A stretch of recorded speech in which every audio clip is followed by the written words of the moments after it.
Unicorns ******. Transcribers' notes: the original punctuation and spelling were retained, with the exception of a few printers' mistakes. The text contains also inconsistently spelled words. The full list of both changes to the text and the inconsistencies in spelling can be found at the end of this file.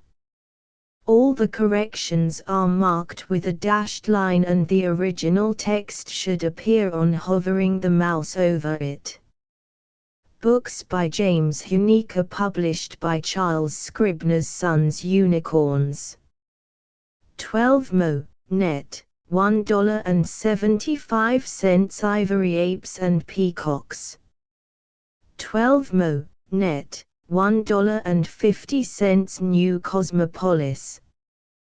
12 mo. net. $1.50 The Pathos of Distance.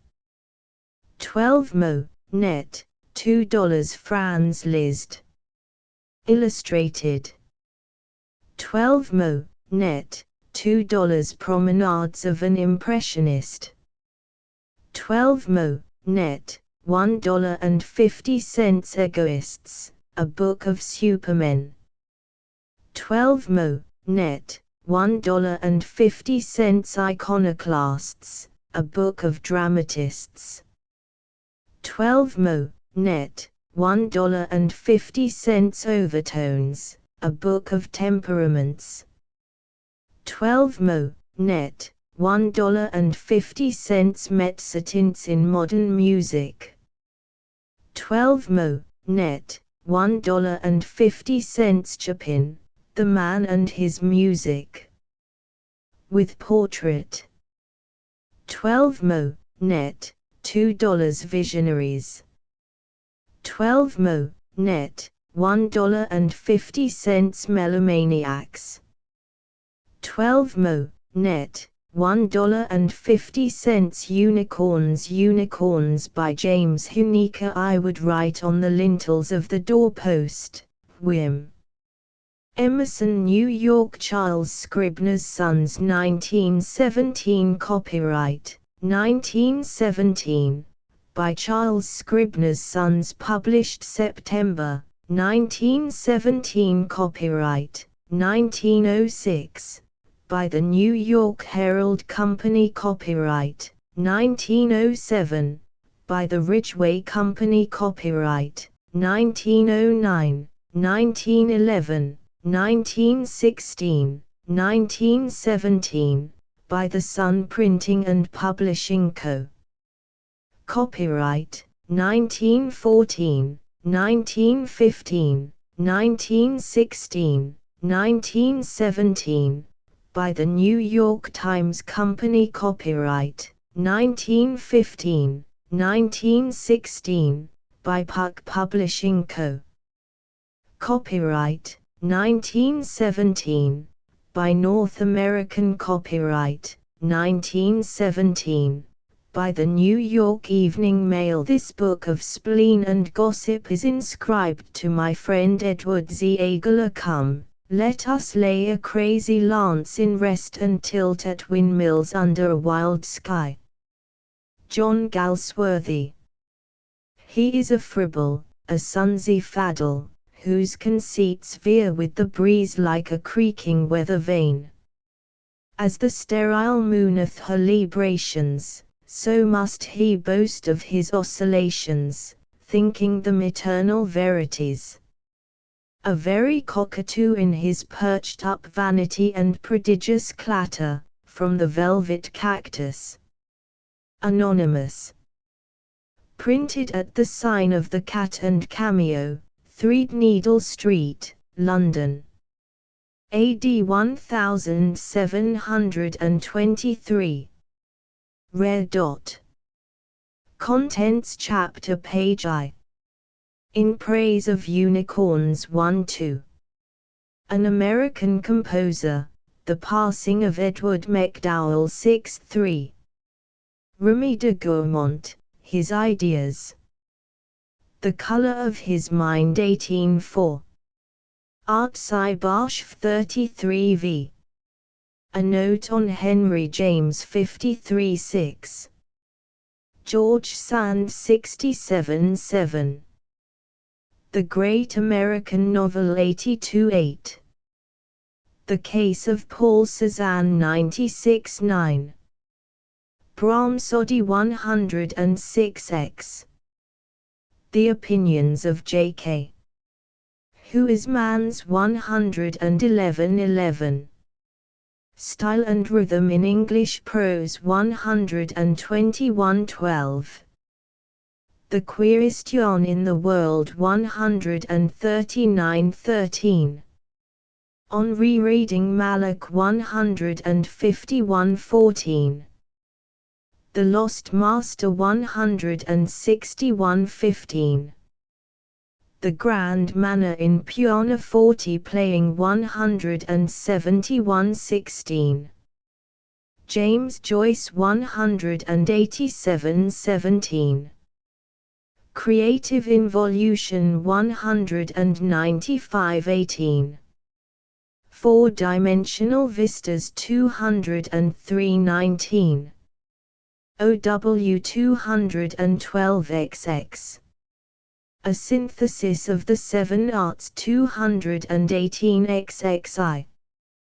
The Classic Chopin 228xxii. Little Mirrors of Sincerity 241-23. The Reformation of George Moore 261 xiv. Pilolan 277xxv. Cross Currents in Modern French Literature 283xxvi. More about Richard Wagner 300 xxi. My First Musical Adventure 317 xx8. Violinists Now and Yesteryear 323 xx. Riding the Whirlwind 339 xxx. Prayers for the Living 353 Unicorns Chapter I. In praise of unicorns, the lion and the unicorn were fighting for the crown. The lion beat the unicorn all round the town.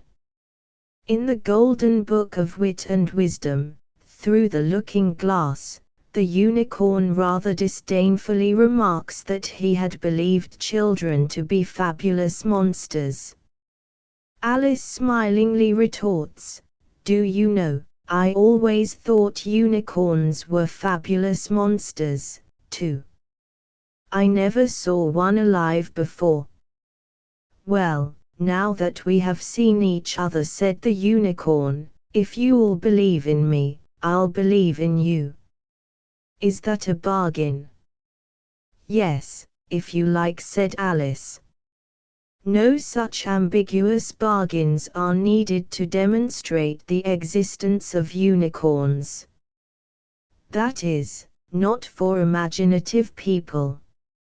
A mythical monster, a heraldic animal, he figures in the dictionary as the monoceros, habitat, India, and he is the biblical Urus, sporting one horn, a goat beard and a lion's tail. He may be all these things for practical persons. No man is a genius to his wife. But maugre that he is something more for dreamers of dreams, though not the hippogriff, with its liberating wings, volplaning through the fourth dimension of space, nor yet is he tender Undine, spirit of fountains, of whom the unicorn asked, "By the waters of what valley has jealous mankind hidden the source of your secrets?" Cousin german to the centaur of Maurice de Guerin, he can speak in like cadence.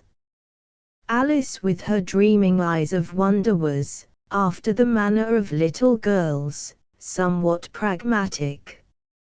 She believed in unicorns only when she saw one. Yet we must believe without such proof. Has not the book of Job put this question, canst thou bind the unicorn with his band in the furrow? As if a harnessed unicorn would be credible. We prefer placing the charming monster, with the prancing tiny hoofs of ivory. Surely Chopin set him to musical notation in his capricious second etude in F. Chopin who, if man were soulless, would have endowed him with one, in the same category as the chimera of the temptation of Saint Anthony which thus taunted the Sphinx, I am light and joyous. I offer to the eyes of men dazzling perspectives with paradise in the clouds above. I seek for new perfumes, for vaster flowers, for pleasures never felt before. With unicorns we feel the nostalgia of the infinite, the sorcery of dolls, the salt of sex, the vertigo of them that skirt the edge of perilous ravines, or straddle the rim of finer issues. He dwells in equivocal twilights, and he can stare the sun out of countenance. The enchanting unicorn boasts no favored zone. He runs around the globe. He is of all ages and climes. He knows that fantastic land of Gaetia, which contains all the divine lost landscapes ever painted, and whose inhabitants are the lovely figures created by art in granite, marble, or wood, on walls, canvas, or crystal. Betimes he flashes by the nymph in the brake, and dazzled, she sighs with desire. Malum set him to cryptic harmonies, and placed him in a dim rich forest, though he called him a faun in rhetorician. Like the apocryphal Sadhuzag in Flaubert's cosmical drama of dreams, which bore 74 hollow antlers from which issued music of ineffable sweetness, our unicorn sings ravishing melodies for those who possess the inner ear of mystics and poets. When angered he echoes the seven thunders of the apocalypse, and we hear of desperate rumors of fire, flood, and disaster. And he haunts those ivory gates of sleep whence come ineffable dreams to mortals. He has always fought with the lion for the crown, and he is always defeated, but invariably claims the victory. The crown is art, and the lion, being a realist born, is only attracted by its glitter, not the symbol. The unicorn, an idealist, divines the inner meaning of this precious fillet of gold. Art is the modern philosopher's stone, and the most brilliant jewel in this much contested crown. Eternal is the conflict of the real and the ideal, Aristotle and Plato, Alice and the unicorn, the practical and the poetic, butterflies and geese, and rare roast beef versus the impossible blue rose. And neither the lion nor the unicorn has yet fought the battle decisive. Perhaps the day may come when, weariness invading their very bones, they may realize that they are as different sides of the same coveted shield, matter and spirit, the multitude and the individual. Then unlock the ivory tower, abolish the tyrannies of superannuated superstitions, and give the people vision, without which they perish. The divine rights of humanity, no longer of kingly cabbages. The dusk of the future is washed with the silver of hope. The lion and the unicorn in single yoke. Strength and beauty should represent the fusion of the ideal and the real. There should be no anarchy, no socialism, no brotherhood or sisterhood of mankind, just the millennium of sense and sentiment. What title shall we give that faraway time, that longed for utopia? With Alice and the Faun we forget names, so let us follow her method when in doubt, and exclaim, here then! Here then! Morose and disillusioned souls may cry aloud, ah! To see behind us no longer, on the lake of eternity, the implacable wake of time, nevertheless, we must believe in the reality of our unicorn. He is Pan. He is Puck. He is Shelley. He is Ariel. He is Whim. He is Irony. And he can boast with Emerson, I am owner of the sphere, of the 7 stars and the solar year, of Caesar's hand and Plato's brain, of Lord Christ's heart and Shakespeare's strain. Chapter 2 An American composer. The passing of Edward MacDowell, whom the gods love. Admirers of Edward MacDowell's Sonata Tragica may recall the last movement, in which, after a triumphant climax, the curtain falls on tragic misery. It was the very Greek-like belief of MacDowell that nothing is more sublimely awful than to heighten the darkness of tragedy by making it follow closely on the heels of triumph. This he accomplished in his first sonata, and fate has ironically transposed to the life of its composer the cruel and tragic drama of his own music. Despite occasional days brightened by a flitting hope, the passing of Edward MacDowell has begun. He is no longer an earth dweller. His body is here, but his brain elsewhere. Not mad, not melancholy, not sunken in the stupor of indifference, his mind is translated to a region where serenity, even happiness, dwells. It is doubtless the temporary arrest of the dread mental malady before it plunges its victims into darkness. Luckily, with the advent of that last phase, the body will also succumb, and the most poetic composer of music in America be for us but a fragrant memory. Irony is a much abused word. Yet does it not seem the very summit of pitiless irony for a man of MacDowell's musical and intellectual equipment and physical health to be stricken down at the moment when, after the hard study of 25 years, he has, as the expression goes, found himself. And the gods were good to him, too good. At his cradle poetry and music presided. He was a born tone poet. He had also the painter's eye and the interior vision of the seer. A mystic and a realist. The practical side of his nature was shown by his easy grasp of the techniques of pianoforte playing. He had a large, muscular hand, with a formidable grip on the keyboard. Much has been said of the idealist MacDowell, but this young man, who had in his veins Scotch, Irish, and English blood, loved athletic sports, loved, like Hazlitt, a fast and furious boxing match. The call of his soul won him for music and poetry. Otherwise he could have been a sea captain, a soldier, or an explorer in faraway countries. He had the physique, he had the big, manly spirit.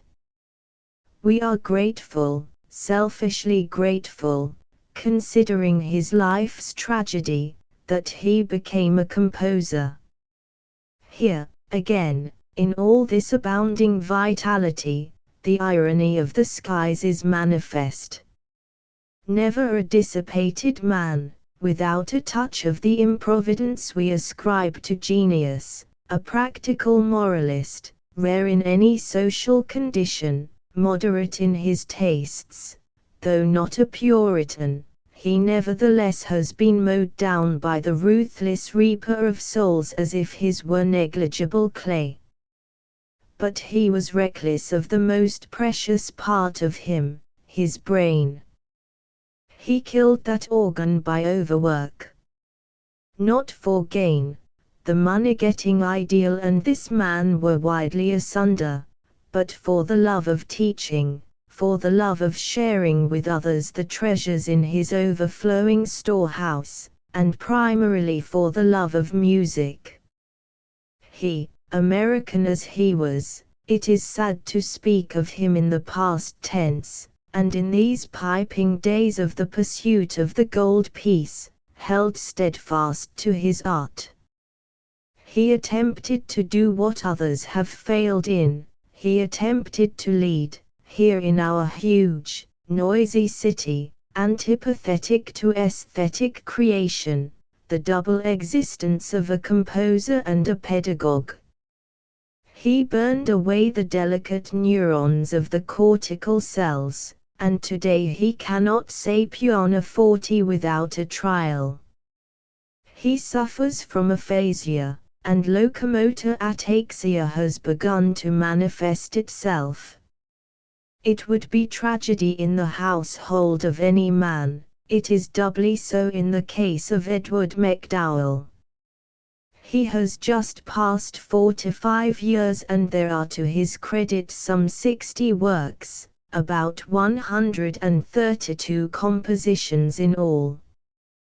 These include essays in every form, except music drama, symphonic and lyric, concertos and sonatas for piano, little piano pieces of delicate workmanship, charged with poetic meanings, suites for orchestra and a romance for violoncello, with orchestral accompaniment. As a boy of 15, MacDowell went to the Paris Conservatoire, there entering the piano classes of Marmontel. It was in 1876. 2 years later I saw him at the same institution, and later in comparing notes we discovered that we had both attended a concert at the Trocadero, wherein Nicholas Rubinstein, the brilliant brother of Anton, played the B-flat minor concerto of a youthful and unknown composer, Peter Ilyich Tchaikovsky by name. This same concerto had been introduced to America in 1876 by Hans von Bülow, to whom it is dedicated. Rubinstein's playing took hold of young MacDowell's imagination. He saw there was no chance of mastering such a torrential style in Paris, or, for that matter, in Germany. He had enjoyed lessons from Teresa Carreño, but the beautiful Venezuelan was not then the virtuosa of today. So MacDowell, who was accompanied by his mother, a sage woman and deeply in sympathy with her son's aims, went to Frankfurt, where he had the benefit of Karl Heymann's tuition. He was the only pianist I ever heard who could be compared to our Raphael Josephi. But his influences, while marked in the development of his American pupil, did not weaken MacDowell's individuality. Studies in composition under Joachim Raff followed, and then he journeyed to Weimar for his baptism of fire at the hands of Liszt. That genial Prospero had broken his wand of virtuoso and devoted himself to the culture of youthful genius and his own compositions. He was pleased by the force, the surety, the brilliancy and the poetic qualities of MacDowell's playing, and he laughingly warned Eugen d'Albert to look to his laurels. But music was in the very bones of MacDowell, and a purely virtuoso career had no attraction for him. He married in 1884 Marion Nevins, of New York, herself a pianist and a devoted propagandist of his music. The pair settled in Wiesbaden, and it was the happiest period of MacDowell's career. He taught, he played as guest in various German cities, above all, he composed. His entire evolution is surveyed in Mr. Lawrence Gilman's sympathetic monograph. It was in Wiesbaden that he laid the foundation of his solid technique as a composer. I once asked him during one of our meetings how he had summoned the courage to leave such congenial surroundings.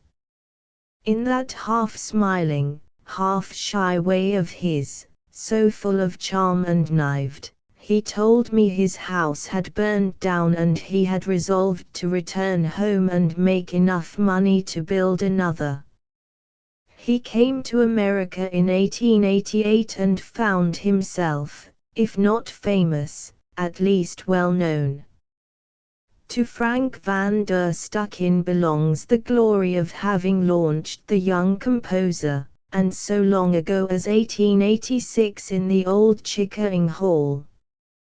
Some would like to point to the fact that America was MacDowell's artistic undoing, but the truth is against them. As a matter of musical history, he accomplished his best work in the United States, principally on his farm at Peterborough, NH. Hardly, one would imagine, artistic soil for such a dreamer in tones. But life has a way of contradicting our theories. Teaching, I have learned, was not pursued to excess by MacDowell, who had settled in Boston. Yet I wish there were sumptuary legislation for such cases. Why should an artist like MacDowell have been forced into the shafts of dull routine? It is the larger selfishness, all this, but I cling to it. MacDowell belonged to the public. Josephy belongs to the public. They doubtless did and do much good as teachers, but the public is the loser. Besides, if MacDowell, who was a virtuoso, had confined himself to recitals, he might not, alas. All this is bootless imagining. He launched himself with his usual unselfishness into the advancement of his scholars, and when in 1896 he was called to the chair of music at Columbia, the remaining 7 years of his incumbency he gave up absolutely to his classes. A sabbatical year intervened. He went to Switzerland for a rest. Then he made a tour of the West, a triumphal tour, and later followed the regrettable difference with Columbia. He resigned in 1904, and I doubt if he had had a happy day since, that is, until the wave of forgetfulness came over him and blotted out all recollections. As a pianist, I may only quote what Raphael Josephy once said to me after a performance of the MacDowell D minor concerto by its composer: "What's the use of a poor pianist trying to compete with a fellow who writes his own music and then plays it the way MacDowell does?" It was said jestingly, but, as usual, when Josephy opens his mouth there is a grain of wisdom in the speech. MacDowell's French training showed in his pianism, in the velocity, clarity, and pearly quality of his scales and trills. He had the elegance of the salon player, he knew the traditions. But he was modern, German and Slavic in his combined musical interpretation and fiery attack.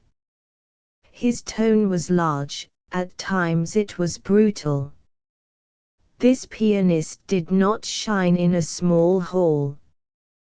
He needed space, as do his later compositions.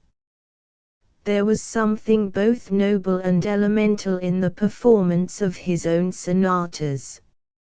At his instrument his air of preoccupation, his fine poetic head, the lines of which were admirably salient on the concert stage, and his passion in execution were notable details in the harmonious picture.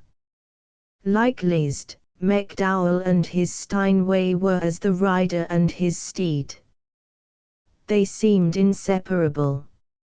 Under the batons of Nikisch, Jerich, Poor, and Seidel we heard him, and for once at least the critics were unanimous. When I first studied the MacDowell music I called the composer a belated romantic. A romantic he is by temperament, while his training under Raff further accentuated that tendency. It is a dangerous matter to make predictions of a contemporary composer, yet a danger critically courted in these times of rapid-fire judgments.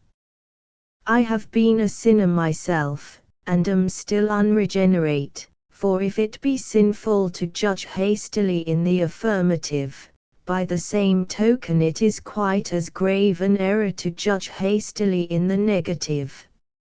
So I shall dare the possible contempt of the succeeding critical generation, which I expect, and hope, will not calmly reverse our dearest predictions, and range myself on the side of MacDowell. And with this reservation, I called him the most poetic composer of America. He would be a poetic composer in any land. Yet it seems to me that his greatest, because his most individual, work is to be found in his 4 piano sonatas. I am always subdued by the charm of his songs, but he did not find his fullest expression in his lyrics. The words seemed to hamper the bold wing strokes of his inspiration.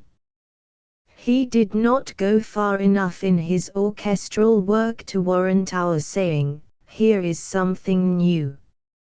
He shows the influence of Wagner slightly, of Grieg, of Raff, of Liszt, in his first orchestral suite, his Hamlet and Ophelia, Launcelot and Elaine, the Saracens and Lovely Alder, the Indian Suite, and in the 2 concertos. The form is still struggling to emerge from the bonds of the Romantics, of classic influence there is little trace. But the general effect is fragmentary. It is not the real MacDowell, notwithstanding the mastery of technical material, the genuine feeling for orchestral color, which is natural, not studied. There are poetic moods. MacDowell is always a poet, yet no path-breaker. Indeed, he seemed as if hesitating. I remember how we discussed Brahms, Tchaikovsky, and Richard Strauss. The former he admired as a master builder, the latter piqued his curiosity tremendously, particularly also Sprach Zarathustra. I think that Tchaikovsky made the deepest appeal, though he said that the Russians' music sounded better than it was. Grieg he admired, but Grieg could never have drawn the long musical line we find in the MacDowell sonatas. The fate of intermediate types is inevitable. Music is an art of specialization. The Wagner music drama, Chopin piano music, Schubert songs, Beethoven symphony, Liszt symphonic poems, and Richard Strauss tone poems, all these are unique. MacDowell has invented many lovely melodies. That the Indian duet for orchestra, the woodland sketches, New England idyls, The Sea Pieces. To the sea is a wonderful transcription of the mystery, and the salt and savor of the ocean will have a long life, but not as long as the piano sonatas.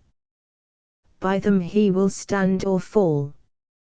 MacDowell never goes chromatically mad on his harmonic tripod, nor does he tear passion to tatters in his search of the dramatic.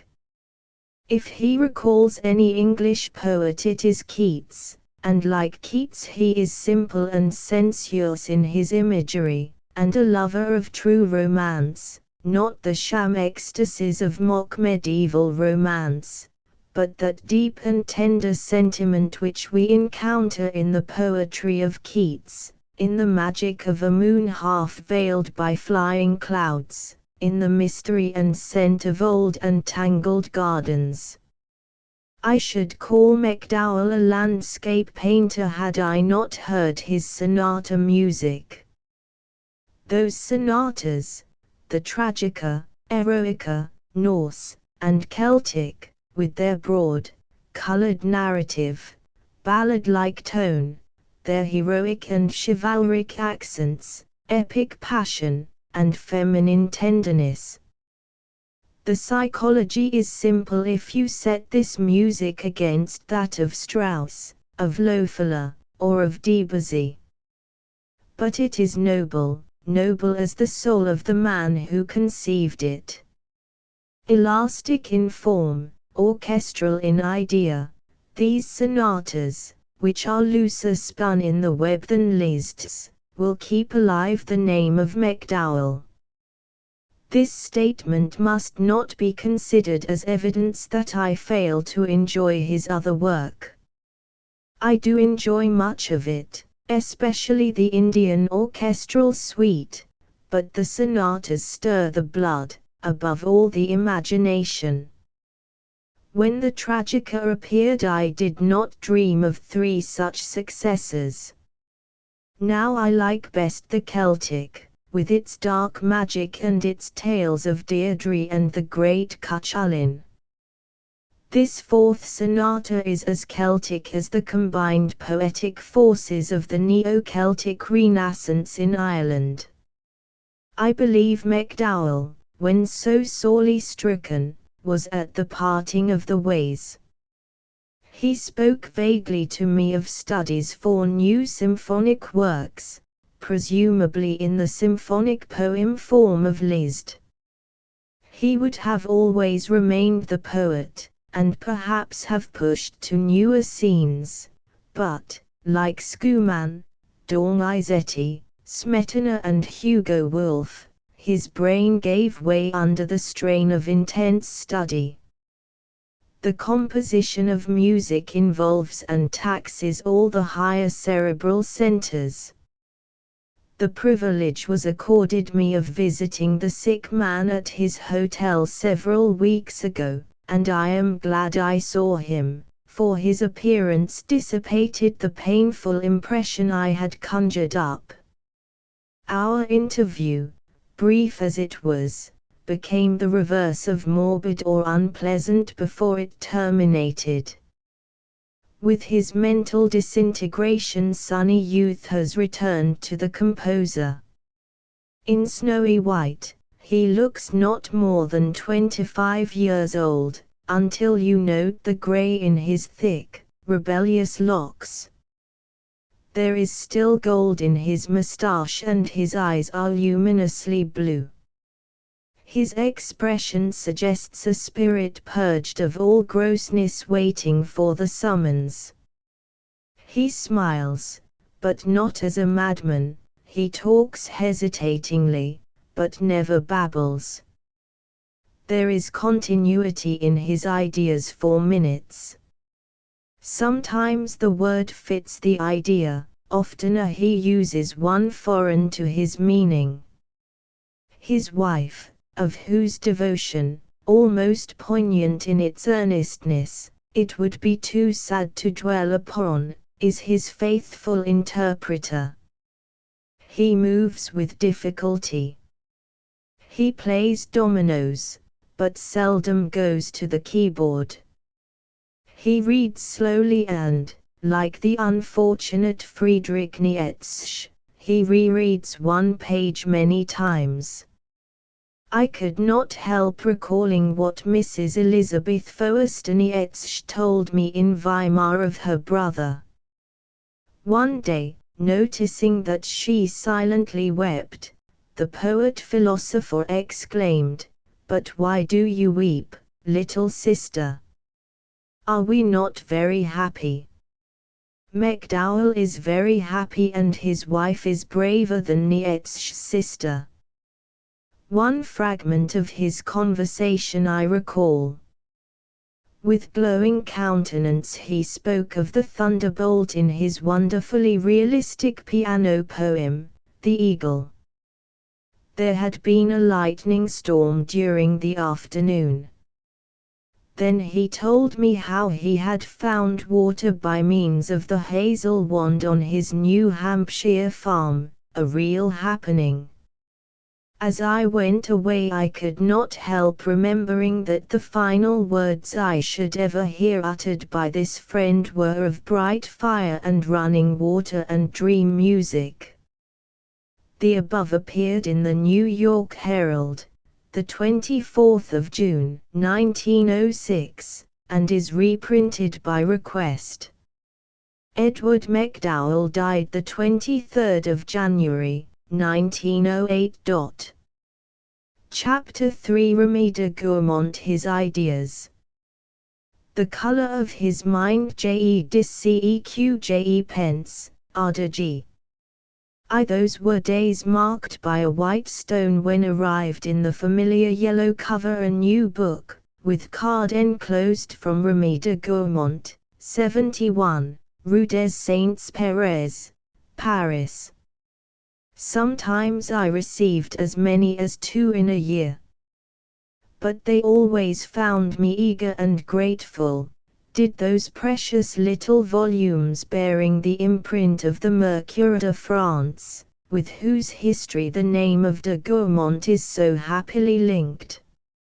And there were postcards too in his delicate handwriting on which were traced sense and sentiment. Yes, this man of genius possessed sentiment, but abhorred sentimentality. His personal charm transpired in a friendly salutation hastily penciled. He played exquisitely upon his intellectual instrument, and knew the value of time and space. So his postcards are souvenirs of his courtesy, and it was through one, which unexpectedly fell from the sky in 1897, I began my friendship with this distinguished French critic. His sudden death in 1915 at Paris, he was born 1858, caused by apoplexy, was the heroic ending of a man of letters. Like Flaubert, he was stricken while at his desk. I can conceive no more fitting end for a valiant soldier of literature. He was a moral hero and the victim of his prolonged technical heroism. De Gourmont was incomparable. Thought, not action, was his chosen sphere, but ranging up and down the vague and vast territory of ideas he encountered countless cerebral adventures, the most dangerous of all. An aristocrat born, he was, nevertheless, a convinced democrat. The latch was always lifted on the front door of his ivory tower. He did live in a certain sense a cloistered existence, a Benedictine of arts and letters, but he was not, as has been said, a sour hermit nursing morose fancies in solitude. De Gourmont, true pagan, enjoyed the gifts the gods provide, and had, despite the dualism of his nature, an Epicurean soul. But of a complexity. He never sympathized with the disproportionate fuss raised by the metaphysicians about instinct and intelligence, Yet his own magnificent cerebral apparatus was a battlefield over which swept the opposing hosts of instinct and intelligence, and in 100 volumes the history of this conflict is faithfully set down. As personal as Maurice Barr's, without his egoism, as subtle as Anatole France, de Gourmont saw life steadier and broader than either of these two contemporaries. He was one who said vast things simply. He was the profoundest philosopher of the three, and never, after his beginnings, exhibited a trace of the dilettante. Life soon became something more than a mere spectacle for him. He was a Meliorist in theory and practice, though he asserted that Christianity, an Oriental-born religion, has not become spiritually acclimated among Occidental peoples. But he missed its consoling function. Religion, the poetry of the poor, never had for him the prime significance that it had for William James, a legend, vague, vast, and delicious. Old frontiers have disappeared in science and art and literature. We have Maeterlinck, a poet writing of bees, Huneker, a mathematician opening our eyes to the mystic gulfs of space, solid matters resolved into mist, and the law of gravitation questioned. The new horizons beckon ardent youth bent on conquering the secrets of life. And there are more false beacon lights than true. But if this is an age of specialists, a man occasionally emerges who contradicts the formula. De Gourmont was at base a poet, also a dramatist, novelist, raconteur, man of science, critic, moralist of erudition, and, lastly, a philosopher. Both formidable and bewildering were his accomplishments. He is a poet in his hieroglyphs, Ores en mauvaises, le livre des litanies, les saints du paradis, Simone, divertissements, his last appearance in Singing Robes, 1914, he is a raconteur, and such tales, in Histories Magiques, Prose Morose, Le Pèlerin du Silence, Dun Pays Lointain, Couleurs, a novelist in Merlet, his first book, 16, Le Fantôme, Les Chevaux de Diomède, Le Song d'une Femme, Un Nuit au Luxembourg, Un Coeur Virginal, dramatist in Theodat, Fenissa, Le Vieux Roi, Lilith, as master critic of the aesthetics of the French language. His supremacy is indisputable. It is hardly necessary to refer here to Le Livre des Masques, in 2 volumes, the 5 volumes of Promenades littéraires, the 3 of Promenades philosophiques. As moralist he has signed such works as L'idéalisme, La culture des idées, Le chemin de valeurs. Historian and humanist, he has given us Le Latin mystique. Grammarian and philologist, he displays his learning in Le problème du style, and Esthétique de la langue française, and incidentally flays an unhappy pedagogue who proposed to impart the secret of style in 20 lessons. He edited many classics of French literature. His chief contribution to science, apart from his botanical and entomological researches, is Physique de l'amour, in which he reveals himself as a patient, thorough observer in an almost new country. And what shall we say to his incursions into the actual, into the field of politics, sociology and hourly happenings of Paris life, his epilogues, 3 volumes, Dialogues des Amateurs, the collected pages from his monthly contributions to Mercure de France. Nothing human was alien to him, nor inhuman, for he rejected as quite meaningless the latter vocable, as he rejected such clichés as organic and inorganic. Years before we heard of a pluralistic universe, de Gourmont was a pragmatist, though an idealist in his conception of the world as a personal picture. Intensely interested in ideas, as he was in words, he might have fulfilled Lord Acton's wish that someone would write a history of ideas.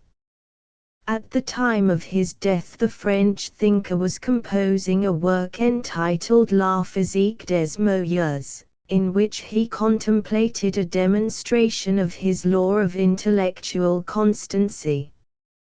A spiritual cosmopolitan, he was like most Frenchmen an ardent patriot. The little squabble in the early 80s over a skit of his, Le You, Patriotisme, 1883, cost him his post at the National Library in Paris. As a philosopher he deprecated war. As a man, though too old to fight, he urged his countrymen to victory, as may be noted in his last book, Pendant à l'orage, 1916. But the philosopher persists in such a sorrowful sentence as, in the tragedy of man peace is but an enter-act. To show his mental balance at a time when literary men, artists, and even philosophers, indulged in unseemly abuse, we read in Judgments his calm admission that the war has not destroyed for him the intellectual values of Goethe, Schopenhauer, or Nietzsche. He owes much to their thought as they owed much to French thought. Goethe has said as much, and of Voltaire and Chamfort, Schopenhauer was a disciple. Without being a practical musician, de Gourmont was a lover of Beethoven and Wagner. He paid his compliments to Romain Rolland, whose style, both chalky and mucilaginous, he dislikes in that overrated and spun-out series Jean Christophe.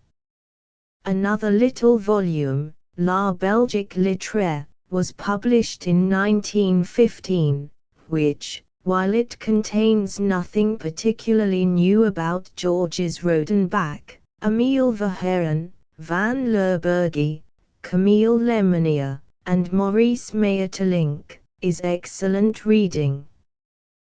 The French critic was also editor of the Revue des Idées, and judging from the bibliography compiled by Pierre de Quillon as long ago as 1903, he was a collaborator of numerous magazines. He wrote on Emerson, English humor, or Thomas A. Kempis with the same facility as he dissected the mystic Latin writers of the early centuries after Christ. Indeed, such versatility was viewed askance by the plodding crowd of college professors, his general adversaries. But his erudition could not be challenged. Only two other men matched his scholarship, Anatole France and the late Marcel Schwob. And we have only skimmed the surface of his accomplishments. Remy de Gourmont is the admirable Crichton of French letters. Too prodigious incoherence might be reasonably expected from this diversity of interests, yet the result is quite the reverse. The artist in this complicated man banished confusion. He has told us that because of the diversity of his aptitudes man is distinguished from his fellow animals, and the variety in his labors is a proof positive of his superiority to such fellow critics as the mentally constipated Brunetière, the impressionistic Anatole France, the agile and graceful Lemaitre, and the pedantic Philistine Faguet.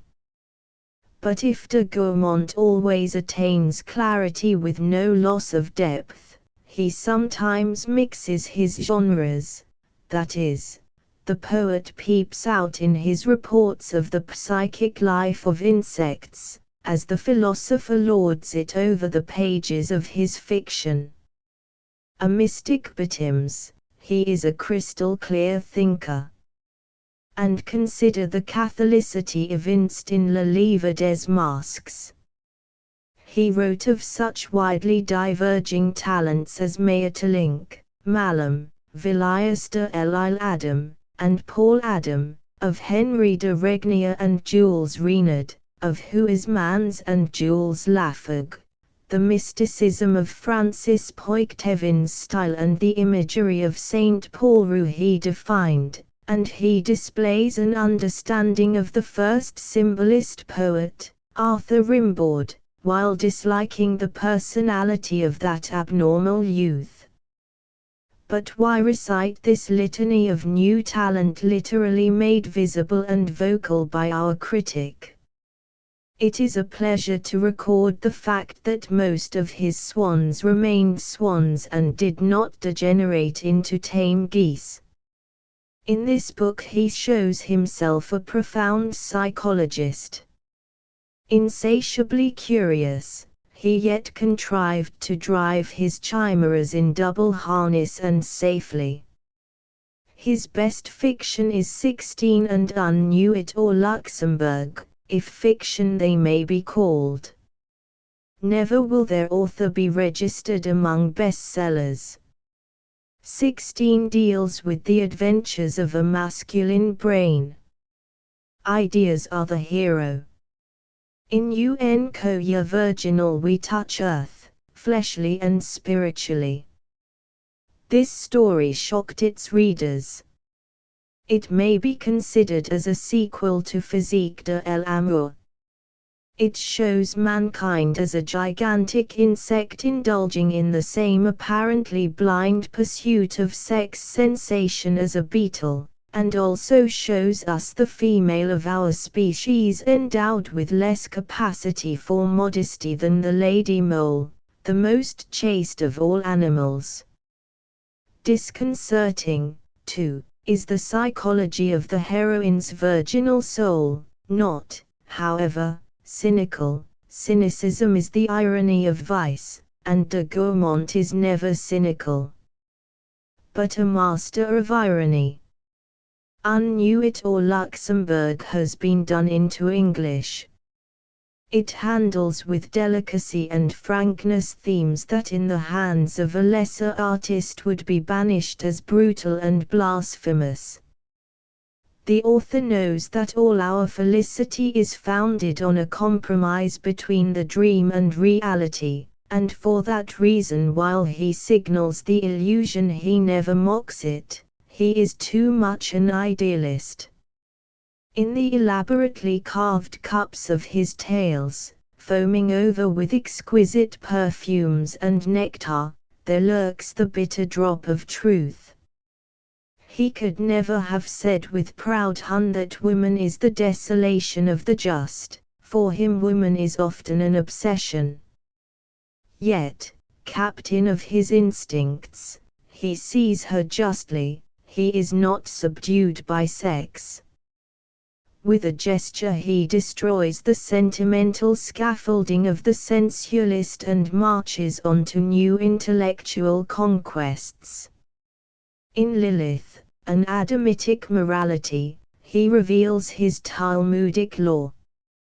The first wife of our common ancestor is a beautiful hell hag, the accomplice of Satan in the corruption of the human race. Thus medieval play is epical in its Rabelaisian plainness of speech. Perhaps the Manichean in de Gourmont fabricated its revolting images. He had traversed the Baudelairean steppes of blasphemy and black pessimism. Baudelaire, a poet who was a great critic. Odi profanum vulgus.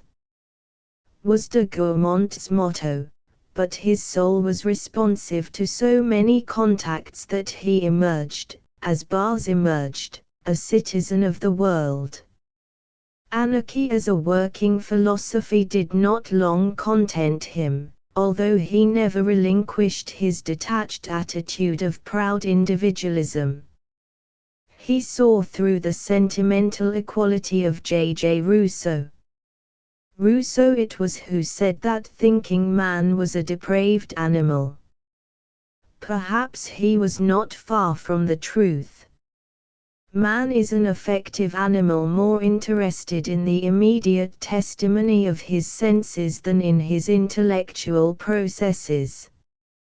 His metaphysic may be but the reverberation of his sensations on the shore of his subliminal self, the echo of the sounding shell he calls his soul.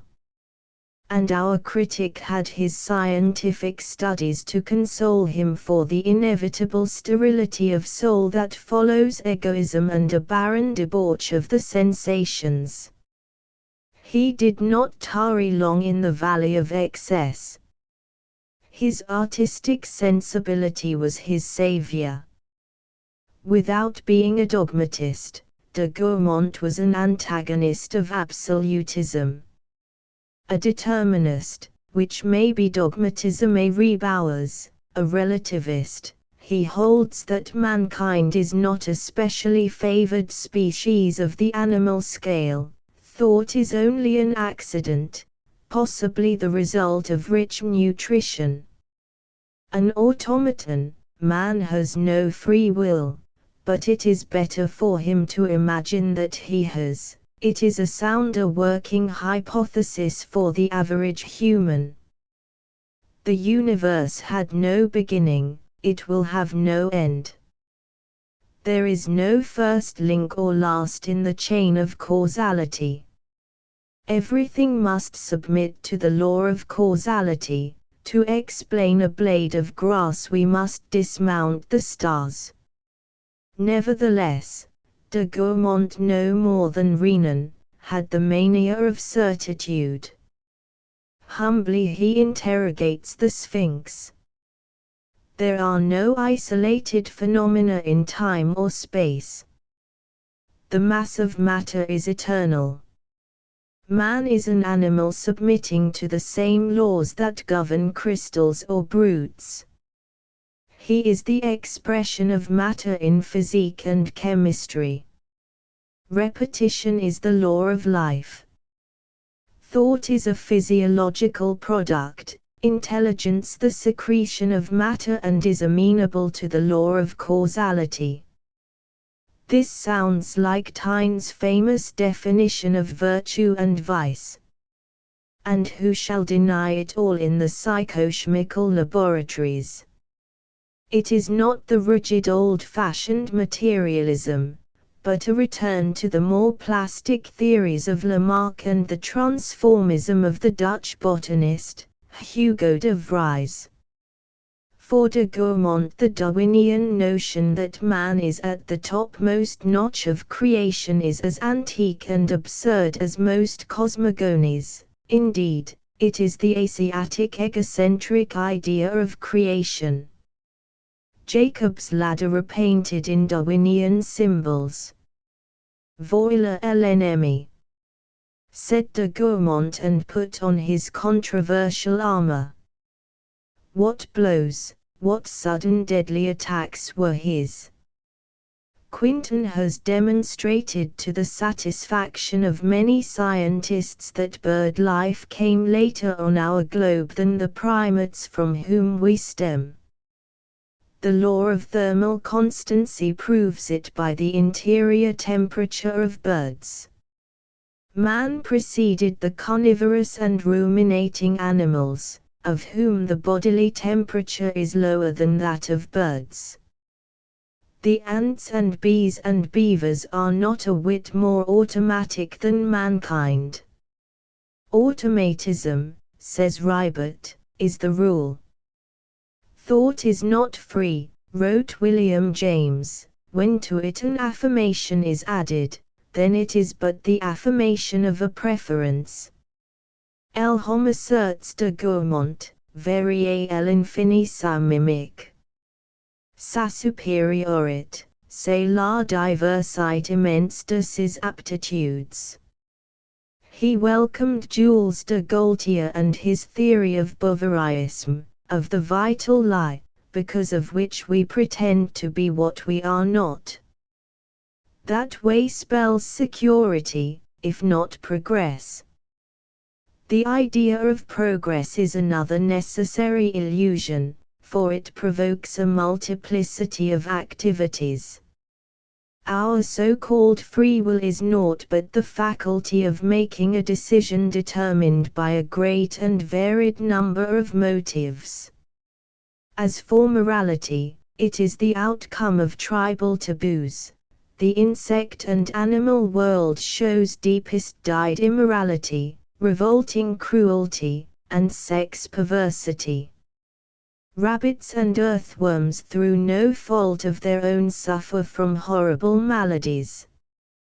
From all of which our critic deduces his law of intellectual constancy. The human brain since prehistoric times has been neither diminished nor augmented, it has remained like a sponge, which can be dry or saturated, but still remains itself. It is a constant. In a favorable environment it is enriched. The greatest moment in the history of the human family was the discovery of fire by an anthropoid of genius. Prometheus then should be our god. Without him we should have remained more or less simian, and probably of arboreal habits. 3. A synthetic brain is de gourmand's, a sower of doubts, though not a no-sayer to the universe. He delights in challenging accepted truths. Of all modern thinkers a master of views d'ensembles, he smiles at the pretensions, usually a mask for poverty of ideas, of so-called general ideas. He dissociates such conventional grouping of ideas as glory, justice, decadence. The shining ribs of disillusion shine through his psychology, a psychology of nuance and finesse. Disillusioning reflections, these. Not to be put in any philosophical pigeonhole. He is as far removed from the eclecticism of Victor Cousin as from the verbal jugglery and metaphysical murmurings of Henry Bergson. The world is his dream, but it is a tangible dream, charged with meaning, order, logic. The truest reality is thought. Action spoils. Goethe said, thought expands. Action narrows. Our abstract ideas are metaphysical idols, says Jules de Gaultier. The image of the concrete is de Gourmand's touchstone. Théophile Gautier declared that he was a man for whom the visible world existed.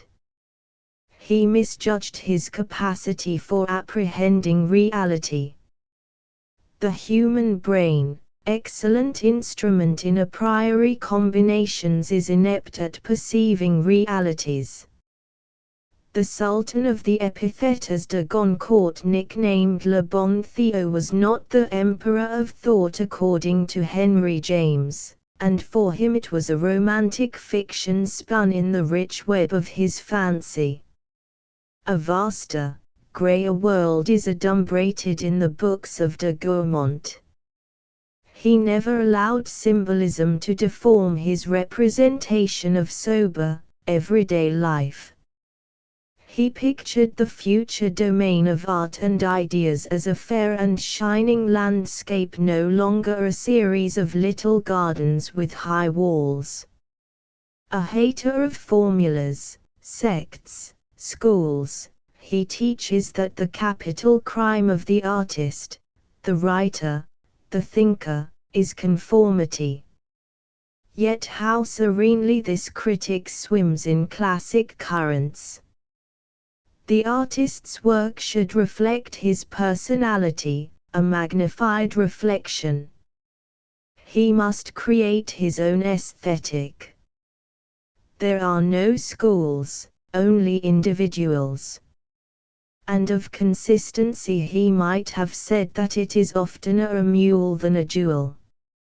Skeptical in all matters, though never the fascinating sophist that is Anatole France, de Gourmont criticized the 36 dramatic situations, reducing the number to 4. Man as center in relation to himself, in relation to other men, in relation to the other sex, in relation to God, or nature. His ecclesiastical fond may be recognized in Le Chemin de Velours with its sympathetic exposition of Jesuit doctrine, and the acuity of its judgments on Pascal and the Jansenists. The latter section is as an illuminating footnote to the history of Port Royal by Saint Beuve. The younger critic has the supple intellect of the supplest-minded Jesuit. His bias toward the order is unmistakable. There are few books I reread with more pleasure than this Path of Velvet. Certain passages in it are as silky and sonorous as the sound of Eugene Ysaye's violin. The color of de Gourmont's mind is stained by his artistic sensibility. A maker of images, his vocabulary astounding as befits both a poet and philologist, one avid of beautiful words, has variety. The temper of his mind is tolerant, a quality that has informed the finer intellects of France since Montaigne. His literary equipment is unusual. A style as brilliant, sinuous, and personal as his thought, flexible or massive, continent or colored, he discourses at ease in all the gamuts and modes major, minor, and mixed. A swift, weighty style, the style of a Latinist, a classic, not a romantic style. His formal sense is admirable.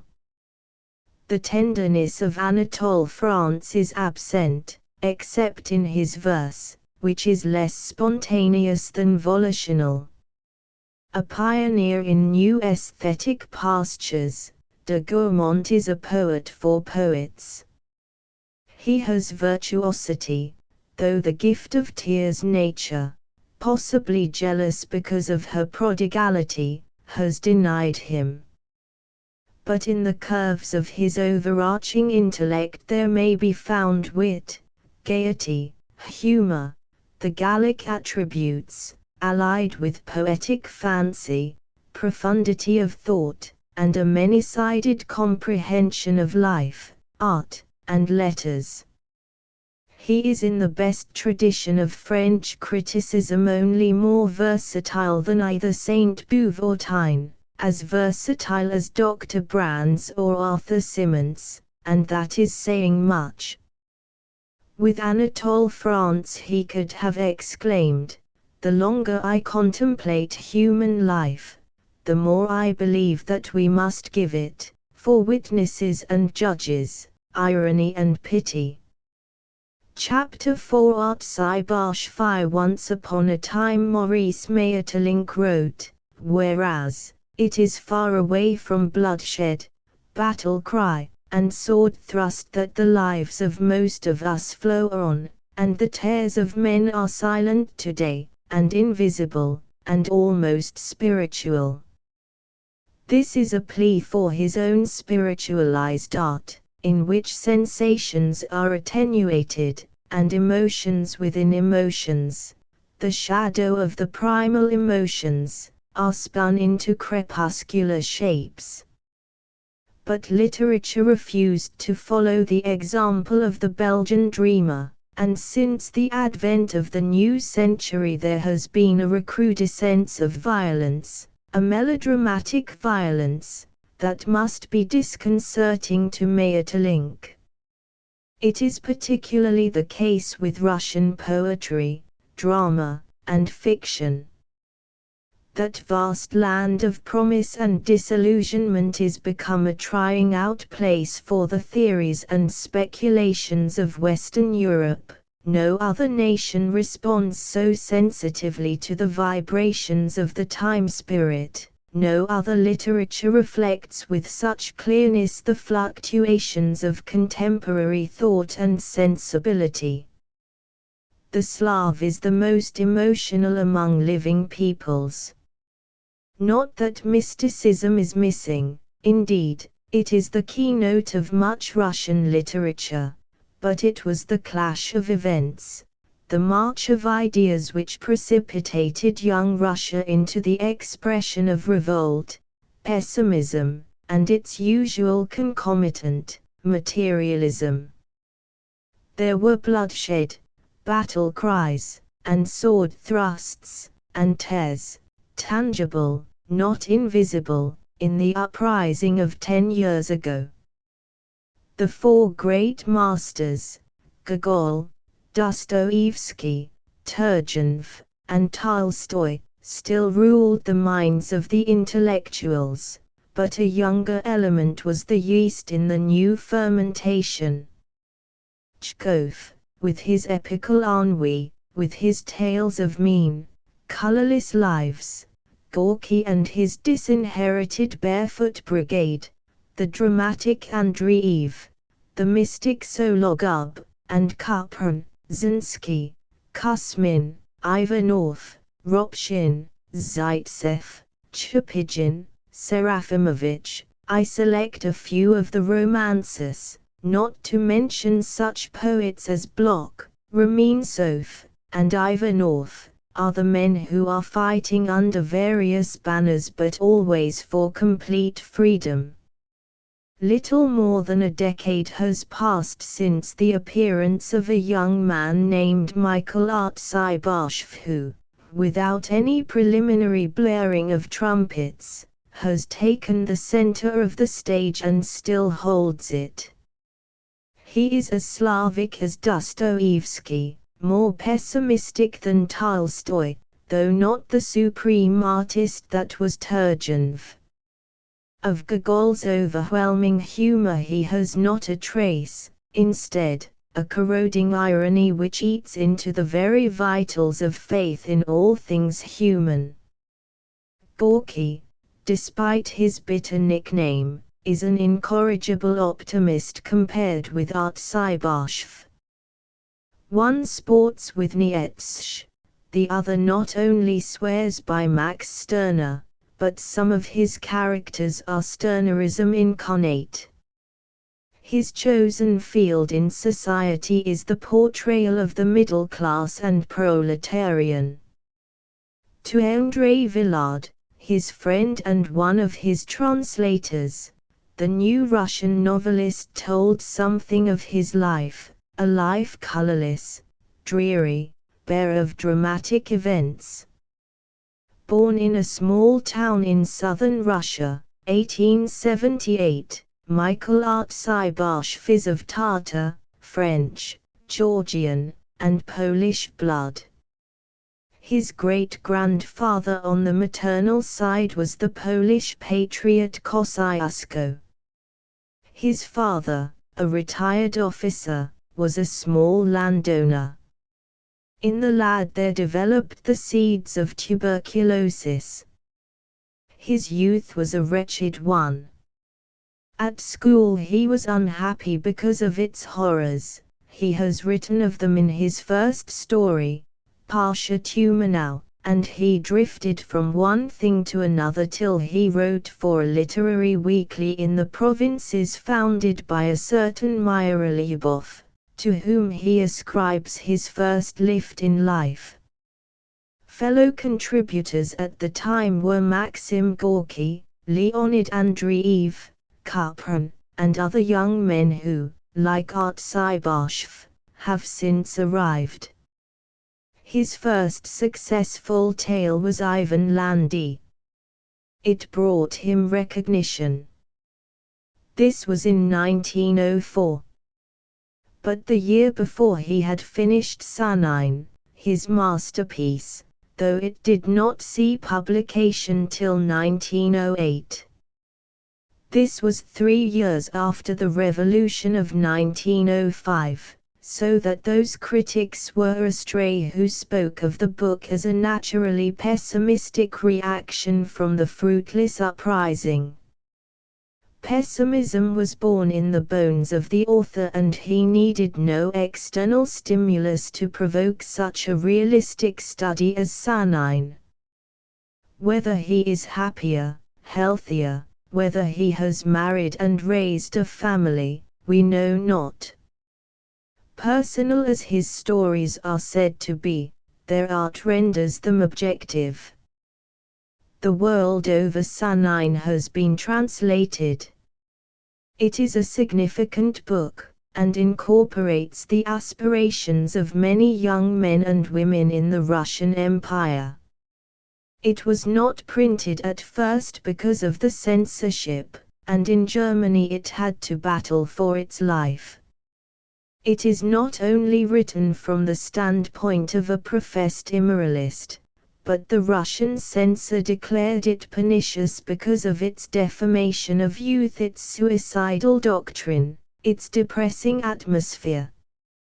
The sex element, too, has aroused indignant protests from the clergy, from the press, from society itself. In reply to his critics, Artseibashv has denied libeling the younger generation. Sanine, he says, is the apology for individualism. The hero of the novel is a type. In its pure form, this type is still new and rare, but its spirit is in every frank, bold, and strong representative of the new Russia. And then he adds his own protest against the imitators of Sanine, who flooded the literary world with pornographic writings. Now, whatever else it may be, Sanine is not pornographic, though I shall not pretend to say that its influence has been harmless. We should not forget Werther and the trail of sentimental suicides that followed its publication. But Sanine is fashioned of sterner stuff than Goethe's romance, and if it be dangerous, then all the better. Test all things, and remember that living itself is a dangerous affair.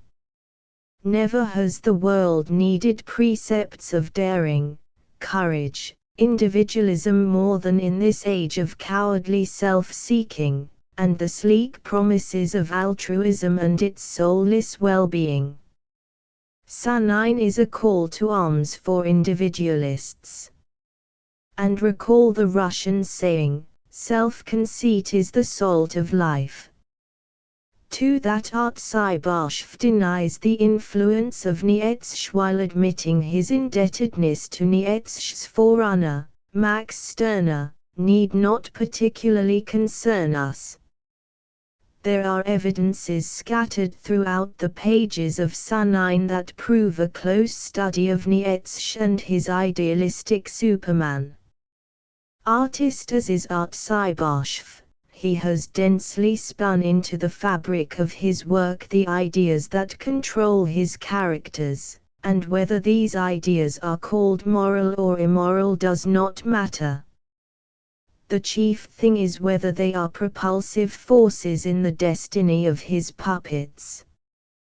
That he paints directly from life is evident. He tells us that in him is the debris of a painter compelled by poverty to relinquish his ambitions because he had not money enough to buy paper, pencil, color.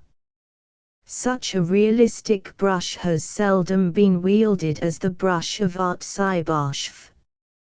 I may make one exception, that of J.K. Who is man's? The Frenchman is the greater artist, the greater master of his material, and, as Havelock Ellis puts it, the master of the intensest vision of the modern world, but who as man's lacks the all-embracing sympathy, the tremulous pity, the love of suffering mankind that distinguishes the young Russian novelist, a love that is blended with an appalling distrust, nay, hatred of life. Both men prefer the sordid, disagreeable, even the vilest aspects of life. The general ideas of Artsaibashf are few and profound. The leading motive of his symphony is as old as Ecclesiastes: the thing that hath been, it is that which shall be. It is not original, this theme, and it is as eternal as mediocrity, but it has been orchestrated anew by Artsaibashf, who, like his fellow countrymen, Tchaikovsky and Mussorgsky, contrives to reveal to us, if no hidden angles of the truth, at least its illusion in terms of terror, anguish, and deadly nausea produced by mere existence. With such poisoned roots Artsaibashf's tree of life must soon be blasted. His intellectual indifferentism to all that constitutes the solace and bravery of our daily experience is almost pathological. The aura of sadism hovers about some of his men. After reading Artsaibashf, you wonder that the question, "Is life worth living?" will ever be answered in the affirmative among these humans, who, as old Homer says, hasten hellward from their birth. The corollary to this leading motive is the absolute futility of action. A paralysis of the will overtakes his characters, the penalty of their torturing introspection. It was Turgenev, in an essay on Hamlet, who declared that the Russian character is composed of Hamlet-like traits. Man is the only animal that cannot live in the present. A Norwegian philosopher, Søren Kierkegaard, has said that he lives forward, thinks backward, he aspires to the future. An idealist, even when close to the gorilla, is doomed to disillusionment. He discounts tomorrow. Russian youth has not always the courage of its chimera, though it fraternizes with the phantasmagoria of its soul. Its golden street soon becomes choked with fog. The political and social conditions of the country must stifle individualism, else why should Artsaibashf write with such savage intensity? His pen is the pendulum that has swung away from the sentimental brotherhood of man as exemplified in Dostoevsky, and from the religious mania of Tolstoy to the opposite extreme, individual anarchy. Where there is repression there is rebellion. Max Stirner represents the individualism which found its vent in the Prussia of 1848. Nietzsche the reaction from the Prussia of 1870, Artsaibashf forestalled the result of the 1905 insurrection in Russia. His prophetic soul needed no proof, he knew that his people, the students and intellectuals, would be crushed. The desire of the clod for the cloud was extinguished. Happiness is an eternal hoax. Only children believe in life. The last call of the devil's dinner bell has sounded. In the scenery of the sky there is only mirage. The moonlit air is a ruse of that wily old serpent, nature, to arouse romance in the breast of youth and urge a repetition of the life processes. We graze Schopenhauer, overhear Leopardi, but the preacher has the mightiest voice. Naturally, the novelist says none of these things outright. The phrases are mine, but he points the moral in a way that is all his own. What, then, is the remedy for the ills of this life? Is its misery irremediable? Why must mankind go on living if the burden is so great? Even with wealth comes ennui or disease, and no matter how brilliant we may live, we must all die alone. Pascal said this better. In several of his deathbed scenes the dying men of Artsy-Bashf curse their parents, mock at religion, and, here is a novel nuance, abuse their intellectual leaders. See Manal the student, who appears in several of the stories, abuses Marx and Nietzsche. Of what use are these thinkers to a man about to depart from the world? It is the revolt of stark humanity from the illusions of brotherly love, from the chiefest illusion, self. Artsy-Bashf offers no magic draught of oblivion to his sufferers. With a vivid style that recalls the Tolstoy of the death of Ivan Ilyich, he shows us old and young wrestling with the destroyer, their souls emptied of all earthly hopes save one. Shall I live? Not God's will be done, not the roseate dream of a future life, only, why must I die? Though the poor devil is submerged in the very swamp of life. But life, even a horrible hell for eternity, rather than annihilation. In the portrayal of these damned creatures Artsy-Bashf is elemental. He recalls both Dante and Dostoevsky. He has told us that he owes much to Tolstoy, also to Goethe, Hugo, Dostoevsky, and much to Chekhov. But his characters are usually failures when following the tenets of Tolstoy, the great moralist and expounder of non-resistance. He simply explodes the torpedo of truth under the arc of socialism. This may be noted in Ivan Landy, now in the English volume entitled The Millionaire, where we see step by step the decadence of a beautiful soul obsessed by the love of his fellows. It is in the key of Tolstoy, but the moral is startling. Not thus can you save your soul. Max Stirner is to the fore. Don't turn your other cheek if one has been smitten, but smite the smiter, and heartily. However, naught avails, you must die, and die like a dog, a star, or a flower. Better universal suicide. Success comes only to the unfortunate.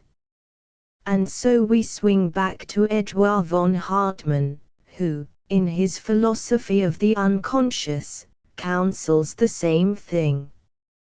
A ferocious advocate of pessimism and a disciple of Arthur Schopenhauer, by name Mainlander, preached world destruction through race suicide.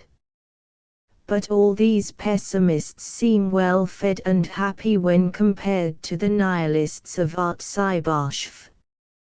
He portrays every stage of disillusionment with a glacial calmness. Not even annihilation is worth the trouble of a despairing gesture. Cui bono? Revolutionist or royalist, your career is, if you but dare break the conspiracy of silence, a burden or a sorrow. Happiness is only a word. Love a brief sensation. Death a certainty. For such nihilism we must go to the jungles of Asia, where in a lifelong silence, some fanatic fatidically stares at his navel, the circular symbol of eternity. 3. But if there is no philosophical balm in Gilead, there is the world of the five senses, and a glorious world it may prove if you have only the health, courage, and contempt for the Chinese wall with which man has surrounded his instincts. There are no laws, except to be broken, no conventions that cannot be shattered. There is the blue sky, brother, and the air on the heath, brother. Drop the impedimenta and lead a free, roving life. How the world would wag without work no one tells us. Not didactic, the novelist disdains to draw a moral. There is much sterner, Sumnietz Shinsanine, who is a handsome young chap, a giant, and a blonde barbarian. It is the story of the return of the native to his home in a small town. He finds his mother as he left her, older, but as narrow as ever, and his sister Lydia, one of the most charming girls in Russian fiction. Sanine is surprised to note her development. He admires her, too much so for our Western taste. However, there is something monstrous in the moral and mental make-up of this hero, who is no hero. He may be a type, but I don't believe in types, there are only humans. His motto might be, "What's the difference?" He is passive, not with the fatalism of Oblomov, Goncharov's hero, not with the apathy of Charles Bovary, or the timid passivity of Frederick Moreau. He displays an indifference to the trivial things of life that makes him seem an idler on the scene. When the time arrives for action he is no skulker.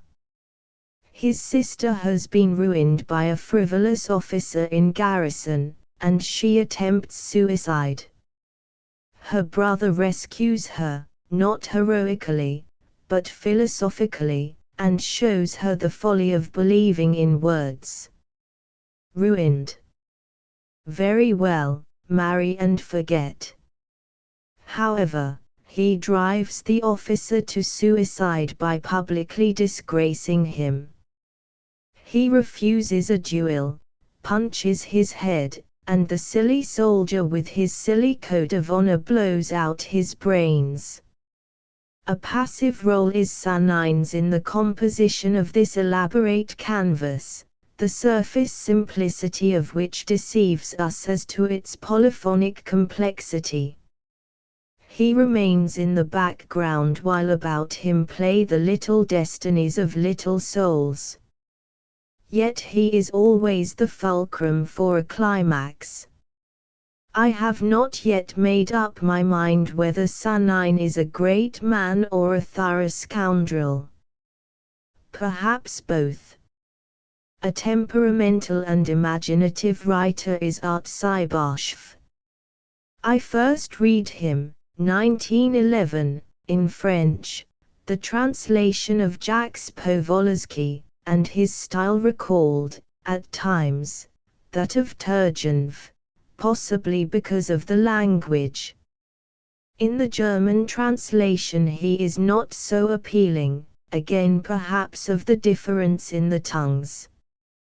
As I can't read Russian, I am forced to fall back on translations, and they seldom give an idea of personal rhythm, unless it be a Turgenev translating into Russian the three tales of his friend Flaubert.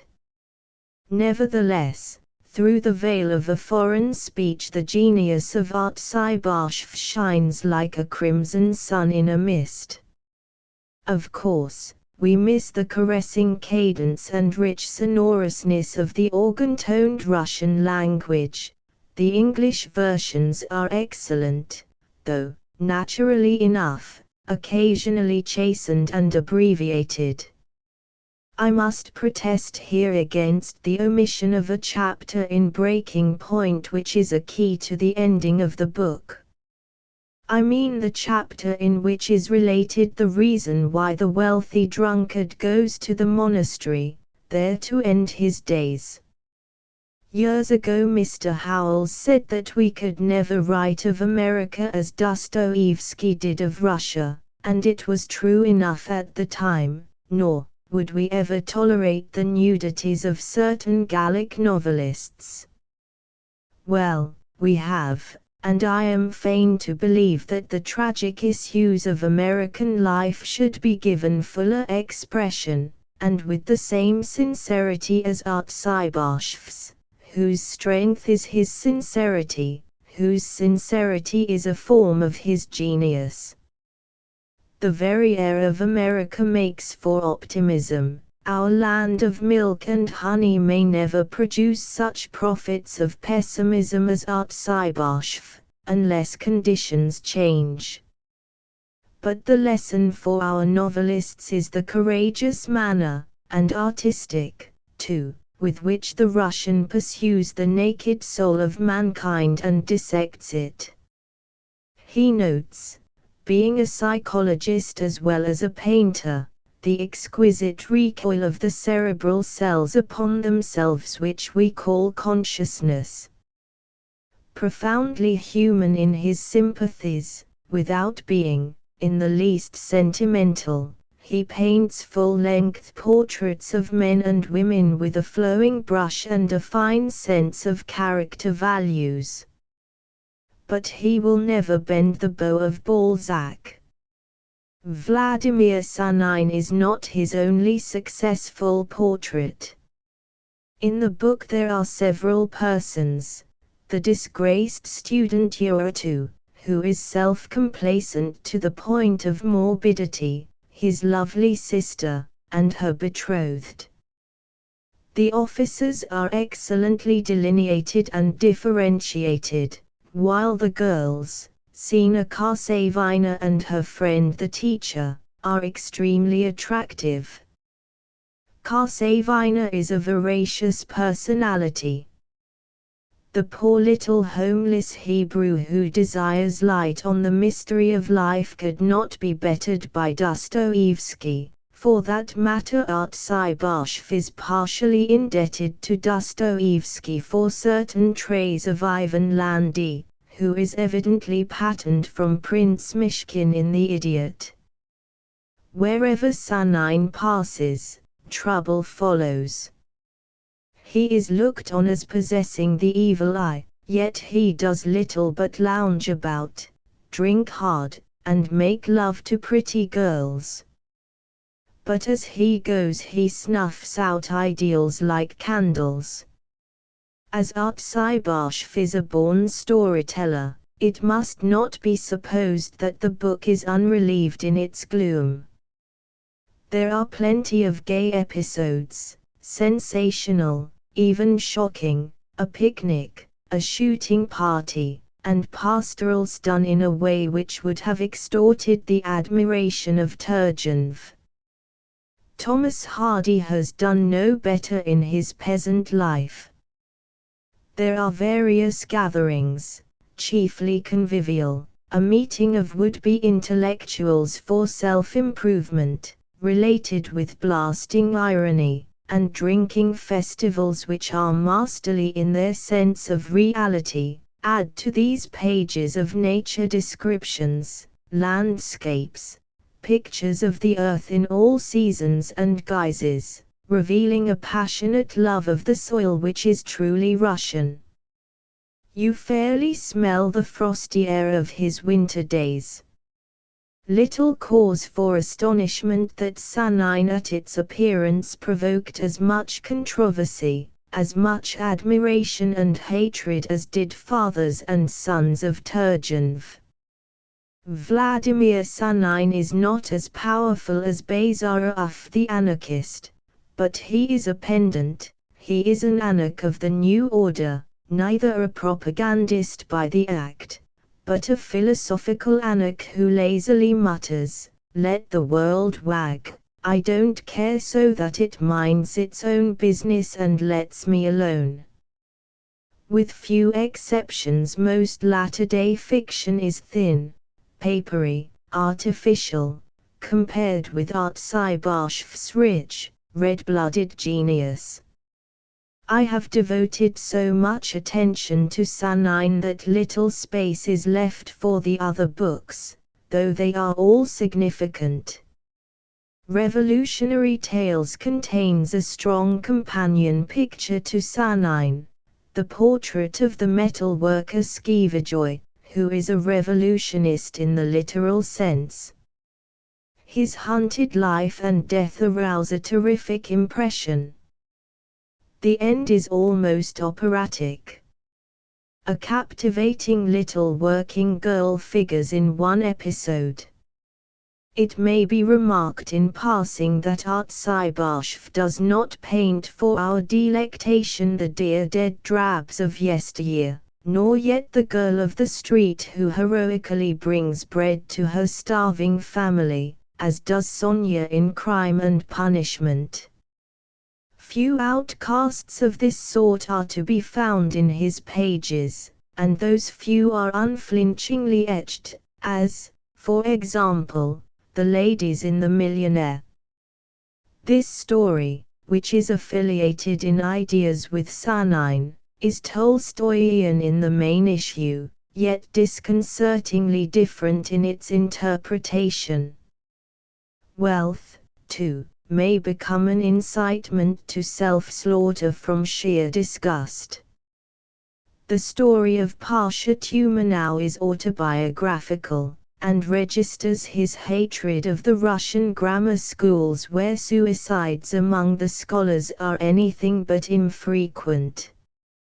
Morning Shadows relates the adventures of several young people who go to Petrograd to seek fame, but with tragic conclusions.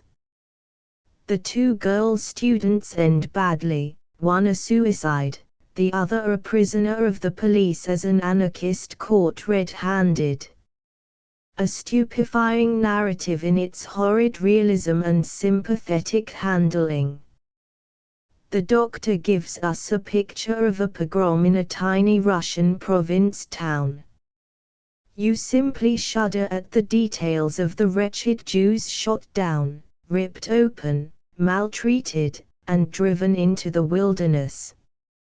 It is a time for tears, though I cannot quite believe in this Doctor, who, while not a Jew, so sympathizes with them that he lets die the chief of police that ordered the massacre. Another story of similar intensity, called Nina in the English translation, fills us with wonder that such outrages can go unpunished. But I am only interested in the art of the novelist, not in political conditions or their causes. Perhaps the most touching story in Revolutionary Tales is The Blood Stain, confessedly beloved by its author. Again we are confronted by the uselessness of all attempts to right injustice. Might is right, ever was, ever will be. Again the victims of lying propagandists and the cruel law lie on stretchers, with white eyes staring upward. In these eyes there was a look, a sad, questioning look of horror and despair. Always despair, in life or death, is the portion of these poor. This was written in 1915, before the new Russia was born.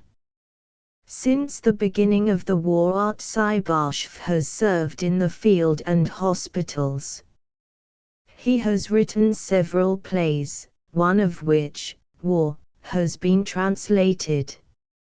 It is a terrific arraignment of war. His latest story, The Woman Standing in the Midst, has not yet appeared here.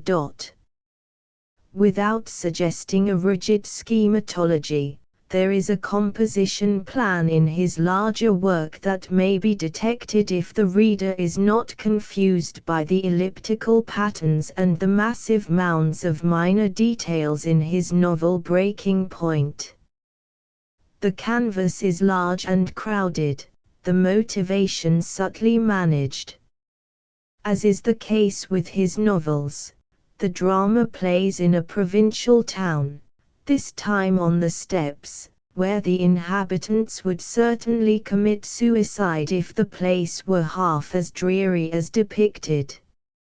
Some of them do so, and you are reminded of that curious, nervous disease, indigenous to Siberia, named by psychiatrists myriachit, or the epidemic of imitation.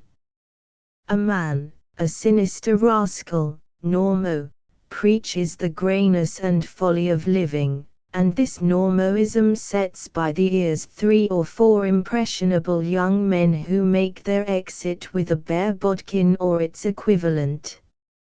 Normo recalls a character in The Possessed, also the sinister hero of The Synagogue of Satan by the dramatic Polish writer Stanislaw Potybiuski. To give us a central point, the chorus of the novel is a little student who resembles a goldfinch, and has a bird-like way of piping about matters philosophical. There are oceans of talk throughout the novels, talks about death.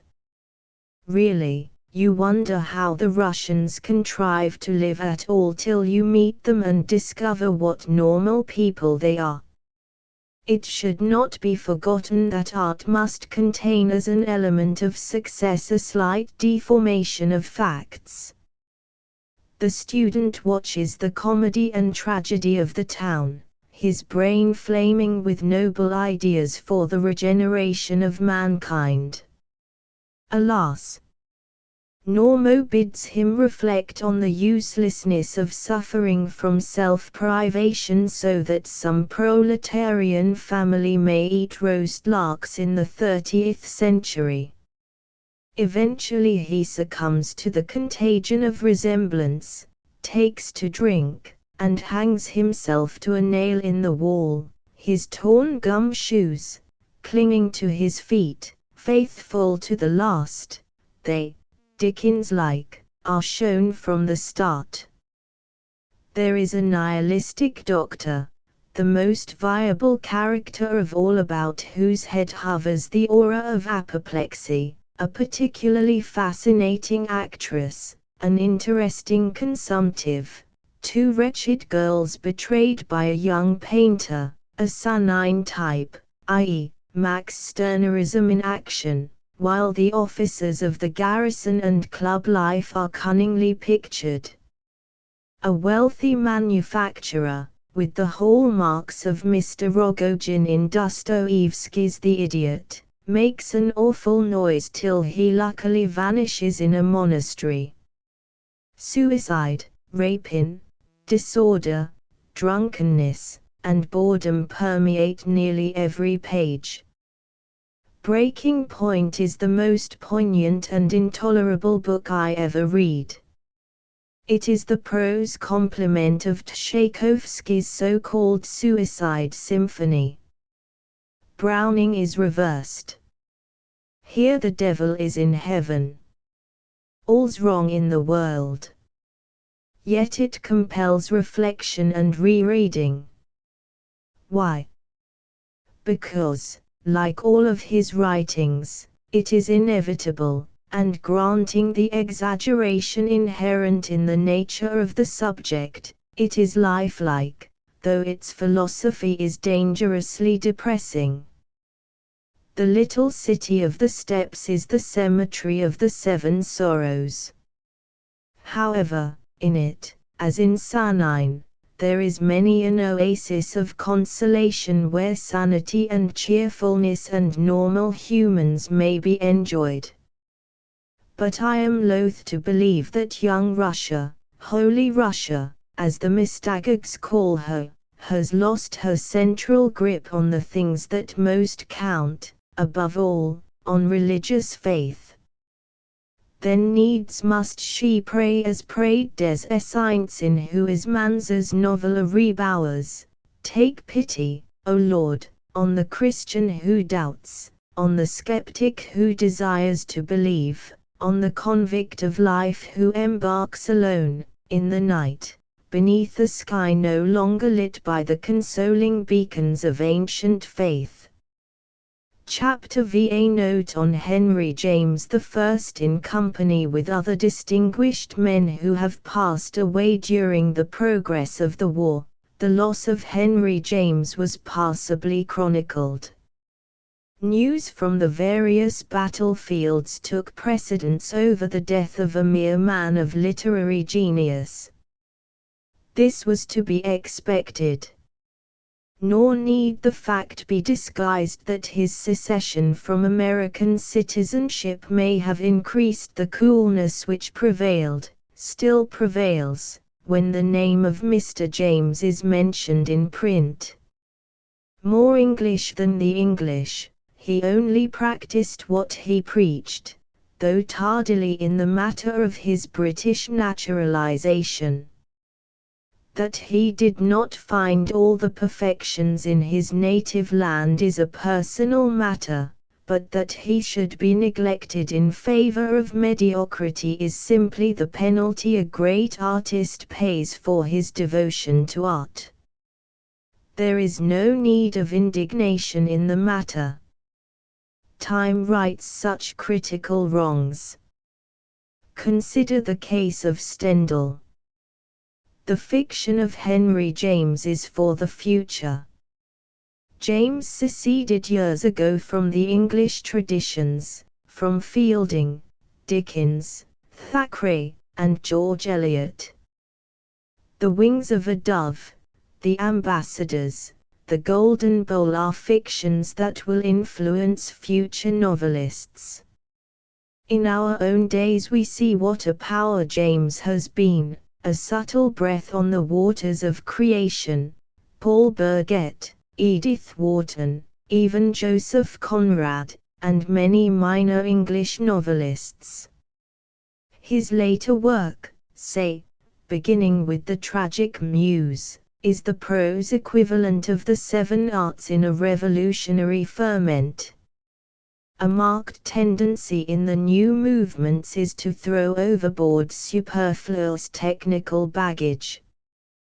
The James novel is one of grand simplifications.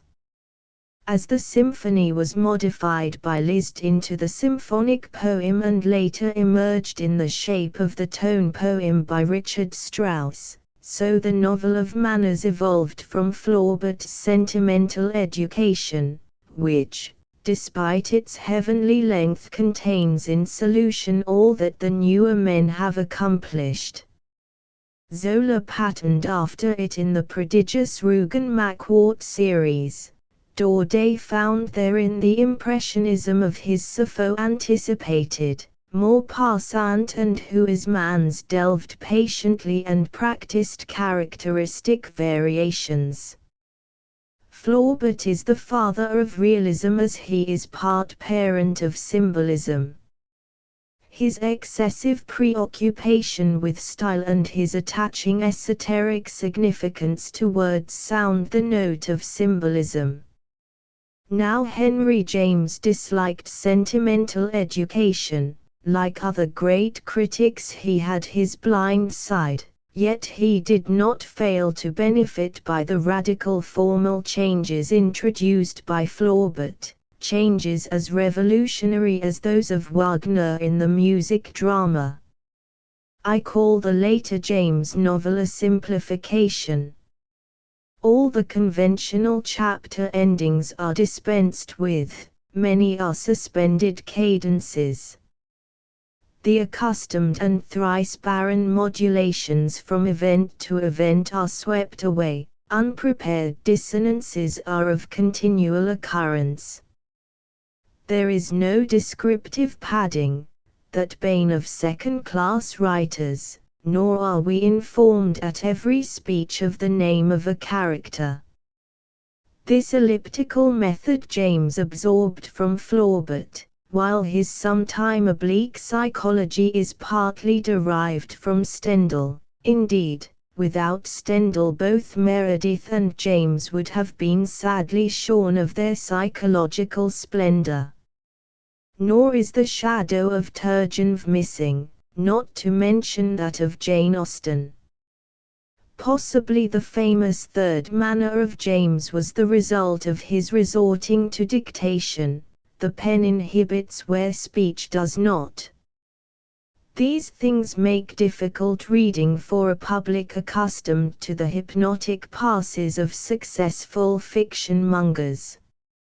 In James nothing is forestalled, nothing is obvious, one is forever turning the curve of the unexpected. The actual story may be discouraging in its bareness, yet the situations are seldom fantastic. The turn of the screw is an exception. You rub your eyes as you finish, for with all your credulity, painful in its intensity, you have assisted at a pictorial evocation. Both picture and evocation reveal magic in their misty attenuations. And there is ever the triumph of poetic feeling over banal sentiment. The portraiture in Millie Thiel and Maggie Verver is clairvoyant. Millie's life is a miracle, her ending, art superlative. The wings of a dove is filled with the faintly audible tread of destiny behind the arras of life. The reverberations are almost microphonic with here and there a crescendo or a climax.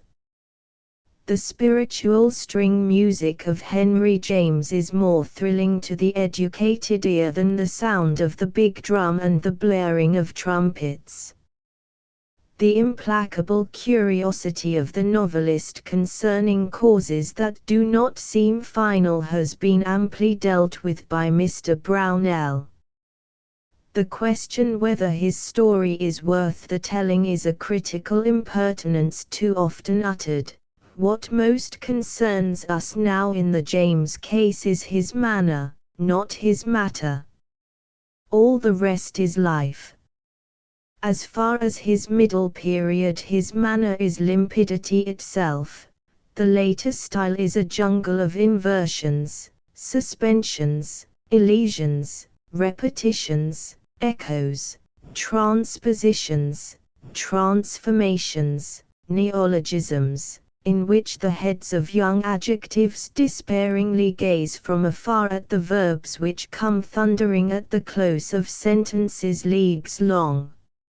It is bewildering, but more bewildering is this peculiarly individual style when drafted into smooth journalistic prose. Nothing remains. Henry James has not spoken. His dissonances cannot be resolved except in the terms of his own matchless art. His meanings evaporate when phrased in our vernacular. This may prove a lot of negating things, or it may not. Why prose should lag behind its sister arts I can't say, possibly because every pothouse politician is supposed to speak it. For that matter anyone who has dipped into the well of English undefiled, 17th-century literature, must realize that nowadays we write a parlous prose. However, it is not a stately prose that James essayed. The son of a metaphysician and moralist, the writings of Henry James, the elder, are far from negligible. The brother of the greatest American psychologist, the late William James of brilliant memory, it need hardly be added that character problems are of more interest to this novelist than the external qualities of rhetorical sonority, or the fascination of glowing surfaces. You can no more read aloud a page of James than you can read aloud de Goncourt. For Flaubert, who modeled his magnificent prose harmonies on the Old Testament, Shakespeare, Bossuet, and Chateaubriand. The final test of noble prose is the audible reading thereof. Flaubert called it spouting. The James prose appeals rather to the inner ear. Nuance and overtones, not dazzling tropical hues or rhythmical variety. Henry James is a law unto himself. His novels may be a precursor of the books our grandchildren will enjoy when the hurlyburly of noisy adventure, cheap historical vapidities, and still cheaper drawing-room struttings shall have vanished. But, like the poor, the stupid reader we shall always have with us. In the fiction of the future a more complete synthesis will be attained. An illuminating essay by Arthur Symons places George Meredith among the decadents, the murderers of their mother tongue, the men who shatter syntax to serve their artistic ends. Henry James belonged to this group for a longer time than the majority of his critics suspected. In his ruthless disregard of the niceties and conventionalities of sentence structure I see the outcome of his dictation. Yet no matter how crabbed and involved is his page, a character always emerges from the smoke of his muttered enchantments. The chief fault is not his obscurity. His prose, like the prose in Browning's Sordello, is packed with too many meanings, but that his character always speaks in purest Jacobean. So do the people in Balzac's crowded, electric world. So the men and women of Dickens and Meredith. It is the fault, or virtue, of all subjective genius, however, not a fault or virtue of Flaubert or Turgenev or Tolstoy. All in all, Henry James is a distinctly American novelist, a psychologist of extraordinary power and divination. He has pinned to paper the soul of the cosmopolitan. The obsession of the moral problem that we feel in Hawthorne is not missing. Be his manner never so cryptic, his deep-veined humanity may be felt by those who read him aright. His Americans abroad suffer a deep-sea change, a complete gamut of achieved sensibility divides Daisy Miller from Maggie Verver. Henry James is a faithful secretary to society, the phrase is Balzac's, to the American afloat from his native mooring as well as at home. And his exquisite notations are the glory of English fiction. Before me lies an autograph letter from Henry James to his friend Dr. Rice. It is dated the 26th of December, 1904, and the address 21 East 11th Street. It thus concludes, I am not one of the Bostonians but was born in this city the 15th of April, 1843. Believe me, truly yours, Henry James. Although he died a naturalized Englishman, there seems to be some confusion as to his birthplace in the minds of his English critics. In Ford Madox Hufer's critical study, Henry James, we read on page 95 that the life of James began in New England in 1843. He was born in America in 1843, then a land where culture was rare. That delightful condescension in foreigners is still extant. Now this isn't such a serious matter, for Henry James was a citizen of the world, but the imputation of a New England birthplace does matter, because it allows the English critic, and how many others, to perform variations on the theme of Puritanism, the Puritanism of his art. James as a temperamental Puritan, one is forced to capitalize the unhappy word. Apart from the fact that there is less Puritanism in New England than in the Middle West, James is not a Puritan. He does not possess the famous New England conscience. He would have been the first to repudiate the notion. For him the Puritan temperament has a faintly acrid perfume. To ascribe to Puritanism the 7 deadly virtues and refinement, sensibility, intellectuality, is a common enough mistake. James never made that mistake. He knew that all the good things of life are not in the exclusive possession of the Puritans. He must not be identified with the case he studies. Strictly speaking, while he was on the side of the angels, like all great artists, he is not a moralist. Indeed, he is our first great immoralist, a term that has supplanted the old-fashioned amoralist. And he wrote the most unmoral short story in the English language, one that also sets the spine trilling because of its supernatural element as never did Poe, or de Maupassant. Another venerable witticism, which has achieved the pathos of distance, was made a quarter of a century ago by George Moore. Mr. Moore said, Henry James went to France and read Turgenev. W. D. Howells stayed at home and read Henry James. To lend poignancy to this mild epigram, Mr. Huneker misquotes it, substituting the name of de Maupassant for Turgenev's.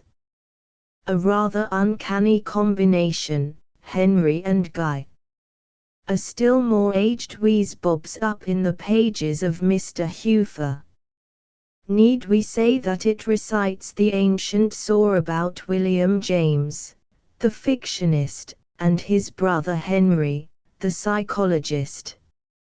None of these things is in the least true. With the prudishness and peanut piety of Puritanism, Henry James has nothing in common. He did not alone read Turgenev, he met him and wrote of him with more sympathy and understanding than he did of Flaubert or Baudelaire, and Mr. Howells never wrote a page that resembled either the Russians' or the Americans' fiction. Furthermore, James is a masterly psychologist and a tale-teller. To the credit of his latest English critics, this is acknowledged, and generously. Mr. Huneker is an accomplished craftsman in many literary fields. He writes with authority, though too often in a superlative key. But how James would have winced when he read in Mr. Huneker's book that he is always the greatest of living men. This surely is a planet-struck phrase. The Huneker study is stuffed with startling things. He bangs Balzac over the head. He tells the truth about Flaubert, whose sentimental education is an entire human comedy. He thinks ill of big business, that business and whatever takes place downtown or in the city is simply not worth the attention of any intelligent being. It is a manner of dirty little affairs incompetently handled by men of the lowest class of intelligence. But all this in a volume about the most serene and luminous intelligence of our times. Mr. Huneker also goes for James as critic.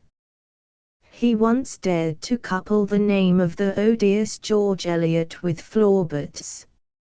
It does rather take the breath away, but, after all, didn't the tolerant and Catholic critic who was Henry James say that no one is constrained to like any particular kind of writing?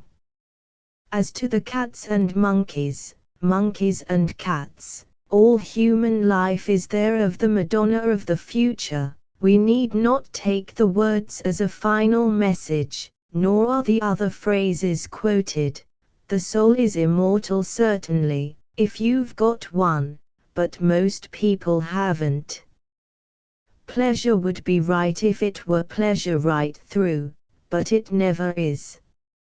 Mr. Huneker says that James found English people who were just people singularly nasty and who can say him nay after reading the sacred fount. But he ends on the right note, and for a man to have attained to international rank with phrases intimately national is the supreme achievement of writers, a glory that is reserved only for the Dantes, the Goethes, and the Shakespeares, who nonetheless remain supremely national. Neither Mr. Huneker nor Miss West is in doubt as to the essential Americanism of Henry James. He is almost as American as Howells, who is our Anthony Trollope, plus style and vision. And Trollope, by the way, will loom larger in the future despite his impersonality and microscopic manner. The James art is cerebral comedy, par excellence. To alter his own words, he plays his intellectual instrument to perfection. He is a portraitist doubled by a psychologist. His soul is not a solitary pool in a midnight forest, but an unruffled lake, sun-smitten or cloud-shadowed, yet in whose depths there is a moving mass of exquisite living things. His pages reverberate with the underhum of humanity. We may not exactly say of him as Hazlitt said of Walter Scott, his works, taken altogether, are almost like a new edition of human nature. But we can follow with the coda of that same dictum, this is indeed to be an author. Many more than the dozen superior persons mentioned by Huysmans enjoy the James novels. His swans are not always immaculate, but they are not swans of the cesspool to quote Landor. There is never an odor of leaking gas in his premises, as he once remarked of the D'Annunzio fiction. He has the cosmopolitan soul. There is no slouch in his spiritual gait. Like Renan, he abhorred the horrible mania of certitude to be found in the writing of his realistic contemporaries. He does not always dot the i's of his irony, a subrisive irony. But the spiritual antennae which he puts forth so tentatively always touch real things, not conjectural. And what tactile sense he boasts! He peeps into the glowing core of emotion, but seldom describes it. His ears are for overtones, not the brassy harmonies of the obvious, of truths, flat and flexible. Yet what novelist has kept his ear so close to quotidian happenings, and with what dignity and charm in his crumbling cadences? Not even that virtuoso of the ugly, Huysmans, than whom no writer of the past century ever rendered surfaces into such impeccable truth, with such implacable ferocity, is as clairvoyant as James. Fustian and thunder form no part of the James stories, which are like a vast whispering gallery, the dim reverberations of which fill the listening ear. He is an auditive as well as a visualist, to employ the precious classification of the psychiatrists. His astute senses tell him of a world which we are only beginning to comprehend. He is never obscure, never recondite, but, like Browning, he sends a veritable multiplex of ideas along a single wire. Mr. Howells has rightly said of him that it is not well to pursue the meanings of an author to the very heart of darkness. However, readers as a rule like their fiction served on a shiny plate. Above all, they don't like a story to begin in one key and end in another. If it's to be pork and molasses or hog and hominy, George Meredith's words, then let it be these delectable dishes through every course. But James is ever in modulation. He tosses his theme ball-wise in the air, and while its spirals spin and bathe in the blue he weaves a web of gold and lace, and it is marvelously spun. He is more atmospheric than linear. His theme is shown from a variety of angles, but the result is synthetic. Elizabeth Luther Carey has pointed out that he is not a remorseless analyst. He does not take the mechanism of his marionette apart, but lets us examine it in completeness. As a psychologist he stands midway between Stendhal and Turgenev. He interprets feeling, rather than fact. Like our sister planet, the Moon, he has his rhythmic moments of libration, he then reveals his other side, a profoundly human, emotional one. He is not all frosty intellect. But he holds in horror the facile expression of the sentiments. It's only too easy to write for those avid of sentimentalism, or to express what Thomas Huxley calls sensualistic caterwauling. In the large, generous curve of his temperament there is room for all life, but not for a lean or lush statement of life.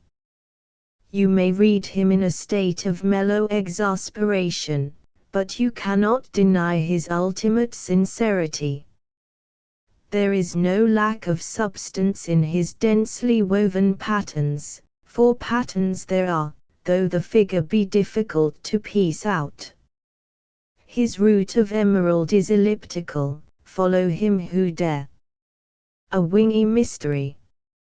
He is all vision. He does not always avoid naked issues. His 1001 characters are significantly vital. His is not the shadowland of American fiction. Simply his supreme tact of omission has dispensed with the entire banal apparatus of fiction as commonly practiced. To use a musical example, his prose is like the complicated score of some latter-day composer, and his art, like music, is a solvent. He discards lumbering descriptions, antique melodramatics, set developments and dynaments, mastodonic structures.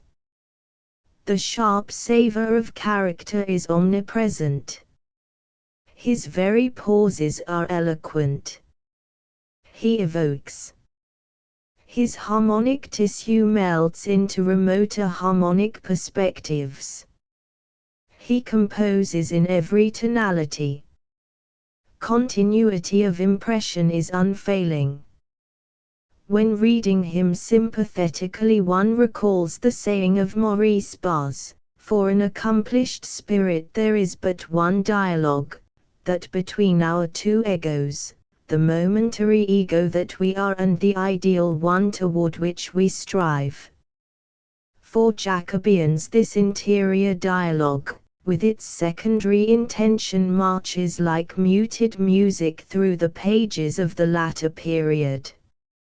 Henry James will always be a touchstone for the tasteless. Chapter 6 George Sand Thou large-brained woman and large-hearted man, self-called George Sand. Mrs. Browning. I who reads George Sand nowadays?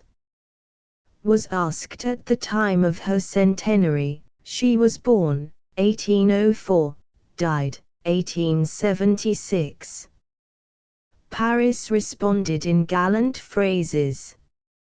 She was declared one of the glories of French literature.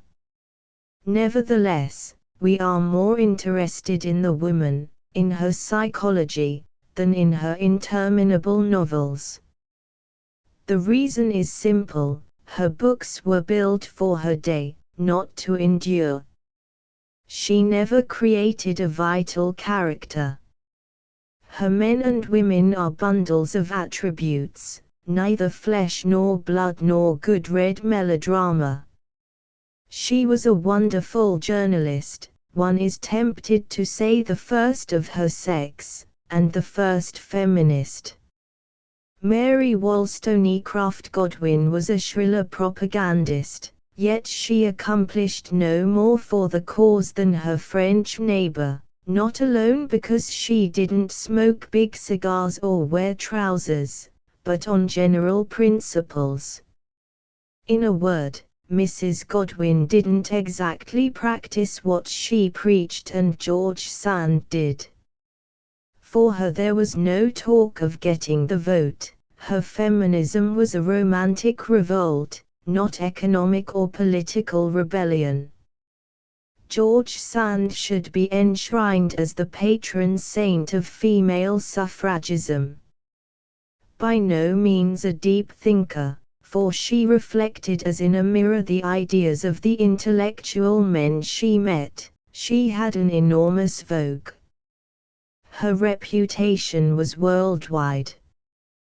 We know more about her now, thanks to the 3 volumes recently published by Vladimir Karenin, the pen name of a Russian lady, Mme. Komarov, the daughter of Dmitry Stasov. This writer has brought her imposing work, thus far over 1,700 pages, down to 1848, and, as much happened in the life of her heroine after that, we may expect at least 2 more fat volumes. Her curiosity has been insatiable. She has read all the historical and critical literature dealing with Sand. She has at first hand from friends and relatives facts hitherto unpublished, and she is armed with a library of documents. More, she has read and digested the 100-odd stories of the fecund writer, and actually analyzes their plots, writes at length of the characters, and incidentally throws light on her own intellectual processes. Mme. Karenin is not a broad critic. She is a painstaking historian. While some tales of Sand are worth reading, The Devil's Pool, Letters of a Voyager, even Consuelo, above all, her autobiography, the rest is a burden to the spirit. Her facility astounds, and also discourages. She confesses that with her writing was like the turning on of a water tap, the stream always flowed, a literary hydrant. Awaken her in the night and she could resume her task. She was of the centrifugal temperament, hence the resultant shallowness of her work. She had charm. She had style, serene, flowing, also tepid and fatuous, the style detested by Charles Baudelaire, and admired by Turgenev and Renan and Lamennais. Baudelaire remarked of this bestseller that she wrote her chefs d'oeuvre as if they were letters, and posted them. The style Calland praised by bourgeois critics, he abhorred, as it lacked accent, relief, individuality.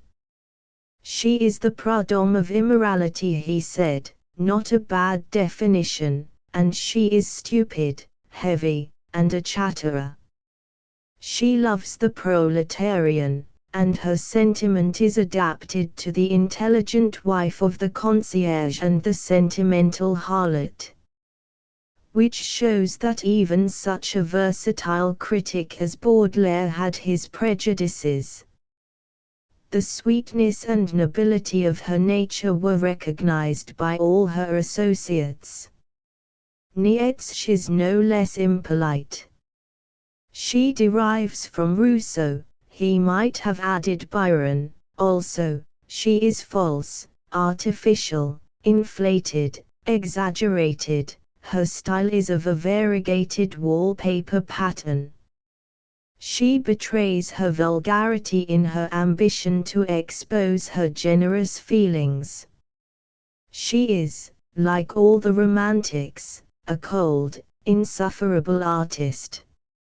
She wound herself up like a timepiece and wrote.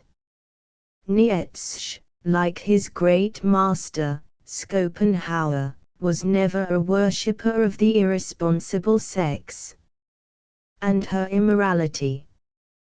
Perrier Didon said that her books are more immoral than Zola's, because more insidious, tinted as they are with false ideas and sentiments. George Sand immoral. What bathos! How futile her fist-shakings at conventional morality. As well say Marie Corelli or Uedar is immoral. This literature of gush and gabble is as dangerous to the morals of our time as the Ibsen plays or Aesop's fables. Unreality, cheap socialism, and sentiment of the downtrodden shop girl are the stigmata of the Sand school. She has written many memorable pages, many beautiful pages, such masters as Sainte-Beuve, Balzac, Delacroix, Flaubert, Ballanche, Heine, Dostoevsky, and Turgenev have told us so. Her idyllic stories are of an indubitable charm.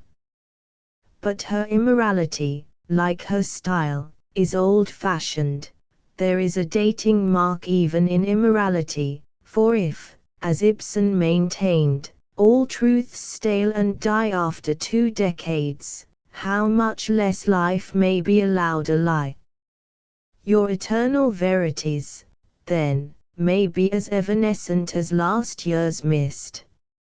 Mme Karenine does not belong to the school of moral rehabilitation, so prevalent here and in England. She does not spare her subject, indeed, makes out a worse case than we had supposed. She is not a prude and, if critically she is given to discovering a masterpiece under every bush planted by that indefatigable gardener, George Sand, she is quite aware of George's flagrant behavior. The list of lovers is a longer one than given by earlier biographers. Dumas Fils, a close observer of the novelist, asserts that she had no temperament at all, thus corroborating the earlier testimony of Heine. This further complicates the problem. She was not, then, a perverse pursuer of young genius, going about seeking whom she could devour, and indulging in what Mother Church calls morose delectation. A cold devil, a la Felician Rops. I doubt this. Maternal she was. I once described her as a maternal nymphomaniac, a metaphysical Messalina. She presided at numerous artistic accouchements. She was, preeminently, the critical midwife to many poets, pianists, painters, composers, and thinkers. If she made some of them unhappy, she brought into the life of others much happiness. Matthew Arnold believed in her, so did the Brownings, Elizabeth and Robert. George Eliot admired her, she, too, was rowing in the same kind of a moral galley, but with heavier oars and through the Sargassian seas of British prudery. In contact with the finest minds of her times, George Sand was neither a moral monster nor yet the arrant bohemian that legend has fashioned of her. She was a fond mother, and a delightful grandmother. She had the featherbed temperament, and soothed masculine nerves exacerbated by the cruel exigencies of art. Jules Lafforgue would have said of her, "Stability, thy name is woman." She died in the odor of domestic sanctity, mourned by her friends, and the idol of the literary world. How account for her uprightness of character, her abundant virtues, save one? She was as true as the compass to her friends, to her family. Either she has been slandered or else she is an anomaly in the moral world. In either case we need a new transvaluation of morals. She was not made of the stuff of courtesans, she refused to go to the devil. Like Aspasia, she was an immoralist. As an artist she could have had social position. But she didn't crave it, she didn't crave notoriety. Paradoxical as it may sound, notoriety was thrust upon her. At Nohant, her chateau in Berry, there was usually a conglomeration of queer people, socialists, reformers, crazy dreamers, artists, and poets, occasionally working men in their blouses. Of that mystic crew Matthew Arnold could have repeated his famous "What a set," which he despairingly uttered about the Shelley Godwin gatherings. To George Sand was a normal woman. She preferred the society of men, with women she was always on her guard, a cat sleeping with one eye open. Her friendship with Mme d'Agoult, the elective affinity of Liszt, soon ended. She never summered in soft sapphic seas, nor hankered after poetic Leucadian promontories. She never did approvingly quote the verse of Baudelaire beginning, "Lo, the lesbians their sterile sex advancing."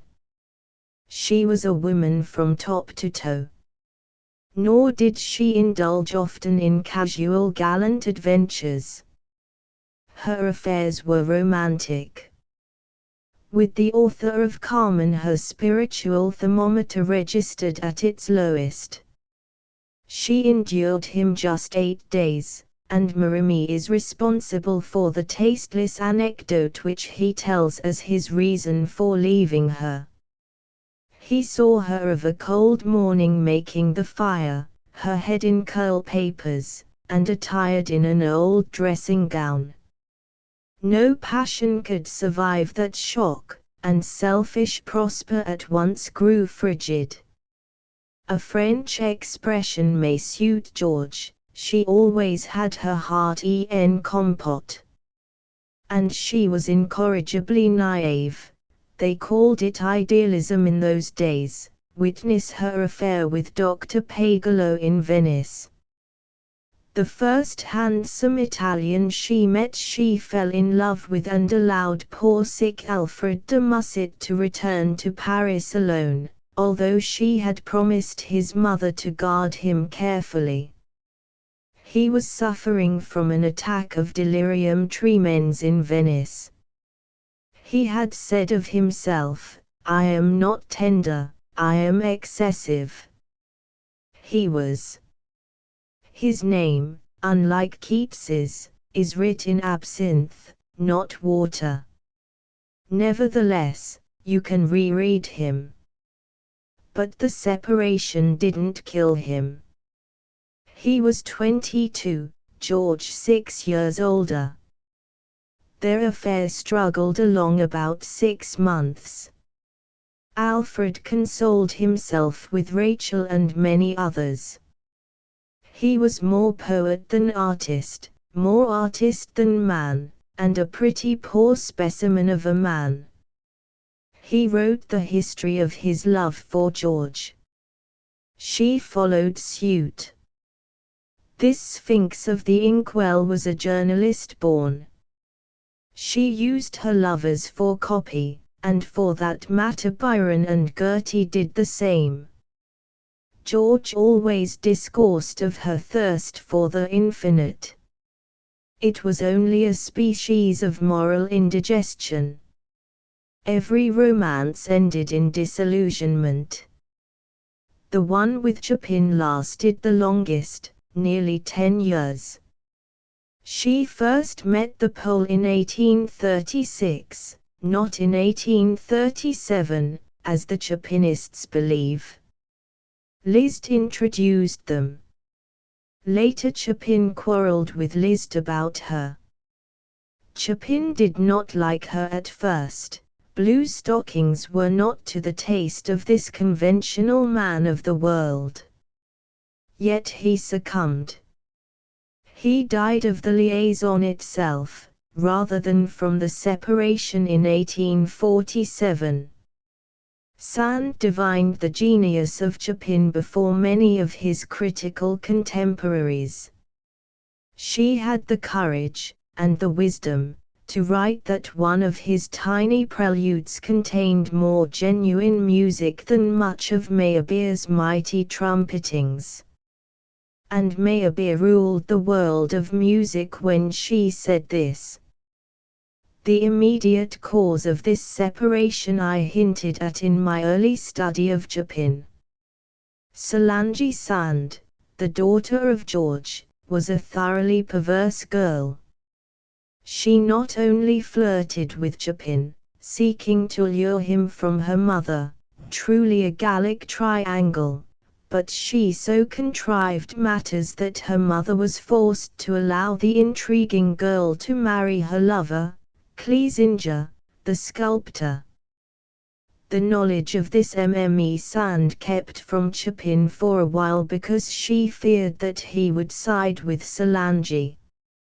He promptly did so, being furious at the deception. He it was who broke with George, possibly aided thereto by her nagging. He saw much of Solange, and pecuniarily helped her young and unhappy household. He announced by letter to George the news that she was a grandmother.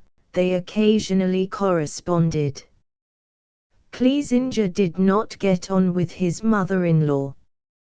She once boxed his ears. He drank, gambled, and brutally treated Solange. George Sand suffered the agony of seeing in her daughter's life a duplicate of her own. Her husband, François Casimir Dudevant, a debauched country squire, drank, was unfaithful, and beat her betimes. He treated his dogs better. No wonder she ran away to Paris, there to live with Jules Sandeau. She had married in 1822, and brought her husband 500,000 francs. But, rain or shine, joy or sorrow, she did her daily stunt at her desk. She was a journalist and wrote by the sweat of her copious soul. She was the rare possessor of the will to sit still, as metaphysicians would say. She thought with her nerves and felt with her brain. She was, morally speaking, magnificently disorganized. She was a subtle mixer of praise and poison, and her autobiography is stuffed with falsehoods. She couldn't help falsifying facts, for she was an incurable sentimentalist. Heine has cruelly said that women writers write with one eye on the paper, the other on some man, all except the Countess Hahn, who had one eye. George Sand wrote with both eyes fixed on a man, or men. Charity should cover a multitude of her missteps. In her case we don't know all. We know too much. Still, I believe she was more sinned against than sinning. 3. Since the fatal day when our earliest ancestors left the Garden of Eden, when Adam digged and Eve span, there have been a million things that women were told they shouldn't attempt, that is, not without the penalty of losing their womanliness or interfering with their family duties. But they continued, did these same refractory females, to overcome obstacles, leap social hurdles, make mock of antique taboos, and otherwise disport themselves as if they were free individuals, and not petticoated with absurd prejudices. They loved. They married. They became mothers. George Sand was in the vanguard of this small army of Protestants against the prevailing moral code, for women only. Her unhappy marriage was a blazing bonfire of revolt. The misunderstood woman at last had her innings. Sand stood for all that was wicked and hateful in the eyes of law and order. Yet, compared with the feminine fiction of our days, Sand's is positively idyllic. She is one parent of the women movement, unpalatable as her morals may prove to churchgoers. She acted in life what so many of our belligerent ladies urge others to do, and never attempt on their own account. George was brave. And George was polyandrous. If she hadn't much temperament, she had the courage to throw her bonnet over the windmill when she saw the man she liked, and if she suffered later, she, being an artist, made a literary asset of these sufferings. She is the true ancestor of the new woman. Her books were considered so immoral by her generation that to be seen reading them was enough to damn a man. Other males, other tales. She dared to live her own life as the Ibsenites say, and she was the original Ibsen girl, proof before all letters. I haven't the slightest doubt that today she would speak to street crowds, urging the vote for women. Why shouldn't women vote? She might be supposed to argue. There will be less dyspepsia in America when women desert the kitchen for the halls of legislation. Men, perforce, are better cooks. So, by all means, let women vote. Will it not be an acid test applied to our alleged democratic institutions? George Sand believed herself to be a social democrat. She trusted in Pierre Léraud's mysticism, trusted in the phalanstery of Fourier, in the doctrines of Saint Simon, the latter especially because of her intimacy with Franz Liszt. Nevertheless, she might shudder at the emancipation of ideas in our century, and, as she had a sensitive soul, modern democracy might prove for her a very delirium of ugliness. She was always aesthetic. She could portray with a tender pen the stammering litany of young caresses, but she couldn't face a fact in her fiction. Her Indianas, Lilias, and the other romantic insurgents against society are Byronic, Laras in petticoats. All rose water and rage, they are as rare in life as black lightning on a blue sky. Her stories are as sad and as ridiculous as a nightcap. For George Sand was not beautiful. Edouard Grenier declares that she was short and stout. Her eyes were wonderful, but a little too close together. Do you recall Heine's phrase, femme avec l'œil sombre? Black they were, those eyes, and they reminded Grenier at once of unpolished marble and velvet. Her nose was thick and not over-shapely. She spoke with great simplicity and her manner was very quiet. With these rather negative physical attractions she conquered men like Napoleon. Even Prim President Thiers tried to kiss her and her indignation was epical. He is said to have giggled in a silly way when reproved. It seems incredible. Did you ever see the bonnet portrait of this Philistine statesman? Liszt never wholly yielded to her. Merimee despised her in his chilly fashion. Michel de Bourges treated her rudely. Poor Alfred de Musset, who, when he was short of money, would dine in an obscure tavern, and, with a toothpick in his mouth, would stand at the entrance of some fashionable boulevard café, seems to have loved her romantically, the sort of love she craved. What was her attraction?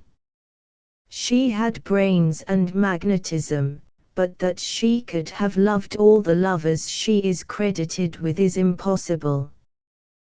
There is, to begin at the beginning, Jules Sandeau, who was followed by de Musset, after him the Deluge, Dr. Pagelow, who was jilted when he followed her to Paris, Michel de Bourges, Pierre Léras, Félicien Malfil, Chopin, Merimee, Manceau, and the platonic friendship with Flaubert.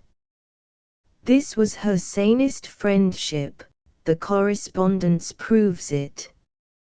She went to the Magny dinners with Flaubert, Goncourt, Renan, Zola, Turgenev, and Daudet. Her influence on the grumbling giant of Quasset was tonic. It was she who should have written Sentimental Education. But where is that sly old voluptuary, Saint Beuve, or the elder Dumas, the Pasha of many tales, or Liszt, who was her adorer for a brief period, notwithstanding Mme. Karenine's denial? She denies the Léras affair, too. Are these all? Who dare say? Dumas Fils carried a bundle of Chopin's letters from Warsaw and Sand buried them at Nohant. This story, doubted by Dr. Niecks, has been corroborated since by Mme. Karenine. What a loss for inquisitive critics! George was named Lucille Aurore or Dupin, and she was descended from a choice chain of rowdy and remotely royal ancestors. In her mature years she became optimistic, proper, matronly. She was a cheerful milch cow for her 2 children. It is delicious comedy to read the warnings to her son Maurice against actresses. Solange she gave up as hopelessly selfish, wicked for the sheer sarcasm of wickedness, a sort of inverted and evil art for art. Nearly all the facts of the quarrel with Solange are to be found in Samuel Rocheblave's George Sand et sa fille. After Solange left Cleisinger she formed a literary partnership with the Marquis Alfray, nephew of the great Italian poet. Sully opened a salon in Paris, to which came Gambetta, Jules Ferry, Floquet, Taine, Herve, Henry Fauquier, and Weiss, the critic who describes her as having the curved Hebraic nose of her mother and hair cold black. She, too, must write novels. She died at Nohant, her mother's old home, in 1899. Maurice Sand, her brother, died 10 years earlier. Jules Clarity tells an amusing story about Sand. In 1870, when she was old and full of honors, she went one day to visit the Minister of Instruction. There, being detained in the antechamber, she fell into a pleasant conversation with a well-groomed, decorated old gentleman. After 10 minutes' chat, the unknown consulted his watch, arose, and bowed to Mme. Sand. "If I could always find such a charming companion, I would visit the ministry often," he gallantly said, and went away. The novelist called an attendant. "Who is that amiable gentleman?" she asked.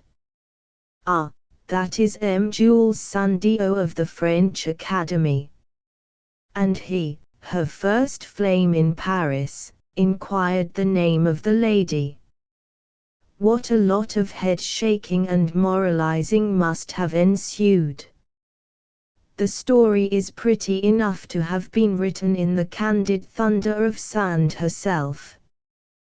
De Lenz, author of several rather neglected volumes about musicians, did not like Sand because she was rude to him when introduced by Chopin. He asked her concierge, "What is Madame properly called, Dudevant?" "Ah, monsieur, she has many names," was the reply. "But it is her various names, and not her novels, that interest us, and will intrigue the attention of posterity." Chapter 7 The Great American Novel. When the supreme master of the historical novel modestly confessed that he could do the big bow-wow strain, but to Jane Austen must be accorded the palm of exquisite craftsmanship, there was then no question upon the critical map of the so-called Great American Novel. Sir Walter Scott, to whom such authors of historical novels as Chateaubriand and his Martyrs, the Salammbô of Flaubert, and that well-nigh perfect fiction, The History of Henry Esmond, by Thackeray, yield precedence, might have achieved the impossible, the writing of a library, epitomizing the social history of these states, as Walt Whitman would say. After Scott no name but Balzac's occurs to the memory, Balzac, who laid all France under his microscope, and France is all of a piece, not the checkerboard of nationalities we call America. Even the mighty Tolstoy would have balked the job. And if these giants would have failed, what may be said of their successors? The idea of a great American novel is an absolute, and nature abhors an absolute, despite the belief of some metaphysicians to the contrary. Yet the notion still obtains, and inquests are held from time to time, and the opinions of contemporary novelists are taken toll of, as if each man and woman could give aught else but their own side of the matter, that side which is rightfully enough personal and provincial. The question is, after all, an affair for critics, and the great American novel will be in the plural, thousands perhaps.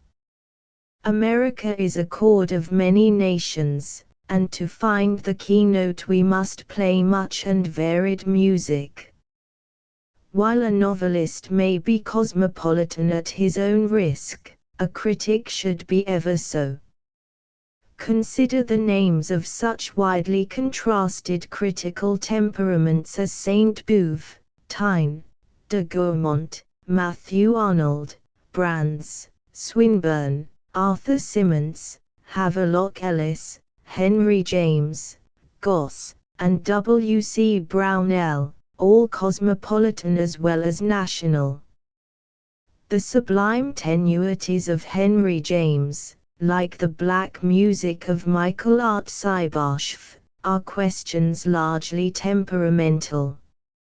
But the Russian is all Slavic, and no one would maintain that Mr. James shows a like ingrained nationalism.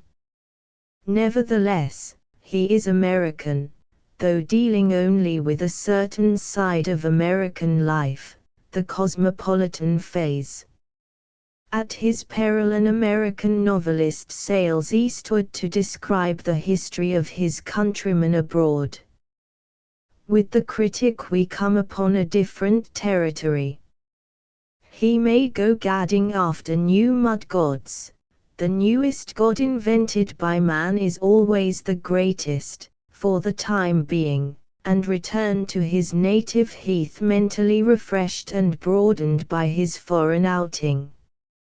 Not so the maker of fiction. Once he cuts loose his balloon he is in danger of not getting home again. Mr. James is a splendid case for us. He began in America and landed in England, there to stay. Our other felicitous example of cosmopolitanism is Henry Blake Fuller, the author of the Chevalier Pensieri and the Chatelaine de la Trinite, who was so widely read in the 90s.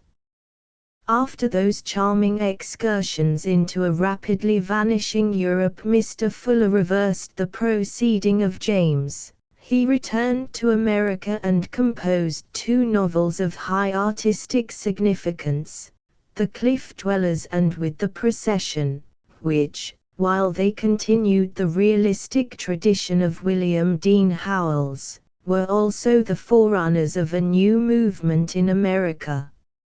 It is not necessary to dwell now on The Last Refuge, or on that masterly book of spiritual parodies, The Puppet Booth.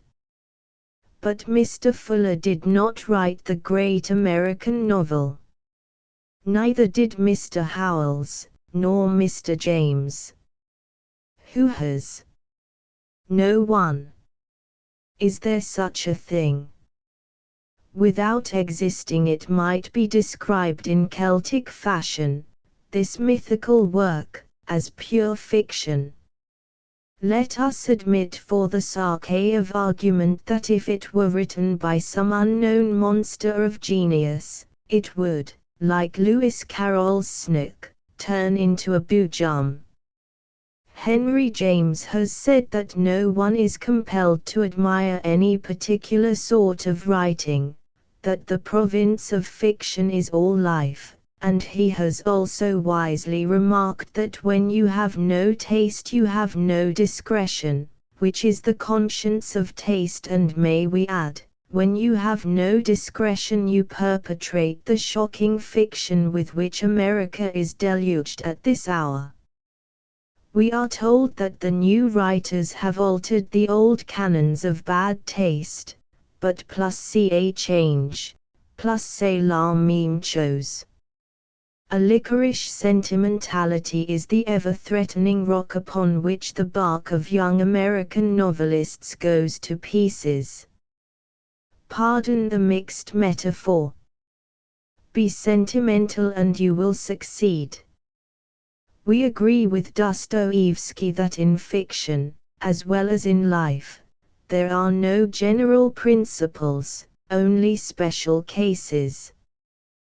But these cases, could they not be typical?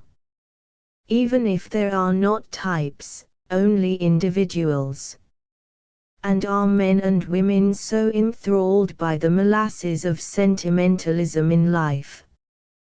Have the motion pictures hopelessly deranged our critical values? I know that in America charity covers a multitude of mediocrities. Nevertheless, I am loath to believe that all one reads in praise of wretched contemporary fiction is meant in earnest. Well, Chacunaces digots. The thrilling detective story, the romantic sonorities of the ice cream soda woman novelist, with a triple-barreled name, as Rudyard Kipling put it once upon a time, or that Church of Heavenly Ennui, the historical novel. What a cemetery of ideas, all of them. An outsider must be puzzle-pated by this tumult of tasteless writing and worse observation. However, history in fiction may be a cavalcade of shining shadows, brilliant, lugubrious, dull, or joyful happenings, but where Thackeray succeeded multitudes have failed. Who shall bend the bow of that Ulysses? Native talent, subtle and robust, we possess in abundance. Thus far it has cultivated with success its own parochial garden, which is as it should be. The United States of fiction. America is cosmopolis. As to the Puritanism of our present novels, one may dare to say in the teeth of youthful Protestants that it is non-existent. The pendulum has swung too far the other way. And as literary artists are rare, the result has not been reassuring.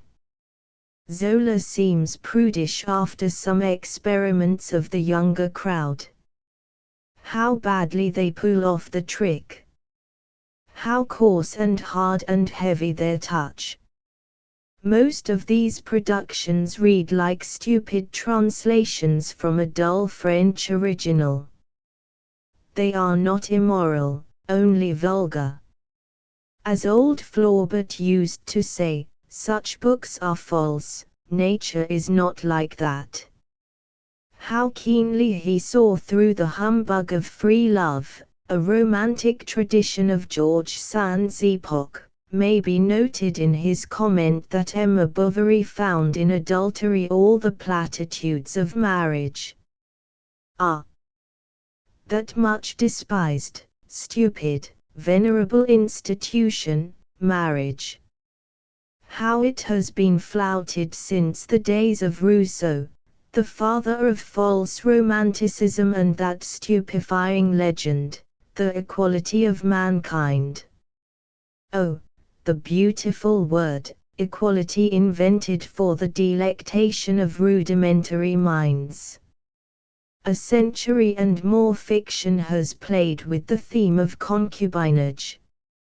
If the Narquet divorce bill had been introduced a decade or so before it was in France, what would have become of the theatre of Dumas' Fils, or later, of the misunderstood woman in Ibsen's plays? All such tribal taboos make or unmake literature. So, merely as a suggestion to ambitious youngsters, let the novelist of the future in search of a novelty describe a happy marriage, children, a husband who doesn't drink or gamble, a wife who votes, yet loves her home, her family, and knows how to cook. What a realistic bombshell he would hurl into the camp of sentimental socialists and them that believe a wedding certificate is like Balzac's La Peau de Chagrin, a document daily shrinking in happiness. Absurdities make martyrs. But of all the absurd and ineffectual martyrdoms, that of running off with another's wife is usually the crowning one. "I don't call this very popular pie," said the little boy in Richard Grant White's story, and the man in the case is usually the first to complain of his bargain in pastry. However, categories are virtually an avowal of mental impuissance, and all marriages are not made in heaven. In the kingdom of morality there are many mansions. When too late you may sport with the shade, not in the shade, of Amaryllis, and perhaps elbow epigrams as a lean consolation. That is your own affair. Paul Verlaine has told us that J.R. vécut énormément, though his living enormously did not prove that he was happy. Far from it. but he had at least the courage to relate his terrors. American novelists may agree with Dostoevsky that everything in the world always ends in meanness, or with Dr. Pangloss that all is for the best in the best of possible worlds. An affair of temperament. But don't mix the values. Don't confuse intellectual substances. Don't smear a fact with treacle and call it truth. Above all, don't preach. Impiety is an indiscretion, yet, don't be afraid to tell the truth. From Jane Austen and Walter Scott, the parents of the modern English novel, to many modern instances, fiction has thrived best on naked truth. All the rest is sawdust, tripe selling, and sentimentalism. Didn't Mr. Roundabout declare in one of his famous papers that figs are sweet, but fictions are sweeter? In our land we can't get the latter sweet enough. Altruism, brotherhood of man uplifting. These are the shibboleths of the Nouvelles Couches socials. Prodigious. 3 Who is man's declared that in the land of books there are no schools, no idealism, realism, symbolism, only good writers and bad. Whistler said the same about painting and painters. Setting aside the technical viewpoint of such dicta, we fancy that our bestsellers do not preoccupy themselves with the mere writing of their fictions, but they have developed a formidable faculty of preaching. Old-fashioned fiction that discloses personal charm, that delineates manners, or stirs the pulse of tragedy, not melodrama, is vanishing from publishers' lists. Are there not as many charming men and women perambulating the rind of the planet as there were in the days when Jane Austen, or Howells, or Turgenev wrote? We refuse to believe there are not, but there is little opportunity, in a word, no market, for the display of these qualities. The novel with a purpose, generally an unpleasant purpose, has usurped the rule of the novel of character and manners. Bournages, not Balzac, now occupies the pasteboard pulpit of fiction. I quoted Henry James to the effect that all life is the province of the novelist. Nevertheless, the still small garden wherein is reared the tender solitary flower does but ill represent the vaster, complicated forest of common humanity. The ivory tower of the cultivated egoist is not to be unduly admired, rather Zola's La Terre with its foul facts than a palace of morbid art. Withal, the didactic side of our fiction is overdone. I set it down to the humbug about the masses being opposed to the classes. Truly a false antithesis. As if the French bourgeois were not a product of the Revolution, poor bourgeois, always abused by the novelist. As if a poor man suddenly enriched didn't prove, as a rule, the hardest taskmaster to his own class. Consider the new rich. What a study they afford the students of manners. A new generation has arisen. Its taste, intelligence, and culture, its canned manners, canned music, preferably pseudo-African, canned art, canned food, canned literature, its devotion to the mediocre. What a field for our aspiring young secretaries to society. Cheap prophylactics, political and religious, for religion is fast being butchered to make the sensational evangelist's holiday, are in vogue. They affect our fiction mongers, who burn to avenge wrongs, write novels about the downtrodden masses and sermons on social evils, evils that have always existed, always will exist. Like the knife grinder, story they have none to tell. Why write fiction, or what they are pleased to call fiction? Why not join the brave brigade of agitators and pamphleteers? The lay preachers are carrying off the sweepstakes. For them Mr. Howells is a superannuated writer. Would there were more like him in continence of speech, wholesomeness of judgment, nobility of ideals, and in the shrewd perception of character. Fiction, too, is a fine art, though this patent fact has escaped the juvenile Paul Pryes, who are mainly endeavoring to arouse class against mass. It's an old dodge, this equality theory, as old as Beelzebub, Lord of Flies. When all fruit fails, welcome envy and malicious slandering. When you have nothing else to write about, attack your neighbor, especially if he hath a much coveted vineyard. Max Stirner, least understood of social philosophers, wrote, "Mind your own business," and he forged on the anvil of experience a mighty leading motive for the conduct of life. But our busy little penmen don't see in this golden motto a sufficient sentimental appeal. It doesn't flatter the masses. Mr. Bryan a few years ago told us that we were all middle class.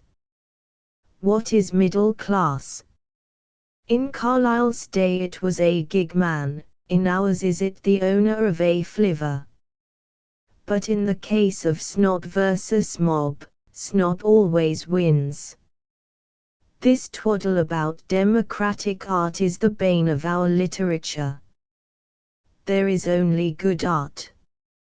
Whether it deals with such democratic subjects as L'Assommoir or Germany Lassito, or such aristocratic themes as those of D'Annunzio and Paul Burget, it is the art thereof that determines the product. I hold no brief for the sterile fiction that is enrolled under the banner of art for art. I go so far as to believe that a novelist with a beautiful style often allows that style to get in the way of human nature. Stained glass windows have their use, but they falsify the daylight. A decorative style may suit pseudo-medieval romances, but for 20th century realism it is sadly amiss. Nor is the arteriosclerotic school of psychological analysis to be altogether commended. It has been well nigh done to death by Stendhal, Meredith, James, and Burget, and it is as cold as a star. Flaubert urged as an objection to writing a novel, proving something that the other fellow can prove precisely the opposite. In either case selection plays the role. The chief argument against the novel with a purpose, as the jargon goes, is its lack of validity either as a document or as art. A novel may be anything, but it must not be polemical. Zola has been, still is, the evil genius of many talented chaps who sling ink not to make a genuine book, but to create a sensation. Such writers lack patience, art, and direction. They always keep one eye on the box office. Indeed, the young men and women of the day, who are squandering upon paper their golden genius, painfully resemble in their productions the dime novels once published by the lamented Beadle or the lucubrations in the Saturday weeklies of long ago. But in those publications there was more virility. The heroes then were not well-dressed namby-pambies, the villains were villainous, the detectives detected real crimes, and were not weavers of metaphysical abstractions like your latter-day miracle workers of an impossible Scotland Yard, and the girls were girls, neither neurasthenic, nor did they outgolf all creation. The new novelists still deal with the same raw material of melodrama. Their handling of love episodes has much of the blaring brass quality of old-fashioned Italian opera. They loudly twang the strings of sloppy sentiment, which evoke not music, but mush and moonshine.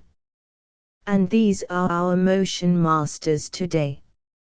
For there can be no objection to literature and life coming to grips. Letters should touch reality. Many a sturdy blow has been struck at abuses by penmen masquerading behind fiction. No need to summon examples. As for realism, I deny there are commonplace people. Only those writers are commonplace that believe in the phrase.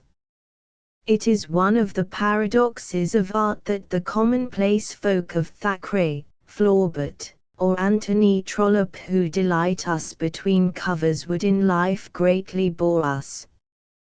The ennui is artistically suggested, though not experienced by the reader. It is the magic of the novelist, his style and philosophy, that make his creations vital. Dostoevsky says there are no old women. To be sure, he puts the expression in the mouth of the sensualist Karamazov, and as a corollary I maintain that nothing is uninteresting if painted by a master hand, from Carrots to Chopin. As for the historical novel, there is sentimental education as a model, if you desire something epical in scale and charged with the modern ironic spirit. A Flaubertian masterpiece, this book, with its daylight atmosphere, the inimitable sound, shape, gait, and varied prose rhythms of its sentences, its marvelous gallery of portraits executed in the Dutch manner of Hals and Vermeer, its nearness to its environment, and its fidelity to the pattern of life.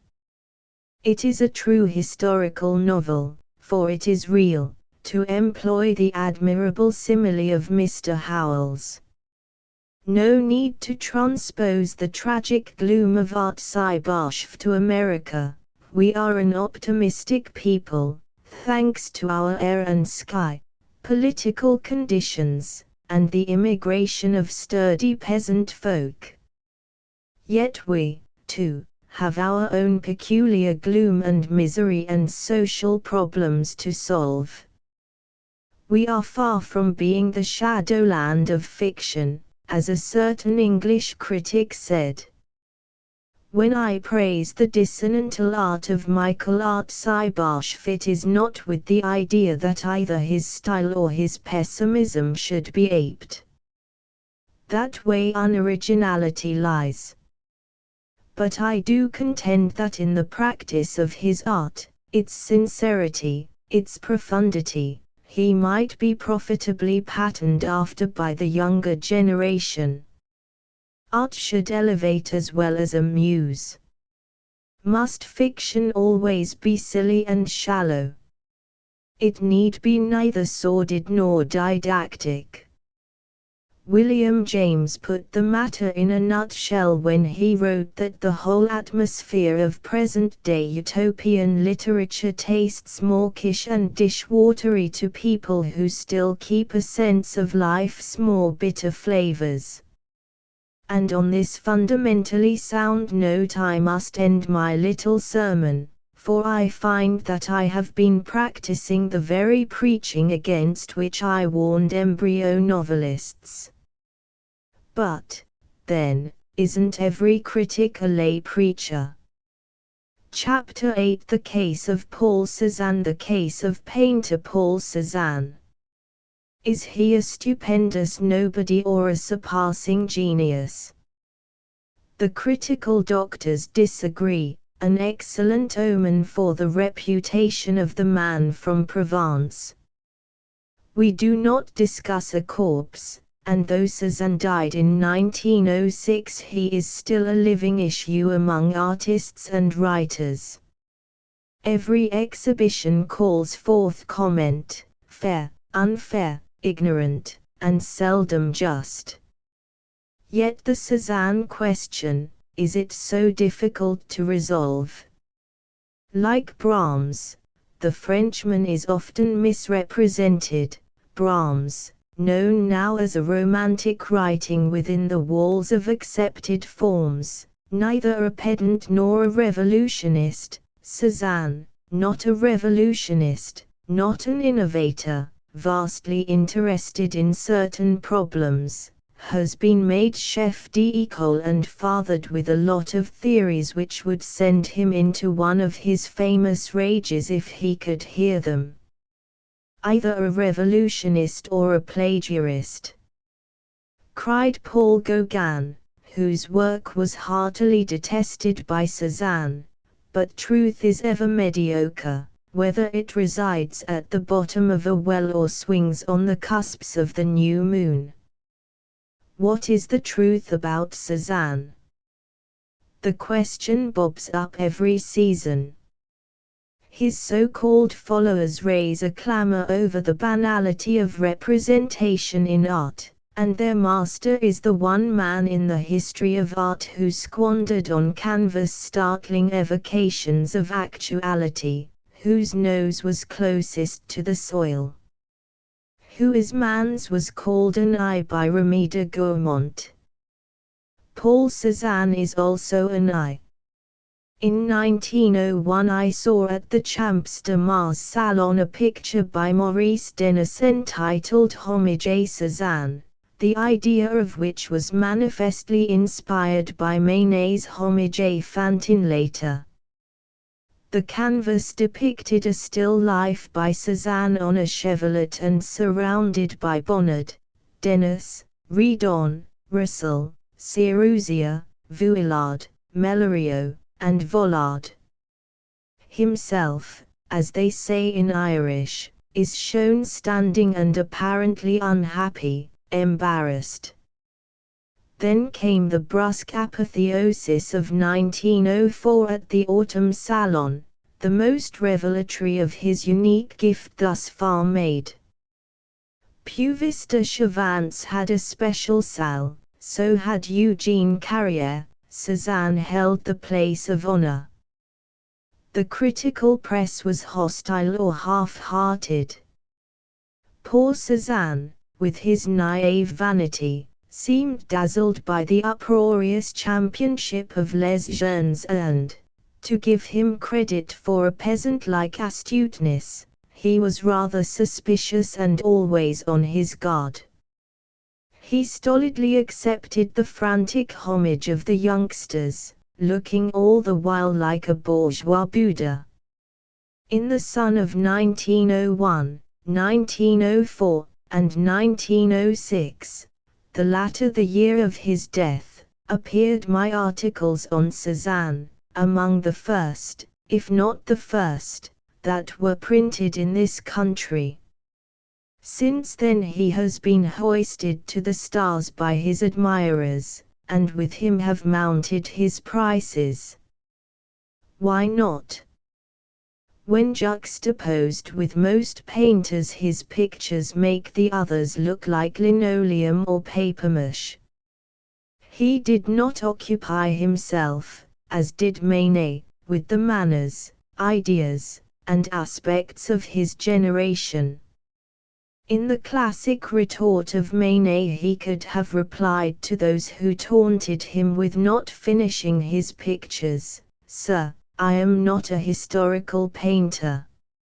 Nor need we be disconcerted, in any estimate of him, by the depressing snobbery of collectors who don't know B from a bull's foot, but who go off at half-trigger when a hint is dropped about the possibilities of a painter appreciating in a pecuniary sense. Cézanne is the painting idol of the hour, as were Manet and Monet a decade ago. These fluctuations must not distract us, because Cabanel, Bouguereau and Henner, too, were idolized once upon a time, and served to make a millionaire's holiday by hanging in his marble bathroom. It is the undeniable truth that Cézanne has become a tower of strength in the eyes of the younger generation of artists which intrigues critical fancy. Sincerity is strength. Cézanne is sincere to the core, but even stark sincerity does not necessarily imply the putting forth of masterpieces. Before he attained his original, synthetic power he patiently studied Delacroix, Courbet, and several others. He achieved at times the foundational structure of Courbet, but his pictures, so say his enemies, are sans composition, sans linear pattern, sans personal charm. But popularity is for dolls, cried Emerson. Cézanne's was a twilight soul. And a humorless one. His early modeling in paint was quasi-structural. Always the architectural sense, though his rhythms are elliptical at times and he betrays a predilection for the asymmetrical. Nevertheless, a man who has given to an art in 2 dimensions the illusion of a third, tactile values are here raised to the nth degree. His color is personal and rhythmic. Huysmans was clairvoyant when, nearly a half-century ago, he spoke of Cézanne's work as containing the prodromes of a new art.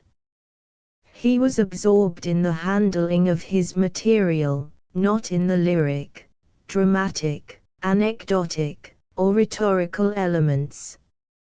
His portraits are vital and charged with character. And he often thinks profoundly on unimportant matters. When you are young, your foreground is huddled. It is the desire for more space that begets revolutionists, not unlike a big man elbowing his way in a crowd. Laudable then are all these sporadic outbursts, and while a creative talent may remain provincial, even parochial, as was the case with Cézanne, a critic must be cosmopolitan or nothing. An artist may stay rooted in his own bailiwick his life long, yet paint like an angel, but a provincial critic is a contradiction in terms. He reminds one of a razor so dull that it can't cut butter. Let us therefore be hospitable to new ideas. Even Cabanel has his good points. The tang of the town is not in Cézanne's portraits of places. His leaden landscapes do not arouse to spontaneous activity a jaded retina fed on Fortuny, Monticelli, or Monet. As for the groups of bathing women, how they must wound the sensibility of George Moore, professor of energy at the University of Erotica. There is no sex appeal. Merely women in their natural pelt. It is related of the Empress Eugénie that in front of Courbet's Les Baineuses, Salon, 1853, she asked, Ist sie aussi un Percheron? Of the heavy-flanked Percheron breed of horse are the ladies on the canvases of Cézanne. The remark of the Empress appealed to the truculent vanity of Courbet. it might not have pleased Cézanne. With beauty, academic or operatic, he had no traffic. If you don't care for his graceless nudes, you may console yourself that there is no disputing tastes with the tasteless. They are uglier than the females of Degas, and twice as truthful. We have seen some of his still life pieces so acid in tonal quality as to suggest that divine dissonance produced on the palate by a slightly stale oyster, or akin to the rancid note of an oboe in a score by Stravinsky. But what thrice subtle sonorities, what color chords are in his best work! I once wrote in the Promenades of an Impressionist that his fruits and vegetables savor of the earth. Chardin interprets still life with realistic beauty. When he painted an onion, it revealed a certain grace. Voyen would have dramatized it. When Cézanne painted one, you smelled it. A feeble witticism, to be sure, but it registered the reaction on the sounding board of my sensibility. The supreme technical qualities in Cézanne are volume, ponderability, and an entrancing color scheme. What's the use of asking whether he is a sound draftsman? He is a master of edges and a magician of tonalities. Huysmans spoke of his defective eyesight, but disease boasts its discoveries, as well as health. The abnormal vision of Cézanne gave him glimpses of a reality denied to other painters.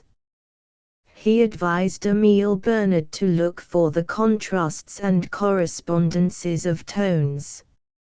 He practiced what he preached.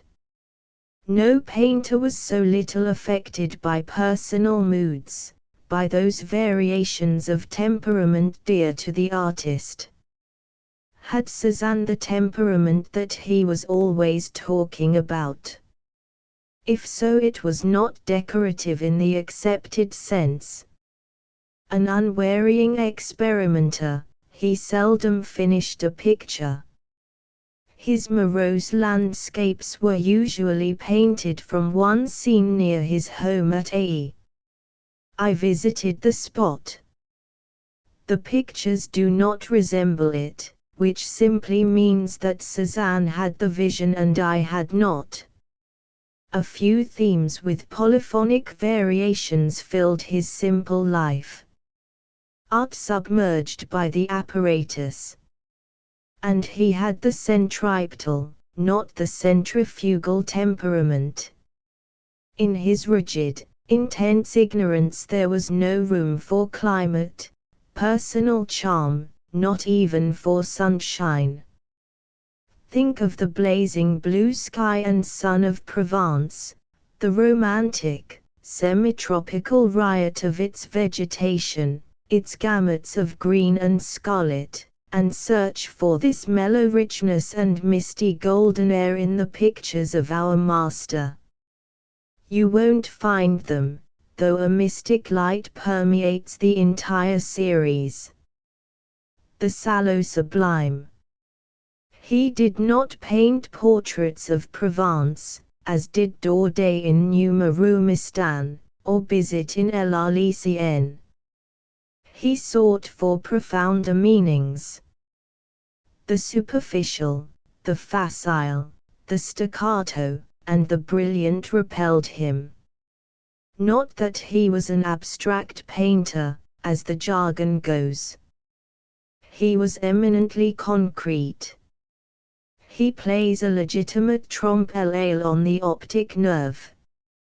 His is not a pictorial illustration of Provence, but the slow, patient delineation by a geologist of art of a certain hill on old Mother Earth, shamelessly exposing her bare torso, bald rocky pate, and gravelled feet. The illusion is not to be escaped.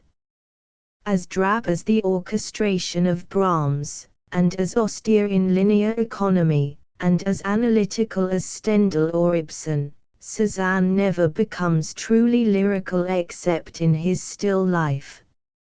Upon an apple he lavishes his palette of smothered jewels.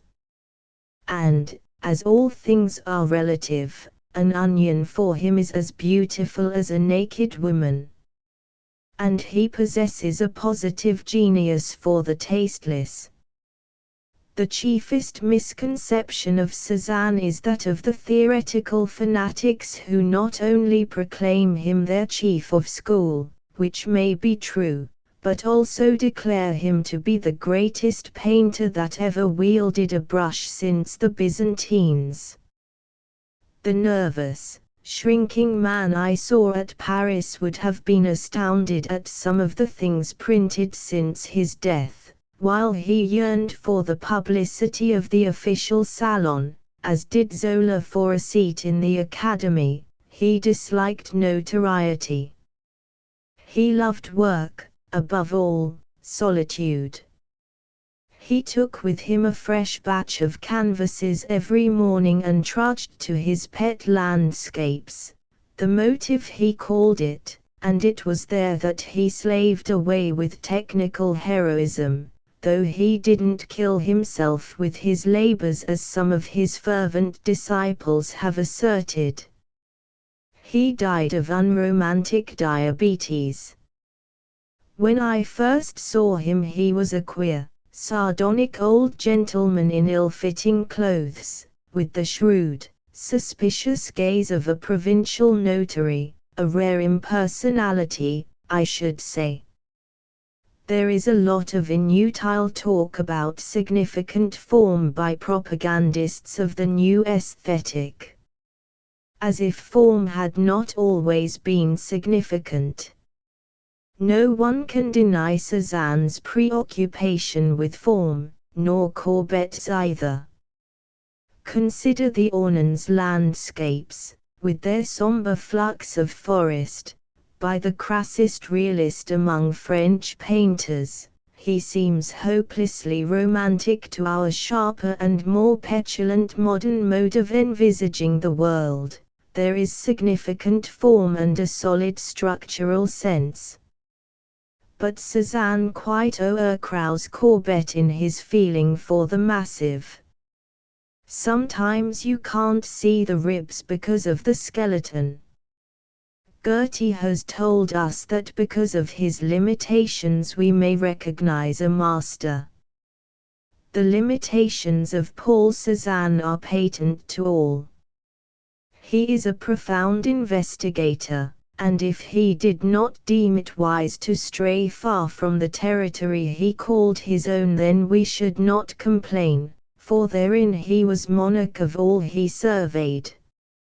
His nonconformism defines his genius.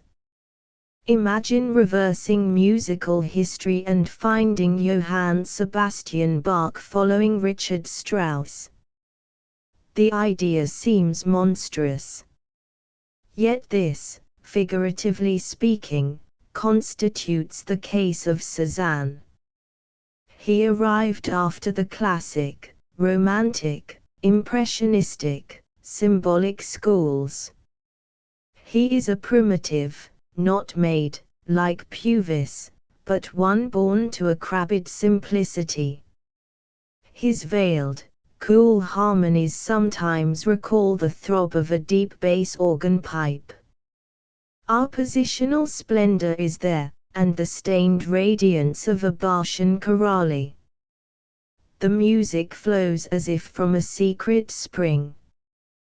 What poet asked, when we drive out from the cloud of steam majestical white horses, are we greater than the first men, who led black ones by the mane? Why can't we be truly Catholic in our taste?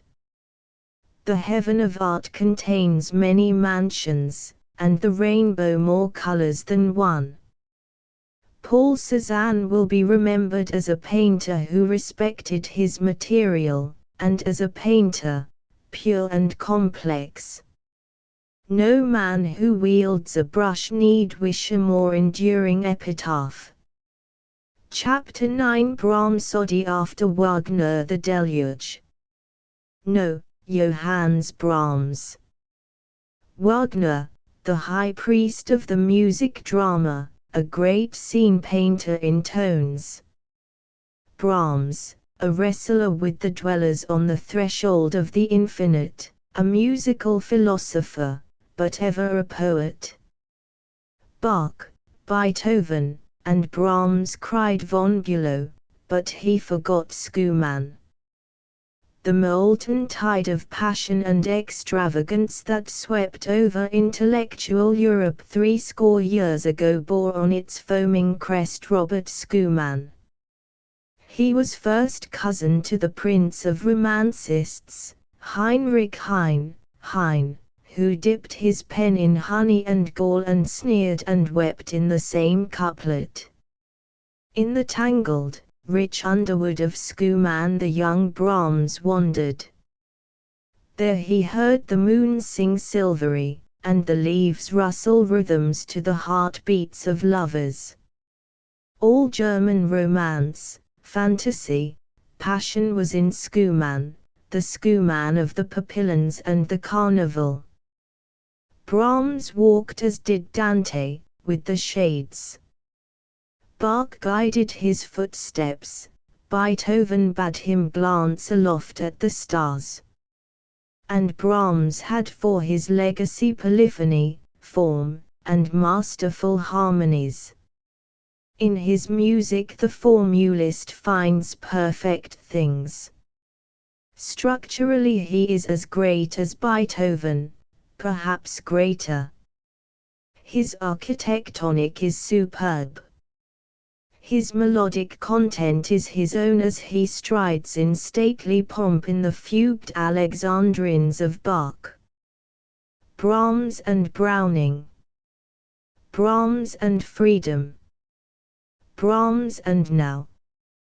The romantic infant of 1832 died of intellectual anemia, leaving the world as a legacy one of the most marvelous groupings of genius since Athens's sky-caroled azure glances to Pericles. Then came the revolution of 1848, and later a race of Sowermen sprang up from the mud. Flaubert, his face turned to the past, his feet to the future, gazed sorrowfully at Carthage and wrote an epic of the bourgeois. Zola and his gang delved into moral cesspools, and the world grew weary of the malodor. Chopin and Schumann, faint, fading flowers of romanticism, were put in albums where their purple harmonies and subtle sayings are pressed into sweet twilight forgetfulness. Even Berlioz, whose orchestral ozone revivified the scores of Wagner and Liszt, even Mad Hector, with the flaming locks, sounded garishly empty, brilliantly superficial. The new man had arrived. A short, stocky youth played his sonata in C, his opus I, for Liszt, and the Magyar of Weimar returned the compliment by singing in archangelic tones his own fantasy in B minor, which he fondly and futilely believed a sonata. Brahms fell asleep, and Liszt was enraged. But how symbolical of Brahms to fall asleep at the very onset of his career, fall asleep before Liszt's music. It is the new wearied of the old, the young fatigued by the garrulities of age. It is sad. It is wonderful. Brahms is of today. He is the scientist turned philosopher, the philosopher turned musician. If he were not a great composer he would be a great biologist, a great metaphysician. There are passages in his music in which I detect the philosopher in omphalic meditation. Brahms dreams of pure white staircases that scale the infinite. A dazzling, dry light floods his mind, and you hear the rustling of wings, wings of great, terrifying monsters, hippogriffs of horrid mien, hieroglyphic faces, faces with stony stare, menace your imagination. He can bring down within the compass of the octave moods that are outside the pale of mortals. He is a magician, spectral at times, yet his songs have the homely lyric fervor and concision of Robert Burns. A groper after the untoward, shudders at certain bars in his F-sharp minor sonata and weeps with the moonlit tranquility in the slow movement of the F minor sonata. He is often dull, muddy-pate, obscure, and maddeningly slow. Then a rift of lovely music wells out of the mist, you are enchanted and cry, Brahms, Master, anoint again with thy precious melodic chrism our thirsty eyelids. Brahms is an inexorable formulist. His 4 symphonies, his 3 piano sonatas, the choral works and chamber music, are they not all living testimony to his admirable management of masses? He is not a great colorist. For him the pigments of Maykart, Wagner, and Théophile Gautier are as naught. Like Puvis de Chavannes, he is a primitive. Simple, flat tints, primary and cool, are superimposed upon rhythmic versatility and strenuousness of thought. Ideas, noble, profundity embracing ideas he has. He says great things in a great manner, but it is not the smart, epigrammatic, scarlet, flashing style of your little man. He disdains racial allusions. He is German, but a planetary Teuton. You seek in vain for the geographical hints, hintings that chain Grieg to the map of Norway. Brahms's melodies are world-typical, not cabined and confined to his native Hamburg. This largeness of utterance, lack of polish, and a disregard for the politesse of his art do not endear him to the unthinking. Yet, what a master miniaturist he is in his little piano pieces, his intermezzi. There he catches the tender sigh of childhood or the intimate flutterings of the heart stirred by desire. Feminine he is as no woman composer, and virile as are few men. The sinister fury, the mocking, drastic fury of his first rhapsodies, true soul tragedies, how they unearthed the core of pessimism in our age. Pessimist. Yes, but yet believer, a believer in himself, thus a believer in men and women. He reminds me more of Browning than does Schumann. The full-pulsed humanity, the dramatic, yes, Brahms is dramatic, not theatric, modes of analysis, the flow, glow, and relentless tracking to their ultimate layer of motives is Browning, but the composer never loses his grip on the actualities of structure. After Chopin, Brahms. He gives us a cooling, deep draught in exchange for the sugared wormwood, the sweet, exasperated poison of the Polish charmer. A great sea is his music, and it sings about the base of that mighty mount we call Beethoven. Brahms takes us to subterranean depths, Beethoven is for the heights. Strong lungs are needed for the company of both giants. Brahms, the surgeon whose scalpel pierces the aches of modern soul maladies. Bard and healer. Beethoven and Brahms. Chapter X. The opinions of J.K. Who is man's? A monument should be erected to the memory of the inventor of playing cards because he did something toward suppressing the free exchange of human imbecility. The Frenchman Who is man's, who wrote this charming sentiment, was not necessarily companionable. He was the most unpleasant among the world's great writers, for as a great master of prose he ranks high in the literature of his country. His detestation of the mediocre became a tormenting fixed idea. Like Flaubert, a neurotic, his digestive organs in a dyspeptic condition, Who is man's pursued the disagreeable with the ardor of a sportsman tracking game. Why precisely such subjects appealed to him must be left to the truffle hunters of degeneration. Swift is in the same class, but Swift enjoyed scarifying his yahoos. Who is man's did not. Nor for that matter did Flaubert. The de Goncourts have told us in their copious confidences the agony they endured when digging for documents. Germany Lassito was painful travail, not alone because of the tortuous style it demanded, but also because of the author's natural repugnance to such vulgar material. They were aristocrats. Who is man's came of a solid bourgeois family, Dutch on the paternal side, his father hailed from Breda, and Parisian on the distaff.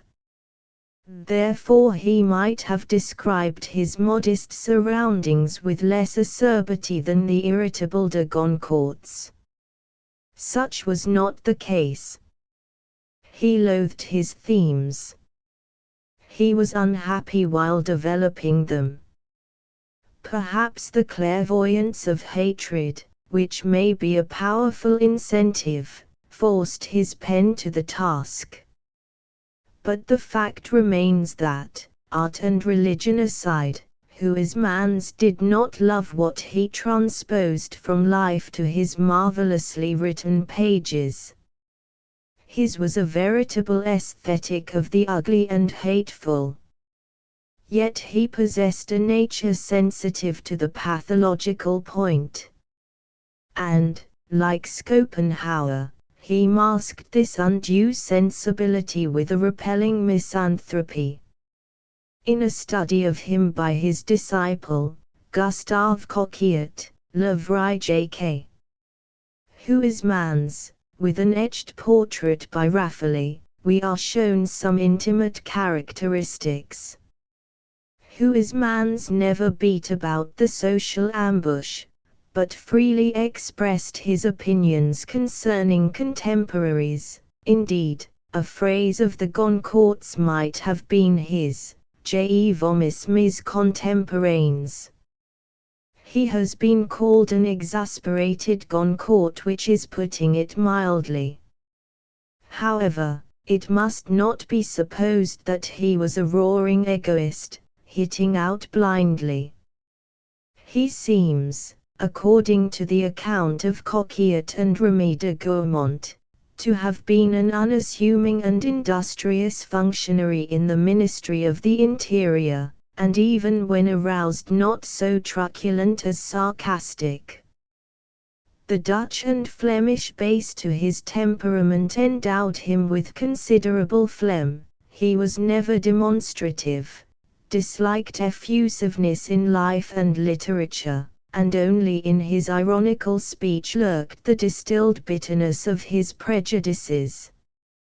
He had many.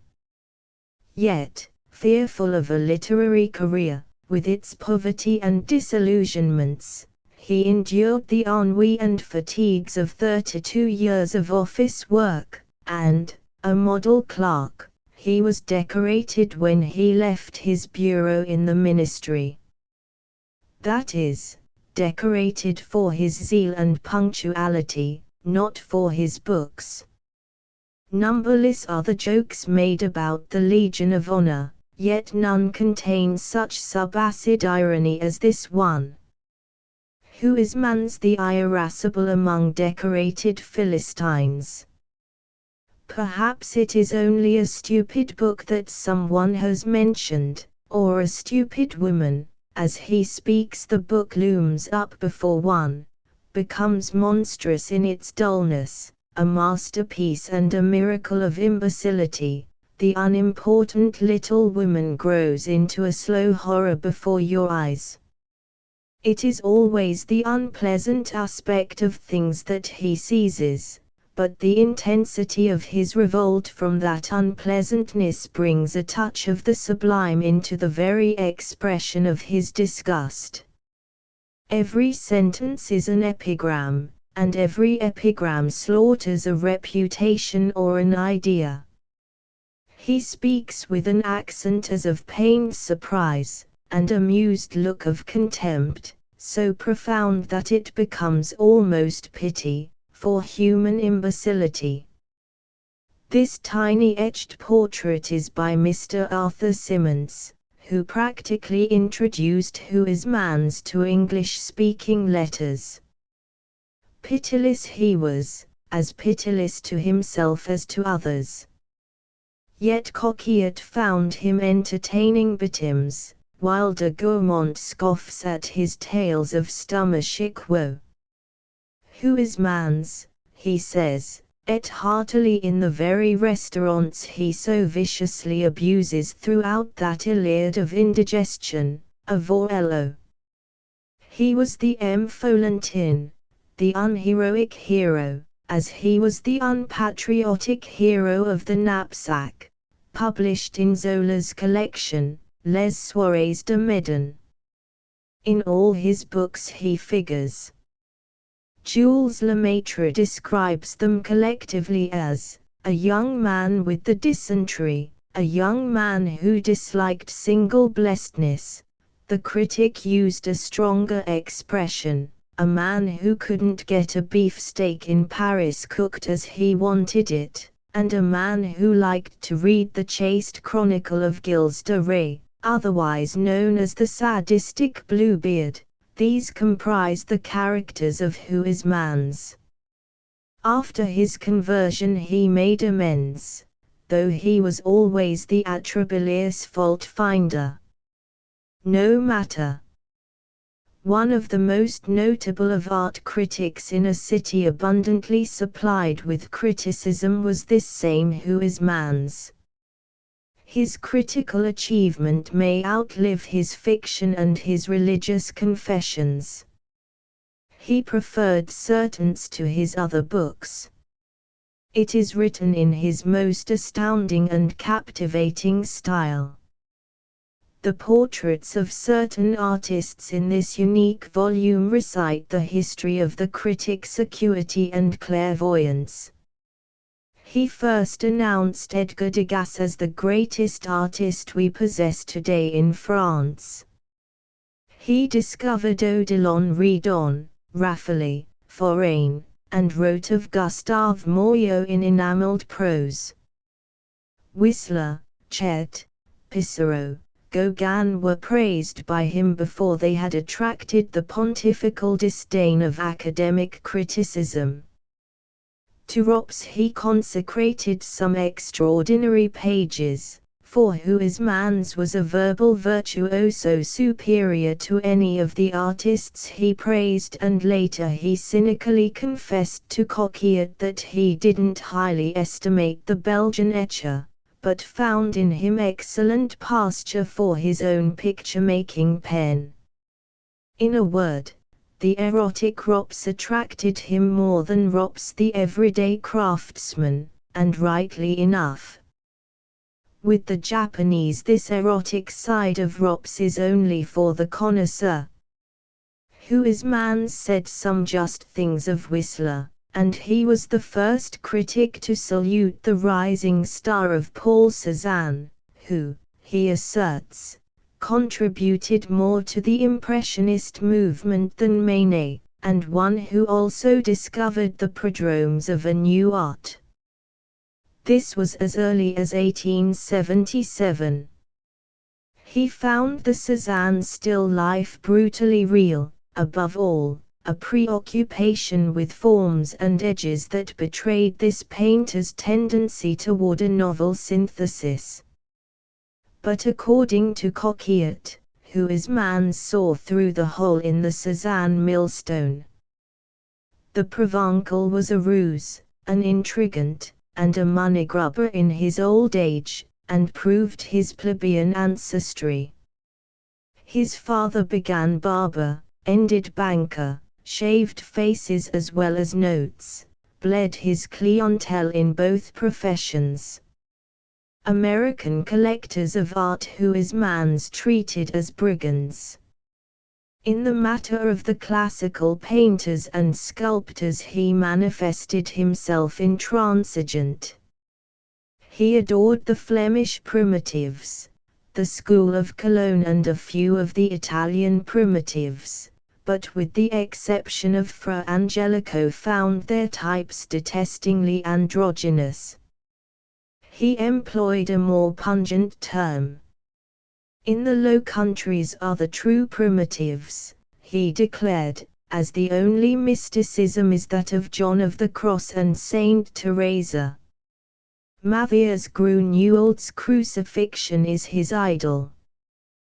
Huysmans's opinion of Puvis de Chavannes in Certains is stimulating though inconclusive. For him Puvis tries to dance a rigaudon at a requiem mass. But as a descendant of Cornelis Huysmans, the Parisian sees with almost an abnormal vision, and in prose paints like a veritable Fleming. Little wonder de Gaumont called him an eye. His prose is addressed to the eye, rather than to the ear.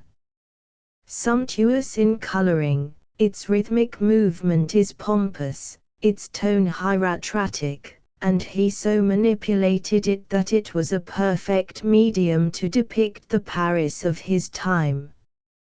Huysmans did not think too highly of his brothers under the same literary yoke. His opinions are concise. Coquillat prints them. Despite his affiliations with Zola and the naturalistic group, Huysmans soon tired of his chief, tired of his theories, his crude notions of art and life.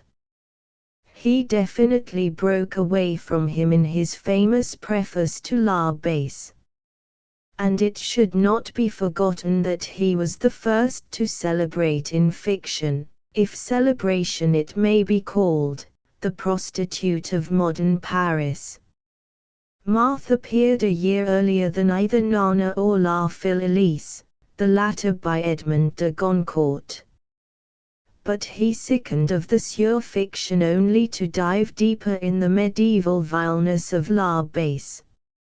He met Goncourt through the offices of Léon Cladel, a writer little known to our generation.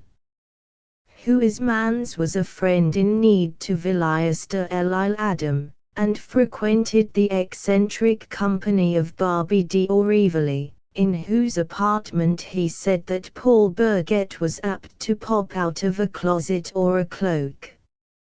He did not care for that cherubin of the duchesses of the Faubourg Saint-Antoine. Of Corneille, Racine, Molière, Dante, Schiller, and Goethe he spoke with ill-concealed contempt. Razors, all these solemn pontiffs. His major detestation was Voltaire. Balzac, the prodigious novelist, left him unstirred. Not an artistic epithet in his edition, 50 volumes long, and not a novelist easy to reread. Théophile Gautier did not attract him, he found the impeccable master cold and diluted, so many pages published to say nothing. Who is man's believed in saying something, and for him it usually meant something disagreeable, or else contrary to accepted belief. He hated the theatre and his opinions of scribe, Augia, Dumas Fils, Sardou, Feuillet, and of the old pedant Sarcey, our savage. He had no feeling for the footlights, and not possessing much imagination and deficient in what are called general ideas, that is, the stereotyped commonplaces of journalism and tenth-rate thinkers, he revolted at the lean or hysterical stuff manufactured by dramatists, plays that are neither life nor literature, nor even theatrical. Baudelaire, the profoundest of soul explorers in the poetical Parnassus of that period, appealed to who is man's. He admired, as well he might, Flaubert, but found his company intolerable. That giant from Normandy was too healthy for the slender overwrought Parisian. He had, so said who is man's, the manners of a travelling salesman, Balzac's Gaudissart, and would play his own Homais, being addicted to punning and disconcerting joking. Poor Flaubert! Poorer who is man's. Such sensibility as his must have been a daily torture. Victor Hugo was an incomparable trumpet, an epic of the Garde Nationale. From Edmond de Goncourt with his condescending airs of un vieux maître he escaped by flight, and Turgenev, most amiable of great men, was a tedious Russian, a spigot of tepid water always flowing. If Verlaine had been penned up in hospital or prison, it would have been for the greater glory of French poetry. Jules Laforgue, Quelle joie. Remy de Gourmont, I wrote a preface to one of his books, La Latin Mystique. That says enough. Marcel Provost, Le Jeune Premier des Romans de Georges own it, which isn't bad. He rather evades a definite judgment of Anatole France, il est Wyconite, Le Gaillard, mais ce question il est de file. The style and thought of these two remarkable artists is antipodal. He calls Maurice Barr's Lord Beaconsfield a high compliment to that exquisite writer's political attainments. He sums up Ferdinand Brunetière as Constipe, a sound definition of a shrewd, unsympathetic critic. Naturally, women writers, little geese, are not spared by this waspish misogynist, whose intense, pessimistic vision deformed ideas as well as objects. In a Rebowers there is the account of a trip to London by the anemic hero, Des Esseintes. He gets no further than one of the English taverns opposite the Galeria Saint Lazaria. It is risible, this episode, who is man's could display verve and a sort of grim humour when he wished. Brunetière, who was serious to solemnity, and lacked a funny bone, declared that who is man's borrowed the incident from a popular vaudeville, Le Voyage d'Ypres, by Fulgence and Wafflard. He need not have gone so far afield, for in the Life of Baudelaire by the Crepets, Eugene and Jacques, there is the genesis of the story. To become better acquainted with English speech and manners, Baudelaire frequented an English tavern in the Rue de Rivoli, where he drank whiskey, read Punch, and also sought the company of English grooms in the Faubourg Saint-Honore. Huysmans loved Baudelaire as much as Brunetière detested him. There is no doubt he knew this thoroughly Baudelairean anecdote. A perverse comet in the firmament of French literature, Joriscal Huysmans will always be more admired than loved. Chapter 11 Style and Rhythm in English Prose. Stylists in prose are privileged persons. They may write nonsense and escape the castigation of prudish pedants, or, dealing with cryptic subjects, they can win the favor of the unthinking. Witness, in the brain carpentry of metaphysics, say, the verbal maneuvers of three such lucid though disparate thinkers as Schopenhauer, Nietzsche and William James.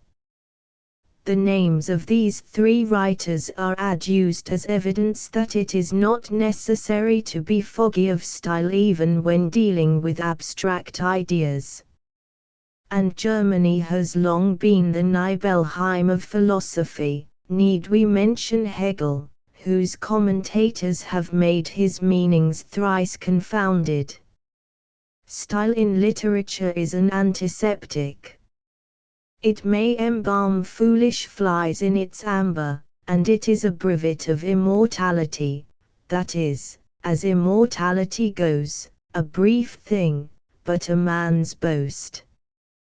When the show-black part of the affair is over and done with, the grammar, which was made for schoolmarms in male garb, and the shining rhetoric, what remains? The answer is eternal: style cannot be taught. A good style is direct, plain, and simple. The writer's keyboard is that humble camel, the dictionary.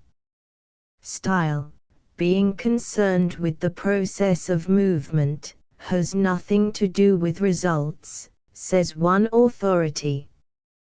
And an impertinent collusion on the part of the writer with his own individuality does not always constitute style, for individual opinion is virtually private opinion, notwithstanding its appearance in editions half a hundred long. Saint Beuve and De Quincey here occur to the memory. Men change, mankind never. Too close imitation of the masters has its dangers for the novice. Apes and peacocks beset the way. Stevenson's prose style is highly synthesized and a mosaic of dead men's manner. He has no esoteric message beyond the expression of his sprite-like, whimsical personality, and this expression is, in the main, consummate. The lion in his pathway is the thinness of his intellectual processes, as in De Quincey's case, a master of the English language beyond compare, who in the region of pure speculation often goes sadly limping. His criticism of Kant proves it.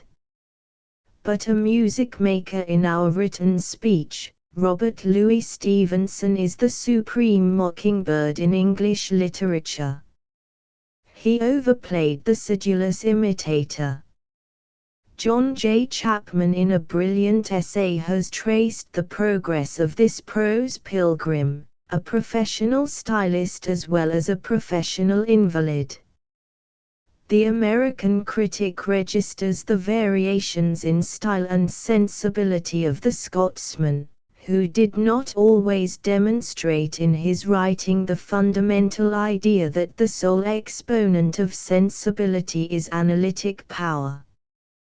He drew freely on all his predecessors, and his personal charm exhibits the glue of unanimity, as old Beethius would say.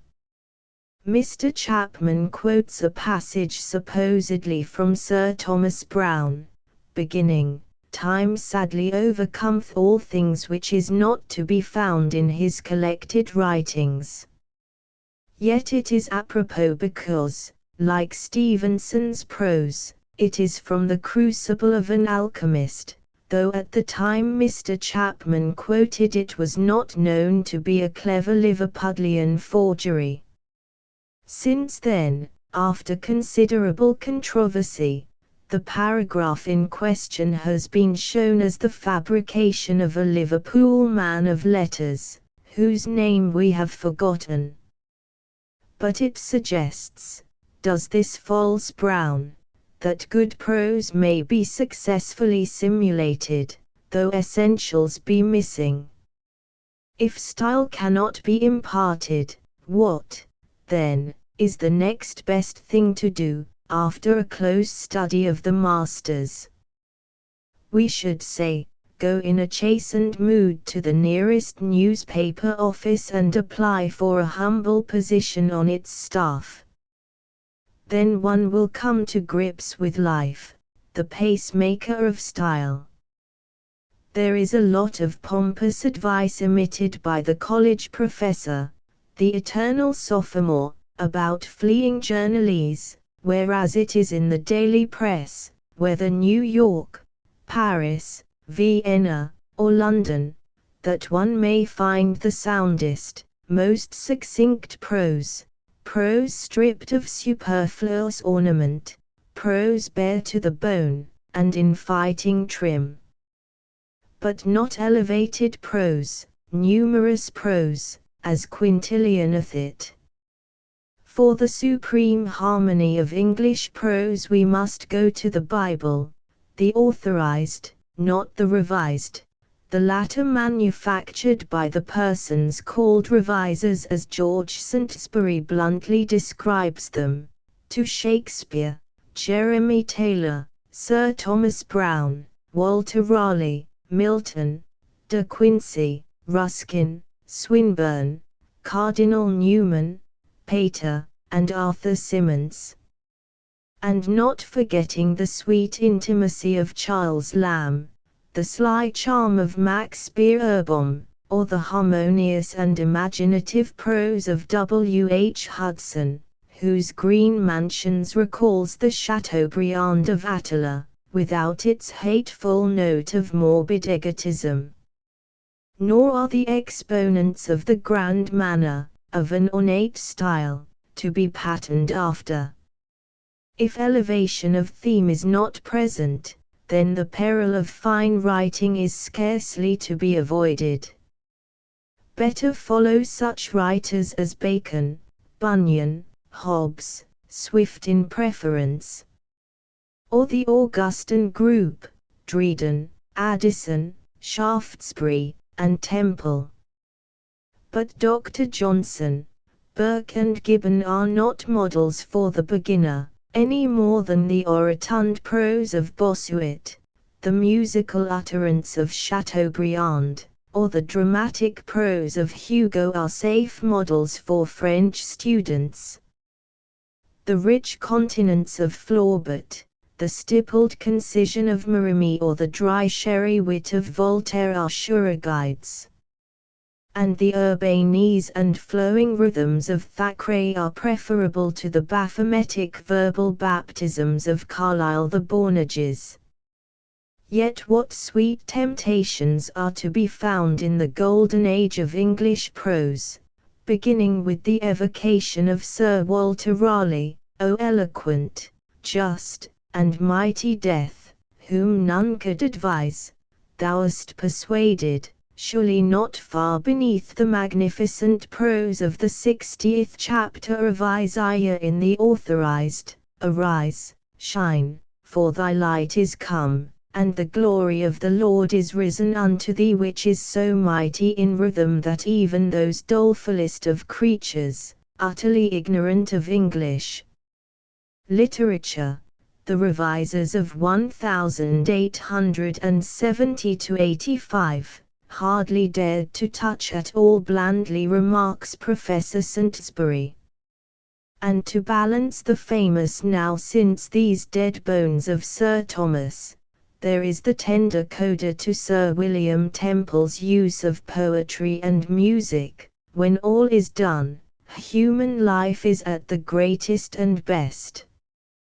Those long, sweeping phrases, drumming with melody and cadences, like the humming of slow, uplifting walls of water tumbling on sullen strands, composed by the masters of that other harmony of prose, are not mere purple panels but music made by immortals. And I am convinced that if R.L.S. were alive and condemned to read this last sentence of mine, with its monotonous run of MS, he would condemn it. Consider Milton and his majestic evocation. Methinks I see in my mind a noble and puissant nation arousing herself, an eagle mewing her mighty youth. And then fall down and worship, for we are in the Holy of Holies. Stevenson preferred the passage, I cannot praise a fugitive and cloistered virtue, and who shall gainsay him? And Stevenson has written a most inspiring study of the technical elements of style in literature, to be found in the biographical edition. In it he calls the Macaulay an incomparable dauber for running the letter K through a paragraph, and in it he sets forth in his chastened and classic style the ineluctable, Henry James revived this pretty word, perils of prose. Also its fascinations. The prose writer, he says, must keep his phrases large, rhythmical, comely, without letting them fall into the strictly metrical, harmonious in diversity, musical in the mouth, in texture woven into committed phrases and rounded periods. The stylist may vault airily into the saddle of logic, or in the delicate reticulation of his silver fire paragraphs he may take, as an exemplar, John Henry Newman. Stevenson is a perfectionist, and that way lies madness for all save a few valiant spirits. Sir Walter Raleigh, formerly Professor Raleigh, has written a crystal-clear study on style, an essay of moment because in the writing thereof he preaches what he practices. He confesses that inanity dogs the footsteps of the classic tradition and that words must change to live, and a word once fixed becomes useless.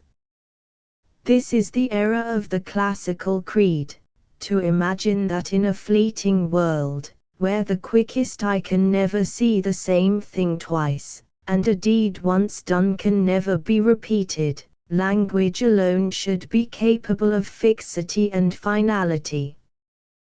The Flaubertian crux. Nevertheless, Flaubert could write of style in a fluid, impressionistic way, a style, which will be as rhythmic as verse, as precise as the language of science, which will have undulations, modulations, like those of a violoncello, flashes of fire.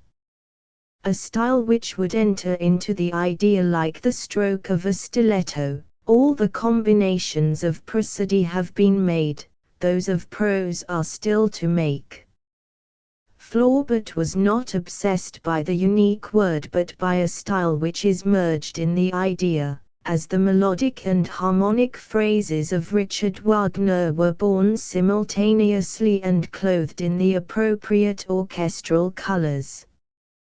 Perhaps the cadenced prose of Pater, with its multiple resonance and languorous rhythms, may be a sort of sublimated chess game, as Saintsbury more than hints, yet, what a fair field for his carved ivory pieces! His undulating and iridescent periods are like the solemn sound of organ music accompanied from afar by a symphony of flutes, peacocks, and pomegranates. No wonder Stevenson pronounces French prose a finer art than English, though admitting that in the richer, denser harmonies of English its native writers find at first hand the very quality so eagerly sought for by Flaubert. French is a logical language, one of distinction and clarity, and one in which meter never intrudes, but it lacks the overtones of our mother speech.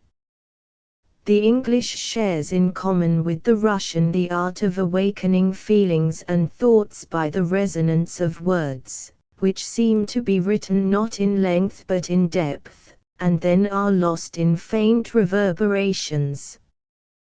But artistic prose, chiseled prose, is a negligible quantity nowadays. It was all very well in the more spacious times of linkboys, sedan chairs, and bagwigs, but with the typist cutting one's phrases into angular fragments, with the soil at our heels saturated in slang, what hope is there for assonance, variety in rhythm, and the sonorous cadences of prose? Right naturally we are told. Properly speaking, there is no such thing as a natural style.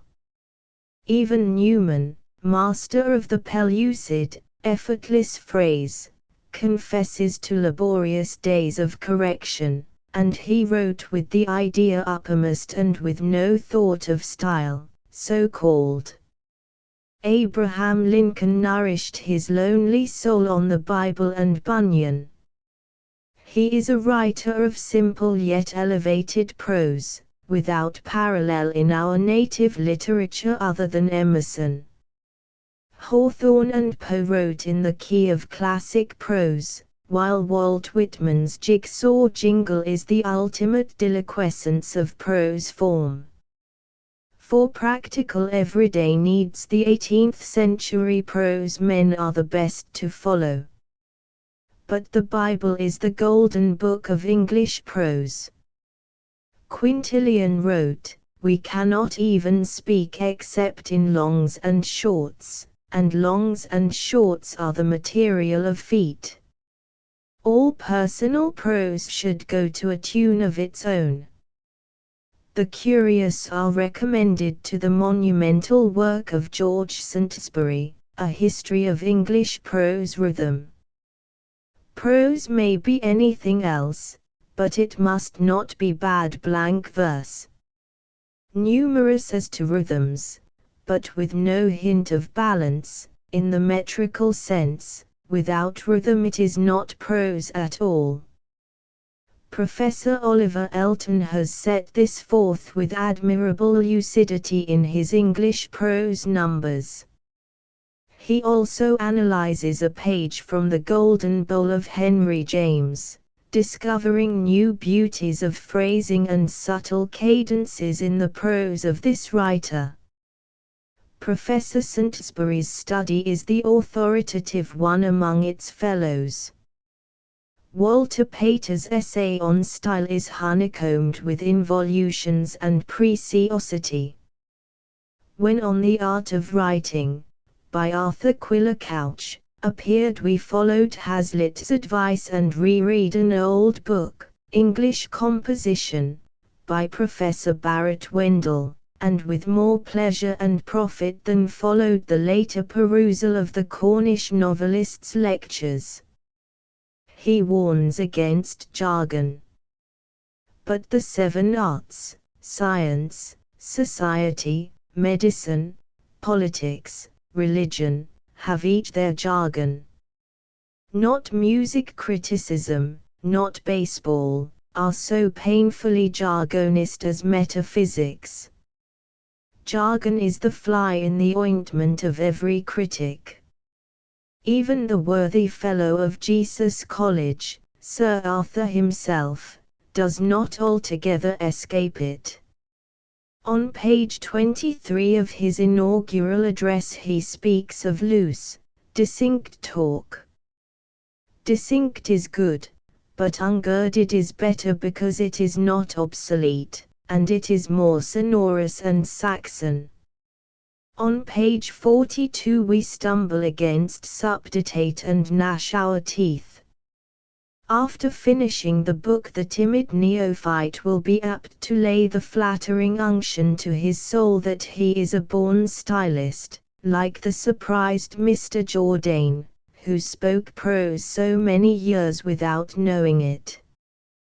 Too fancy a tall, imposing man, in the middle years, standing before a music desk, humming and beating time.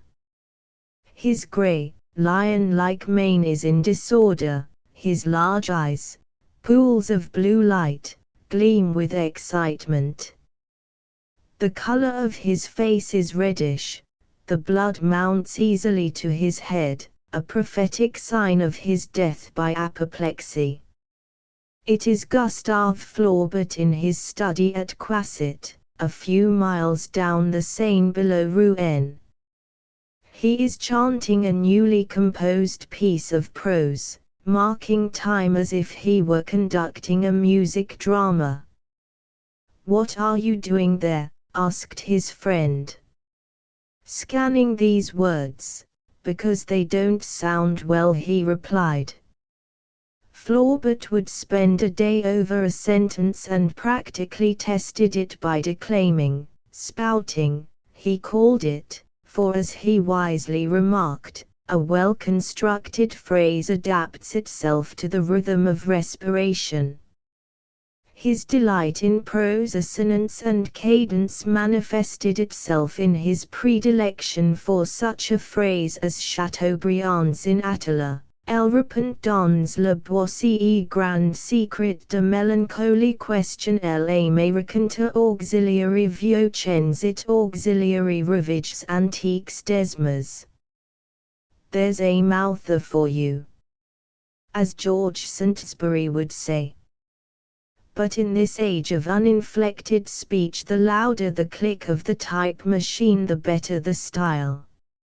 If modern prose were written for the ear as well as the eye, chanted and scanned, it might prove more sonorous and rhythmic than it does, and more artistic. Curiously enough, Professor Saintsbury in his magisterial work writes, "I rather doubt myself whether the very finest and most elaborate prose is not better read than heard. That is, it must be overheard by the inner ear," which statement rather puts a damper on Flaubert's contention. What saith the worthy Aristotle? All things are determined by number. Prose should have rhythm but should not be metrical, rhetoric, which Robert Louis Stevenson thus paraphrased in his Technical Elements of Style in Literature. The rule of scansion in verse is to suggest no measure but the one in hand, in prose to suggest no measure at all. Prose must be rhythmical, and it may be as much so as you will, but it must not be metrical. It may be anything, but it must not be verse.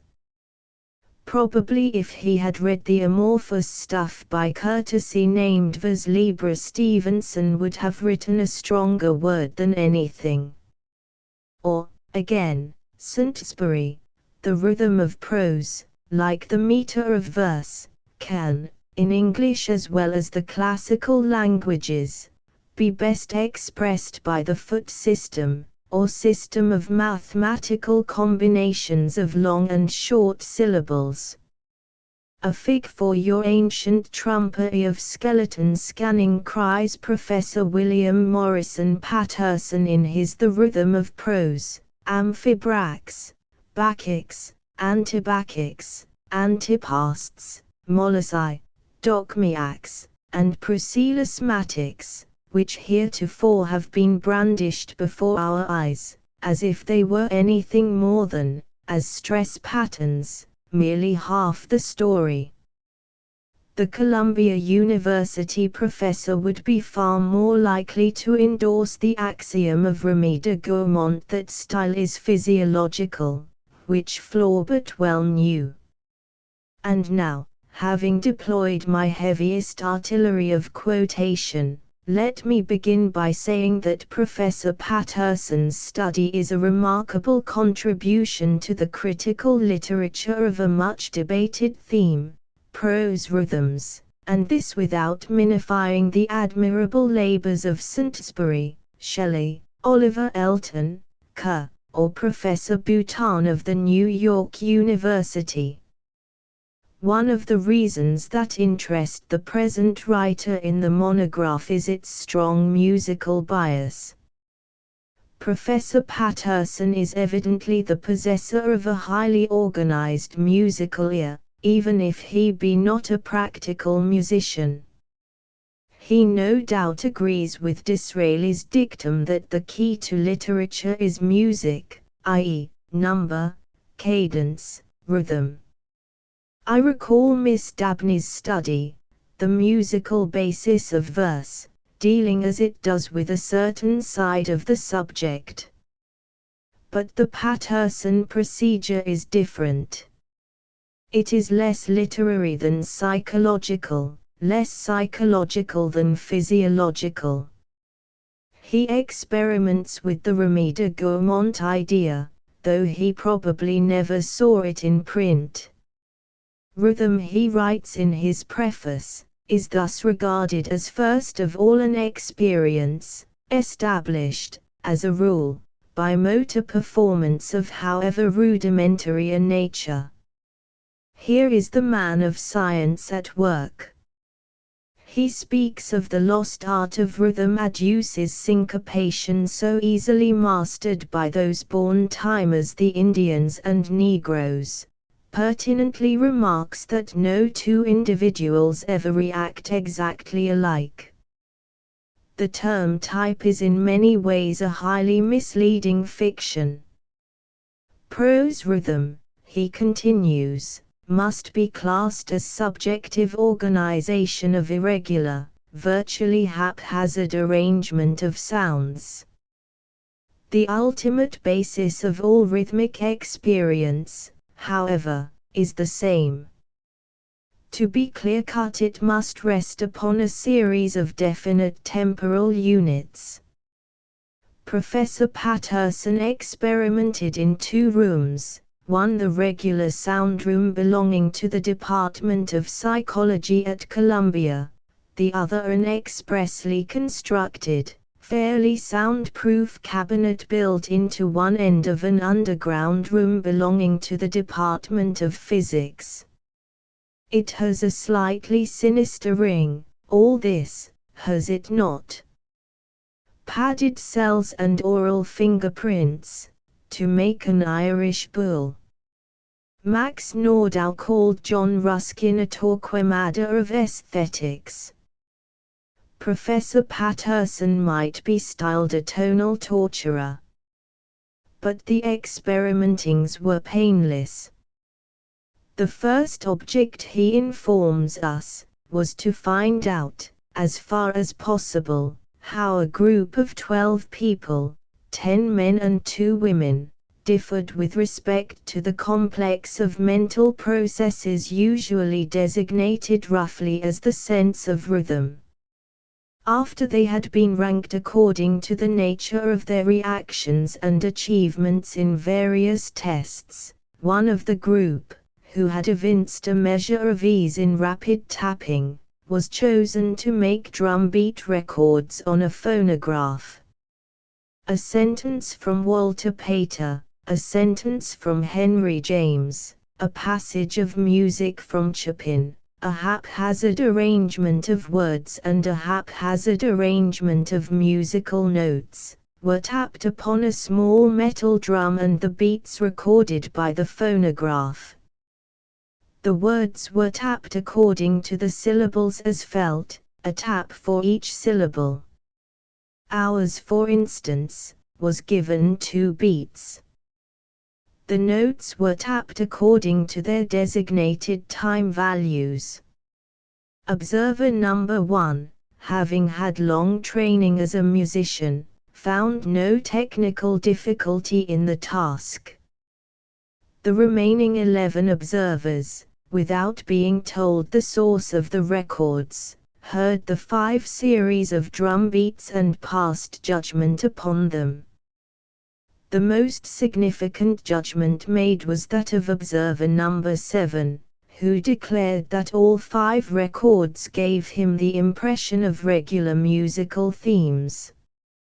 A large number of the observers, especially on the first hearing, found all of the records, including even the passage from Chopin, elusive and more or less irregular. An attempt was then made, by means of accompanying schedules, to find out how much or how little organization each observer could be brought to feel in the beats corresponding to the passage from Walter Pater and the passage of haphazard musical notes. All the data are carefully set down in the appendices. The sentence by Walter Pater was chosen from his essay on Leonardo da Vinci, in the Renaissance. It is the landscape, not of dreams or of fancy, but of places far withdrawn, and hours selected from 1,000 with a miracle of finesse, subtly rhythmic, too much so for any but trained ears. Some simpler excerpt from Sir Thomas Browne or John Ruskin might have been selected, such as, in the former case, the coda from the urn burial, or even that chest-expanding phrase, "to subsist in bones, and to be pyramidally extant is a fallacy in duration." Or, best of all, because of its tremendous intensity, the passage from St. Paul, "For I am persuaded, that neither death, nor life, nor angels, nor principalities, nor powers, nor things present, nor things to come, nor height, nor depth, nor any other creature, shall be able to separate us from the love of God, which is in Christ Jesus our Lord." The drumbeat is felt throughout, but the pulsation is not marked as in the pages of Macaulay, nor has it the monotony found in Lohengrin on account of the prevalence of common or 4/4 time, and also the coincidence of the metrical and rhythmic beat, a coincidence that Chopin usually avoids, and all latter-day composers flee as dullness breeding. The bass rhythm of English prose is, so Professor Saintsbury writes, the paean, or 4-syllabled foot and, he could have added, provocative of ennui for delicate ears. Variety in rhythms is the ideal. Our author appositely quotes from Puffer's Studies in Symmetry. A picture composed in substitutional symmetry is more rich in its suggestions of motor impulse, and thus more beautiful, than an example of geometrical symmetry. And this applies to prose and music as well as to pictures. It is the very kernel of the art of Paul Cézanne, rhythmic irregularity, syncopation, asymmetry. De Quincey's Our Lady of Darkness and a sentence from Cardinal Newman's Grammar of Assent were included among the tests. Also one from Henry James, in the preface to the Golden Bowl, "For I have nowhere found vindicated the queer thesis that the right values of interesting prose depend all on withheld tests. If, according to lovers of the old rhetoric, of the resounding purple panels of Bossuet, Chateaubriand, Flaubert, Raleigh, Browne, and Ruskin, the cooler prose of Mr. James cannot be spouted, nevertheless, the interior rhythmic life is finer and more complex." The Chopin nocturne played was the familiar one in G minor, Opus 37, No. 1, simple in rhythmic structure though less interesting than its sister nocturne in G, Opus 37, No. 2. The first is in common, the second in 6/8 time. Professor Patterson knows Riemann and his agogic accent which, according to that editor of the Chopin Etudes, is a slight expansion in the value of the note, not a dynamic accent. In his treatment of vers libre, our author is not too sympathetic. He thinks that in their productions, free verse poets, the disquieting experience of attempting to dance up the side of a mountain is suggested. For those who find this task exhilarating, vers libre, as a form, is without rival. With regard to subtle cadence, however, which has been claimed as the chief distinction of the new poets, it is still a question as to how far they have surpassed the refinement of balance that quickens the prose of Walter Pater. They have not, despite the verbal ingenuity, banished the impression of dislocation, of the epileptic. In French, in the hands of Rimbaud, Verlaine, Verhaeren, Gustave Kahn, Regnier, Stuart Merrill, Weil Griffin, and Jules Laforgue, the rhythms are supple, the assonances grateful to the ear, the irregular patterns not offensive to the eye, in a word, a form, or a deviation from form, more happily adapted to the genius of the French or Italian language than to the English. Most of our native vers libre sounds like a ton of coal falling through too small an aperture in the sidewalk. However, it's not the guild that makes a god, but the worshipper. For musicians and writers, the interesting if abstruse study of Professor Patterson will prove valuable. After reading of the results in his laboratory at Columbia, we feel that we have been, all of us, talking rhythmic prose our life long. Chapter 12. The question in the world. The way the story leaked out was this: a young Irishman from Sligo, as he blushingly admitted, whose face was a passport of honesty stamped by nature herself, had served 2 customers over the bar of the old chop house across the street from the opera house. To him they were just 2 throats athirst, nothing more. They ordered drinks, and this first attracted his attention, for they agreed on cognac. Now, brandy after dinner is not an unusual drink, but this pair had asked for a large glass. Old brandy was given them, and such huge swallows followed that the bartender was compelled by his conscience to ring up $1 for the 2 drinks. It was paid, and another round commanded, as if the 2 men were hurried, as indeed they were, for it was during an entr'acte at the opera that they had slipped out for liquid refreshments. Against the bar of the establishment a dozen or more humans were ranged, and the noise was deafening, but not so great as to prevent the Irishman from catching scraps of the conversation dropped by the brandy drinkers.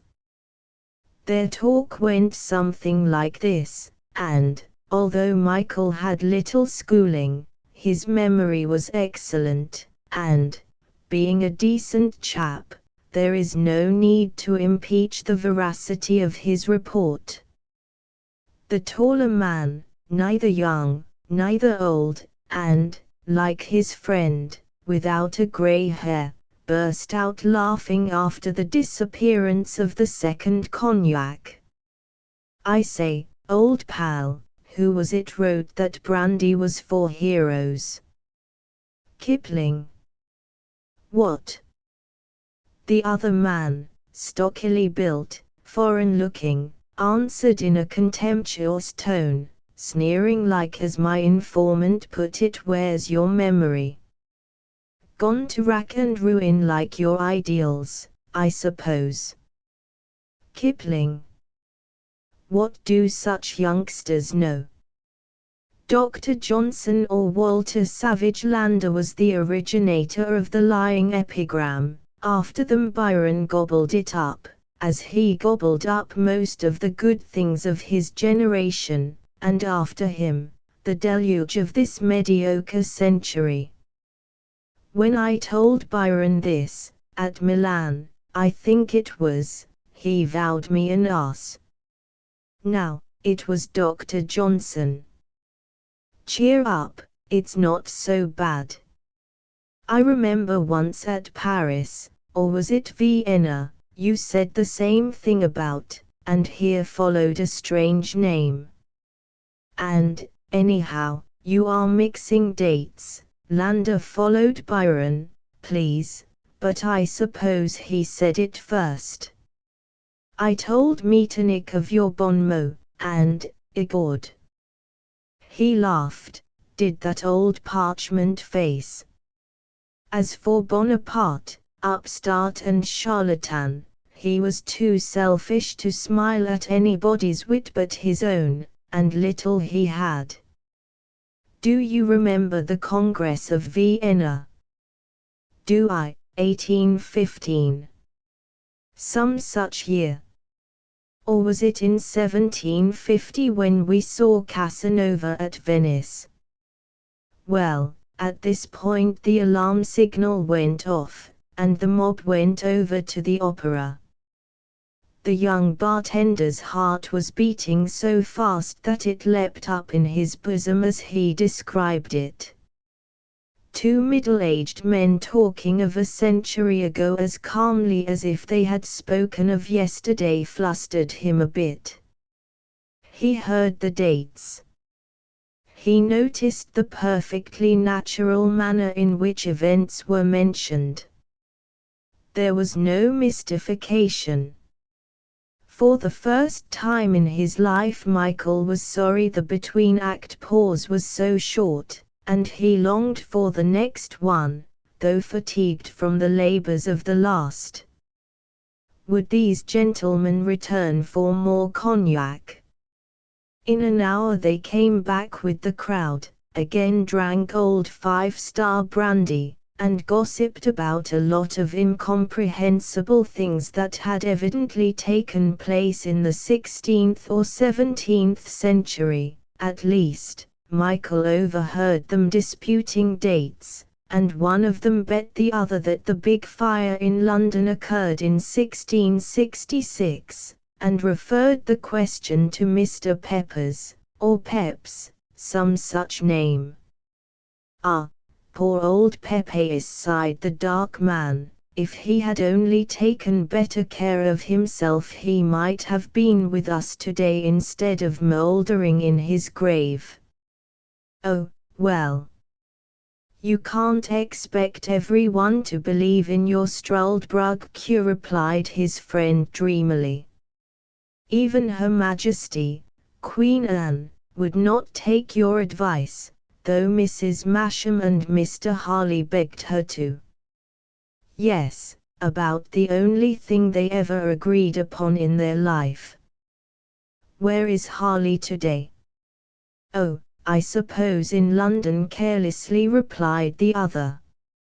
For a young bird of several centuries he's looking as fit as a fiddle. But see here, Swift, old boy, your bogey-tails are worrying our young friend, and with that Michael says they pointed to him, heartily laughed, and went away. He crossed himself, and for a moment the electric lights burned dim, so it seemed to the superstitious ladderbuck. But he had had a good chance to study the odd pair. They were not, as he repeated, old men, neither were they youthful. Say 35 or 40 years, and he noticed this time the freshness of their complexions, the brilliancy of their eyes. They were just gentlemen in evening clothes and had run across Broadway without overcoats, a reprehensible act even for a young man. But they were healthy, self-contained, and hard-headed. They took, according to the statistician behind the bar, about a quart of brandy between them, and were as fresh as daisies after the fiery stuff. Who were they? Blagers, said I, after I had carefully deciphered the runic inscriptions in Michael's mind. This was a week later. Two fellows out on a lark, bent on scaring a poor Irish boy. But what was Swift, or Queen Anne, or Metternich, or Mr. Harley to him? Just words. Bonaparte he might be expected to remember. It was curious all the same that he could reel off the unusual names of Mrs. Masham and Casanova. The deuce! Was there something in the horrid tale?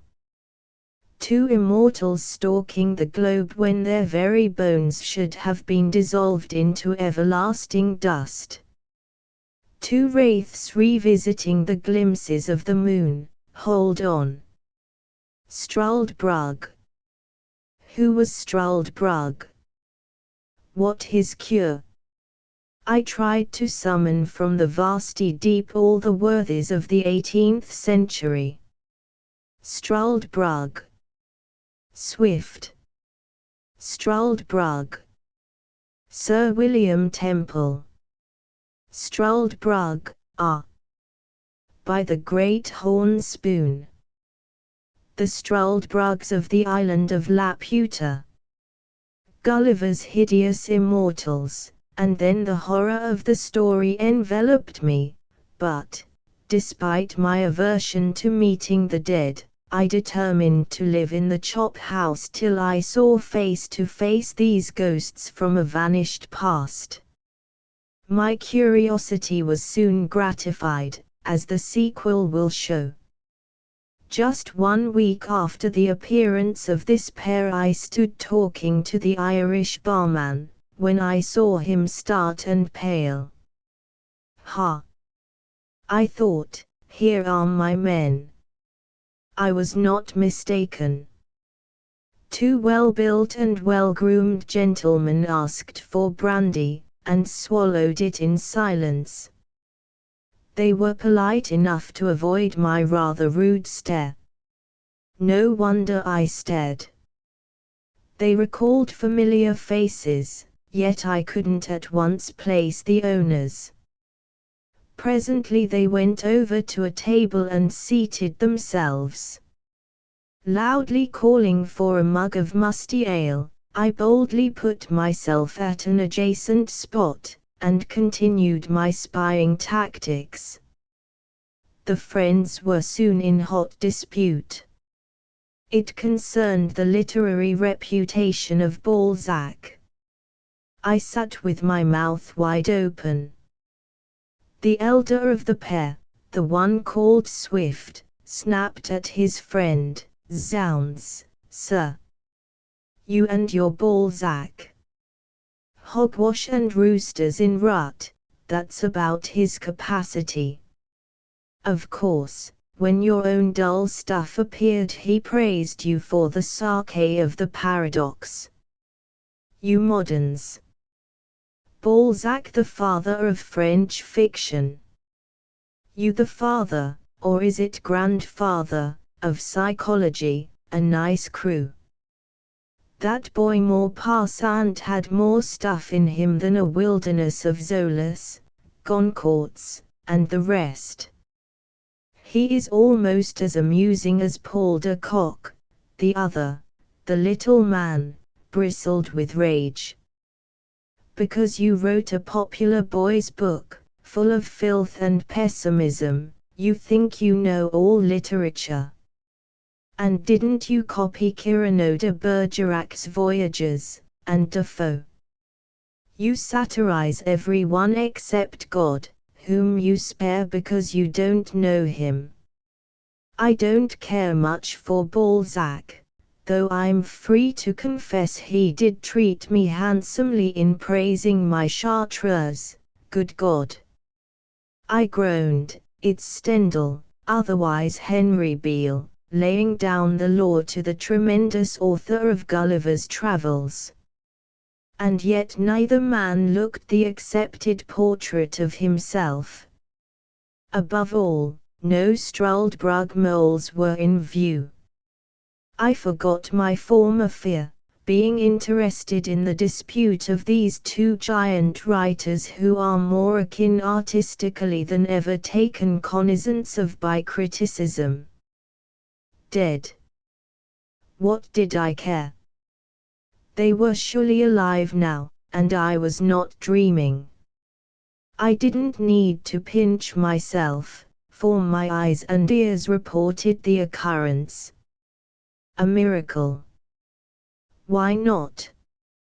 Miracles are daily, if we but knew it. Living is the most wonderful of all miracles. The discussion proceeded. Swift spoke tersely, just as he wrote, "Enough, friend Beale. You are a charlatan. Your knowledge of the human heart is on a par with your taste in literature. You abominate Flaubert because his prose is more rhythmic than yours." "I vow I protest," interrupted Stendhal. "No matter. I'm right.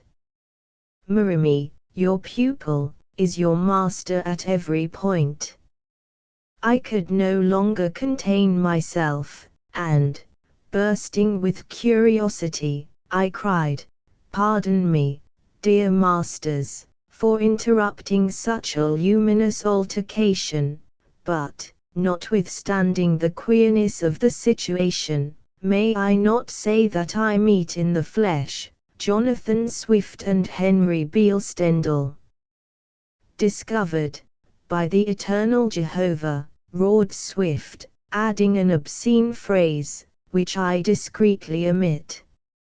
Stendhal took the incident coolly. "As I am rediscovered about every decade by ambitious young critics anxious to achieve reputations, I am not disturbed by our young friend here. Your apology, monsieur, is accepted. Pray, join us in a fresh drink and conversation." But I was only thirsty for more talk, oceans of talk. I eagerly asked Stendhal, who regarded me with cynical eyes, all the while fingering his little whisker, "Did you ever hear Chopin play?" "Who," he solemnly asked in turn, "is Chopin?" "He was at his best in the 40s, and as you didn't die till, pardon me, monsieur." "I never died." "Your Chopin may have died, but I am immortal." "You venerable Struldbrug," giggled Swift. I was disagreeably impressed, yet held my ground. "You must have met him. He was a friend of Balzac. His music was then in vogue at Paris." I stumbled in my speech. "He probably means that little Polish piano player who dangled at the petticoats of George Sand," interpolated Swift. "I knew Cimarosa, Rossini I saw, but I never heard of Chopin. As for the Sand woman, that cow who chewed and re-chewed her literary cud, don't mention her name to me, please. She is the village pump of fiction, water, wet water. Balzac was bad enough." My heart sank. Chopin not even remembered by a contemporary. This then is fame. But the immortality of Stendhal, of Swift, what of that? Its reality was patent to me. Perhaps Balzac, Sand, Flaubert were still alive. I propounded the question. Swift answered it. "Yes, they are alive. My Struldbrugs are meant to symbolize the immortality of genius. Only stupid people die. Sand is a barmaid in London. Balzac is on the road selling knit goods, and a mighty good drummer he is sure to be, but poor Flaubert has had hard luck. He was the reader to a publishing house, and forced to pass judgment on the novels of the day, favorable judgment, mind you, on the popular stuff. He nearly burst a blood vessel when they gave him a Marie Corelli manuscript to correct the style, mind you, he, Flaubert. The gods are certainly capricious. Now the old chap, he has aged since 1880, is in New York reading proof at a daily newspaper office. He sits at the same desk with Bender Caceres, and every time he mutters over the rhythm of a sentence Ben raps him on the knuckles, and says, "You are an old-fashioned bourgeois, Pop Flaubert. Some night I'll take you over to Jack's and recite my sermon on suicide, to teach you what brilliance and Bovarism really mean." I was shocked at this blasphemy, and said so. Stendhal calmly bade me to keep my temper. "But isn't Mr. Swift joking?" "Mr. Swift is always joking," was the far from reassuring reply.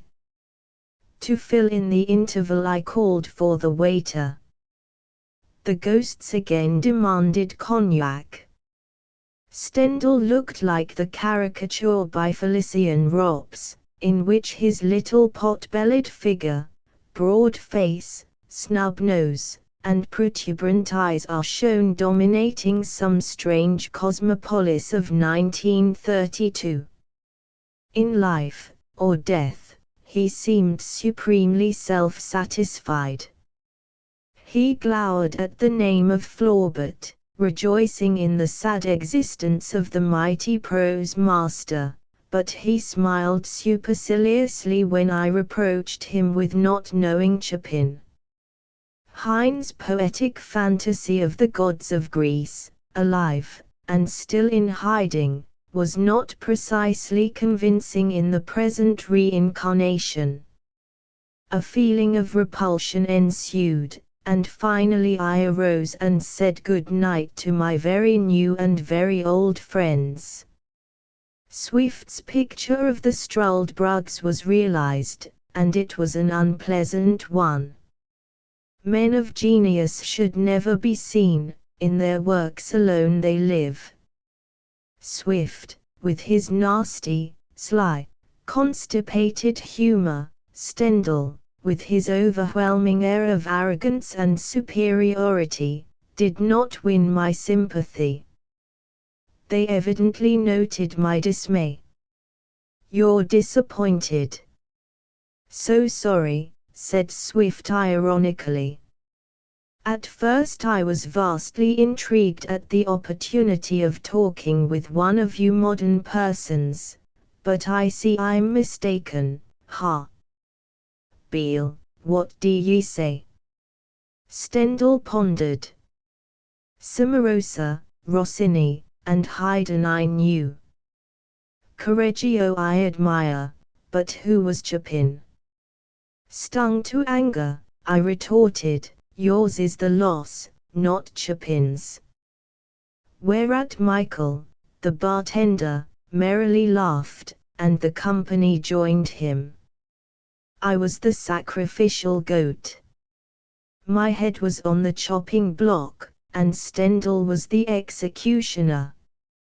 Forgetting the respect due to such illustrious shades, I shook my finger under Stendhal's upturned nostrils. "You may be a couple of impostors for all I know, but even if you are not, I wish to tell you how heartily I dislike your petty carping criticisms.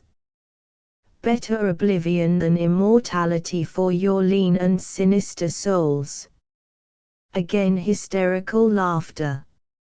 As I left I overheard Swift say in reproachful accents, as if his vanity had been wounded, "This saucy yahoo reads our books and believes in them, but when we talk he doubts us. As Sam Johnson used to say, The reciprocal civility of authors is one of the most risible scenes in the farce of life. Stendhal boomed out, "He is dead himself but doesn't know it yet. All critics are stillborn. But we live on forever." Garcon. Some more brandy. Out on crowded, expressive Broadway I stood, dazed and irritated. After all the palaver of authors, it is the critic who has the last word, like a woman. Rejoicing over the originality of the idea, I went my wooden way. Chapter 13 On rereading Malak. It seems the dark backward and abysm of time when writing the name of William Harel Malak, yet not 40 years ago he was the most discussed author of his day. The old conundrum, is life worth living? He revived, and newly orchestrated with particular reference to the spiritual needs of the hour. And a romance of the 19th century was denounced as immoral as Mademoiselle de Maupin. Gautier was read then, and Swinburne's lilting paganism quite filled the lyric sky. Mr. Malak's role was that of a philosophical novelist and essayist who reproved the golden materialism of his age, not with fuliginous menace, as did Carlyle, nor with melodious indignation, like Ruskin, but with a more subtle instrument of castigation, irony. He laughed at the gods of the new scientific dispensation, Darwin, Spencer, Huxley, Tyndall, Clifford, and he put them in the pages of his New Republic for the delectation of the world, and most appealing foolery it was, this and the sheer burlesque of the New Paul and Virginia. Mr. Malak was an individualist. The influence of John Stuart Mill had not yet waned in the 70s. He occupied then a place midway between Bentham and Spencer. His birth, breeding, and temperament made Malak a foe to socialism, to the promiscuous in politics, religion, society, therefore an apostle of culture, not missing its precious side, witness Mr. Rose in the New Republic, and one who abhorred the crass and the irreverent in the New Learning. He enjoyed vogue. His ideas were boldly seized and transformed by the men of the 90s, yet today it is difficult to get a book of his. They are mostly out of print, which is equivalent to saying, out of mind. With what personal charm he invested his romances. He is the literary progenitor of a long line of young men, artistic in taste, a trifle skeptical as to final causes, wealthy, worldly, widely cultured, and aristocratic. The staler art of Oscar Wilde gives the individual of Malak petrified into a rather unpleasant type. Walter Pater's fear that the word hedonist would be suspected as immoral came true in Wilde's books. The heroes of a romance of the 19th century, Tristram Lacey and the New Republic, have a strong family resemblance. They were supermen before Nietzsche was discovered. They are prepossessed by theological problems. They love the 7 arts, and are a trifle decadent, though when action is demanded they do not fail to respond. As stories go, a romance is the best of Malak's. The canvas of Tristram Lacey is larger, the intrigue less intense, and the characterization more human.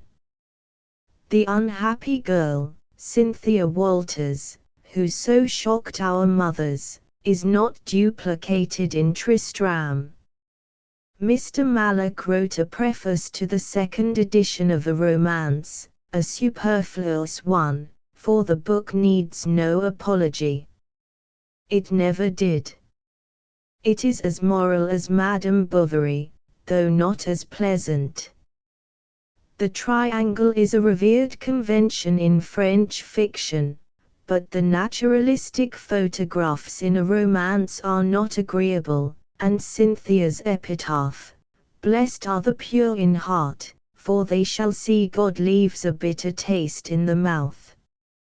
It is in the mode ironical, almost projected to the key of cynicism. No doubt the leisurely gait of these fictions would be old-fashioned to the present generation, with its preference for staccato English, morbid sensationalism, and lack of grace and scholarship. Mr. Mallock is a scholar and a gentleman who writes a prose of distinction, and he is also a thinker, reactionary, to be sure, but a tilter at sham philosophies and sham religions. Last, but not least, he has abundant humor and a most engaging wit. Possibly all these qualities would make him unpopular in our present century. What a gathering of choice spirits in the New Republic! Matthew Arnold, Professor Jowett, a fine character etching, Huxley, Tyndall, Carlyle, Pater, rather cruelly treated, Ruskin, Dr. Pusey, Mrs. Mark Pattison, W. K. Clifford, Violet Fane, how the author juggles with their personalities, with their ideas. It's the cleverest parody of its kind. Utho Lawrence and Robert Leslie are closely related in aspirations to Ralph Vernon, A. Lee Campbell, and the priest Stanley of the romance. As portraits, those of the Premier Lord Runcorn in Tristram Lacey, and the faded dandy, poet, and man about town, Lord Surbiton, of the romance, are difficult to match outside of Disraeli. Epigrams drop like snowflakes. The Decca is always gorgeous, Monte Carlo, Provence, Cap d'Awan, countries flowing with milk and honey, marble ruins, the ilex, cypress, and palm. Palaces there are, and inhabited by languid, fascinating young men who anxiously examine in the glass their expressive countenances, asking the Lord whether he is pleased with them. And lovely girls, charming, and in Cynthia Walters's case a lily with a cankered calyx. Then there are the Price Bousfields and the inimitable Mrs. Norham, celebrated authoress and upholder of the people. One of the notable blackguards in fiction is Colonel Stapleton, and the Poodle and the Newrich Helbecksteins. A complete picture gallery may be found in these interesting novels. Romance rules, poetry, tenderness in the appreciation of the eternal feminine, and a pity for living things. Poor Cynthia Walters, the dear, dead woman lingers in the memory, as modern as yesterday, and as effaced as a daguerreotype. But if his heroes sow their oats tamely, Mr. Mallock as an antagonist is most vigorous. He went at the scientific men with all the weapons in his armory. Today there no longer exists the need of such polemics. In the moral world there are analogies to the physical, and particularly in geology, with its prehistoric stratifications, its vast herbarium, its quarries and petrifications, its ossuaries, the bones of vanished forms, ranging from the shadow of a leaf to the flying crocodile, the horrid tridactyl, now reduced to the exquisite and iridescent dragonfly, from the monstrous mammoth to the tiny forerunner of the horse. Philosophy and religion, too, have their mighty dead, their immemorial tombs wherein repose the bones of the buried dead skeletons of obsolete systems. And on the sands of time lie the arch-images of antique thought awaiting the condign catastrophe. There are Kant and his followers, and near the idealists are the materialists, next to Hegel is Buchner, and at the base of the vast structure so patiently reared by Herbert Spencer the mists are already dense, though not as obscuring as the clouds about the mausoleum of Comte. That great charmless woman, George Eliot, smiles a smile of somber ennui before the Spencer tomb, and the invisible voice of Ernest Haeckel is heard whispering, "Where is your positivism? Where is your rationalism? What has become of your gaseous invertebrate God?" Surely there is sadly required in the cynical universities of the world a chair of irony with subtle Edgar Saltus as its first incumbent. Now, Mr. Mallock knows that religion and philosophy may travel on parallel lines, therefore never collide. He took the catchword "the bankruptcy of science" too seriously. Notwithstanding the persuasive rhetoric of that silken sophist Henry Bergson, a belated visionary metaphysician in a world of realities, the trend of latter-day thought is toward the veritable victories of science. A new world has come into being. And what discoveries! Spectral analysis, the modes of force, matter displaced by energy, the relations of atoms in molecules, a renewed geology, astronomy, paleontology, biology, embryology, wireless telegraphy, the conquest of the air, and, last but not least, the discovery of radium. The slightly war-worn evolution theory is now confronted by the transformism of Hugo de Vries, who has shown in a most original manner that nature also proceeds by sudden leaps as well as in slow, orderly progress. And the brain, that telephonic center, according to Bergson, is become another organ. Raymond Y. Cagel, the Spanish biologist, with his neurons, little erectile bodies in the cells of the cortex, stirred to motor impulses when a message is sent them from the sensory nerves, has done more for positive knowledge than a wilderness of metaphysicians. That famous interrogation, "Is life worth living?" may be viewed today from a different angle. Mr. Mallock acknowledged that the question must be answered in the terms of the individual only. Here we encounter a new crux. What is the individual? The family is the unit of society, not the individual. And the autonomous I exists no longer, except as a unit in the colony of cells which are we. Man is a being afloat in an ocean of vibrations.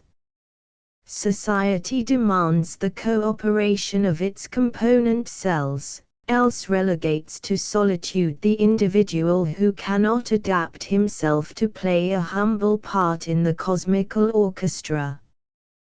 That protean theory socialism has changed its chameleonic hues many times since Mr. Mallock wrote Is Life Worth Living?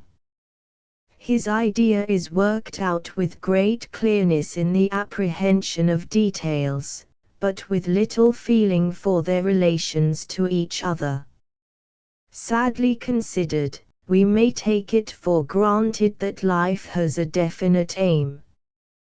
We live, as a modern thinker puts it, because we stand like the rest of cognizable nature under the universal law of causality.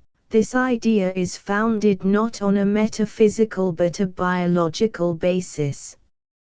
Metaphysics is a pleasing diversion, though it doesn't get us to finalities. Happiness is an absolute. Therefore it has no existence. There never was, there never will be an earthly paradise, no matter what the socialists say. Content is the summum bonum of mankind, the content that comes with sound health and a clear conscience. The wrangling over free will is now considered a sign of ghost worship. Schopenhauer and his mystic will to live are both rather amusing survivals of antique animism. The problem is not whether we can do what we want to do, but whether we can will what we want to will. But the illusion of individual freedom of will is the last illusion to be dissipated in this most deterministic of worlds and most pluralistic of universes. It's a poor conception of eternity that doesn't work both ways. As there will be no end to things, there never was a beginning. Eternity is now.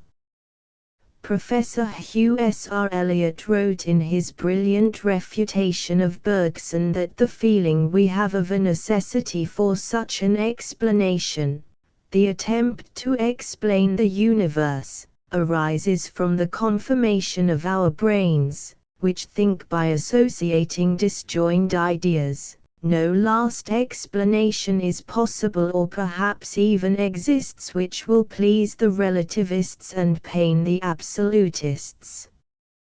But deprive mankind of its dreams and it is like the naughty child in Hans Christian Andersen's fable. A fairy punished this child by giving him dreamless slumber. Without vision, old as well as young limp through life. Pessimism as a philosophy, it has been pointed out, is the last superstition of primordial times. It is a form of egomania.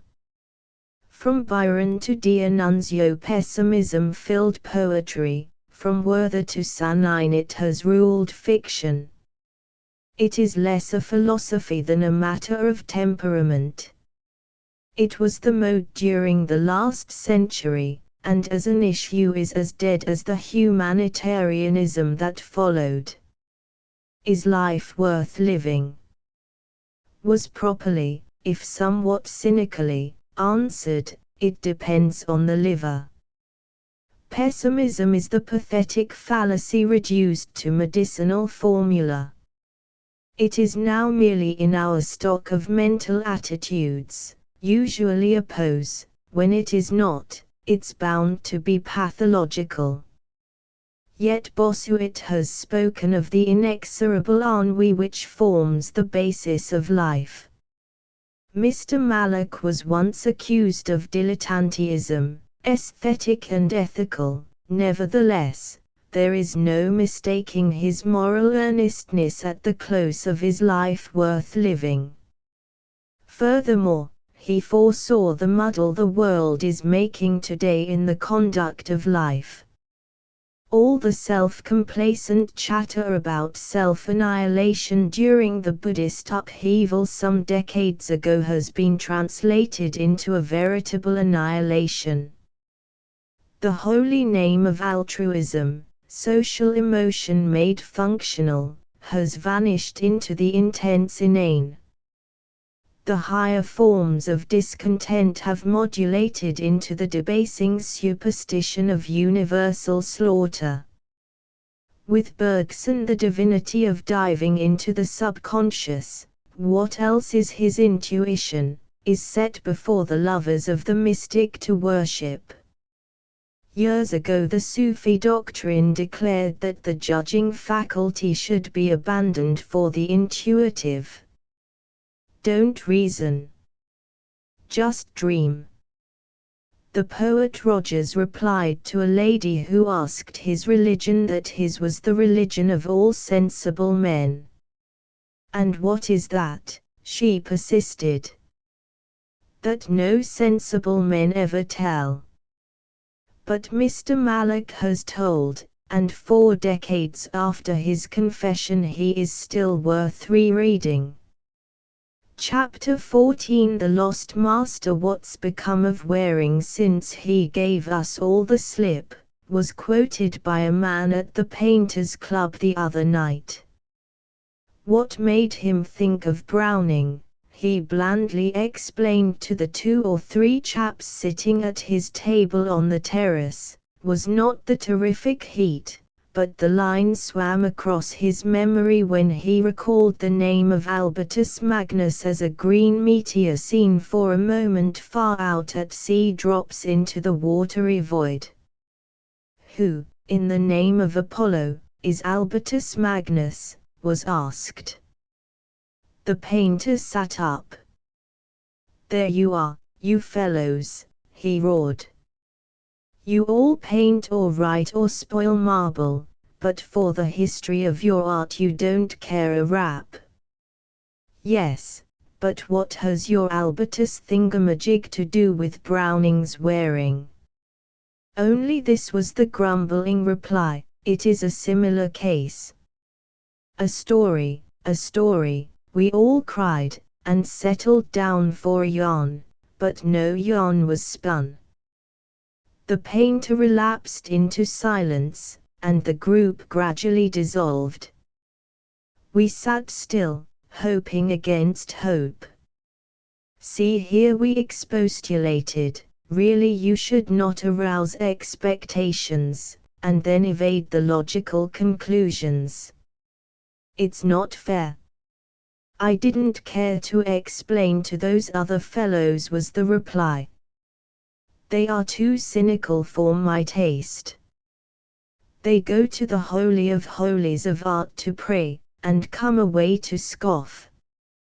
Materialism, rather realism, as you call it, is the canker of modern art. Suppose I told you that here, now, in this noisy Tophet of New York, there lives a man of genius, who paints like a belated painter of the Renaissance. Suppose I said that I could show you his work, would you think I was crazy? He paused. A young genius, poor, unknown. Oh, lead us to him, Sir Painter, and we shall call you blessed. He is not young, and, while the great public and the little dealers have not heard of him, he has a band of admirers, rich men leagued in a conspiracy of silence, who buy his pictures, though they don't show them to the critics. We reiterated our request, lead us to him. Without noticing our importunities, he continued. He paints for the sake of beautiful paint, he paints as did Hokusai, the old man mad for painting, or like Fraunhofer, the hero in Balzac's story, the unknown masterpiece. He is more like Balzac's Fraunhofer, is that the chap's name, than Browning's Waring. He is the lost master, a Fraunhofer who has conquered, for he has 100 masterpieces stored away in his studio. Lost master, we stuttered, 100 masterpieces that have never been shown to critic or public. Oh!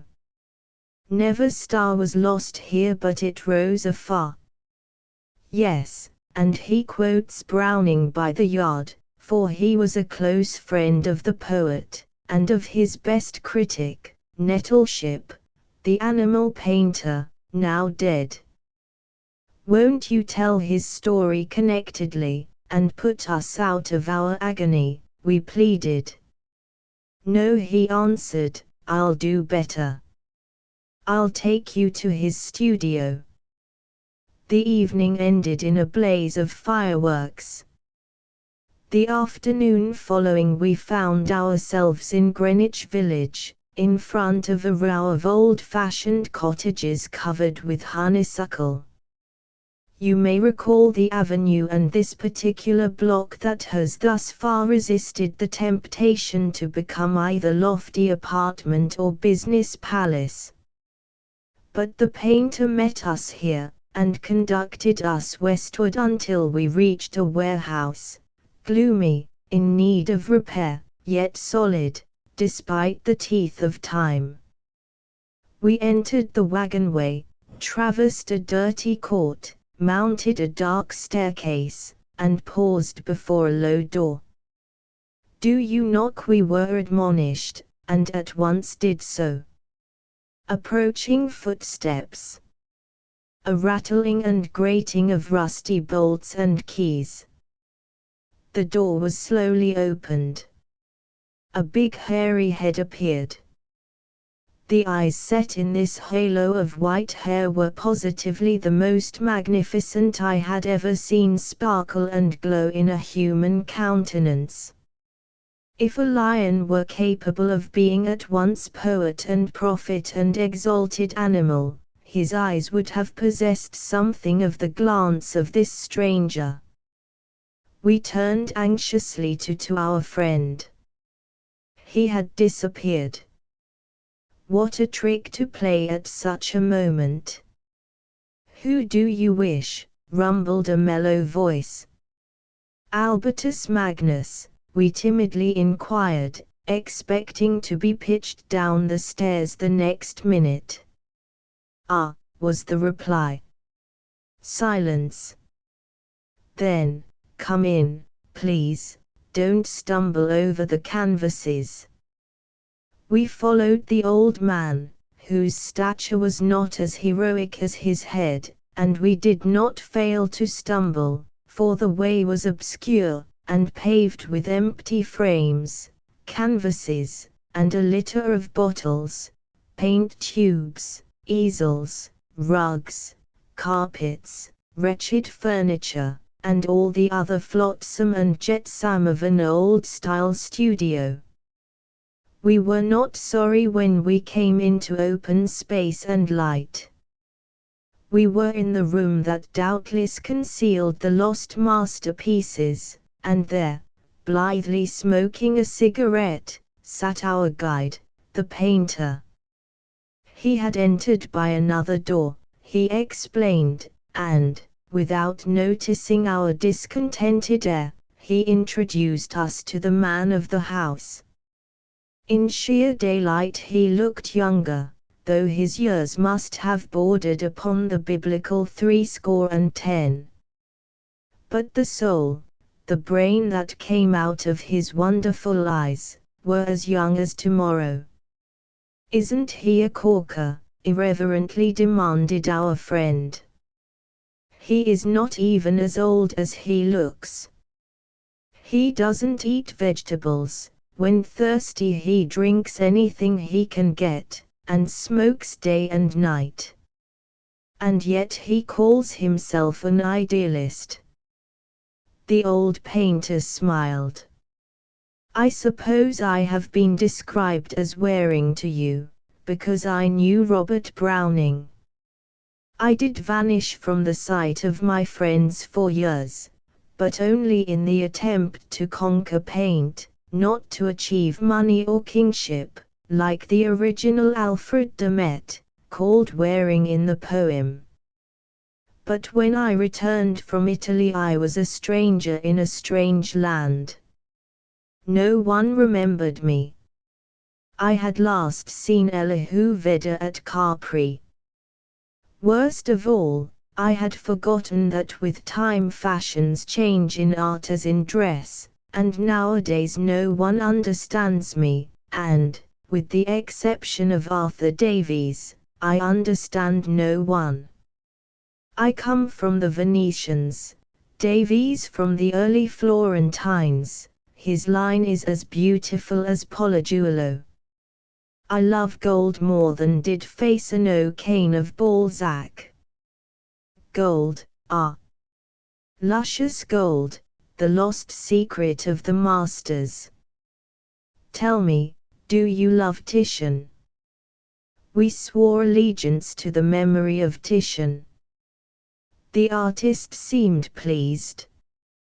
You younger men are devoted to Velázquez and Hals, too much so. Great as painters, possibly greatest among painters, their souls never broke away from the soil like runaway balloons. They miss height and depth. Their color never sings like Titian's. They surprise secrets in the eyes of their sitters, but never the secret surprised by the Italian.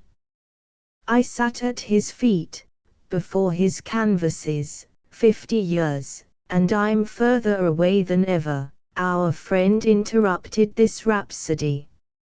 Look here, Albertus, you man with a name out of Thomas Aquinas, don't you think you are playing on your visitors' nerves, just to set them on edge with expectancy?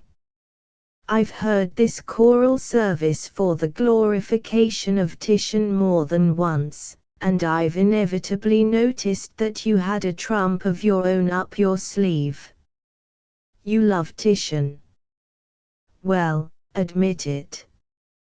You don't paint like him, your color scheme is something else, and what you are after you only know yourself.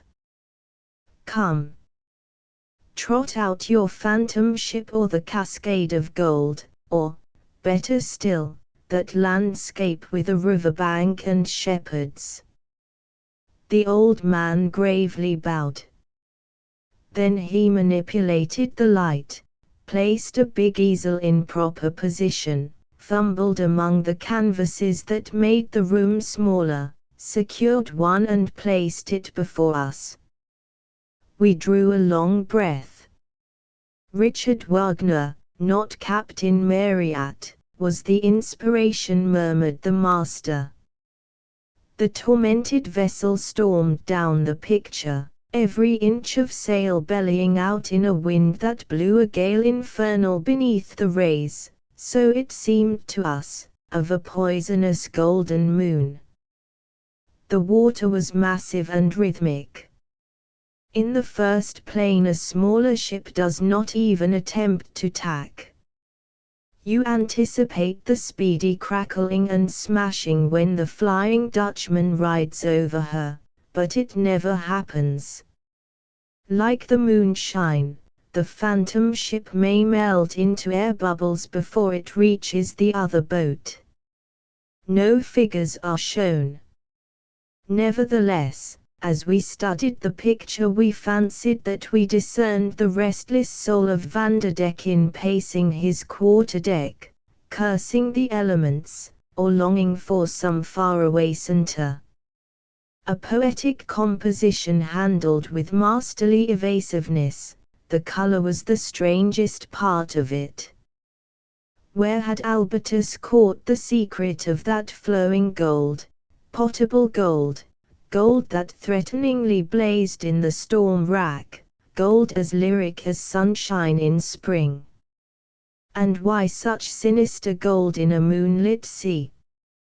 We suspected illusion. My friend, the painter, laughed. Aha! You are looking for the sun, and is it only a moon overhead?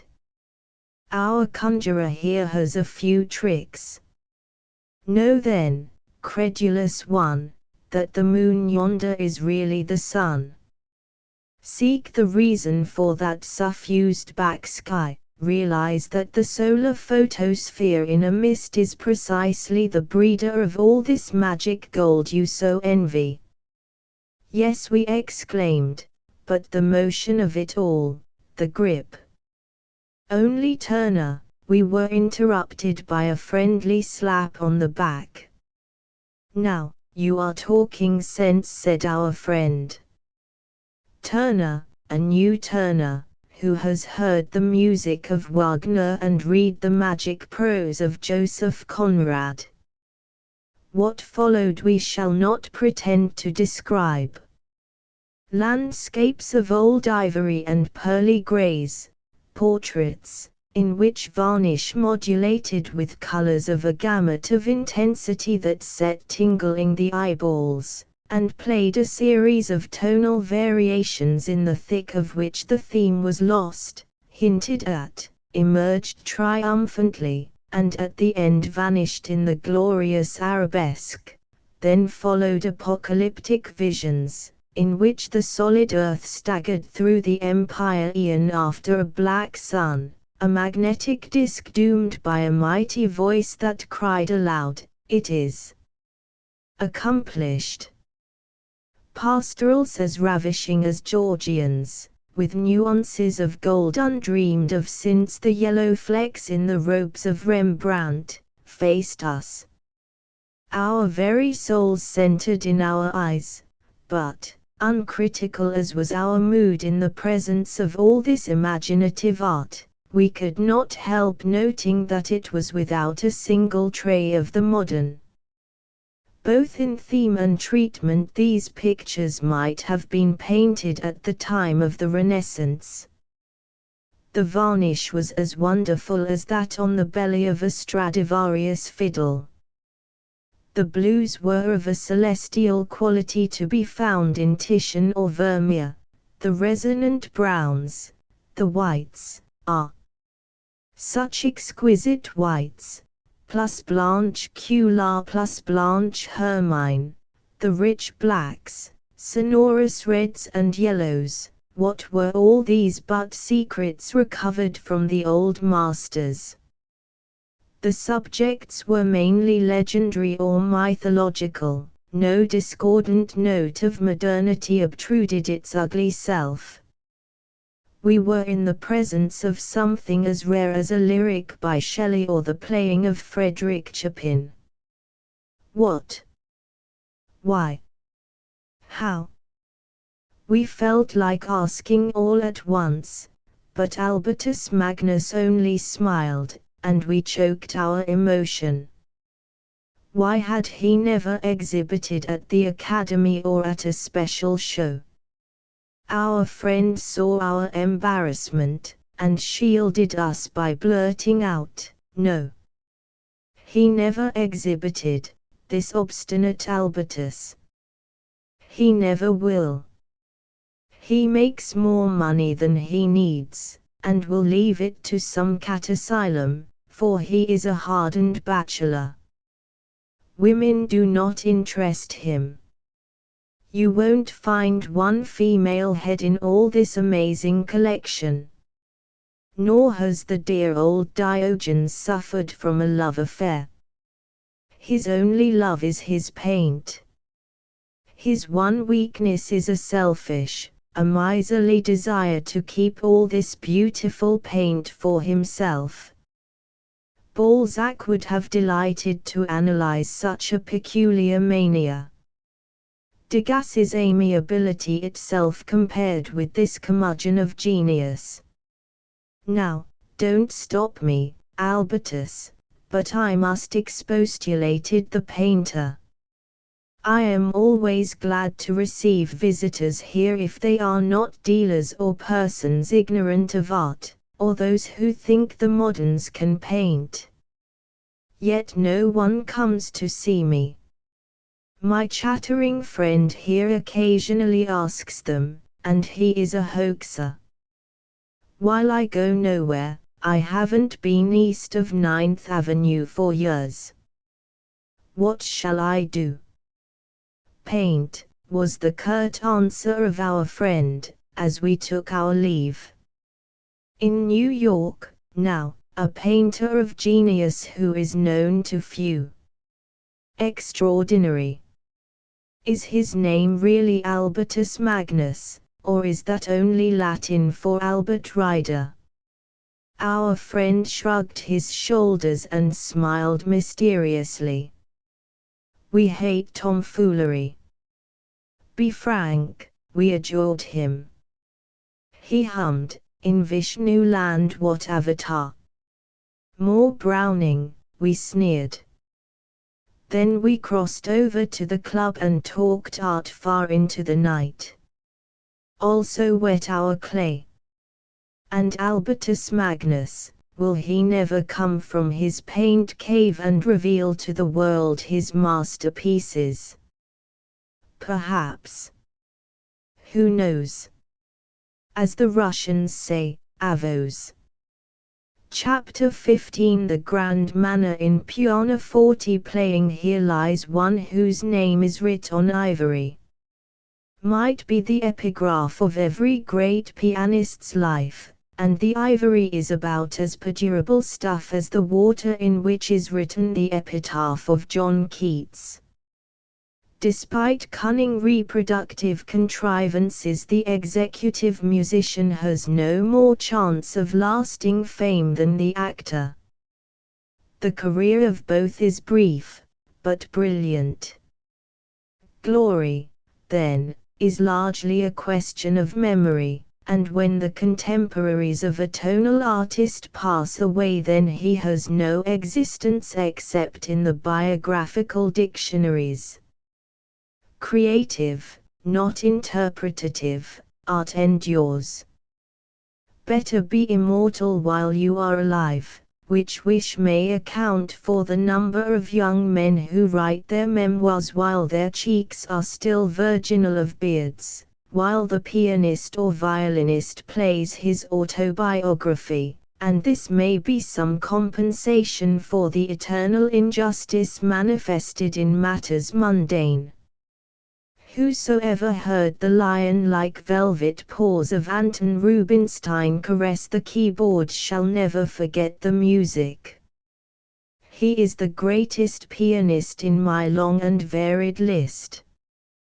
Think of his delivery of the theme at the opening of Beethoven's G major concerto, or in that last page of Chopin's Barcarolle. It was no longer the piano tone, but the sound of distant waters and horns from Elfland. A mountain of fire blown skyward, when the elemental in his profoundly passionate temperament broke loose, he could roar bitims as gently as a dove. Yet, when I last heard him in Paris, the few remaining pupils of Chopin declared that he was brutal in his treatment of their master. He played Rubinstein, not Chopin, said Georges Mathias to me. Mathias knew, for he had heard the divine Frederick play. Nevertheless, Rubinstein played Chopin, the greater and the miniature, as no one before or since. To each generation its music making. The grand manner in piano playing has almost vanished. A few artists still live who illustrate this manner, you may count them on the fingers of one hand. Rosenthal, D'Albert, Carano, Friedheim, Riesner had the gift, too, how many others? Paderewski I heard play in Leipzig in 1912 at a Juan Dors concert under the baton of the greatest living conductor, Arthur Nikisch, and I can vouch for the plangent tone quality and the poetic reading he displayed in his performance of that old warhorse, the F minor concerto of Chopin. Furthermore, my admiration of Paderewski's gift as a composer was considerably increased after hearing his Polish symphony interpreted by Nikisch. How far away we were from Manru! Josephi, who looked upon Paderewski as a rare personality, told me that the Polish fantasy for piano and orchestra puzzled him because of its seeming simplicity in figuration. Only the composer enthusiastically exclaimed Josephi, could have made it so wonderful. But the grand manner, has it become too artificial, too rhetorical?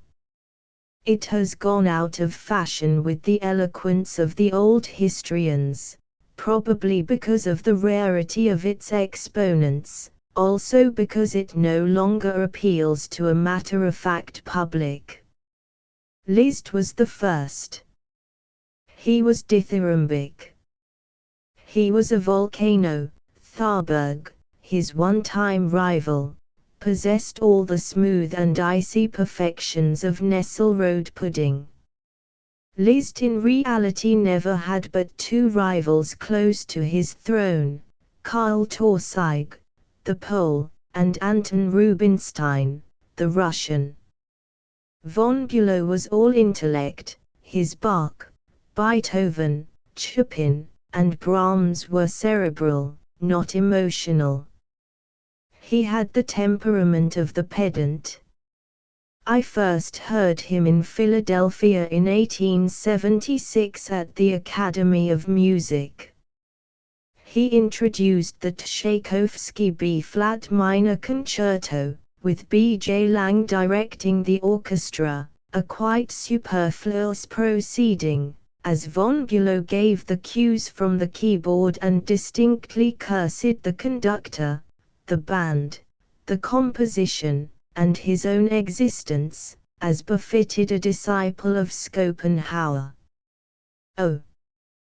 He could be fiery enough, though in his playing of the Romantics the fervent note was absent, but his rhythmic attack was crisp and irresistible. You need only recall the pungency of his reading of Beethoven's Scherzo in the Sonata Opus 31, No. 3. It was staccato as a hailstorm. 2 years later, in Paris, I heard the same concerto played by Nicholas Rubinstein at the Trocadero Exposition, 1878, the very man who had first flouted the work so rudely that Tchaikovsky, deeply offended, changed the dedication to von Bülow. Anton Rubinstein displayed the grand manner. His style was a compound of tiger's blood and honey. Notwithstanding the gossip about his false notes, he wrote a study on false notes, as if in derision. He was, with Tausig and Liszt, a supreme stylist. He was not always in practice, and most of the music he wrote for his numerous tours was composed in haste and repented of at leisure. It is now almost negligible. The D minor concerto reminds one of a much traversed railroad station. But Rubinstein the virtuoso. It was in 1873 I heard him, but I was too young to understand him. 15 years later, or thereabouts, he gave his 7 historical recitals in Paris, and I attended the series, not once, but twice. He played many composers, but for me he seemed to be playing the Book of Job, the Apocalypse, and the Scarlet Seraphim. He had a ductile tone like a golden French horn, Joseph's comparison, and the power and passion of the man have never been equalled. Neither Tausig nor Liszt did I hear, worse luck, but there were plenty of witnesses to tell me of the differences. Liszt, it seems, when at his best, was both Rubinstein and Tausig combined, with von Bülow thrown in. Anton Rubinstein played every school with consummate skill, from the iron certitudes of Bach's polyphony to the magic murmurs of Chopin and the romantic rustling in the moonlit garden of Schumann. Beethoven, too, he interpreted with intellectual and emotional vigor. Yet this magnificent Kalmuck, he wasn't, of course, though he had Asiatic features, grew weary of his instrument, as did Liszt, and fought the stars in their courses by composing. But his name is writ in ivory, and not in enduring music. Scudo said that when Sigismund Thalberg played, his scales were like perfectly strung pearls falling on scarlet velvet. With Liszt the pearls had become red hot. This extravagant image is of value.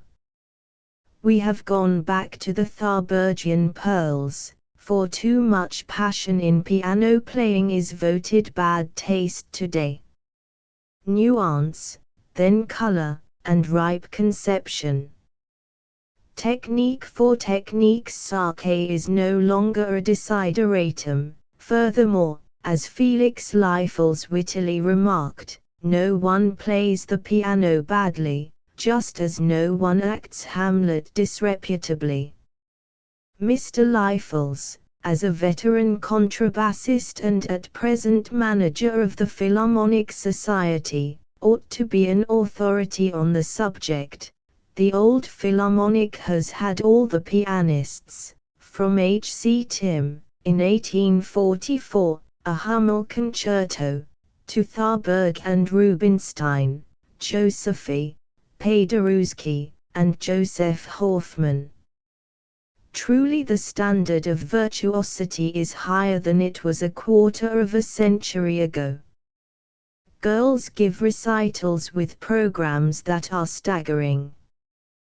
The Chopin concertos now occupy the position, technically speaking, of the Hummel and Mendelssohn concertos.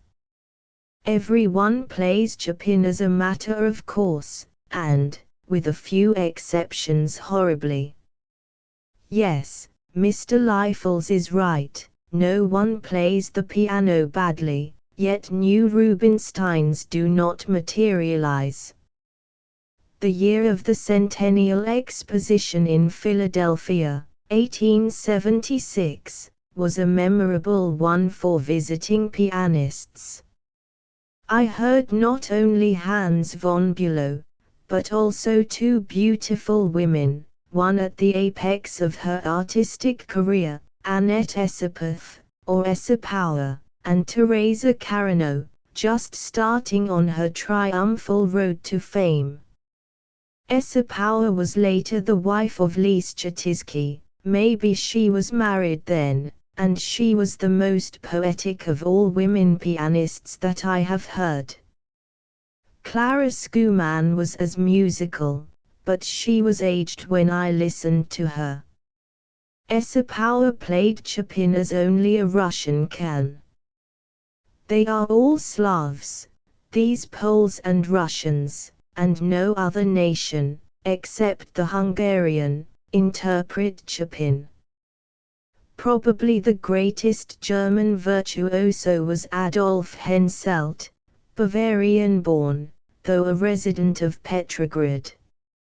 He had a Chopin-like temperament and played that master's music so well that Schumann called him the German Chopin. Essepower, I need hardly tell you, communicated no little of her gracious charm to Paderewski. He learned more from her plastic style than from all the precepts of Leschetizky. On a hot night in 1876, and in Old Association Hall, I first saw and heard Teresa, then Teresita, Carreño. I say saw advisedly, for she was a blooming girl, and at the time shared the distinction with Adelaide Neilson and Mrs. Scott Siddons of being one of the three most beautiful women on the stage.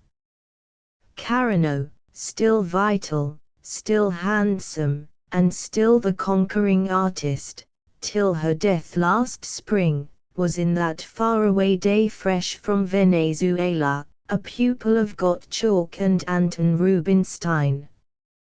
She wore a scarlet gown, as fiery as her playing, and when I wish to recall her I close my eyes and straightway as if in a scarlet mist I see her, hear her, for her playing has always been scarlet to me, as Rubinstein's is golden, and Joseph is silvery.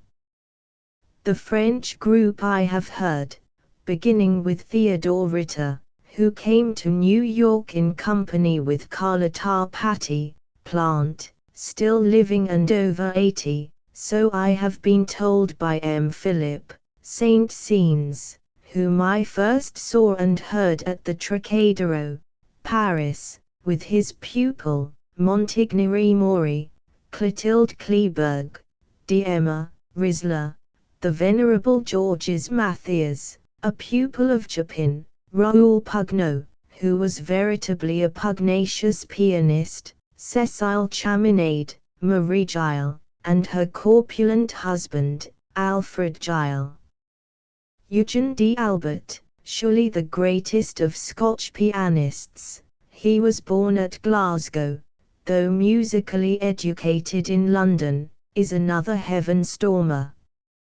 I heard him at Berlin some years ago, in Philharmonic Hall, and people stood up in their excitement, Liszt redivivus. It was the grand manner in its most chaotic form. A musical volcano belching up lava, scoriae, rocks, hunks of Beethoven, the Appassionata Sonata it happened to be, while the infuriated little Vulcan threw emotional fuel into his furnace. The unfortunate instrument must have been a mass of splintered steel, wood, and wire after the musical giant had finished. It was a magnificent spectacle, and the music glorious. Eugene d'Albert, whether he is or isn't the son of Karl Tausig, as Weimar gossip had it, Weimar, when in the palmy days every other pianist you met was a natural son of Liszt, or else pretended to be one, has more than a moiety of that virtuoso's genius. He is a great artist, and occasionally the magic fire flares and lights up the firmament of music. I think it was in 1879 that Raphael Josephi visited us for the first time, but I didn't hear him till 1880. The reason I remember the date is that this greatly beloved Hungarian made his debut at Old Chickering Hall, then at Fifth Avenue and 18th Street, but I saw him in Steinway Hall. Another magician with a peculiarly personal style. In the beginning you thought of the aurora borealis, shooting stars, and exquisite meteors, a beautiful style, though not a classic interpreter then. With the years Josephi deepened and broadened. The iridescent shimmer was never absent. No one played the E minor concerto of Chopin as did Josephi. He had the tradition from his beloved master, Tausig, as Tausig had it from Chopin by way of Liszt. Tausig always regretted that he had never heard Chopin play. Josephi, in turn, transmitted the tradition to his early pupil, Maurice Rosenthal, in whose repertoire it is the most Chopinesque of all his performances. And do you remember the Chevalier de Kontsky, Karl Bayermann, Franz Rummel, S.B. Mills, who introduced here so many modern concertos, the huge Norwegian Edmund Neupert, who lived at the Hotel Liszt, next door to Steinway Hall, Konstantin von Sternberg, and Max Vogrick, the Hungarian with the Chopin-like profile. In the same school as Josephi is the capricious de Pachmann. With Josephi I sat at the first recital of this extraordinary Russian in Chickering Hall, 1890. Josephi, with his accustomed generosity of spirit, he was the most sympathetic and human of great virtuosi, at once recognized the artistic worth of Vladimir de Pachmann. This last representative of a school that included the names of Hummel, Kramer, Field, Tharberg, Chopin, the little de Pachmann, he was then bearded like a pirate, captivated us. It was all miniature, without passion or pathos or the grand manner, but in its genre his playing was perfection, the polished perfection of an intricately carved ivory ornament. The Pac-Man played certain sides of Chopin incomparably, capriciously, even perversely. In a small hall, sitting on a chair that precisely suited his fidgety spirit, then, if in the mood, a recital by him was something unforgettable. After the Pac-Man, Paderewski.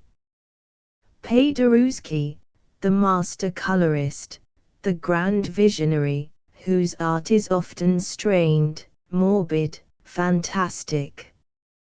And after Paderewski, why, Leopold Godowski, of course. He belongs to the Joseph de Pac-Man, not to the Rubinstein-Joseph Hoffmann group. I once called him the Superman of piano playing. Nothing like him, as far as I know, is to be found in the history of piano playing since Chopin.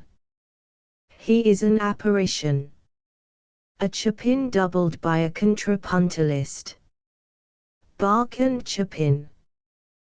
The spirit of the German cantor and the Polish tone poet in curious conjunction.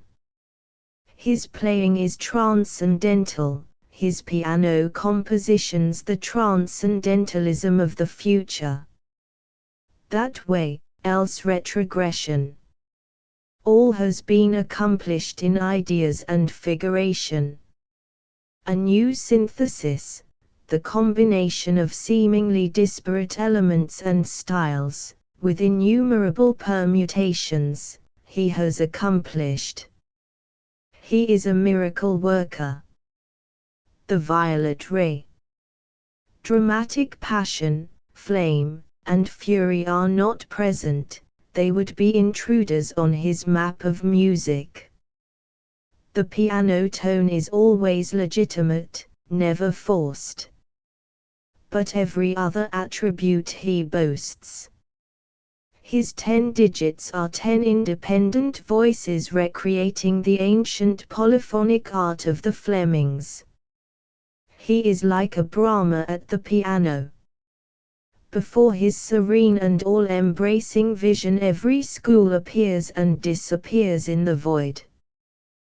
The beauty of his touch and tone are only matched by the delicate adjustment of his phrasing to the larger curve of the composition. Nothing musical is foreign to him. He is a pianist for pianists, and I am glad to say that the majority of them gladly recognize this fact. One evening Godowski was playing his piano sonata with its subtle intimations of Brahms, Chopin, and Liszt, and its altogether Godowskian color and rhythmic life. He is the greatest creator of rhythmic values since Liszt, and that is a large order, when he was interrupted by the entrance of Joseph Hoffmann. Godowski and Hoffmann are as inseparable as were Chopin and Liszt. Heine called the latter pair the Dioscuri of music. In the Godowski apartment stood several concert grands. Hoffmann nonchalantly removed his coat and, making an apology for disturbing us, he went into another room and soon we heard him slowly practicing. What do you suppose? Some new concerto with newfangled bedevilments. O sancta simplicitas! This giant, if ever there was one, played at a funereal tempo the octave passages in the left hand of the heroic Polonaise of Chopin, Opus 53. Every schoolgirl rattles them off as easy but, with the humility of a great artist, Hoffmann practiced the section as if it were still a stumbling block. De Lenz records that Torsigg did the same. Later, conductor Artur Bodensky of the Metropolitan Opera dropped in, and several pianists and critics followed, and soon the Polish pianist was playing for us all some well-known compositions by a certain Dvorsky, also an extremely brilliant and effective concert study in C minor by Konstantin von Sternberg. From 1888, when he was a wonder child here, József Hoffmann's artistic development has been logical and continuous. His mellow muscularity evokes Rubinstein. No one plays Rubinstein as does this harmonious blacksmith, and with the piety of Rubinstein's pet pupil. I once compared him to a steam hammer, whose marvelous sensitivity enables it to crack an eggshell or crush iron. Hoffmann's range of tonal dynamics is unequaled, even in this age of perfected piano technique. He is at home in all schools, and his knowledge is enormous. At moments his touch is as rich as an easel quartet accord. At the famous Rudolf Sciarama dinner, given in 1915, among other distinguished guests there were nearly a score of piano virtuosi. The newspapers humorously commented upon the fact that there was not a squabble, though with so many nationalities one row, at least, might have been expected.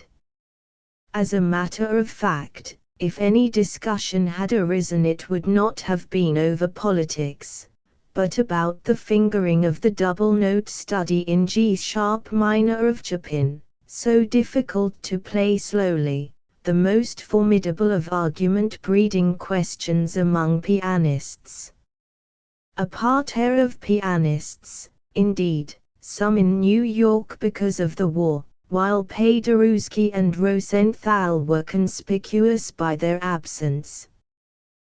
Think of a few names: Josephy, he died several months later, Gabrilowitsch, Hoffmann, Godowski, Karl Friedberg, Mark Hamburg, a heaven stormer in the Rubinstein Hercules manner, Leonard Borick, Alexander Lambert, Ernest Schelling, Stojowski, Percy Granger, the young Siegfried of the Antipodes, August Freimuth, Cornelius Ruebner, and another apparition in the world of piano playing, Ferruccio Bissoni. This Italian, the greatest of Italian piano virtuosi, the history of which can claim such names as Domenico Scarlatti, Clementi, Fumigalli, Marchucci, Sgambati, is also a composer who has set agog conservative critics by the boldness of his imagination. As an artist he may be said to embody the intellectuality of von Bülow, the technical brilliancy of the Liszt group. Bissoni is eminently a musical thinker. America probably will never again harbor such a constellation of piano talent. I sometimes wonder if the vanished generation of piano artists played much better than those men. Godowski, Hoffmann, the lyric and most musical Harold Bauer, the many-sided, richly endowed, and charming Osip Gabrilowitsch, Hamburg, Bissoni, and Paderewski are not often matched. Heine called Tharberg a king, Liszt a prophet, Chopin a poet, Herz an advocate, Kalkbrenner a minstrel, not a Negro minstrel, for a chalk burner is necessarily white, Mme Pleyel a sibyl, and Dola, a pianist. The contemporary piano hierarchy might be thus classed: Joseph Hoffmann, a king; Paderewski, a poet; Godowski, a prophet; Fanny Bloomfield Zeiler, a sibyl; D. Albert, a titan; Bissoni, a philosopher; Rosenthal, a hero; and Alexander Lambert, a pianist. Well, Mr. Lambert may be congratulated on such an ascription. Dola was a great technician in his day, and when the friend of pianists, Lambert could pattern after Schindler, whose visiting card read, L'ami de Beethoven, masters his modesty, an admirable piano virtuoso is revealed. So let him be satisfied with the honorable appellation of pianist. He is in good company. And the ladies? I am sorry I can't say, place auxiliary dames. Space forbids.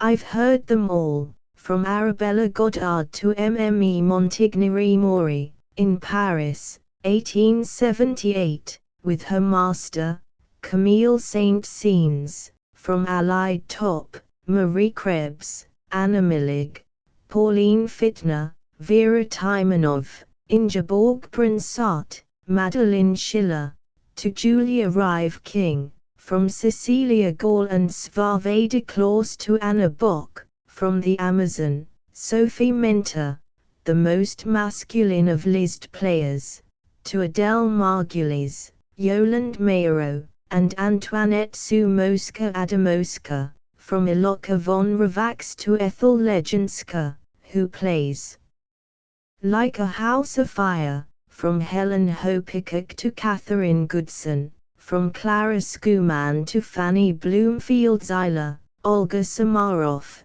and the newly come Brazilian Guilherme Noves. The list might be unduly prolonged. I heard Paderewski play last spring. Surely he has now the grand manner in all its dramatic splendor, and without its old-fashioned pretentious rhetoric.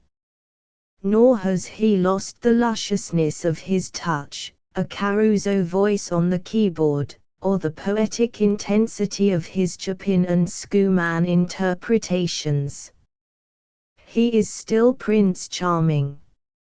Not only do I fear prolixity, but the confusing of critical values, for I write from memory, and I admit that I've had more pleasure from the intimate pianists than from the forgers of tonal thunderbolts, that is, Rubinstein excepted, from such masters in miniature as Josephy, Godowski, Karl Heyman, de Pachmann, and Paderewski. I find in the fresh, sparkling playing of Misha Levitsky, Benno Moiseiwik, and Guilherme Noves high promise for their future. The latter came here unheralded and as the pupil of that sterling virtuoso and pedagogue, Isidore Philipp of the Paris Conservatory. It is noteworthy that only Chopin, Liszt, and von Bülow were Christian-born among the supreme masters of the keyboard. The rest, with a few exceptions, were and are members of that race whose religious tenets specifically incline them to the love and practice of music. Chapter 16 James Joyce. Who is James Joyce? Is a question that was answered by John Quinn, who told us that the new writer was from Dublin and at present residing in Switzerland, that he is not in good health, his eyes trouble him, and that he was once a student in theology, but soon gave up the idea of becoming a priest.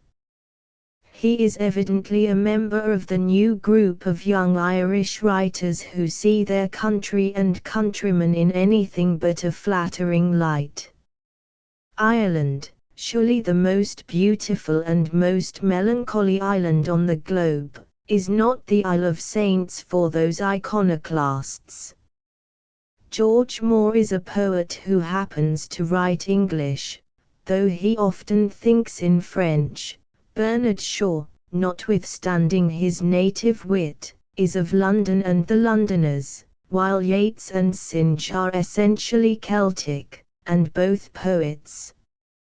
Yes, and there is the delightful James Stephen, who mingles angel's pin feathers with rainbow gold, a magic decoction of which we never weary. But James Joyce, potentially a poet, and a realist of the de Maupassant breed, envisages Dublin and the Dubliners with a cruel scrutinizing gaze. He is as truthful as Chekhov, and as grey, that Chekhov compared with whose the realism of de Maupassant is romantic bric-a-brac, gilded with a fine style. Joyce is as implacably naturalistic as the Russian in his vision of the somber, mean, petty, dusty commonplaces of middle-class life, and he sometimes suggests the Frenchman in his clear, concise, technical methods. The man is indubitably a fresh talent. Emerson, after his experiences in Europe, became an armchair traveler. He positively despised the idea of voyaging across the water to see what is just as good at home. He calls Europe a tapeworm in the brain of his countrymen. The stuff of all countries is just the same. So Ralph Waldo sat in his chair and enjoyed thinking about Europe, thus evading the worries of going there too often. It has its merit, this Emersonian way, particularly for souls easily disillusioned. To anticipate too much of a foreign city may result in disappointment. We have all had this experience. Paris resembles Chicago, or Vienna is a second Philadelphia at times. It depends on the color of your mood. Few countries have been so persistently misrepresented as Ireland. It is lauded to the 11th heaven of the Burmese, or it is a place full of fighting devils in a hell of crazy politics. Of course, it is neither, nor is it the land of Lover and Lever. Handy Andy and Harry Lorica are there, but you never encounter them in Dublin. John Synge got nearer to the heart of the peasantry, and Yeats and Lady Gregory brought back from the hidden spaces fairies and heroes. Is Father Ralph by Gerald O'Donovan a veracious picture of Irish priesthood and college life? Is the fiction of Mr. Joyce representative of the middle class and of the Jesuits? A cloud of contradictory witnesses passes across the sky. What is the Celtic character? Dion Boucicault's the shore faun. Or isn't the pessimistic dreamer with the soul of a wild goose depicted in George Moore's story, the real man? Celtic magic, cried Matthew Arnold. He should have said, Irish magic, for while the Irishman is a Celt, he is unlike his brethren across the Channel. Perhaps he is nearer to the Sarmatian than the continental Celt. Ireland and Poland. The Irish and the Polish. Dissatisfied no matter under which king. Not playboys of the Western world, but martyrs to their unhappy temperaments. The Dublin of Mr. Joyce shows another variation of this always interesting theme.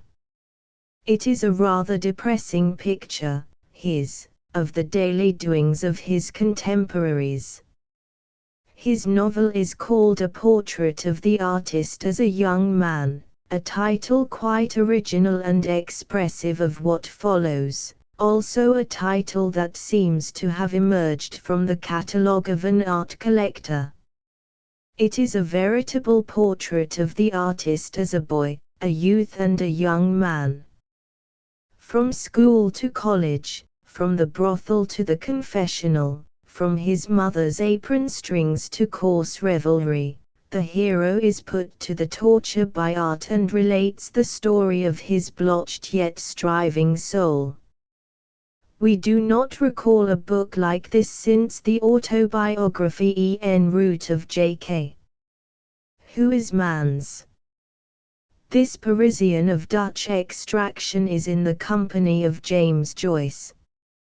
Neither writer stops at the halfway house of reticence. It's the house of flesh in its most sordid aspects, and the human soul is occasionally illuminated by gleams from the grace of God. With both men the love of Rabelaisian speech is marked. This, if you please, is a Celtic trait. Not even the Elizabethans so joyed in green words, as the French say, as do some Irish. Of richest hue are his curses, and the Prince of Obliquity himself must chuckle when he overhears one Irishman consign another to everlasting damnation by the turn of his tongue. Stephen, the hero of a portrait of the artist as a young man, tells his student friend about his father. These were his attributes: a medical student, an oarsman, a tenor, an amateur actor, a shouting politician, a small landlord, a small investor, a drinker, a good fellow, a storyteller, somebody's secretary, something in a distillery, a tax gatherer, a bankrupt, at present a praiser of his own past. He could talk the devil out of the liver wing of a turkey, as they say up Cork way. The portrait is well nigh perfect. The wild goose over again, and ever on the wing. Stephen became violently pious after a retreat at the Jesuits. From the extreme of riotous living he was transformed into a militant Catholic. The Reverend Fathers had hopes of him. He was an excellent Latinist, but his mind was too speculative. Later it proved his spiritual undoing. To analyze the sensibility of a soul mounting on flaming pinions to God is easier than to describe the modulations of a moral recidivist. Stephen fell away from his faith, though he did not again sink into the slough of Dublin low life. Cranley, the student, saw through the hole in his skeptical millstone. It is a curious thing, do you know, Cranley said dispassionately, how your mind is supersaturated with the religion in which you say you disbelieve. A profound remark. Once a Roman Catholic, always a Roman Catholic, particularly if you are born in Ireland. Mr. Joyce holds the scales evenly. He neither abuses nor praises. He is evidently out of key with religious life, yet he speaks of the Jesuits with affection and admiration. The sermons preached by them during the retreat are models. They are printed in full, strange material for a novel. And he can show us the black hatred caused by the clash of political and religious opinions. There is a scene of this sort in the house of Stephen's parents that simply blazes with verity. At a Christmas dinner, the argument between Dante, a certain Mrs. Riordan, and Mr. Casey spoils the affair. Stephen's father carves the turkey and tries to stop the mouths of the angry man and woman with food. The mother implores. Stephen stolidly gobbles, watching the row, which culminates with Mr. Casey losing his temper. He has had several tumblers of Mountain Dew and is a little "How come you so?" He bursts forth, "No God in Ireland. We have had too much God in Ireland. Away with God. Blasphemer. Devil," screamed Dante, starting to her feet and almost spitting in his face. "Devil out of hell. We won. We crushed him to death. Fiend. The door slammed behind her. Mr. Casey suddenly bowed his head on his hands with a sob of pain. "Poor Parnell," he cried loudly. "My dead king." Naturally, the dinner was not a success. Stephen noted that there were tears in his father's eyes at the mention of Parnell, but that he seemed debonair enough when the old woman unpacked her heart of vile words like a drab. There is no denying that the novel is as a whole hardly cheerful. Its grip on life, its intensity, its evident truth, and unflinching acceptance of facts will make a portrait disagreeable to the average reader. There is relief in the Trinity College episodes, humor of a saturnine kind in the artistic armory of Mr. Joyce. There is no ironist like An Irishman. The book is undoubtedly written from a full heart, but the author must have sighed with relief when he wrote the last line. No one may tell the truth with impunity, and the portrait of Stephen in its objective frigidity, as an artistic performance, and its passionate personal note, is bound to give offense in every quarter. It is too Irish to be liked by the Irish, not an infrequent paradox. The volume of tales entitled Dublinus reveals a wider range, a practiced technical hand, and a gift for etching character that may be compared with de Maupassant's. A big comparison, but read such masterpieces in pity and irony as The Dead, A Painful Case, The Boarding House or Two Gallants, and be convinced that we do not exaggerate. Dublin, we have said elsewhere, is a huge whispering gallery. Scandal of the most insignificant order never lacks multiple echoes. From Merrion Square, from the Shelburne, to Dalkey or Drumcondra, from the Monument to Chapelizode, the repercussion of spoken gossip is unfailing. The book Dublinus is filled with Dublinesque anecdotes. It is charged with the sights and scents and gestures of the town. The slackers who pester servant girls for their shillings to spend on whiskey, the young man in the boarding house who succumbs to the planted charms of the landlady's daughter to fall into the matrimonial trap. Only de Maupassant could better the telling of this too commonplace story. The middle-aged man, parsimonious as to his emotions and the tragic ending of a love affair that had hardly begun, and the wonderfully etched plate called The Dead with its 100 fine touches of comedy and satire. These but prove the claim of James Joyce's admirers that he is a writer signally gifted. A malevolent fairy seemingly made him a misanthrope. With Spinoza he could say, oh, terrifying irony, that mankind is not necessary in the eternal scheme.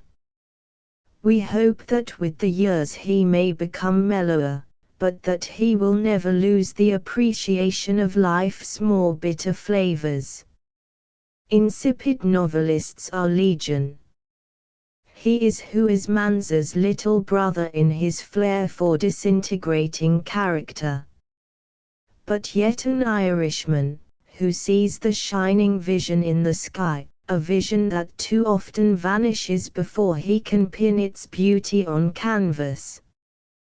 But yet an Irishman in his sense of the murderous humor of such a story as Ivy Day in the Committee Room, which would bring to a Tammany healer what Henry James called the emotion of recognition. Ah! The Wild Goose. The Flying Dream. Chapter 17 Creative Involution Israel Zangwill, In the papers he contributed once upon a time to the Strand magazine and later reunited in a book bearing the happy title Without Prejudice, spoke of women writers as being significant chiefly in their self-revelation. What they tell of themselves is of more value than what they write about. Whether Mr. Zangwill now believes this matters little in the discussion of an unusual book by a woman. Perhaps today he would open both eyes widely after reading Creative Involution, by Cora L. Williams, M.S., with an apposite introduction by Edwin Markham. Miss Williams deals with no less a bagatelle than the fourth dimension of space. What we do not know we fear, and fear is always capitalized. Speculative as is her work, she is not a New Thoughter, a Christian Scientist, or a member of any of the other queer ragtag and bobtail beliefs and superstitions, fortune-telling, astrology, selling futures in the next life, table rapping, and such like. Cora Lenore Williams is an authority in mathematics, as was the brilliant, unhappy Sonia Kovalevska. Her ideas, then, are not verbal wind pudding, but have a basis of mathematics and the investigations of the laboratory, where chemists and physicists are finding that the conduct of certain molecules and crystals is best explained as a fourth-dimensional activity. We have always enjoyed the idea of the fourth spatial dimension. The fact that it is an X in the plotting of mathematicians in general does not hinder it from being a fascinating theme. J.K.F. Zollner, of Leipzig, proved to his own satisfaction the existence of a fourth dimension when he turned an India rubber ball inside out without tearing it. Later he became a victim to incurable melancholy. No wonder. If you have read Kiley, or Abbott's Flatland, or the ingenious speculations of Simon Newcomb and W. K. Clifford, you will learn the attractions of the subject. Perpetual motion, squaring the circle, are only variants of the alchemical pursuit of the philosopher's stone, the transmutation of the baser metals, the Kabbalistic abracadabra, the quest of the absolute. Man can't live on machinery alone, and the underfed soul of the past period of positivism craves more spiritual nourishment today. Hasn't the remarkable mathematician Henry Poincare, author of Science and Hypothesis, The Value of Science, Science and Method, declared that between the construction of the spirit and the absolute of truth there is an abysm caused by free choice and the voluntary elimination which have necessitated such inferences. Note the word free. Free will is restored to its old and honorable estate in the hierarchy of thought. The cast-iron determinism of the 70s and 80s has gone to join the materialistic ideas of Buchner and Clifford. It is a pluralistic world now, and lordly intuition, a dangerous vocabule, rules over mere mental processes. There is, as George Henry Lewis asserted, profound truth in the Cullen paradox, i.e., there are more false facts than false theories current. Science only attains the knowledge of the correspondence and relativity of things, no mean intellectual feat, by the way, but not of the things themselves. One must join, adds Poincare, to the faculty of reasoning the gift of direct sympathy. In a word, intuition. Even mathematics as an exact science is not immutable, and the geometries of Lobachevsky and Riemann are as legitimate as Euclid's. And at this point the earth beneath us begins to tremble and the stars to totter in their spheres. Is the age of miracles now? Perhaps music is in the fourth dimension. Time may be in 2 dimensions. Heraclitus before Bergson compared time to a river always flowing, yet a permanent river. If we emerged from this stream at a certain moment and entered it an hour later, would it not signify that time has 2 dimensions? And where does music stand in the eternal scheme of things? Are not harmony with its vertical structure and melody with its horizontal flow proof that music is another dimension in time? Miss Williams's notion of the fourth spatial dimension is a spiritual one. Creative involution is to supersede the Darwinian evolution. Again, the interior revolution described for our salvation in the epistles of the Apostle Paul. All roads lead to religion. Expel religion forcibly and it returns under strange disguises, usually as debasing superstitions. Yet religion without dogma is like a body without a skeleton, it can't be made to stand upright. Mathematicians are poets, and religion is the poetry of the poor, just as philosophy is the diversion of professors. Modern science, said Malloch, put out the footlights of life's stage when it denied religion. But matter, in the light of recent experiment, is become spirit, energy, anything but gross matter. Tyndall might have to revise the conclusions of his once famous Belfast address in the presence of radium. Remy de Gourmont said that the essential thing is to search the eternal in the diverse and fleeting movements of form. From a macrocosmic monster our gods are become microcosmic. God may be a molecule, a cell. A god to put in a file, thus far has the zigzag caprice of theory attained.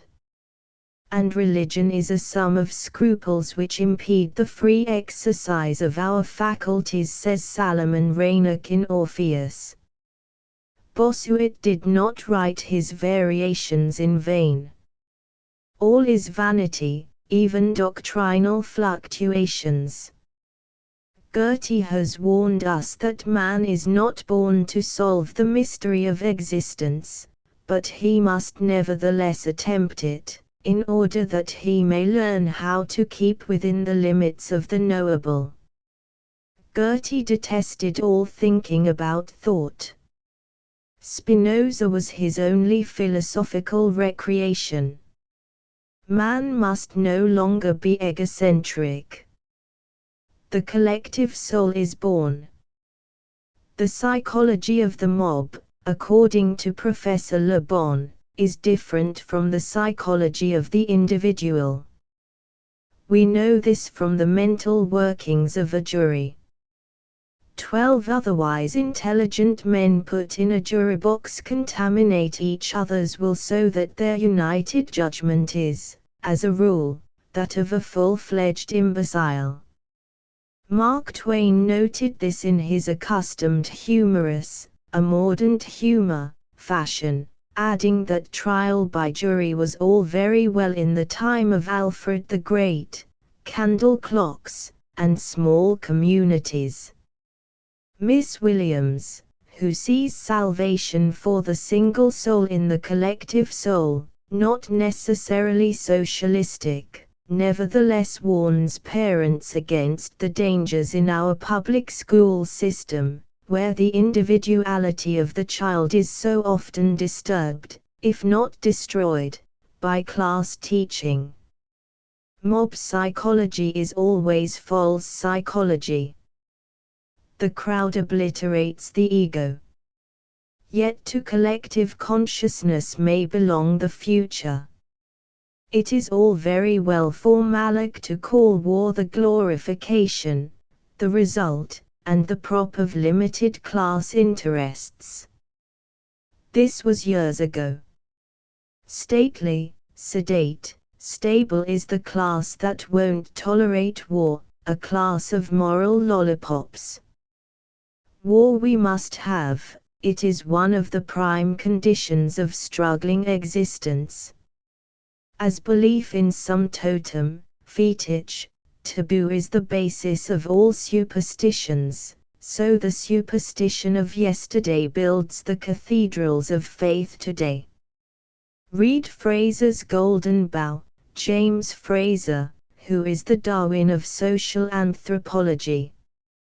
Happiness requires limitations, as a wine needs a glass to hold it, and if patriotism is a crime of less majesty against mankind, then be it so. But like the poor, war and patriotism are precious essences in the scheme of life, and we shall always have them with us. However, the warning of Miss Williams is a timely one. At school our children's souls are clogged with bricks and mortar, instead of being buoyant and individual. She quotes, and her little volume contains a mosaic of apt quotations, with evident approbation from some neglected factors in evolution, by the late H. M. Bernard, an English thinker. Organic life is thus seen advancing out of the dim past upon a series of waves, each of which can be scanned in detail until we come to that one on which we ourselves, the organisms of today, and the human societies to which we belong, are swept onward. Here we must necessarily pause. But can we doubt that the great organic rhythm which has brought life so far will carry it on to still greater heights in the unknown future? Rhythm, measured flow, is the shibboleth. Zarathustra tells us that man is a discord and hybrid of plant and ghost. I teach you beyond man, Superman, man is something that will be surpassed. Once man was ape, and is ape in a higher degree than any ape. Man is a rope connecting animal and beyond man. Believe that which thou seest not cries flaw but in his marvelous mask of mythologies ancient and modern, the temptation of Saint Anthony. Tertullian said the same centuries before the Frenchman, believe what is impossible. We all do. Perhaps it is the price we pay for cognition. Miss Williams is not a Bergsonian, though she appreciates his plastic theories. She has a receptive mind. Henry Bergson is a mystagogue, and all mystagogues are mythomaniacs. He has yet to answer Professor Hugh S. R. Eliot's 3 questions. 1. Bergson says, time is a stuff both resistant and substantial. Where is the specimen on which this allegation is founded? 2. Consciousness is to some extent independent of cerebral structure. Professor Bergson thinks he is disproving a crude theory of localization of mental qualities. Will he furnish evidence of its existence apart from local structure? 3. Instinct leads us to a comprehension of life that intellect can never give. Will Professor Bergson furnish instances of the successes of instinct in biological inquiries where intellect has failed? From Modern Science and the Illusions of Professor Bergson, 1912. These metaphysical curiosities, as they are rather contemptuously called by Sir Ray Lancaster in his preface to this solidly reasoned confutation, are the pabulum of numerous persons, dilettantes, with a craving for an embellished theory of the grand perhaps. Miss Williams is not the dupe of such silken sophistries, and while her divagations are sometimes in the air, which, like the earth bubbles, as was observed by the greatest of poets, she plants her feet on tangible affirmations. And to have faith we must admit the elative sense of John Henry Newman. Thus the wheel is come full circle. Creative involution will please mystics and mathematicians alike. The author somersaults in the vasty blue, but safely volplanes to Mother Earth. Chapter 18 Four-dimensional vistas. Hamlet, sometime Prince of Denmark, warned his friend that there were more things in heaven and earth than dreamed of in his philosophy. Now, both Hamlet and Horatio had absorbed the contemporary wisdom of Wittenberg. And let it be said in passing that their knowledge did not lag behind ours, metaphysically speaking. Nevertheless, Hamlet, if he had lived longer, might have said that no philosophy would ever solve the riddle of the Sphinx, that we never know, only name things. Noah is the supreme symbol of science, he the first namer of the animals in the ark.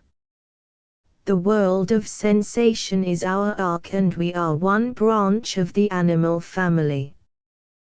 We come whence we know not and go where we shall never guess. Standing on this tiny isle of error we call the present, we think backward and live forward. Hamlet the skeptical would now demand something more tangible than the grand perhaps. My kingdom for a fulcrum. He might cry to Horatio, on which I may rest my lever and pry this too solid earth up to the starry skies. What the implement? Religion. Remember, Hamlet was a Catholic, too sensitive to send unshrived to hell's fire the soul of his uncle. Philosophy. Read Jules Laforgue's Hamlet and realize that if he were alive today the melancholy prince might be a delicate scoffer at all fables. A Hamlet who had read Schopenhauer. What then the escape? We all need more elbow room in the infinite. The answer is, the fourth dimension in higher space. Eureka! After studying Saint Teresa, John of the Cross, Saint Ignatius, or the selections in Vaughan's Hours with the Mystics, even the doubting Thomas is forced to admit that here is no trace of rambling discourse, fugitive ideation, half-stammered enigmas. On the contrary, the true mystic abhors the cloudy, and his vision pierces with crystalline clearness the veil of the visible world.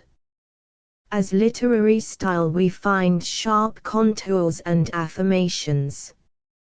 Mysticism is not all cobweb lace and opal fire. Remember that we are not stressing the validity of either the vision or its consequent judgments. We only wish to emphasize the absence of muddy thinking in these writings. This quality of precision, allied to an eloquent, persuasive style, we encounter in Claude Bragdon's four-dimensional vistas. The author is an architect and has written much of his art and of projective ornament. He was a Scammon lecturer at the Chicago Art Institute in 1915. He is a mystic. He is also eminently practical. His contribution to aesthetics in The Beautiful Necessity is suggestive, and on the purely technical side valuable. But Mr. Bragdon, being both a mathematician and a poet, does not stop at three-dimensional existence. Like the profound English mystic William Blake, he could ask, "How do you know but every bird that cuts the airy way is an immense world of delight, closed by your senses 5. What is the fourth dimension? A subtle transposition of precious essences from the earthly to the spiritual plane. We live in a world of three dimensions, the symbols of which are length, breadth, thickness. A species of triangular world, a prison for certain souls who see in the category of time an escape from that other imperative, space, however, not the categorical imperative of Kant and its acid moral convention. Helmholtz and many mathematicians employed the n-dimension as a working hypothesis. It is useful in some analytical problems, but it is not apprehended by the grosser senses. Pascal, great thinker and mathematician, had his abyss, it was his fourth dimension, and he never walked abroad without the consciousness of it at his side. This illusion or obsession was the result of a severe mental shock early in his life. Many of us are like the French philosopher. We have our abyss mystic or real. Mr. Bragdon quotes from the mathematician Bolyai, who in 1823 declared with regard to Euclid's so-called axiom of parallels, "I will draw two lines through a given point, both of which will be parallel to a given line. Space, then, may be curved in another dimension." Mr. Bragdon believes that it is, though he does not attempt to prove it, as that would be impossible, but he gives his readers the chief points in the hypothesis. The n-dimension may be employed as a lever to the imagination. Even revealed religion demands our faith, and imagination is the prime agent in the interpretation of the universe, according to the gospel of mystic mathematics. "Nature geometrizes," said Emerson, and it is interesting to note the imagery of transcendentalism through the ages. It is invariably geometrical. Spheres, planes, cones, circles, spirals, tetragrams, pentagrams, ellipses, and what not. A cubistic universe. Xenophon said that God is a sphere. And then there are the geometrical patterns made by birds on the wing. Heaven in any religion is another sphere. Swedenborg offers a series of planes, many mansions for the soul at its various stages of existence. The Bible, the mystical teachings of Mother Church, why evoke familiar witnesses? We are hemmed in by riddles, and the magnificent and mysterious tumult of life asks for the eye of imagination, which is also the eye of faith. The cold fire and dark light of the mystics must not repel us by their strangeness. Not knowledge but perception is power, and the psychic is the signpost of the future. What do all these words mean? Matter, energy, spirit, cells, molecules, electrons, but the same old thing. I am a colony of cells, yet that fact does not get me closer to the core of the soul. What will? A fourth spatial dimension, answers Claude Bragdon. Truly a poetic concept. He calls man a space eater. Human ambition is to annihilate space. Wars are fought for space, and every step in knowledge is based upon its mastery. What miracles are wireless telegraphy, flying machines, the Roentgen ray? Astronomy, what ghastly gulfs it shows us in space. Time and space were abolished as sense illusions by the worthy Bishop of Cloyne, George Berkeley, but as we are up to our eyes in quotidian life, which grows over and about us like grass, we cannot shake off the oppression.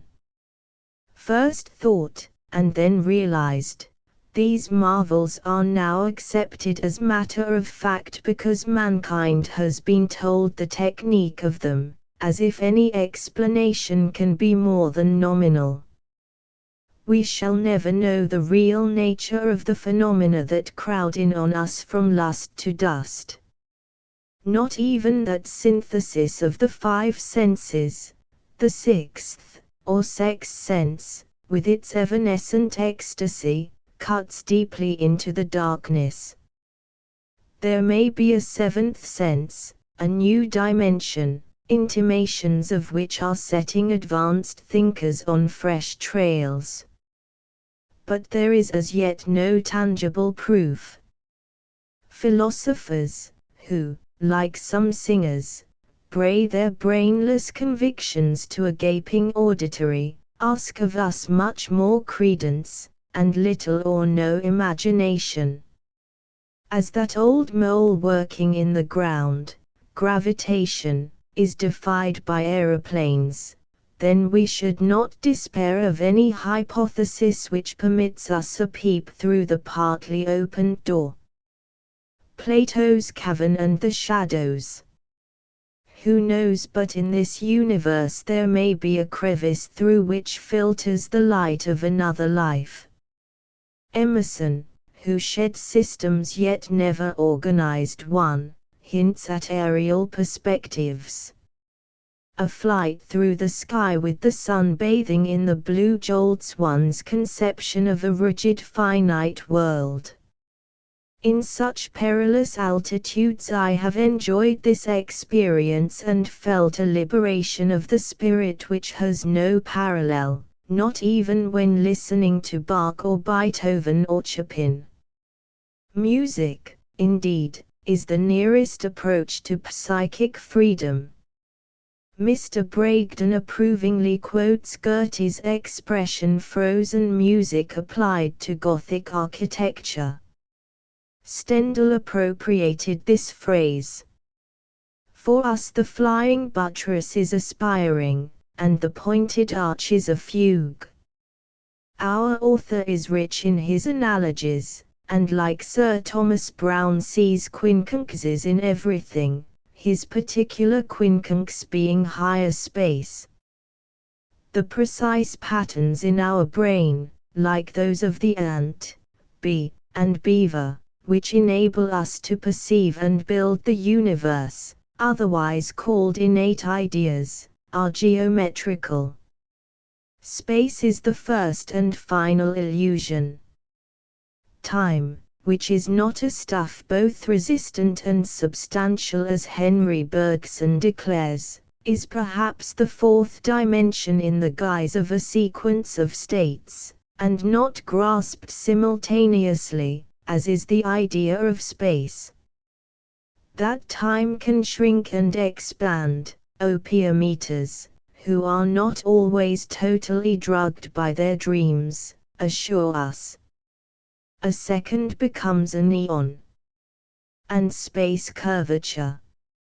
Is it any wonder that Lewis Carroll, who wrote those extraordinary parables for little folk, Through the Looking Glass and Alice in Wonderland, was a mathematician? A topsy-turvy world, it is even upside down as an optical image. The other side of good and evil may be around the corner. Eternity can lurk in a molecule too tiny to harbor Queen Mab. And we may all live to see the back of our own heads without peering in mirrors. That astral trunk once so fervently believed in may prove a reality, It is situated behind the ear and is a long tube that ascends to the planet Saturn, and by its aid we should be enabled to converse with spirits. The pineal gland is the seat of the soul, and miracles fence us in at every step. We fill our belly with the east wind of vain desires. We eat the air promise crammed. This world is but a point in the universe, and our universe only one of an infinite series. There was no beginning, there is no end. Eternity is now, though death and the tax-gatherer never cease their importunings. All this Mr. Bragdon does not say, though he leans heavily on the arcana of the ancient wisdom. The truth is that the majority of humans are mentally considered vegetables, living in 2 dimensions. To keep us responsive to spiritual issues, as people were awaked in Swift's Laputa by flappers, is the service performed by such transcendentalists as C. Howard Hinton, author of The Fourth Dimension, Claude Bragdon and Cora Lenore Williams. Their thought is not new, it was hoary with age when the Greeks went to old Egypt for fresh learning. Noah conversed with his wives in the same terminology. But its application is novel, as are the personal nuances. The idea of a 4th spatial dimension may be likened to a fresh lens in the telescope or microscope of speculation. For the present writer, the hypothesis is just one more incursion into the fairyland of metaphysics. Without fairies the heart grows old and dusty. The 7 arts are fairy tales in fascinating shapes. As for the paradise problem, it is horribly sublime for me, this idea of an eternity to be spent in a place which, with its silver, gold, plush, and diamonds, seems like the dream of a retired pawnbroker. The eternal recurrence is more consoling. The only excuse for life is its brevity. Why, then, do we yearn for that unending corridor through which in processional rhythms we move, our shoulders bowed by the burden of our chimera, our ego?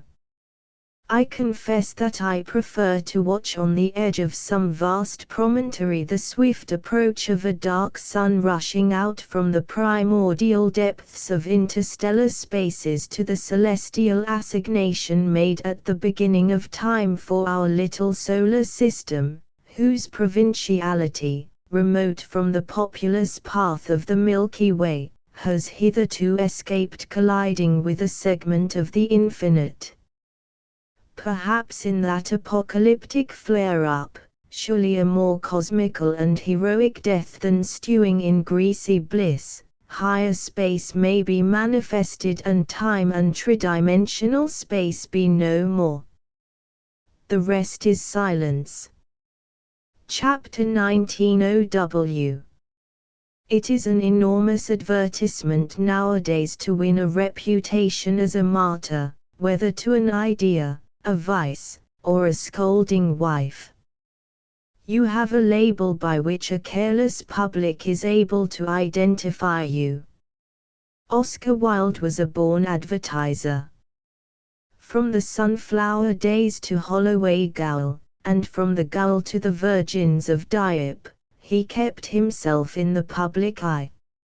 Since his death, the number of volumes dealing with his glittering personality, negligible verse and more or less insincere prose, have been steadily accumulating. Why, I'm at a loss to understand. If he was a victim to British middle-class morality, then have done with it, while regretting the affair. If he was not, all the more reason to maintain silence. But no, the clamor increases. with the result that there are many young people who believe that Oscar was a great man, a great writer, when in reality he was neither. Here is Alfred Douglas slamming the memory of his old chum in a not particularly edifying manner, though he tells some truths, wholesome and unwholesome. Henley paid an unpleasant tribute to his dead friend, Robert Louis Stevenson, but the note of hatred was absent. Evidently literary depreciation was the object. However, there are many to whom the truth will be more welcome than the spectacle of broken friendship. Another, and far more welcome book, is that written by Martin Birnbaum, a slender volume of fragments and memories. His Oscar Wilde is the Oscar of the first visit to New York, and there are lots of anecdotes and facts that are sure to please collectors of Wildiana, or Oscariana, which is it? Pictures, too. I confess that his early portraits flatter the Irish writer. He looked like an old maid in a boarding house, said a well-known Philadelphia portrait painter. He was ugly, not a beautiful Greek god as his fervent admirers think. His mouth was loose, ill-shaped, his eyes dull and draggy, his forehead narrow, the cheeks flabby, his teeth protruding and horsey, his head and face was pear-shaped. He was a big fellow, as was his brother Willie Wilde, who once lived in New York, but he gave no impression of muscular strength or manliness. On the other hand, he was not a sissy as so many have said. Indeed, to know him was to like him. He was the real stuff as the slang goes, and if he had only kept away from a pestilential group of flatterers and spongers, his end might have been different. I've heard many eloquent talkers in my time. Best of them all was Barbey d'Aurevilly, of Paris, after whom Oscar palpably modelled lace cuffs, clouded cane, and other minor affectations. But when Oscar was in the vein, which was usually once every 24 hours, he was inimitable. Edgar Saltus will bear me out in this. For copiousness, sustained wit, and verbal brilliancy the man had few equals. It was amazing, his conversation. I met him when he came here, and once again much later. Possibly that is why I care so little for his verse, a pasticcio of Swinburne, in the wholly admirable biography of this poet by Mr. Gosse. Reference is made to O.W. by the irascible hermit of Putney. I thought he seemed a harmless young nobody. I should think you in America must be as tired of his name as we are in London of Mr. Barnum's and his jumbos, Milton, Tennyson, or for his prose, a dilution of Walter Pater and Flaubert. His Dorian Gray, apart from the inversion element, is poor who is Manzas. Just look into that masterpiece, a Rebowers, not to mention Post-Tale, the oval portrait, while Salome is Flaubert in operetta form, his gorgeous Herodias watered down for uncritical public consumption. It is safe to say the piece, which limps dramatically, would never have been seriously considered if not for the Richard Strauss musical setting.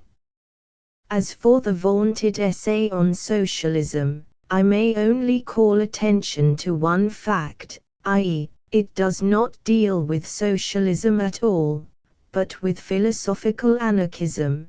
Besides, it is not remarkable in any particular. His intentions is his best, because his most spoken prose. The fairy tales are graceful exercises by a versatile writer, with an excellent memory, but if I had children I'd give them the Alice in Wonderland books, through which sweeps a bracing air, and not the hothouse atmosphere of Wilde. The plays are fascinating as fireworks, and as remote from human interest. Perhaps I'm in error, yet, after reading Pater, Swinburne, Rossetti, Who is Man's, I prefer them to the Wilde imitations, strained as they are through his very gay fancy. He wasn't an evil-minded man, he posed a la Byron and Baudelaire, but to hear his jolly laughter was to rout any notion of the morbid or the sinister. He was materialistic, he loved good cookery, old wines, and strong tobacco. Positively the best book Wilde ever inspired was The Green Carnation, by Robert Hitchens, which book gossip avers set the ball rolling that fetched up behind prison bars. In everyday life he was a charming, companionable, and very human chap, and, as Frederick James Gregg says, dropped more witty epigrams in an hour than Whistler did annually. The best thing Whistler ever said to Wilde was his claiming in advance as his own anything Oscar might utter, and here Whistler was himself borrowing an epigram of Baudelaire, as he borrowed from the same source and amplified the idea that nature is monotonous, nature is a plagiarist from art, and all the rest of such paradoxical chatter and inconsequent humor. Both Whistler and Wilde have been taken too seriously, I mean on this side. Whistler was a great artist. Wilde was not. Whistler discoursed wittily, waspishly, but he wasn't knee-high to a grasshopper when confronted with Wilde. As for the tragic denouement that has been thrashed to death by those who know, suffice to add that William Butler Yeats told me that he called at the Wilde home after the scandal had broken, and saw Willie Wilde, who roundly denounced his brother for his truly brave attitude, always attitudes with Oscar. He would not be persuaded to leave London, and perhaps it was the wisest act of his life, though neither the Ballad of Reading Gaol nor De Profundis carry conviction. Need I say that my judgment is personal? I have read in cold type that Pater was a forerunner of Wilde, that Wilde is a second Jesus Christ, which latter statement stuns one. The wit maniacs are fond of claiming the same for Walt, who is not unlike that silly and sinister monster described by Rabelais as quite overshadowing the earth with its gigantic wings, and after dropping vast quantities of mustard seed on the embattled hosts below flew away yawping, "Carnival, carnival, carnival." For me, he simply turned into superior journalism the ideas of Swinburne, Pater, Flaubert, Who is Man's, De Quincey, and others. If his readers would only take the trouble to study the originals, there might be less talk of his originality. I say all this without any disparagements of his genuine gifts. He was a born newspaper man. Henry James calls attention to the fact that the so-called aesthetic movement in England never flowered into anything so artistically perfect as the novels of Gabriel D'Annunzio. Which is true, but he could have joined to the name of the Italian poet and playwright that of Aubrey Beardsley, the one genius of the 1890s. Beardsley gave us something distinctly individual. Wilde, a veritable cabotin, did not, nothing but his astounding conversation, and that, alas, is a fast-fading memory. Chapter XX, a synthesis of the seven arts. Nothing new in all this talk about a fusion of the seven arts. It has been tried for centuries. Richard Wagner's attempt just grazed success, though the aesthetic principle at the base of his theory is eminently unsound. Pictures, sculpture, tone, acting, poetry, and the rest are to be found in the Wagnerian music drama, but the very titles are significant. A hybrid art is there. With Wagner, music is the master. His poetry, his drama, are not so important, though his scenic sense is unfailing. Every one of his works delights the eye, truly moving pictures. Yet if the lips of the young man of Urbino had opened to music, they would have sung the melodies of the young man of Salzburg. Years ago Sadakichi Hartmann, the Japanese poet from Hamburg, made a bold attempt in this direction, adding to other ingredients of the sensuous stew, perfume. The affair came off at Carnegie Hall, and we were wafted on the wings of song and smell to Japan. Only I detected the familiar odor of old shoes and the scent of armpits. Of the latter Walt Whitman has triumphantly sung. A New York audience is not as pleasant to the nostrils as a Japanese crowd. That Mr. Fink has assured us. In the Théâtre de Paris, and in the last decade of the last century, experiments were made with all the arts, except the art of the palate. Recently, Mary Hallock, a Philadelphia pianist, has invented a mixture of music, lights, and costumes. For instance, in a certain Debussy piece, the stage assumes a deep violet hue, which glides into a light purple. The Turkish March of Mozart is depicted in deep reds, yellows, and greens.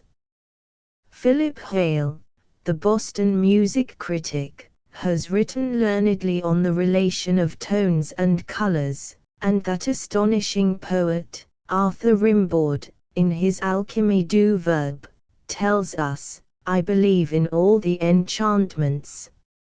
I invented the color of the vowels, A, black, E, white, I, red, O, blue, U, green." This scheme he set forth in his famous sonnet, Voiles, which was only a mystification to catch the ears of credulous ones. René de Gil invented an entirely new system of prosody, which no one understood, least of all, the poet. I wrote a story, The Piper of Dreams, in Melomaniacs, to prove that music and the violet rays combined might prove deadly in the hands of an anarch composer like Ilowaski, or Richard Strauss. And now New York has enjoyed its first light symphony, by Alexander Scriabin. It was played by the Russian Symphony Orchestra under the suave conductorship of modest Ursula, who is so Jacobean, while his brother Jacob, who is so modest, sat at the keyboard and pressed down the keys which regulated the various tintings on a screen, a wholly superfluous proceeding, as the colors did not mollify the truculence of the score, indeed, were quite meaningless, though not optically unpleasant. I admired this Russian, Scriabin, ever since I heard Joseph Hoffmann play a piano of his etude in D-sharp minor. Chopinsk, very, but a decided personality was also shown in it. I've heard few of his larger orchestral works. Nevertheless, I did not find Prometheus as difficult of comprehension as either Schoenberg or Ornstein. Judged purely on the scheme set by its composer, I confess I enjoyed its chaotic beauties and passionate twaddle, and singular to relate, the music was best when it recalled Wagner and Chopin. A piano part occasionally sounded bilious premonitions of Chopin. But, for such a mighty theme as Prometheus, the Light Bringer, a prehistoric Ben Franklin without his electrified kite, the leading motives of this new music were often undersized.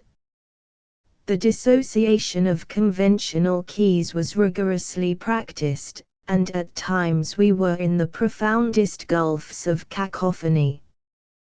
But the scoring evoked many novel effects, principally Berlioz and vodka. I still think Scriabine a remarkable composer, if not much addicted to the languishing Lydian mode.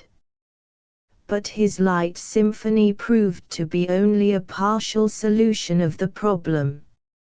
In Paris the poet Harauquet and Ernest Eckstein invented puppet shows with perfume symphonies.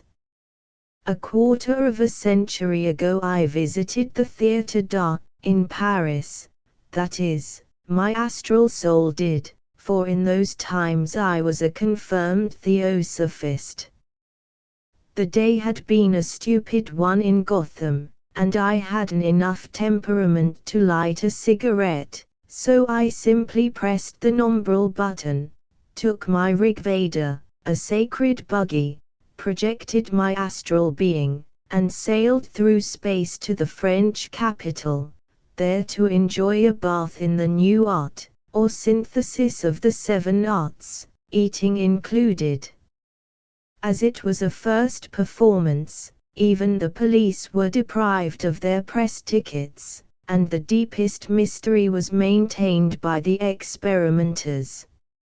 I found the theatre, soon after my arrival, plunged into an orange gloom, punctured by tiny balls of violet light, which daintily and intermittently blinked. The dominant odor of the atmosphere was cologne water, with a florid counterpoint that recalled bacon and eggs, a melange that appealed to my nostrils, and, though at first it seems hardly possible that the two dissimilar odors could even be made to modulate and merge, yet I had not been indoors 10 minutes before the subtlety of the duet was apparent. Bacon has a delicious smell, and, like a freshly cut lemon, it causes a premonitory tickling of the palate and little rills of hunger in one's stomach. Aha! I cried, astrally, of course, this is a concatenation of the senses never dreamed of by Plato when he conceived the plan of his republic. The languid lisp of those assembled in the theatre drifted into little sighs, and then a low, long-drawn-out chord in B-flat minor, scored for octoroons, octopuses, shafars, timpani, and piccolo, sounded. Immediately a chorus of male soprani blended with this chord, though they sang the common chord of a major. The effect was one of vividity. We say avidity, why can't we say vividity? It was a dissonance, pianissimo, and it jarred my ears in a way that made their drums warble. Then a low burbling sound ascended. The bacon frying, I cried, but I was mistaken. It was caused by the hissing of a sheet of carmelian, that is carmine and vermilion, smoke which slowly upraised on the stage. As it melted away, the lights in the auditorium turned green and topaz, and an odor of jasmine and stewed tomatoes encircled us. My immediate neighbors seemed to be swooning. They were nearly prostrate, with their lips glued to the rod that ran around the seats. I grasped it, and received a most delicious thrill, probably electrical in origin, though it was velvety pleasure merely to touch it, and the palms of my hands exquisitely ached. The tactile motive, I said. As I touched the rod I noted a small mouthpiece, and thinking I might hear something, I applied my ear. It instantly became wet. So evidently it was not the use to which it should be put. Again inspecting this mouthpiece, I put my finger to it and cautiously raised the moist end to my lips. Heavenly, I murmured. What sort of an earthly paradise was I in? And then, losing no time, I placed my astral lips to the orifice, and took a long pull. Gorgeous was the result. Gumbo soup, as sure as I ever ate it, not your pusillanimous New York variety, but the genuine okra soup that one can't find outside of Louisiana, where old Negro mammies used to make it to perfection. The soup motive, I exclaimed. Just as I gurgled the gumbo nocturne down my thirsty throat, a shrill burst of brazen clangor, this is not tautological, in the orchestra roused me from my dream, and I gazed on the stage. The steam had cleared away, and now showed a rocky and wooded scene, the trees sky blue, the rocks a Nile green. The band was playing something that sounded like a strabismic version of the prelude to Tristan. But strange odor harmonies disturbed my enjoyment of the music, for so subtly allied were the senses in this new temple of art that a separate smell, taste, touch, vision, or sound jarred the ensemble. This uncanny interfusion of the arts took my breath away, but, full of gumbo soup as I was, and you have no idea how soup discommodes the astral stomach, I was anchored to my seat, and bravely determined not to leave till I had some clue to the riddle of the new evangel of the 7, or 17, arts. The stage remained bare, though the rocks, trees, and shrubbery changed their hues about every 20 seconds. At last, as a blazing color hit my tired eyeballs, and when the odor had shifted to decayed fish, dried grapefruit, and new mown hay, I could stand it no longer, and, turning to my neighbor, I tapped him on the shoulder, and politely asked, "Monsieur, will you please tell me the title of this play, piece, drama, morceau, stiek, sonata, ode, picture, symphony, cooking comedy, or whatever they call it?" The young man to whom I had appealed looked fearfully about him. I had foolishly forgotten that I was invisible in my astral shape, then clutched at his windpipe, beat his silly skull, and screamed aloud, "Mon Dieu!" Still another kind of oral pleasure, and was carried out in a superbly vertiginous fit. Fright had made him mad. The spectators were too absorbed, or drugged, to pay attention to the incident. Followed a slow, putrid silence. Realizing the folly of addressing humans in my astral garb, I sat down in my corner and again watched the stage. Still no trace of actors. The scenery had faded into a dullish dun hue, while the orchestra played a Bach fugue for oboe, lamp-post, transposed to E-flat, and two policemen, accordions in F and stopped strumpets. Suddenly the lights went out, and we were plunged into a blackness that actually pinched the sight, so drear, void, and dead was it. A smell of garlic made us cough, and by a sweep of some current we were saturated with the odors of white violets. The lights were tuned in 3 keys, yellow of eggs, marrow glass, and orchids, and the soup supply shifted to whiskey sours. How delicate these contrasts, coughed my neighbor, and I astrally acquiesced. Then, at last, the stage became peopled by one person, a very tall old man with 3 eyes, high heels, and a deep voice. Brandishing aloft his whiskers, he curiously muttered, "And hast thou slain the Jabberwock? Come to my arms, my beamish boy." Alice in Wonderland was the mystery play, and I had arrived too late to witness the slaying of the monster in its many-buttoned waistcoat. How gallantly the beamish boy must have dealt the death-stroke to the queer brute as the orchestra sounded the Siegfried and the dragon motives, and the air all the while redolent with heliotrope. I couldn't help wondering what the particular pottage was at this crucial moment.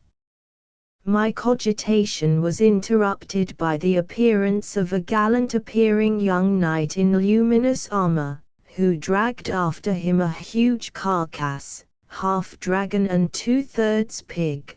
The other 3/3 must have been suffering from stage fright. The orchestra proclaimed the abattoir motive, and instantly rose odors penetrated the air, the electric shocks ceased, and subtle little kicks were administered to the audience, which, by this time, was well nigh swooning with these composite pleasures.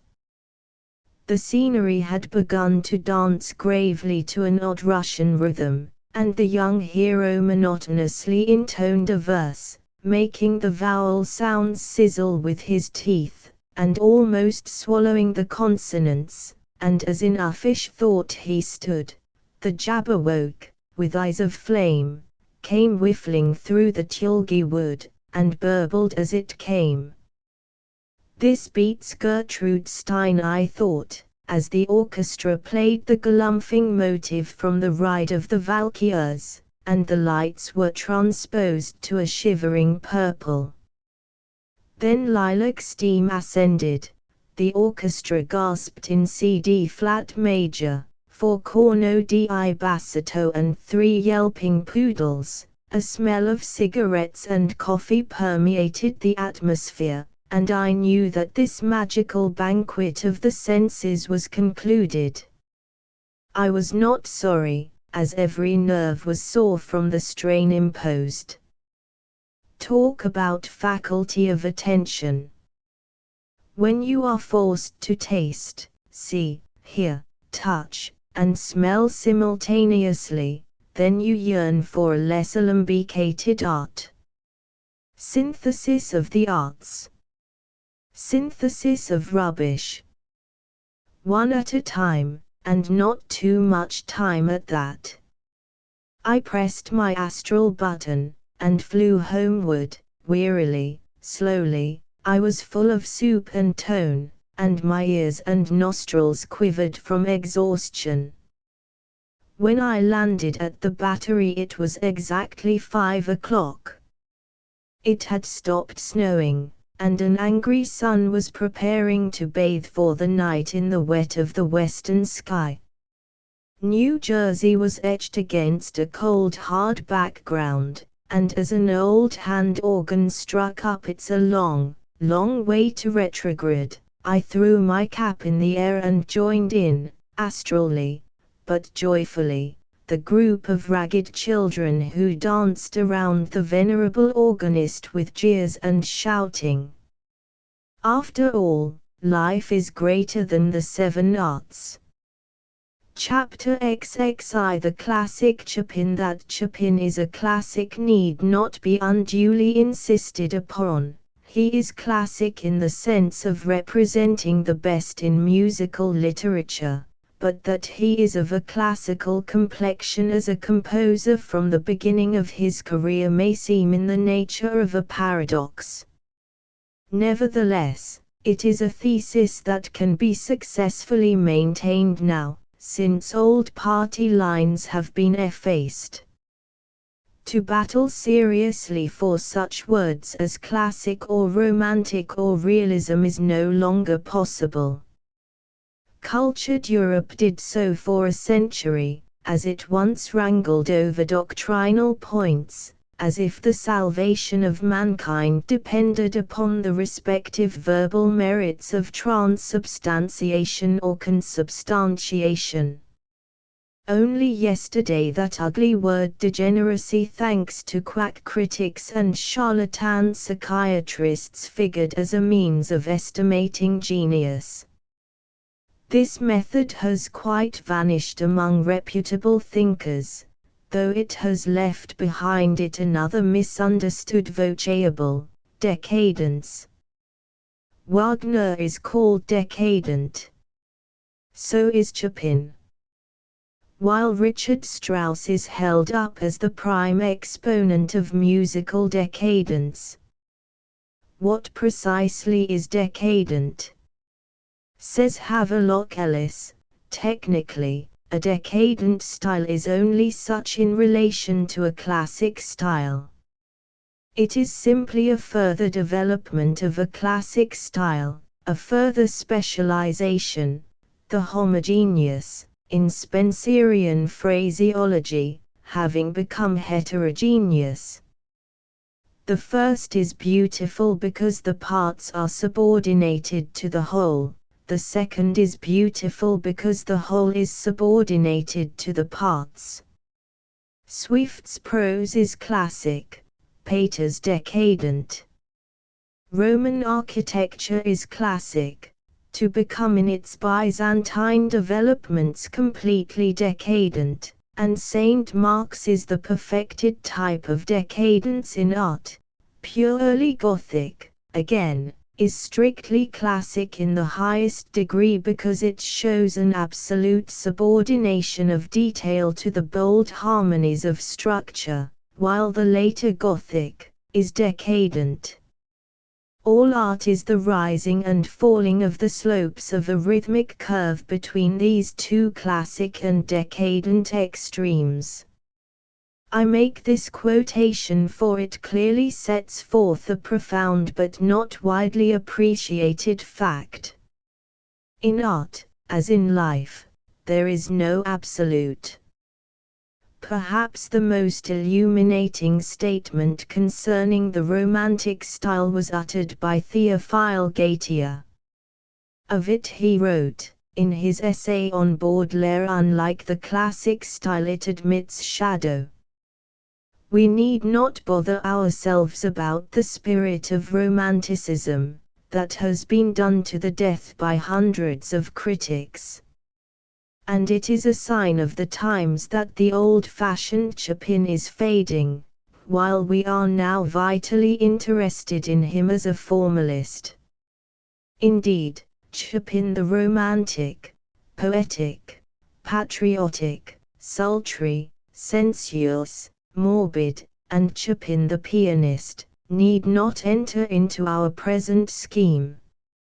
He has appeared to popular fancy as everything from Thaddeus of Warsaw to an exotic drawing-room hero, from the sentimental consumptive consoled by countesses to the accredited slave of George Sand. All this is truly the romantic Chopin. It is the obverse of the medal that piques curiosity. Why the classic quality of his compositions, their clarity, concision, purity, structural balance, were largely missed by so many of his contemporaries is a mystery. Because of his obviously romantic melodies, he was definitely ranged with the most extravagant of the romantics, with Berlioz, Schumann, Liszt, but, as a matter of fact, he is formally closer to Mendelssohn. His original manner of distributing his thematic material deceived the critics. He refused to join the revolutionists. Later in the case of Flaubert we come upon an analogous condition. Hailed as chief of the realists, the author of Madame Bovary took an ironic delight in publishing Salammbô, which was romantic enough to please that prince of romanticists, Victor Hugo. Chopin has been reproached for his tepid attitude toward Romanticism, and also because of his rather caustic criticisms of certain leaders. He, a musical aristocrat pur sang, held aloof, though he permitted himself to make some sharp commentaries on Schubert, Schumann, and Berlioz. Decidedly not a romantic despite his romantic externalism. Decidedly a classic despite his romantic content. Of him Stendhal might have written, "A classic is a dead romantic." Heine left no epic, yet he is an indubitable classic. Wise Goethe said, "The point is for a work to be thoroughly good and then it is sure to be classical." But it is not because of the classicism achieved by the pathos of distance that Chopin's special case makes an appeal. It is Chopin as a consummate master of music that interests us.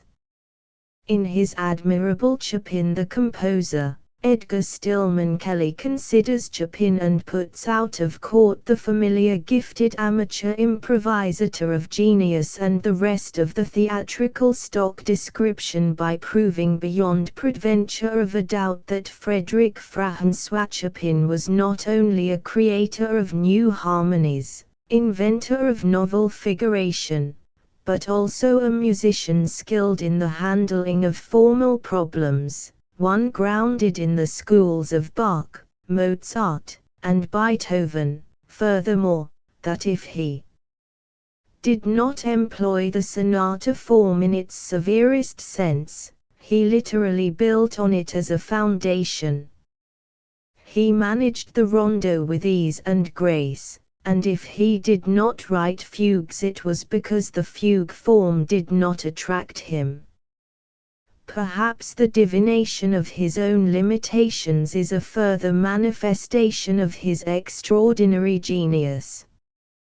This does not imply that Chopin had any particular genius in counterpoint, but to deny his mastery of polyphony is a grave error.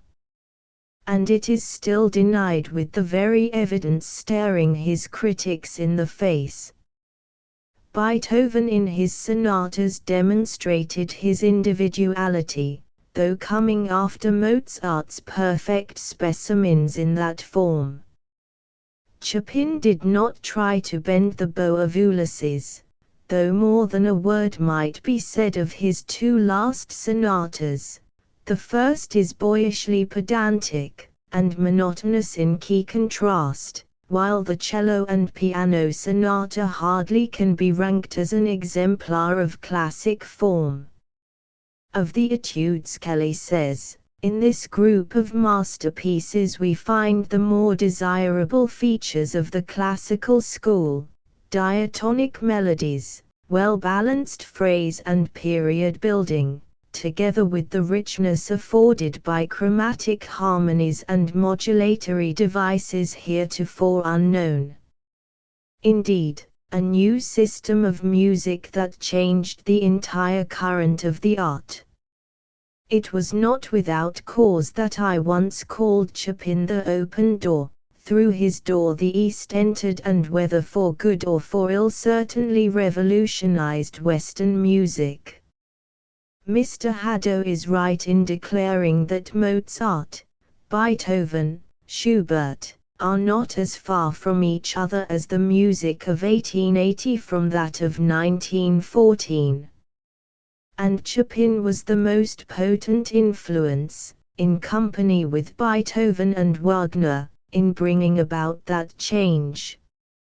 I say in company with Beethoven and Wagner, for I heartily agree with Frederick Niecks in his recent judgment. I consider Chopin to be one of the three most powerful factors in the development of 19th-century music, the other two being, of course, Beethoven and Wagner.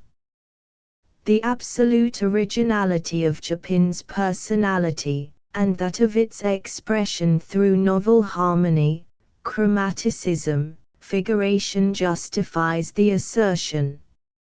And none will deny the fact who takes the trouble to trace the Polish master's influence on his contemporaries and successors. The greatest and most powerful composers came under this influence, to a large extent, by the process of infiltration. Kelly gives us chapter and verse in the particular case of Wagner and his absorption of the harmonic schemes of Chopin, as did the late Anton Seidel many times for my particular benefit. However, this only brings us to Chopin the innovator, whereas it is the aspect of the classic Chopin which has been neglected. As far back as 1840 Chopin was employing half-tones with a freedom that brought upon him the wrath of conservative critics, writes Haddo, who admires the Pole with reservations, not placing him in such august company as has Kelly and Niecks. True, Chopin was a pioneer in several departments of his art. Yet how few recognized today that Schumann is the more romantic composer of the pair. His music is a very jungle of romantic formlessness, his Carnival the epitome of romantic musical portraiture, with its Chopin more Chopin than the original.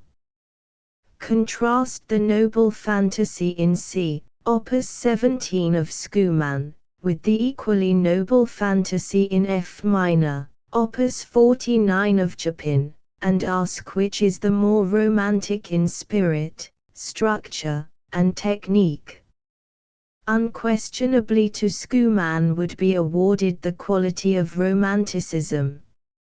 He is more fantastic, though his fantasy is less decorative. He strays into the most delightful and umbrageous paths and never falters in the preservation of romantic atmosphere. Now look on the other picture. There is Chopin, who, no matter his potentialities, never experimented in the larger symphonic mold, and as fully imbued with the poetic spirit as Schumann, nevertheless a master of his patterns, whether in figuration or general structure. His mazurkas are sonnets, and this fantasy in F minor is, as Kelly points out, a highly complex rondo, as are the ballades and scherzos. Beethoven, doubtless, would have developed the eloquent main theme more significantly. Strictly speaking, Chopin introduces so much new melodic material that the rondo form is greatly modified, yet never quite banished. The architectonics of the composition are more magnificent than in Schumann, although I do not propose to make invidious comparisons. Both works are classics in the accepted sense of the term. But Chopin's fantasy is more classic in structure and sentiment. The sonatas in B-flat minor and B minor are awful examples for academic theorists. They are not faultless as to form and do sadly lack organic unity. Schumann particularly criticizes the sonata opus 35 because of the inclusion of the funeral march and the homophonic, invertebrate finale. But the two first movements are distinct contributions to sonata literature, even if in the first movement the opening theme is not recapitulated. I confess that I am glad it is not, though the solemn title sonata becomes thereby a mockery. The composer adequately treats this first motive in the development section so that its absence later is not annoyingly felt. There are, I agree with Mr. Kelly, some bars that are surprisingly like a certain page of Die Götterdämmerung, as the fewer oboe music may be noted in the flickering chromaticism of the E minor concerto, or as the first phrase of the C minor etude, Opus 10, number 12, is to be found in Tristan and Isolde's opening measure, where wagt mit zu honnen. The orchestra plays the identical Chopin phrase. This first movement of the B-flat minor sonata, with 4 bars of introduction, evidently suggested by the sublime opening of Beethoven's C minor sonata, opus 111, does not furnish us with as concrete an example as the succeeding scherzo in E-flat minor, for me, one of the most perfect examples of Chopin's exquisite formal sense. While it is not as long-breathed as the C-sharp minor scherzo, its concision makes it more tempting to the student. In character stormier than the scherzo, Opus 39, its thematic economy and development, by close parallelism of phraseology, as Haddo points out, reveal not only a powerful creative impulse, but erudition of the highest order. No doubt Chopin did improvise freely, did come easily by his melodies, but the travail of a giant in patience, again you think of Flaubert, is shown in the polishing of his periods. He is a poet who wrote perfect pages. The third scherzo, less popular but of deeper import than the one in B-flat minor, is in spirit splenetic, ironical, and passionate, yet with what antithetic precision and balance the various and antagonistic moods are grasped and portrayed. And every measure is logically accounted for. The automatism inherent in all passage work he almost eliminated, and he spiritualized ornament and arabesque. It is the triumph of art over temperament. No one has ever accused Chopin of lacking warmth, indeed, thanks to a total misconception of his music. He is tortured into a roaring tornado by sentimentalists and virtuosi. But if he is carefully studied, it will be seen that he is greatly preoccupied with form, his own form, be it understood, and that the linear in nearly all of his compositions takes precedence over color. I know this sounds heretical. But while I do not yield an iota in my belief that Chopin is the most poetic among composers, as Shelley is among poets, and Vermeer is the painter's painter, it is high time that he be viewed from a different angle. The versatility of the man, his genius as composer and pianist, the novelty of his figuration and form dazzled his contemporaries or else blinded them to his true import. Individual as are the 6 scherzos, 2 of them are in the sonatas, they nevertheless stem from classic soil. The scherzo is not new with him, nor are its rhythms.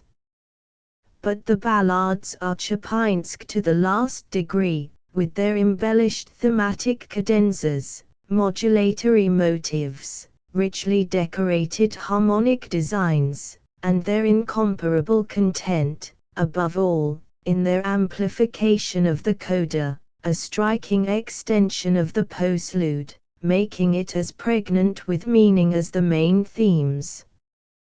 the lordly flowing narration of the G minor ballad, the fantastic wavering outlines of the second ballad, which on close examination exhibits the firm bearing of a masterful etcher, the beloved third ballad, a formal masterpiece, and the F minor ballad, most elaborate and decorative of the set. Are there, I ask, in all piano literature such original compositions?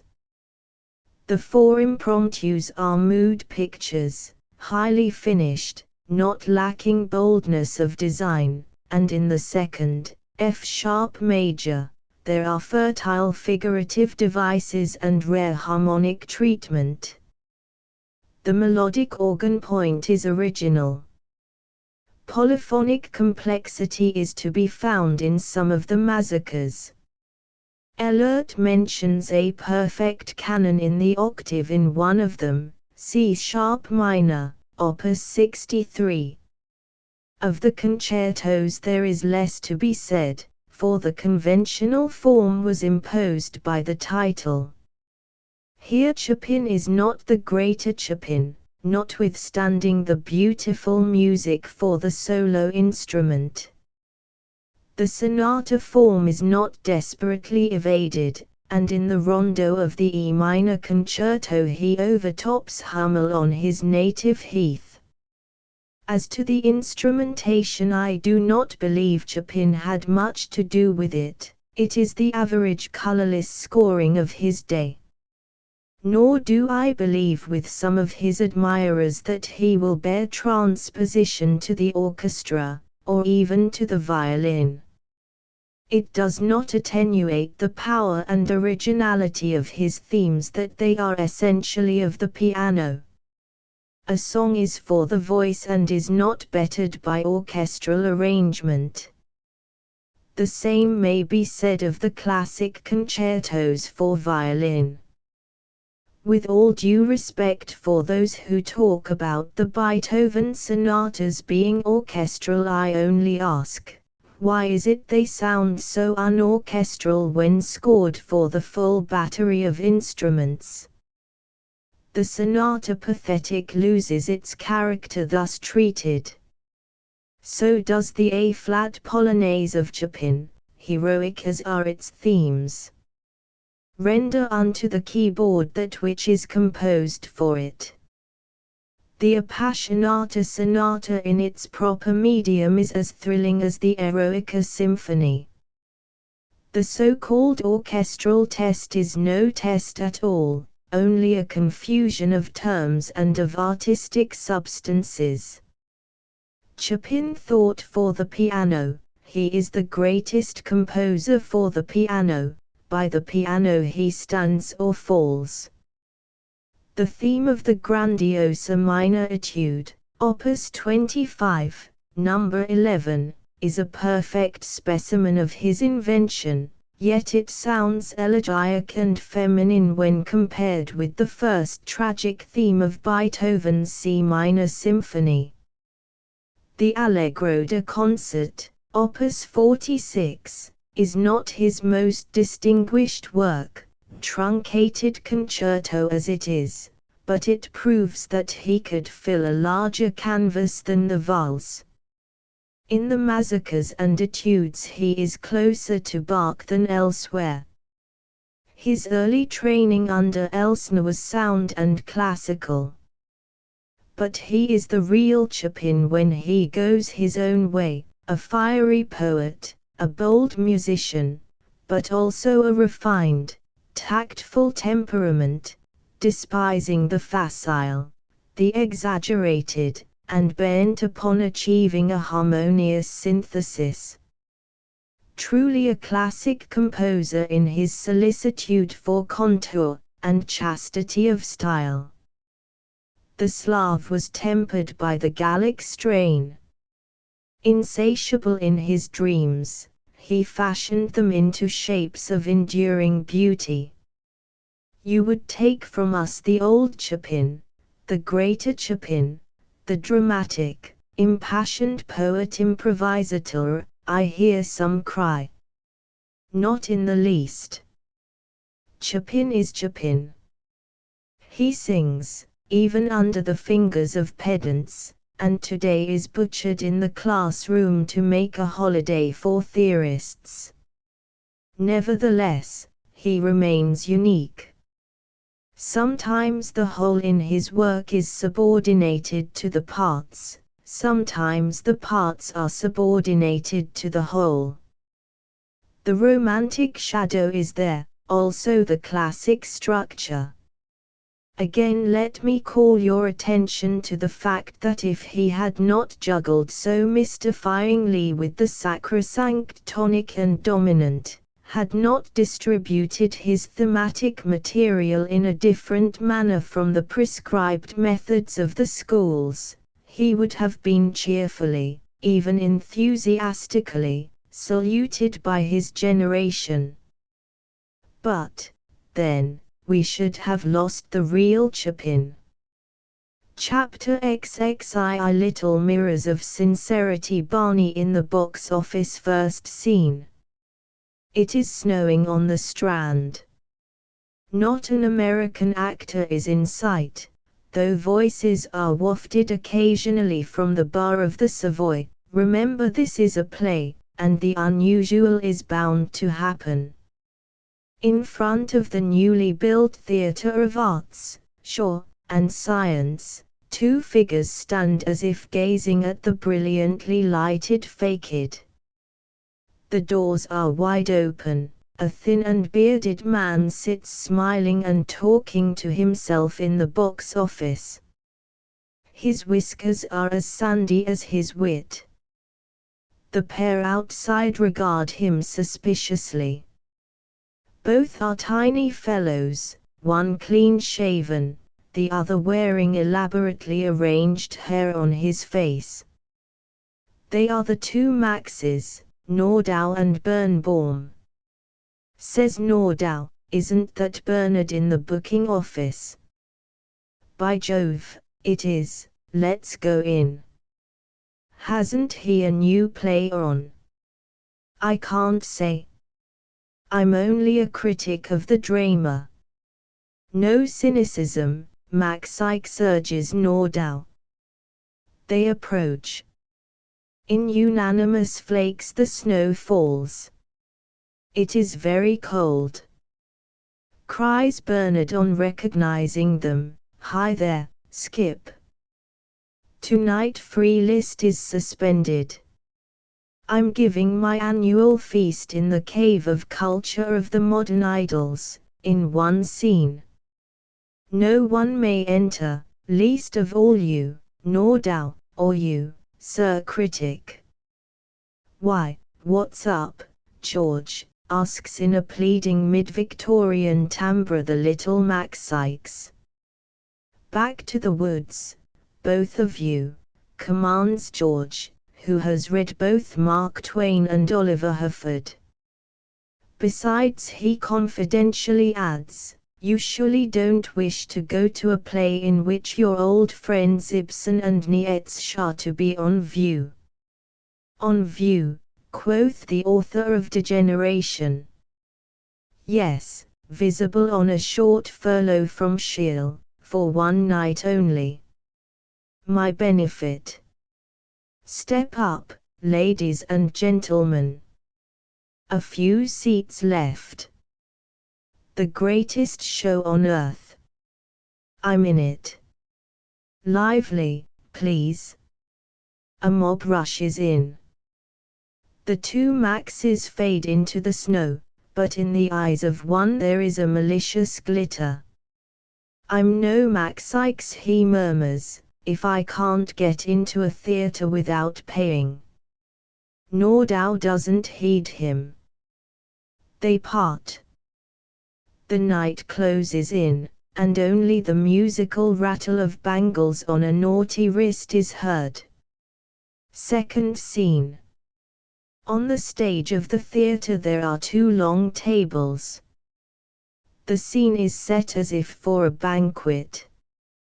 The curtain is down. Some men walk about conversing, some calmly, some feverishly. Several are sitting, The lighting is feeble. However, may be discerned familiar figures, Victor Hugo solemnly speaking to Charles Baudelaire, who shivers, un nouveau frisson, Flaubert in a corner roaring at Saint Beuve, the old row over Salammbô is on again. Richard Strauss is pulling at the velvet coat-tails of Richard Wagner, without attracting his attention. The master, in company with nearly all the others, is staring at a large clock against the backdrop. Listen for the Parsifal chimes, he says, delight playing over his rugged features.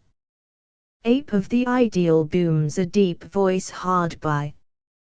It is that of Nietzsche, whose moustaches droop in Polish cavalier style. Batiushka. If those two Dutchmen quarrel over the virility of Parsifal, I'm going away. The speaker is Tolstoy, attired in his newest Maujic costume, top boots and all. In his left hand he holds a spade. To table, gentlemen. It is the jolly voice of the Irish Ibsen. GBS lights flare up.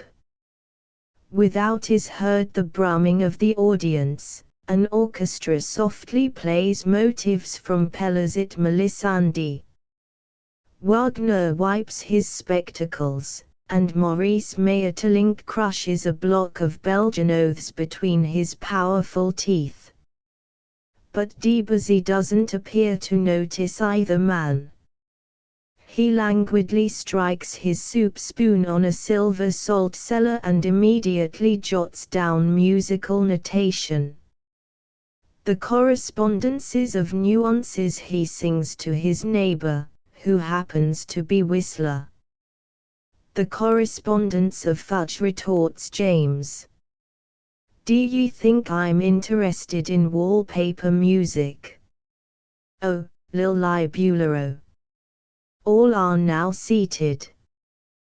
With his accustomed lingual dexterity, Mr. Shaw says grace, calling down a blessing upon the papier-mâché fowls and the pink stage tea. From what he describes as a gaseous invertebrate god, he has read Haeckel, and winds up with a few brilliant heartless remarks. I wish you gentlemen, ghosts, idols, gods, and demigods, alive or dead, to remember that you are assembled here this evening to honor me.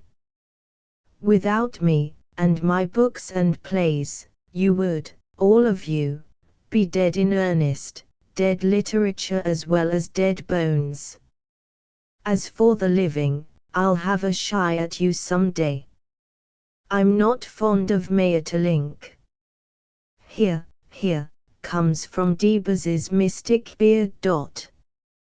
As for you, Maurice, I can beat you hands down at bettering Shakespeare, and, for Richard Strauss, well, I've never tried orchestration, but I'm sure I'd succeed as well as you. Oh, please, won't someone give me a roast beef sandwich? In Russia I don't eat meat on account of my disciples there, and in England, it is Tolstoy who speaks. Shaw fixes him with an indignant look. He, the prince of vegetarians, give him some salt, he needs salting. In tears, Tolstoy resumes his reading of the Confessions of Who Is Man's. The band, on the other side of the curtain, swings into the Kaisermarch. Stop them!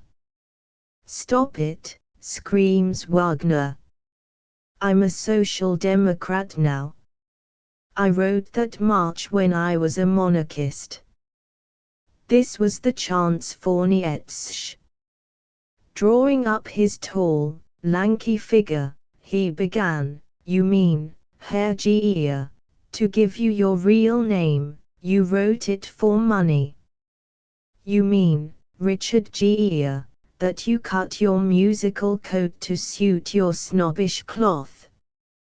You mean, the Wagner you never were, that you wrote your various operas, which you call music dramas, to flatter your various patrons. Parsifal for the decadent King Ludwig, pardieu. This is too much. Mayne's blonde beard wagged with rage. Have we assembled this night to fight over ancient treacheries, or are we met to do honor to the only man in England, and an Irishman at that, who, in his plays, has kept alive the ideas of Ibsen, Nietzsche, Wagner? As for me, I don't need such booming. I'm a modest man. I'm a painter. Hein. You a painter? Sitting alone, Jerome discloses spiteful intonations in his voice.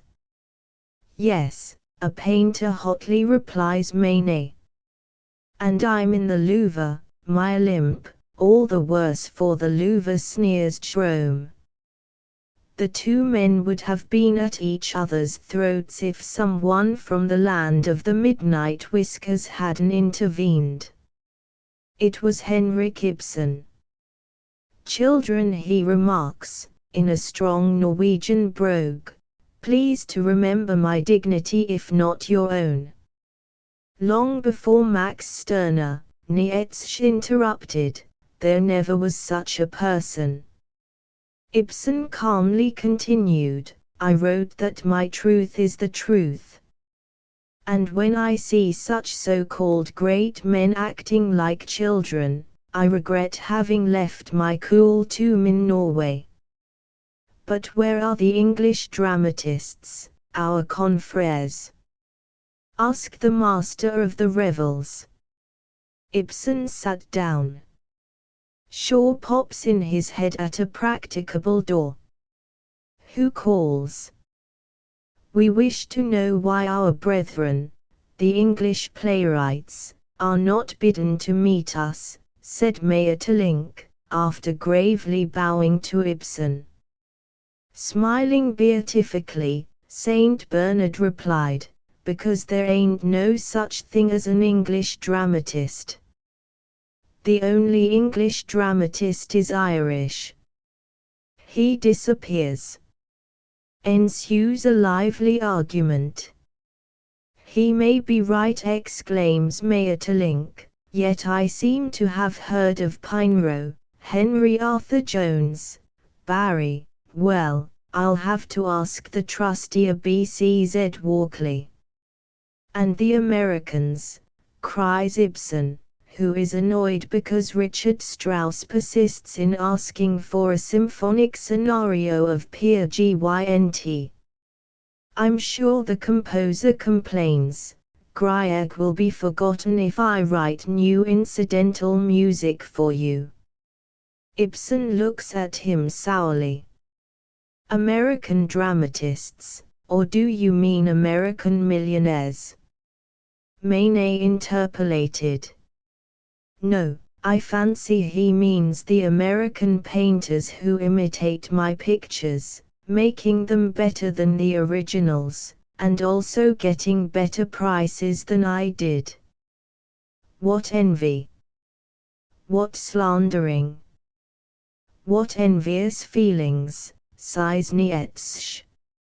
If my doctrine of the eternal recurrence of all things sublunary is a reality, then I shall be sitting with these venomous spiders, shall be in this identical spot 1,000,000,000,000 of years hence. Oh, horrors! Why was I born? Divided tones, argues Manet, clutching Whistler by his carmelian necktie, are the only. Suddenly Shaw leaps on the stage. Gentlemen, gods, ghosts, idols, I've bad news for you. Max Nordau is in the audience. Nordau, wails everyone. Before the lights could be extinguished, the guests were under the table. No taking chances, whispers Nietzsche. Quoi donc? Who is this Nordau, a spy of Napoleon's? Demands Hugo, in bewildered accents. For answer, Baudelaire shivers and intones, "Oh Poe, Poe. Oh Edgar Poe." Silence so profound that one hears the perspiration drop from Wagner's massive brow. Third scene. It still snows without. Max, the only Nordau, stands in silent pride. He is alone. The erstwhile illuminated theatre is as dark as the Hall of Iblis. Gone the idols. All. I need but crack that old whip of decadence and they crumble. So much for a mere word. And now to work. I'll write the unique tale of Shaw's Cave of Idols, for I alone witnessed the denouement. He spoke aloud. Judge his chagrin when he heard the other Max give him this cheery leading motive. I saw it all, what a story for my weekly review. How like a yellow pear tree, exclaims the disgusted theorist of mad genius. Nordau speeds his way, as from the box office comes the chink of silver. It is GBS counting the cash. Who says a poet can't be a pragmatist? The little Max Ikes calls out, "Me, too, Blarney. Remember I'm the only living replica of Charles Lamb." "You mean dead mutton," tartly replied Bernard. The other giggled. "The same dear old whimsical cactus," he cries. "But with all your faults we love you still." I said still, if that's possible for your tongue, George, quite still. Curtain. The woman who buys she, entering art gallery. I wish to buy a Titian for my bridge whist this evening. Is it possible for you to send me one to the hotel in time? He, nervously elated. Impossible. I sent the last Titian we had in stock to Mrs. Grotz's de Genneferros. She, making a face. That woman again. Oh, dear, how tiresome. He, eagerly. But I can give you a Raphael. She, dubiously. Raphael, who? He, magisterially. There are 3 Raphaels, madam. The archangel of that name, Raphael Sanzio, the painter, and Raphael Josephi. It is to the second one I allude. Perhaps you would like to see, she, hurriedly. Oh, not at all. I fancy it's all right. Send it up this afternoon, or hadn't I better take it along in my car? A shrill hurry-up booing is heard without. It is the voice of the siren on a new 100-horsepower cubist machine, 1918 pattern. She, guiltily tends. That is my chauffeur, Constant. The poor fellow. He is always so hungry about this time. By the way, Mr. Frame, how much do you ask for that Raphael? My husband is so, yes, really, stingy this winter. He says I buy too much, forgetting we are all beggars, anyhow. And what is the subject? I want something cheerful for the game, you know. It consoles the kickers who lose to look at a pretty picture. He, joyfully. Oh, the price. The subject.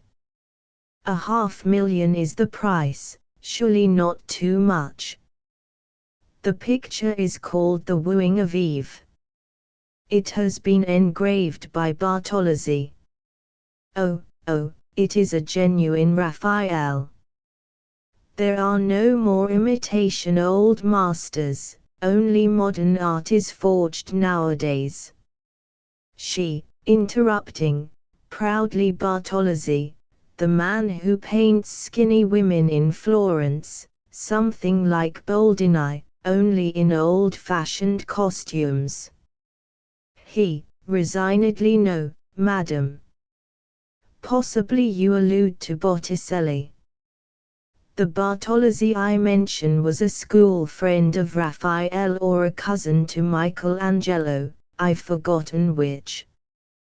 That's why he engraved Raphael's paintings. He colors as he recalls conflicting dates. She, in a hurry, it doesn't much matter, Mr. Frame, I hate all this affectation over a lot of musty, fusty pictures. Send it up with the bill. I ought to win at least half the money from Mrs. Stonerick. She rushes away. An odor of violets and stale cigarette smoke floats through the hallway. The siren screams, and a rumbling is heard in the middle distance. He, waking, as if from a sweet dream, vigorously shouts, George, George, fetch down that canvas Schmier painted for us last summer, and stencil it Raphael Sanzio. Yes, Sanzio, got it. Hurry up. I'm off for the day. If anyone phones, I'm over at Sherry's, in the cafe. Saunters out, swinging his stick, and repeating the old Russian proverb, a dark forest is the heart of a woman. Schools in art, yes, said the venerable auctioneer, as he shook his white head, yes, I watch them coming and going, coming and going. 1 year it's light pictures, another it's dark. The public is a woman. What fashion dictates to a woman she scrupulously follows. She sports bonnets 1 decade, big picture hats the next. So, the public that loves art, or thinks it loves art. It used to be the Hudson River School. And then Chase and those landscape fellows came over from Europe, where they got a lot of newfangled notions. Do you remember Eastman Johnson? He was my man for years. Do you remember the Fortuny craze? His gamblers, some figures sitting on the grass. Well, sir, $17,000 that canvas fetched. Big price for 40-odd years ago. Bang up. Of course. Meissonier, Bulgaro, and Detail came in. We couldn't sell them fast enough. I guess the picture counterfeiters' factories up on Montmartre were kept busy those times. It was after our Civil War. There were a lot of mushroom millionaires who couldn't tell a chromo from a Jerome. Those were the chaps we liked. I often began with $10,000, who offers me $10,000 for this magnificent Munkichi. Nowadays I couldn't give away Munkichi as a present. He is too black. Our people ask for flashing colors. Rainbows. Fireworks. The new school. Yes, I'm free to admit that the Barbizon men have had their day. Mind you, I don't claim they are falling off. A few seasons ago a Troyon held its own against any Manet you put up. But the 1830 chaps are scarcer in the market, and the picture cranks are beginning to tire of the dull greys, soft blues, and sober skies. The Barbizons drove out Meissonier and his crowd. Then Monet and the Impressionists sent the Barbizons to the wall. I tell you, the public is a woman. It craves novelty. What's that? Interested in the greater truth of post-impressionism. Excuse me, my dear sir, but that's pure rot. The public doesn't give a hang for technique. It wants a change. Indeed. Really. They have made a success, those young whippersnappers, the Cubists. Such cubs. Well, I'm not surprised. Perhaps our public is tiring of the Academy. Perhaps young American painters may get their dues, someday. We may even export them. I've been an art auctioneer man and boy over 50 years, and I tell you again, the public is a woman. One year it's dark paint, another it's light. Bonnets or hats. Silks or satins. Lean or stout. All right. Coming. Clearing his throat, the old auctioneer slowly moves away. The joy of staring. Watch the mob. Watch it staring. Like cattle behind the rails which bar a fat green field, they pass at leisure, ruminating, or its equivalent, gum-chewing, passing masterpiece after masterpiece, only to let their gaze joyfully light upon some silly canvas depicting a thrice stupid anecdote. The socialists assure us that the herd is the ideal of the future.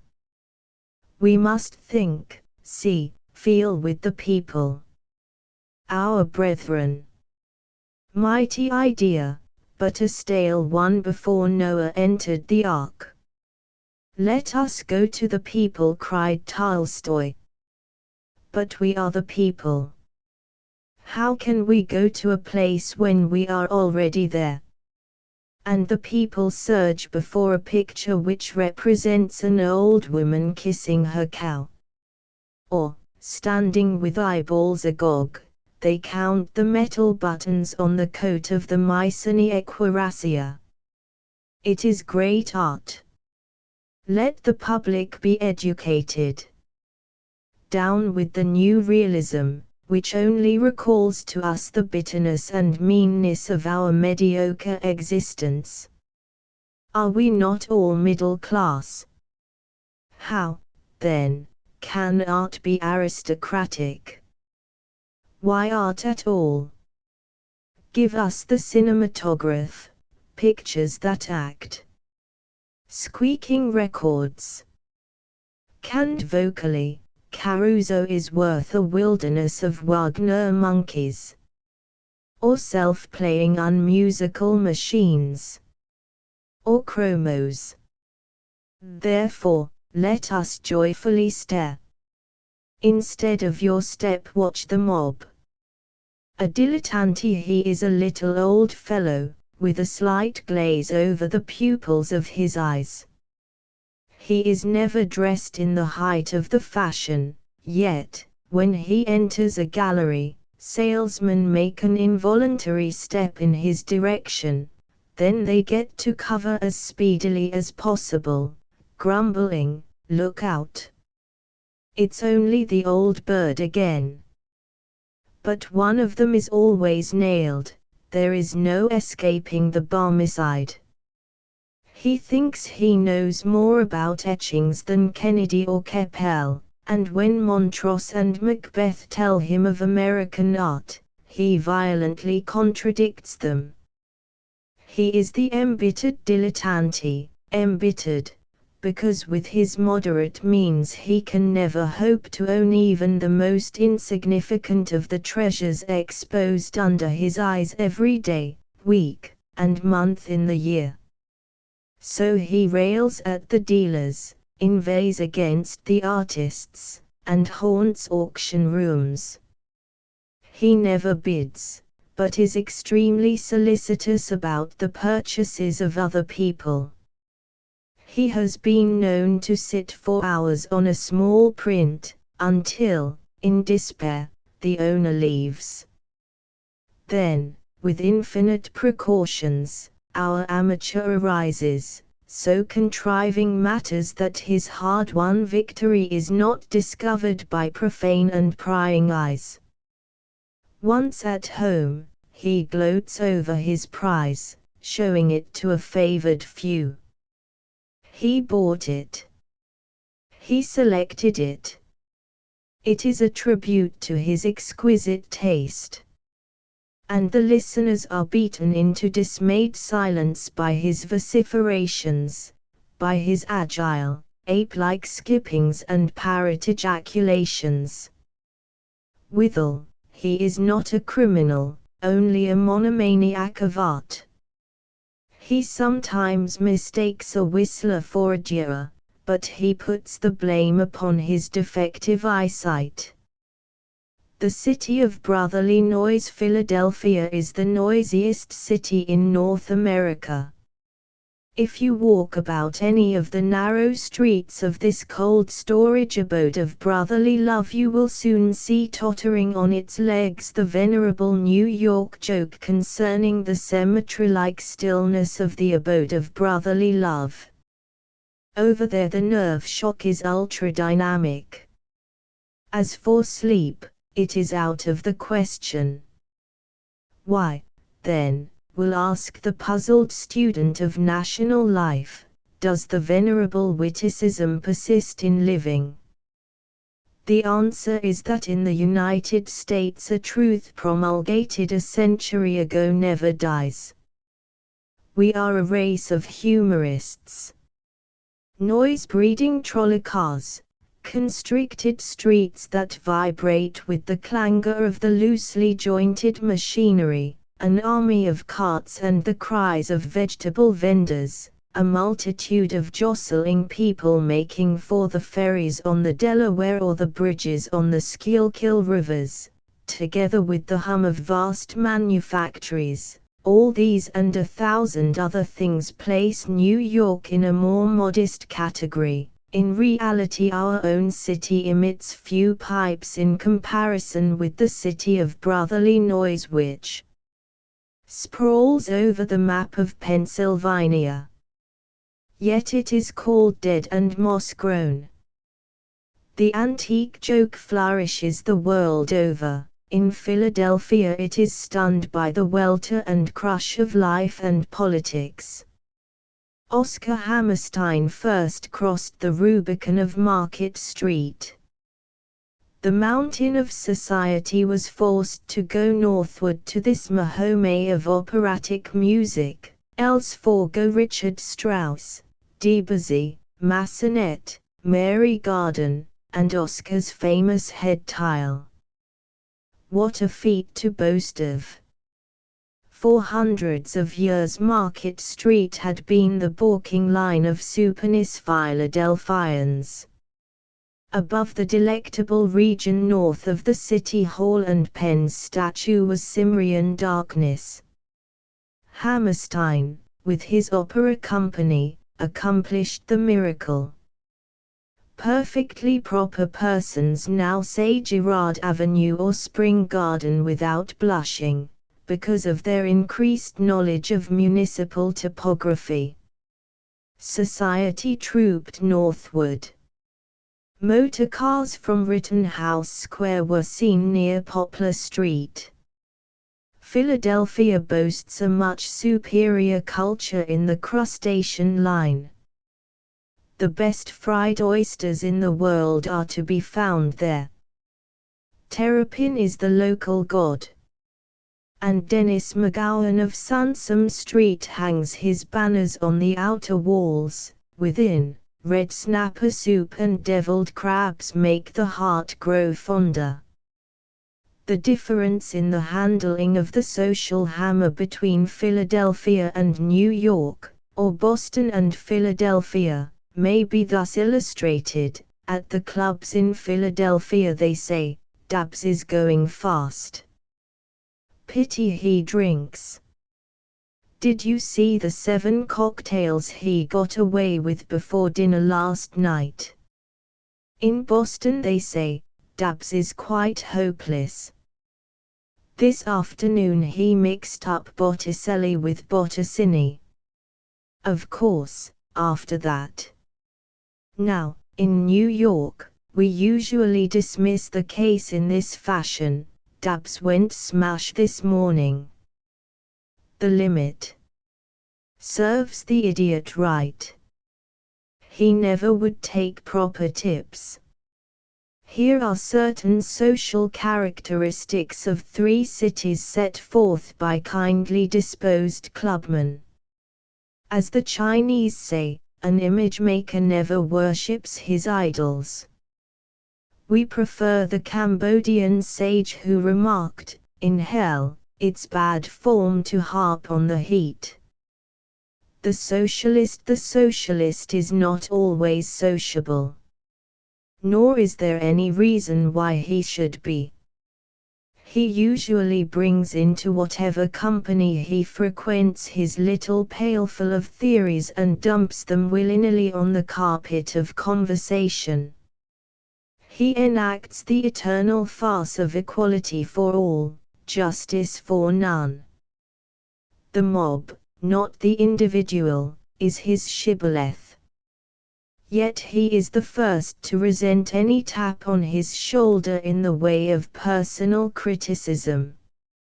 He has been in existence since the coral atoll was constructed by that tiny, busy, gregarious creature, and in the final cosmic flare-up he will vanish in company with his fellow man.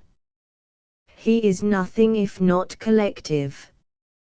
His books, written in his own tongue, are translated into every living language except sound English, which is inimical to jargon.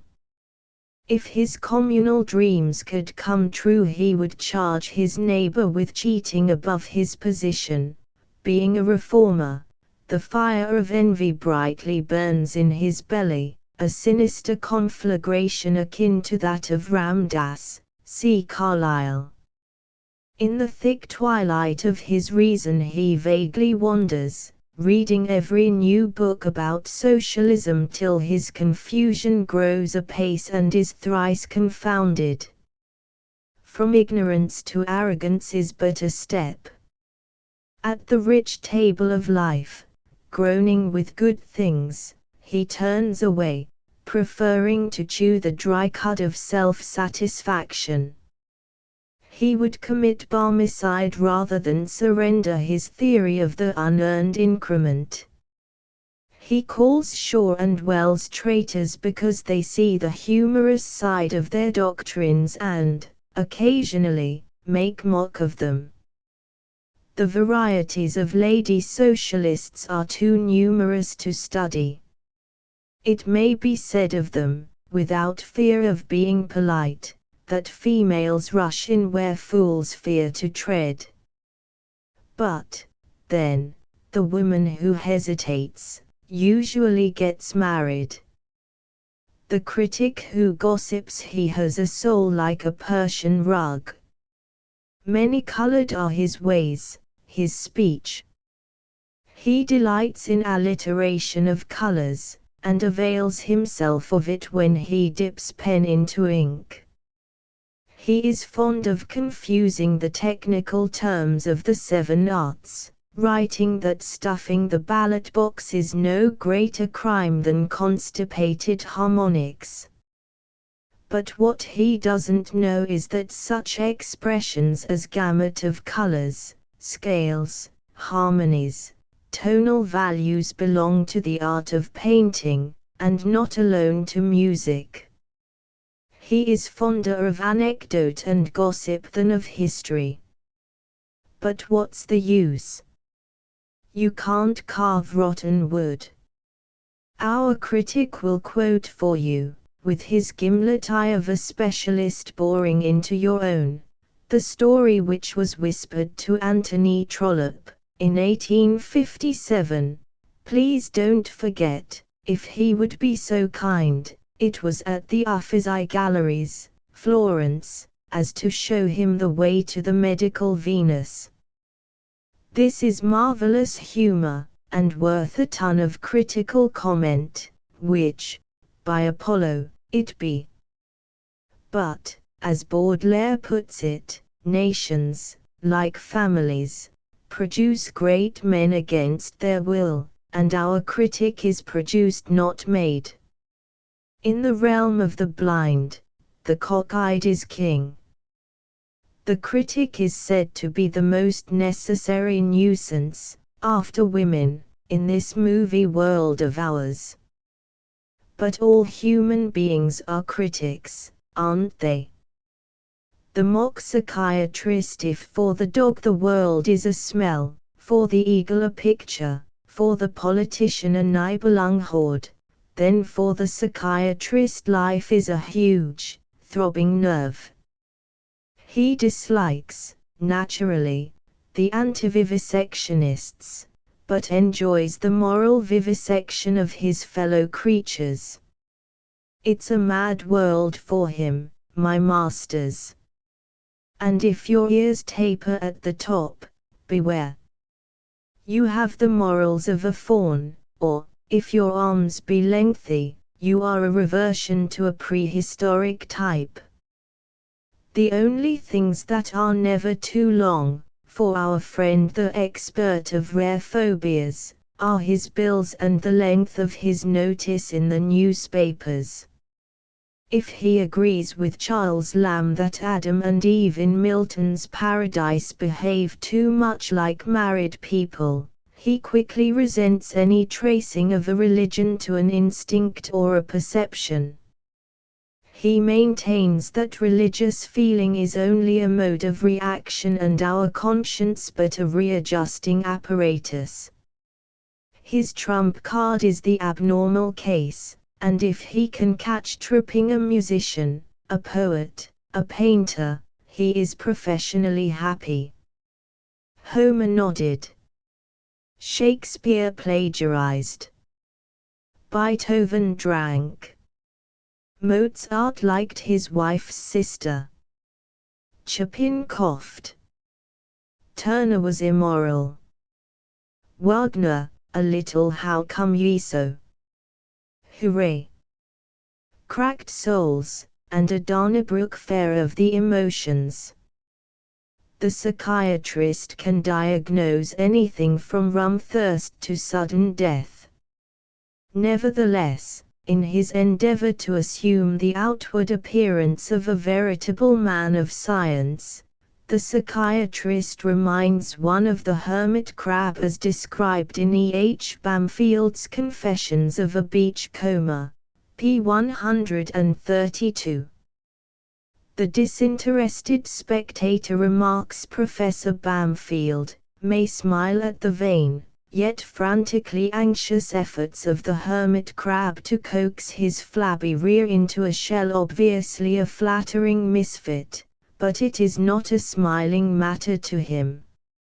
Not until he has exhausted a program of ingenious attitudes and comic contortions is the attempt to stow away a number 8 tail in a number 5 shell abandoned. The mock psychiatrist is the hermit crab of psychology. And of the living he has never been known to speak a word of praise. Chapter 23 The Reformation of George Moore. Idea naughty George Moore, sad, bad, mad, has reformed. He tells us why in his book, Veil, the English edition of which I was lucky enough to read, for the American edition is expurgated, nay, fumigated, as was the Memoirs of My Dead Life by the same Celtic Casanova. Veil completes the trilogy, Hail and Farewell, Ave and Salve being the titles of the preceding two. In the first, Moore is sufficiently vitriolic, and in Salve he serves up George Russell, the poet and painter, better known as A in a more sympathetic fashion. When Vale was announced several years ago as on the brink of completion, I was moved to write. I suppose when the final book appears it means that George Moore has put up the shutters of his soul, not to say, his shop. But I have my serious doubts. After reading Vale I still had them. Only death will end the streaming confessions of this writer. He who lives by the pen shall perish by the pen. This latter sentence is not a quotation from the sacred books of any creed, merely the conviction of a slave chained to the inkwell. I said that Vale is expurgated for American consumption. Certainly. We are so averse to racy, forcible English in America, thanks to the mean, narrow spirit in our arts and letters, that a hearty oath scares us into the Brooklyn backyard of our timid conscience. George calls a spade, and he delights on stirring up rank malodorous soil with his war-worn agricultural implement.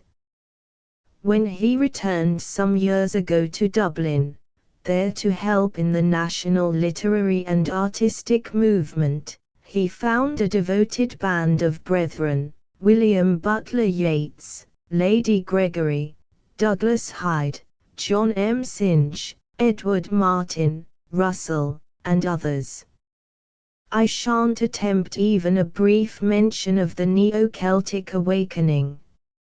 Yeats was the prime instigator, also the storm center. He literally discovered Synge, the dramatist, in reality the only strong man of the group, the only dramatist of originality, and, with his exquisite lyric gift, he also discovered a new Ireland, a fabulous, beautiful Erin, unsuspected by Tom Moore, Samuel Lover, Carlton, Mangan, Lever, and the too busy Boucicault. As I soon found out, when there, Dublin is a vast whispering gallery. Delightful, hospitable Dublin is also a provincial town, given to gossip and backbiting.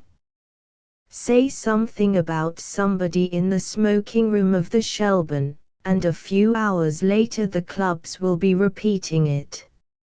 Mr. Moore said things every hour in the day, and in less than 6 days he had sown for himself a fine crop of enemies. To get even he conceived the idea of writing a series of novels, with real people bearing their own names. That he hasn't been shot at, horseo-hipped, or sued for libel thus far is just his usual good luck. Vale is largely a book of capricious insults. But then the facts it sets down in cruel type. When the years have removed the actors therein from the earthly scene, our grandchildren will chuckle over Moore's unconscious humor and Pepeus-like chronicling of small beer. For the social historian this trilogy will prove a mine of gossip, rich voracious gossip. It throws a calcium glare on the soul of the author, who, self-confessed, is now old, and no longer a dangerous Don Juan. In real life he was, as far as I can make out, not particularly a monster of iniquity, but, oh! In his confessions and memoirs what a rake was he! How the lascivious lute did sound! Some of the pages of the new volume, CPP 274 to 278, English edition, in which he describes his tactics to avoid a kiss. Kissing gives him a headache in these lonesome latter years, though he was only born in 1857, is to set you wondering over the frankness of the man. Walter Pater once called him audacious George Moore, and audacious he is with pen and ink. Otherwise, like Bernard Shaw, he is not looking for physical quarrels. He once spoke of Shaw as the funny man in a boarding house, though he never mentions his name in his memoirs. He doesn't like Yeats. What's more, he prints the news as often and as elaborately as possible. In the present book he doesn't exactly compare Yeats to a crane or a pelican, but he calls attention to the fact that the poet belonged to the lower middle class. It seems that Yeats had been thundering away at the artistic indifference of the Dublin bourgeoisie. Now, looking at Yeats the night when John Quinn gave him a dinner at Delmonico's, you could not note any resemblance to exotic birds, though he might recall a penguin. He was very solemn, very bored, very fatigued, his eyes deep sunken from fatigue. Posing as a tame parlor poet for 6 weeks had tired the man to his very bones. But catch him in private with his waistcoat unbuttoned, I speak figuratively, and you will enjoy a born raconteur, one who slowly distills witty poison at the tip of every anecdote, till, bursting with glee, you cry, "How these literary men do love each other! How one Irishman dotes on another!" Yeats may be an exception to the rule that a poet is as vain and as irritable as a tenor. I didn't notice the irritability, finding him taking himself seriously, as should all apostles of culture and Celtic twilight. He got even with George Moore's virulent attacks by telling a capital story, which he confessed was invented, one that went all over Dublin and London. When George felt the call of a Protestant conversion he was in Dublin. He has told us of his difficulties, mental and temperamental. One day some question of dogma presented itself and he hurried to the cathedral for advice. He sent in his name to the Archbishop, and that forgetful dignitary exclaimed, "More, more, oh, that man again! Well, give him another pair of blankets." In later versions, coals, candles, even shillings, were added to the apocryphal anecdote, which, by the way, set smiling the usually impassive Moore, who can see a joke every now and then. Better still is the true tale of George, who boasts much in Vale of his riding dangerous mounts, and when challenged at an English country house did get on the back of a vicious animal and ride to hounds the better part of a day. He wouldn't, quite properly, take the dare, although when he reached his room he found his boots full of blood. So there is sporting temper in him. Anyone reading his Esther Waters may note that he knows the racing stable by heart. In Vale he describes his father's stable at Castlemore, County Mayo. Of course, this is not the time to attempt an estimate of his complete work, for who may say what fresh outbursts, what new imprudences in black and white, we may expect. He has paid his respects to his fellow countrymen, and is heartily despised by all camps, political, religious, artistic. He has belittled the work of Lady Gregory, Yeats, and Edwin Martin, and has rather patronized John M. Synge, the latter, possibly, because Synge was discovered by Yeats, not Moore. Yet do we enjoy the vagaries of George Moore. I only saw him once, a long time ago, to be precise in 1901, at bare youth. He looked more like a bird than Yeats, though his beak is not so predacious as Yeats's, a golden-crested bird, with a chin as diffident as a poached egg, and with melancholy pale blue eyes, and an undecided gait. He talked of the Irish language as if it were the only redemption for poor unhappy Ireland. In Vale there is not the same enthusiasm. He dwells with more delight on his early Parisian experiences. It is the best part of the book, and to my way of thinking the essential George Moore is to be found only in Paris. London is an afterthought. The Paris of Manet, Monet, Degas, Whistler, Huysmans, Zola, Verlaine, and all the new men of 1880, what an unexplored vein he did work for the profit and delectation of the English-speaking world. True critical yeoman's work, for to preach Impressionism 25 years ago in London was to court a rumpus. What hard names were rained upon the yellow head of George Moore, that colour so admired by Manet and so wonderfully painted by him, in the academic camp. He replied with all the vivacity of vocabulary which your true Celt usually has on tap. He even went for the Pre-Raphaelites, a band of overrated mediocrities, on the pictorial side, at least, though John Millais was a talent, and for years was as a solitary prophet in a city of Philistines.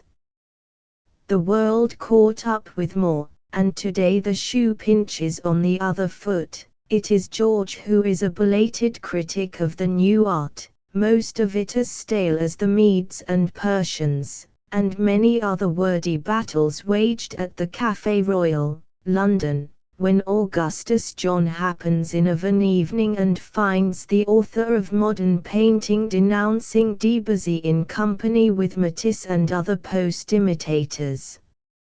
Manet, like Moore, is old hat, vieux chapeau, for modern youth.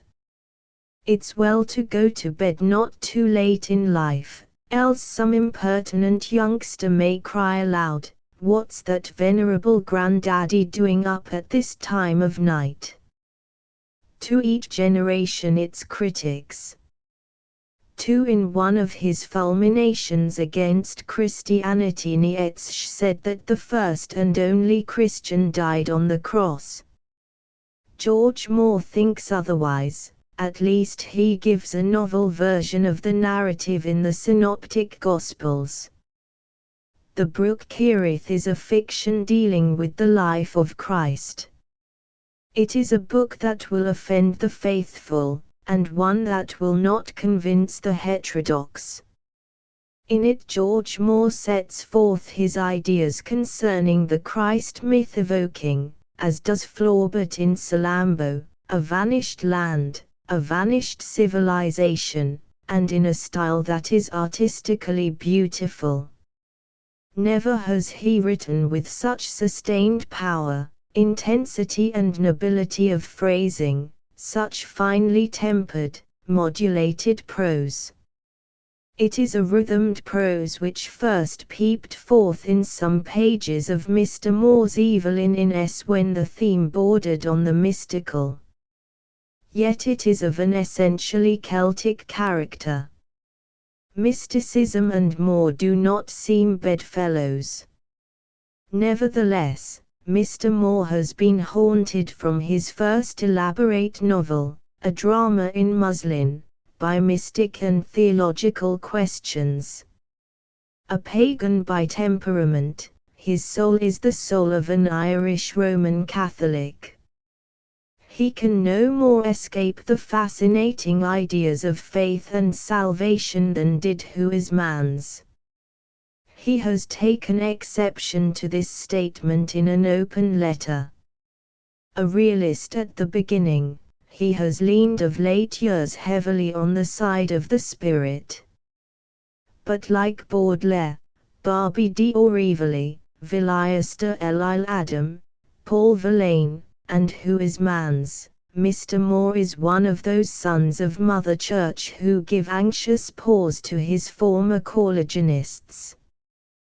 The Brook Kerith will prove a formidable rock of offence, and it may be said that it was on the index before it was written. And yet we find in it George Moore among the prophets. Perhaps Mr. Moore has read the critical work of Professor Arthur Drews, The Christ Myth. It is a masterpiece of destruction. There are many books in which Jesus Christ figures. Ernest Renan's life, written in his silky and sophisticated style, is no more admired by Christians than the cruder study by Strauss. After these the Deluge, ending with the Dream by the late Rémy de Gourmont, Unnuit or Luxembourg. And there is the brilliant and poetic study of Edgar Saltus, his Mary Magdalene. Anatole France has distilled into his The Revolt of the Angels some of his acid hatred of all religions, with blasphemous and obscene notes not missing. It may be remembered that M. France also wrote that Pastel of Irony, the Procurator of Judea, in which Pontius Pilate is shown in his old age, rich, ennuyed, sick. He has quite forgotten, when asked, about the Jewish agitator who fancied himself the Son of God and was given over to the temple authorities in Jerusalem and crucified. Rising from the tomb on the third day, he became the Christ of the Christian dispensation, aided by the religious genius of one Paul, formerly known as Saul the tent-maker of Tarsus.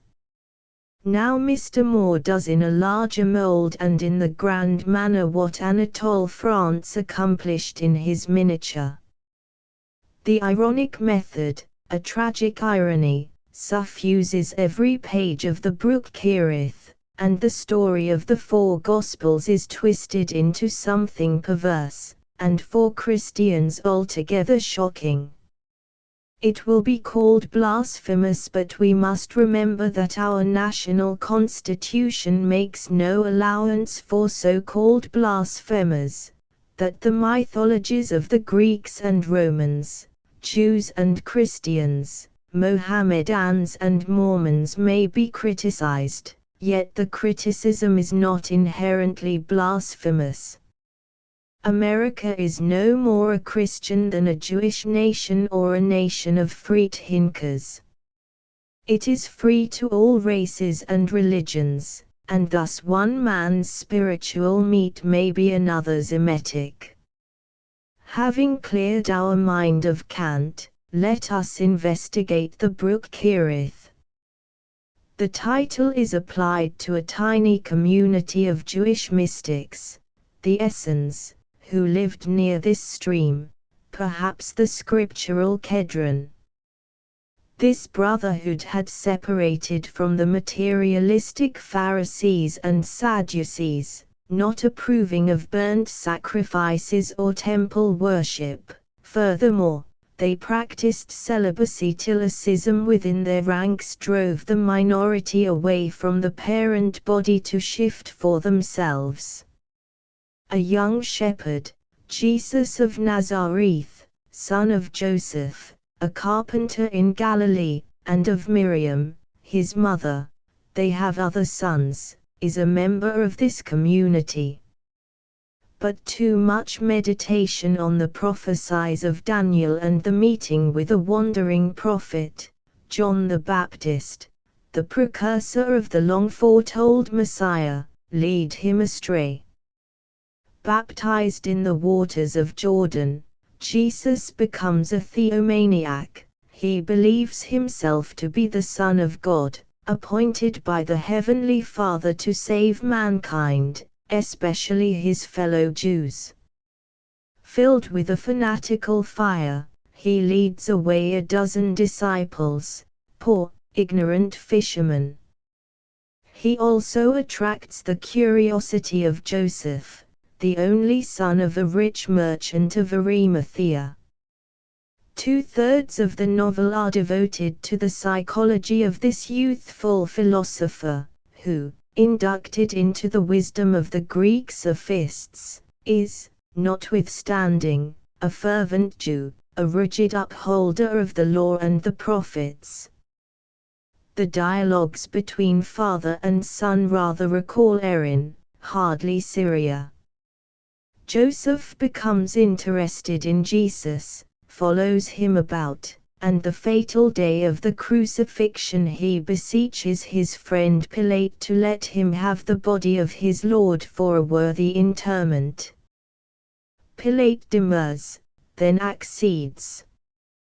Joseph, with the aid of the two holy women Mary and Martha, places the corpse of the dead divinity in a sepulchre. If Joseph hadn't been killed by the zealots of Jerusalem, heated to this murder by the high priest, the title of the book might have been Joseph of Arimathea. He is easily the most viable figure. Jesus is too much of the God from the machine, but he serves the author for the development of his ingenious theory. Finding the Christ still alive, Joseph carries him secretly and after dark to the house of his father, hides him and listens unmoved to the fantastic tales of a resurrection. But the spies of Caiaphas are everywhere. Jesus is in danger of a second crucifixion, so Joseph takes him back to the Essens, where he resumes his old occupation of herding sheep. Feeble in mind and body, he gradually wins back health and spiritual peace. He regrets his former arrogance and blasphemy and ascribes the aberration to the insidious temptings of the demon. It seems that in those troubled days the cities and countryside were infested by madmen, messiahs, redeemers, preaching the speedy destruction of the world. For a period Jesus called himself a Son of God and threatened his fellow men with fire and the sword. Till he was 55 years Jesus lived with his flocks. The idyllic pictures are in Mr. Moore's most charming vein, sober, as befits the dignity of the theme. He has fashioned an undulating prose, each paragraph a page long, which flows with some of the clarity and music of a style once derided by him, the stylecollant of that master of harmonies, Cardinal Newman. He is a great landscape painter. Jesus is aging. He gives up his shepherd's crook to his successor and contemplates a retreat where he may meditate the thrilling events of his youth. Then Paul of Tarsus intervenes. He is vigorously painted. A refugee from Jerusalem, with Timothy lost somewhere in Galilee, he invades the Essenian monastery. Eloquent pages follow. Paul relates his adventures under the banner of Jesus Christ. A disputatious man, full of the Lord, yet not making it any easier for his disciples. You catch a glimpse of Pauline Christianity, differing from the tender message of Jesus, that Jesus of whom Havelock Ellis wrote, Jesus found no successor. Over the stage of those gracious and radiant scenes swiftly fell a fireproof curtain, wrought of systematic theology and formal metaphysics, which even the divine flames of that wonderful personality were unable to melt. If this be the case, then Paul was, if not the founder, the foster father of the new creed.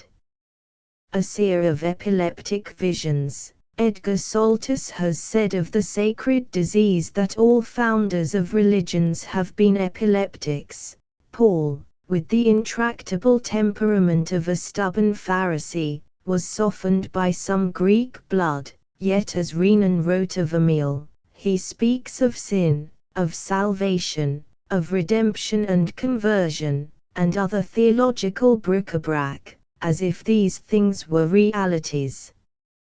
For Paul and those who followed him, they were and are realities, from the misspun the web of our modern civilization. The dismay of Paul on learning from the lips of Jesus that he it was who, crucified, came back to life may be fancy.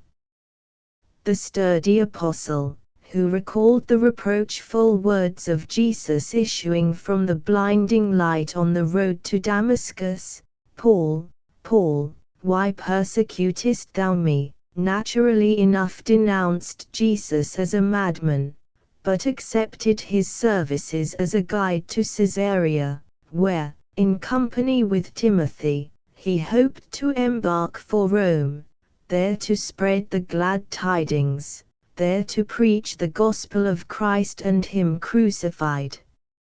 On the way he cautiously extracts from Jesus, whose memory of his cruel tormentors is halting, parts of his story. He believes him a half-crazy fanatic, deluded with the notion that he is the original Jesus of Nazareth. Jesus gently expounds his theories, though George Moore pulls the wires. A pantheism that ends in nirvana, niente, nada, nothing.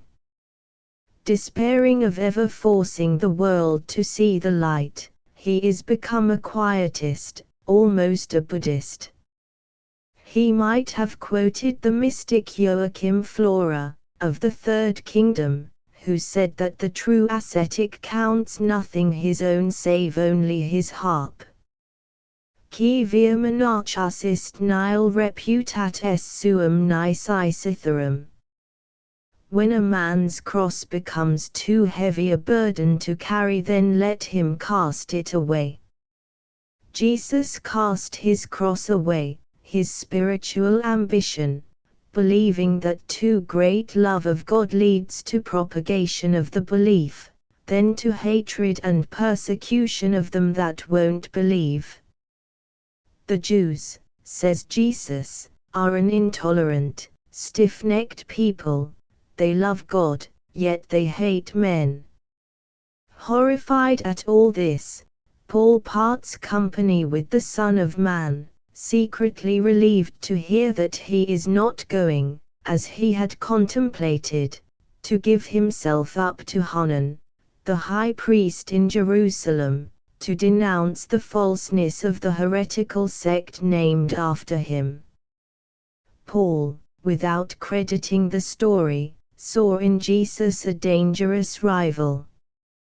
The last we hear of the divine shepherd is a rumor that he may join a roving band of East Indians and go to the source of all beliefs, to Asia, impure, mysterious Asia, the mother of mystic cults.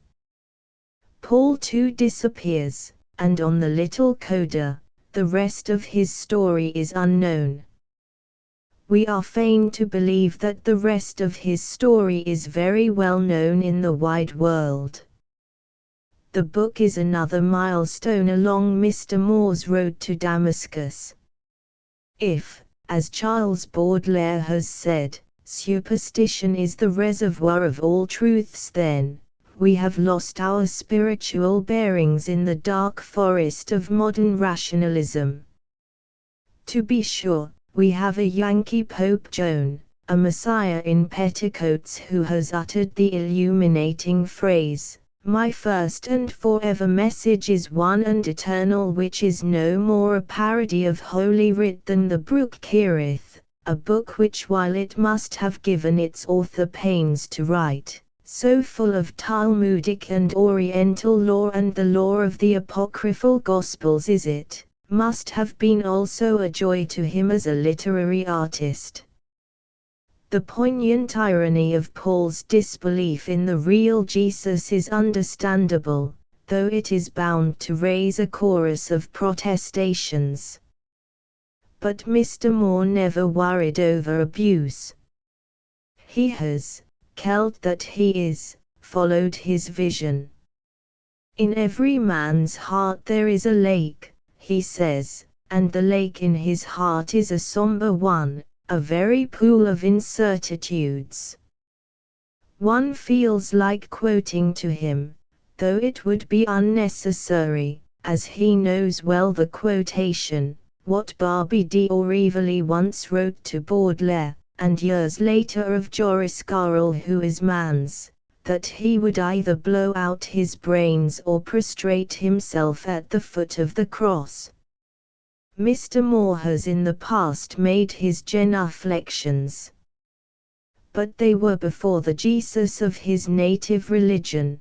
The poetic though not profound image he has created in his new book will never seem the godlike man of whom Browning said in Saul, shall throw open the gates of new life to thee.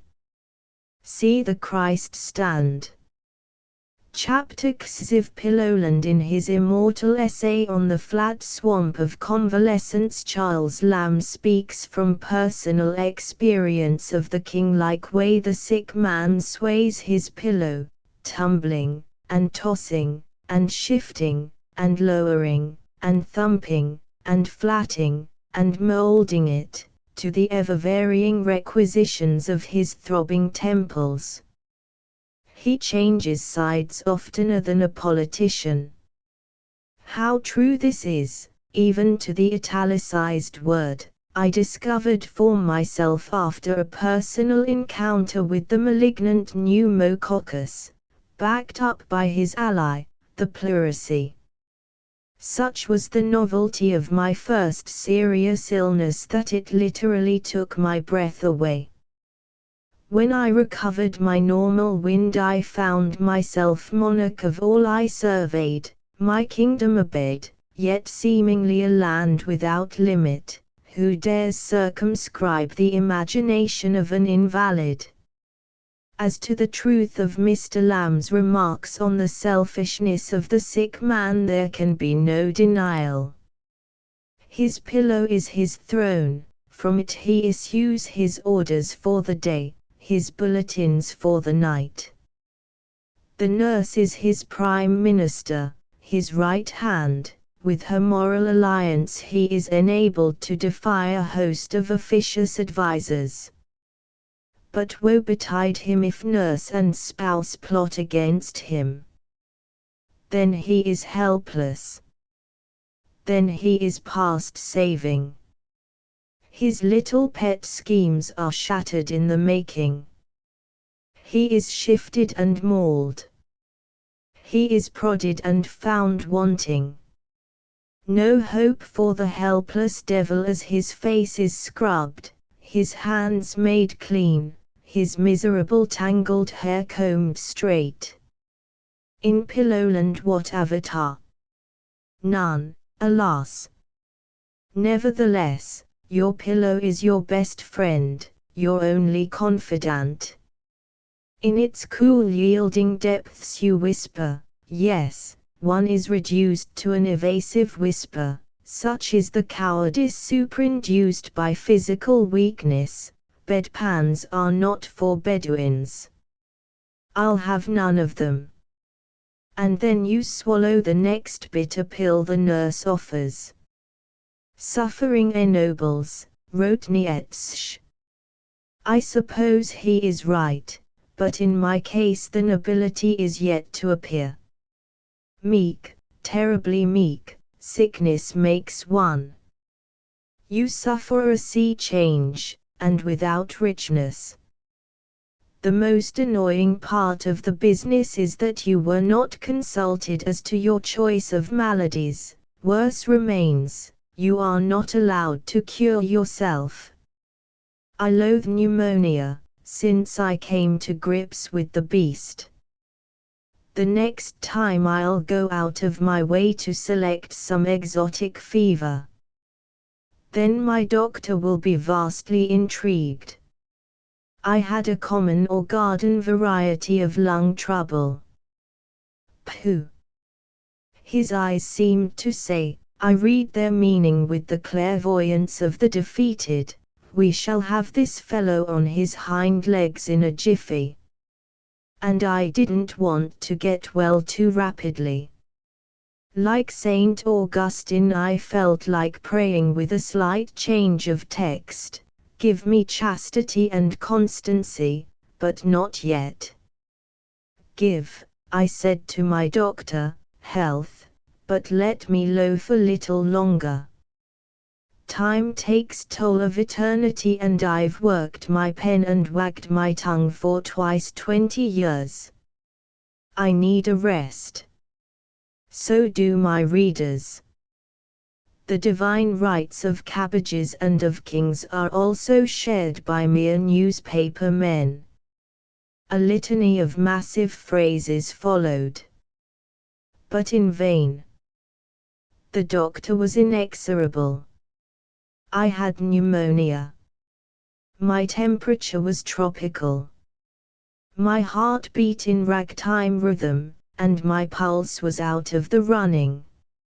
I realized as I tried to summon to my parched lips my favorite red lattice oaths that, as Cabanis put it years ago, man is a digestive tube pierced at both ends. All the velvet vanities of life had vanished. I could no longer think in alliterative sentences. Only walking delegates of ideas filled my hollow skull like dried peas in a bladder. Finally, I concentrated, as the unchristian unscientists say, on the nurse, my nurse. As an old reporter of things theatrical, I had seen many plays with the trained nurse as heroine. One and all I abhorred them, even the gentle and artistic impersonation of Margaret Anglin in a piece whose name I've forgotten. I welcomed a novel by Edgar Saltus in which the nurse is depicted as a monster of crime incarnate. How mistaken I have been! Now, the trained nurse seems an angel without wings. She may not be the slender, dainty, blue-eyed, flaxen-haired girl of the footlights. She is often mature and stout and a lover of potatoes. But she is a sister when a man is down. She is severe, but her severity hath good cause. At first you feebly utter the word nurse. Later she is any Irish royal family name. Follows, Mary, and that way danger lies for the elderly invalid. When he calls her Marie he is doomed. Every day the newspapers tell us of marriages made in Pillowland between the well-to-do widower, Mr. A. Sclerosis, and Miss Emma Matic of the St. Petronius Hospital staff. Married sons and daughters may protest, but to no avail. A sentimental bachelor or widower in the lonesome latter years hasn't any more chance with a determined young nurse of the unfair sex than a snowbird in hell, as Brother Mencken phrases it. However, every nurse has her day. She finally departs. Your eyes are wet. You are weeping over yourself. The nurse represented not only care for your precious carcass but also a surcease from the demands of the world. Her going means a return to work, and you hate to work if you are a convalescent of the true blue sort. Hence your tears. But you soon recover. You are free. The doctor has lost interest in your case. You throw physic to the dogs. You march at a Lenten tempo about your embattled bed. You begin sudden little arguments with your wife, just to see if you haven't lost any of your old-time virility in the technique of household squabbling. You haven't. You swell with masculine satisfaction, and for at least 5 minutes you are the man of the house. A sudden twinge, a momentary giddiness, send you scurrying back to your bailiwick, the bedroom, and the familiar leitmotif is once more sounded, and with what humility of accent, Mama. The eternal masculine. The eternal child. You mumble to her that it is nothing, and as you recline on that thrice accursed couch, you endeavor to be haughty. But she knows you are simply a sick, grumpy old person of the male species who needs be ruled with a rod of iron, although the metal be well hidden. The first cautious peep from a window upon the world you left snow white, and find in vernal green, is an experience almost worth the miseries you have so impatiently endured. A veritable vacation for the eyes, you tell yourself, as the fauna and flora of Flatbush break upon your enraptured gaze. Presently you watch with breathless interest the maneuvers of ruddy little Georgie in the next garden as he manfully deploys a troop of childish contemporaries, his little sister doggedly traipsing at the rear. Sturdy Georgie has the makings of a leader. He may be a captain of commerce, a colonel, and master politician, but he will always be foremost, else nowhere. You are the audience he imperiously bids his companions, and when rebellion seemed imminent he punched, without a trace of anger, a boy much taller.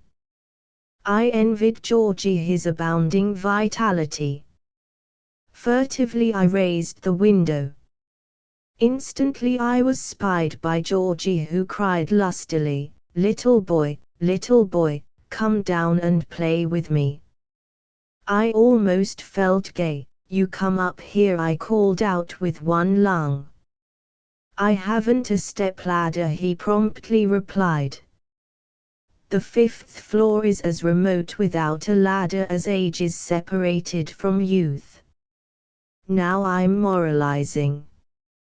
Undismayed, Georgie continued to call, little boy, come down and play with me." The most disheartening thing about a first sickness is the friend who meets you and says, "I never saw you look better in your life." It may be true, but he shouldn't have said it so crudely. You renounce then and there the doctor with all his pomps of healing. You refuse to become a professional convalescent. You are cured and once more a commonplace man, one of the healthy herd. Notwithstanding, you feel secretly humiliated. You are no longer king of Pillowland.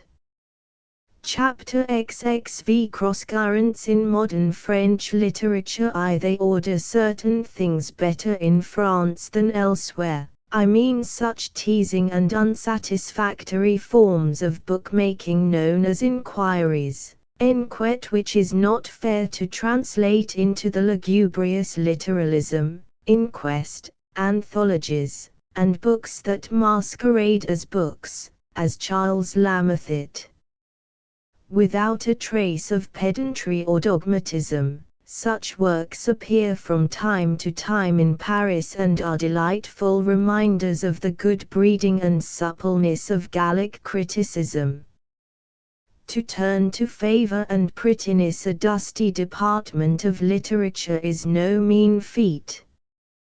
What precisely is the condition of French letters since Cachal Mendes published his magisterial work on the French poetic movement from 1867 to 1900? Paris, 1903. Nothing so exhaustive has appeared since. though a half-dozen inquiries, anthologies, and symposiums are in existence. The most comprehensive recently is Florian Parmentier's Contemporary History of French Letters from 1885 to 1914. The author is a poet, one of les jeunes, and an expert swimmer in the multifarious cross-currents of the day. His book is a bird's-eye view of the map of literary France as far as the beginning of the war. He is quite frank in his likes and dislikes, and always has his reasons for his major idolatries and minor detestations. As a corrective to his enthusiasm and hatreds, there are several new anthologies at hand which aid us to form our own opinion of the younger men's prose and verse. And, finally, there is the significant inquiry of Émile Henriot, A quoi revient les jeunes gens? 1913, of which more anon. M. Florian Parmentier is a native of Valenciennes, a writer whose versatility and fecundity are noteworthy in a far from barren literary epoch. He has, with the facility of a lettered young Frenchman, tried his hand at every form. All themes, so they be human, are welcome to him, from art criticism to playwriting. He is seemingly fair to his colleagues. Perhaps they may not admit this, but the question may be answered in the affirmative. Is he a safe critical guide in the labyrinth of latter-day French letters? He notes, with an unaccustomed sense of humor in a critical barometer, the tendency of youthful poets, prose penmen, and others to form schools, to create sanacles, to begin fighting before they have any defined ideal. It leads to a lot of noisy, explosive manifestos, declarations, and challenges, most of them rather in the air, though it cannot be denied that these ebullitions of gusty temperaments do clear that same air, murky with theories and traversed by an occasional flash of genius. After paying his respects to the daily Parisian press, which he belabors as venal, cynical, and impure, our critic evokes a picture of the condition of literary men, not a reassuring one. Indeed, we wonder how young people can dream of embracing such a profession, with its heartaches, disappointments, inevitable poverty. Unless these aspiring chaps have a private income, how do they contrive to live? The answer is, they don't live, unless they write twaddle for the grand old public, which must be tickled with fluff and flattery. You say to yourself, after all, Paris is not vastly different in this respect from benighted New York. Detective stories, melodrama, the glorification of the stale triangle in fiction and drama, the apotheosis of the apache, what are all these but slight variants of the artistic pabulum furnished by our native merchants in mediocrity? Consoled, because your mental and emotional climate is not as inartistic as it is painted, you return to Florian Parmentier and his divagations. He has much to say. Some of it is not as tender as tripe, but none is salted with absurdity. Then you make a discovery. There is in France a distinct class, the intellectuals, who control artistic opinion because of its superior claims, a class to which there is no analogy either in England or in America. The French Academy is not particularly referred to just now. Poets, journalists, wealthy amateurs, bohemians, and professors, all may belong to it if they have the necessary credentials, brains, talent, enthusiasm. It is the latter quality that floats out on the sea of speculation many adventuring barks. Each sports a tiny pennant proclaiming its ideals. Each is steered by some dreamer of proud, impossible dreams. But they float, do these frail boats, laden with visions and captained by noble ambitions. Or, another image, a long, narrow street, on either side houses of manifold styles, fantastic or sensible, castellated or commonplace, baroque, stately, turreted, spired, and lofty. These eclectic architectures reflect the souls of the dwellers within. The ivory tower is not missing, though a half-century ago it was more in evidence. The church is there, though sadly dwarfed. France is still spiritually crippled and flying on one wing.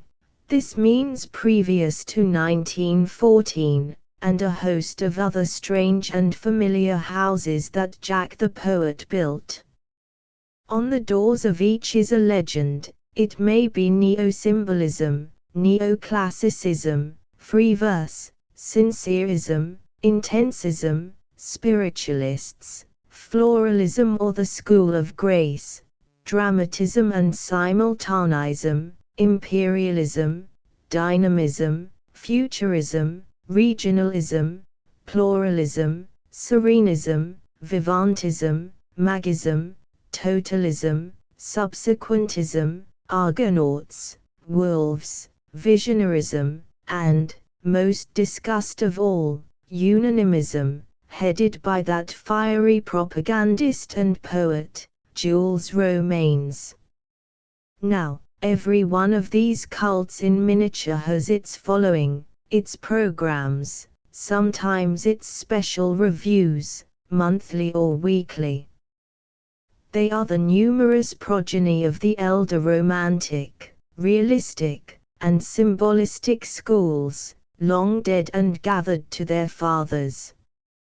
Charles Baudelaire, from whose sonnet correspondences the symbolists dated, Baudelaire, the precursor of so much modern, is today chiefly studied in his prose writings, critical and aesthetic.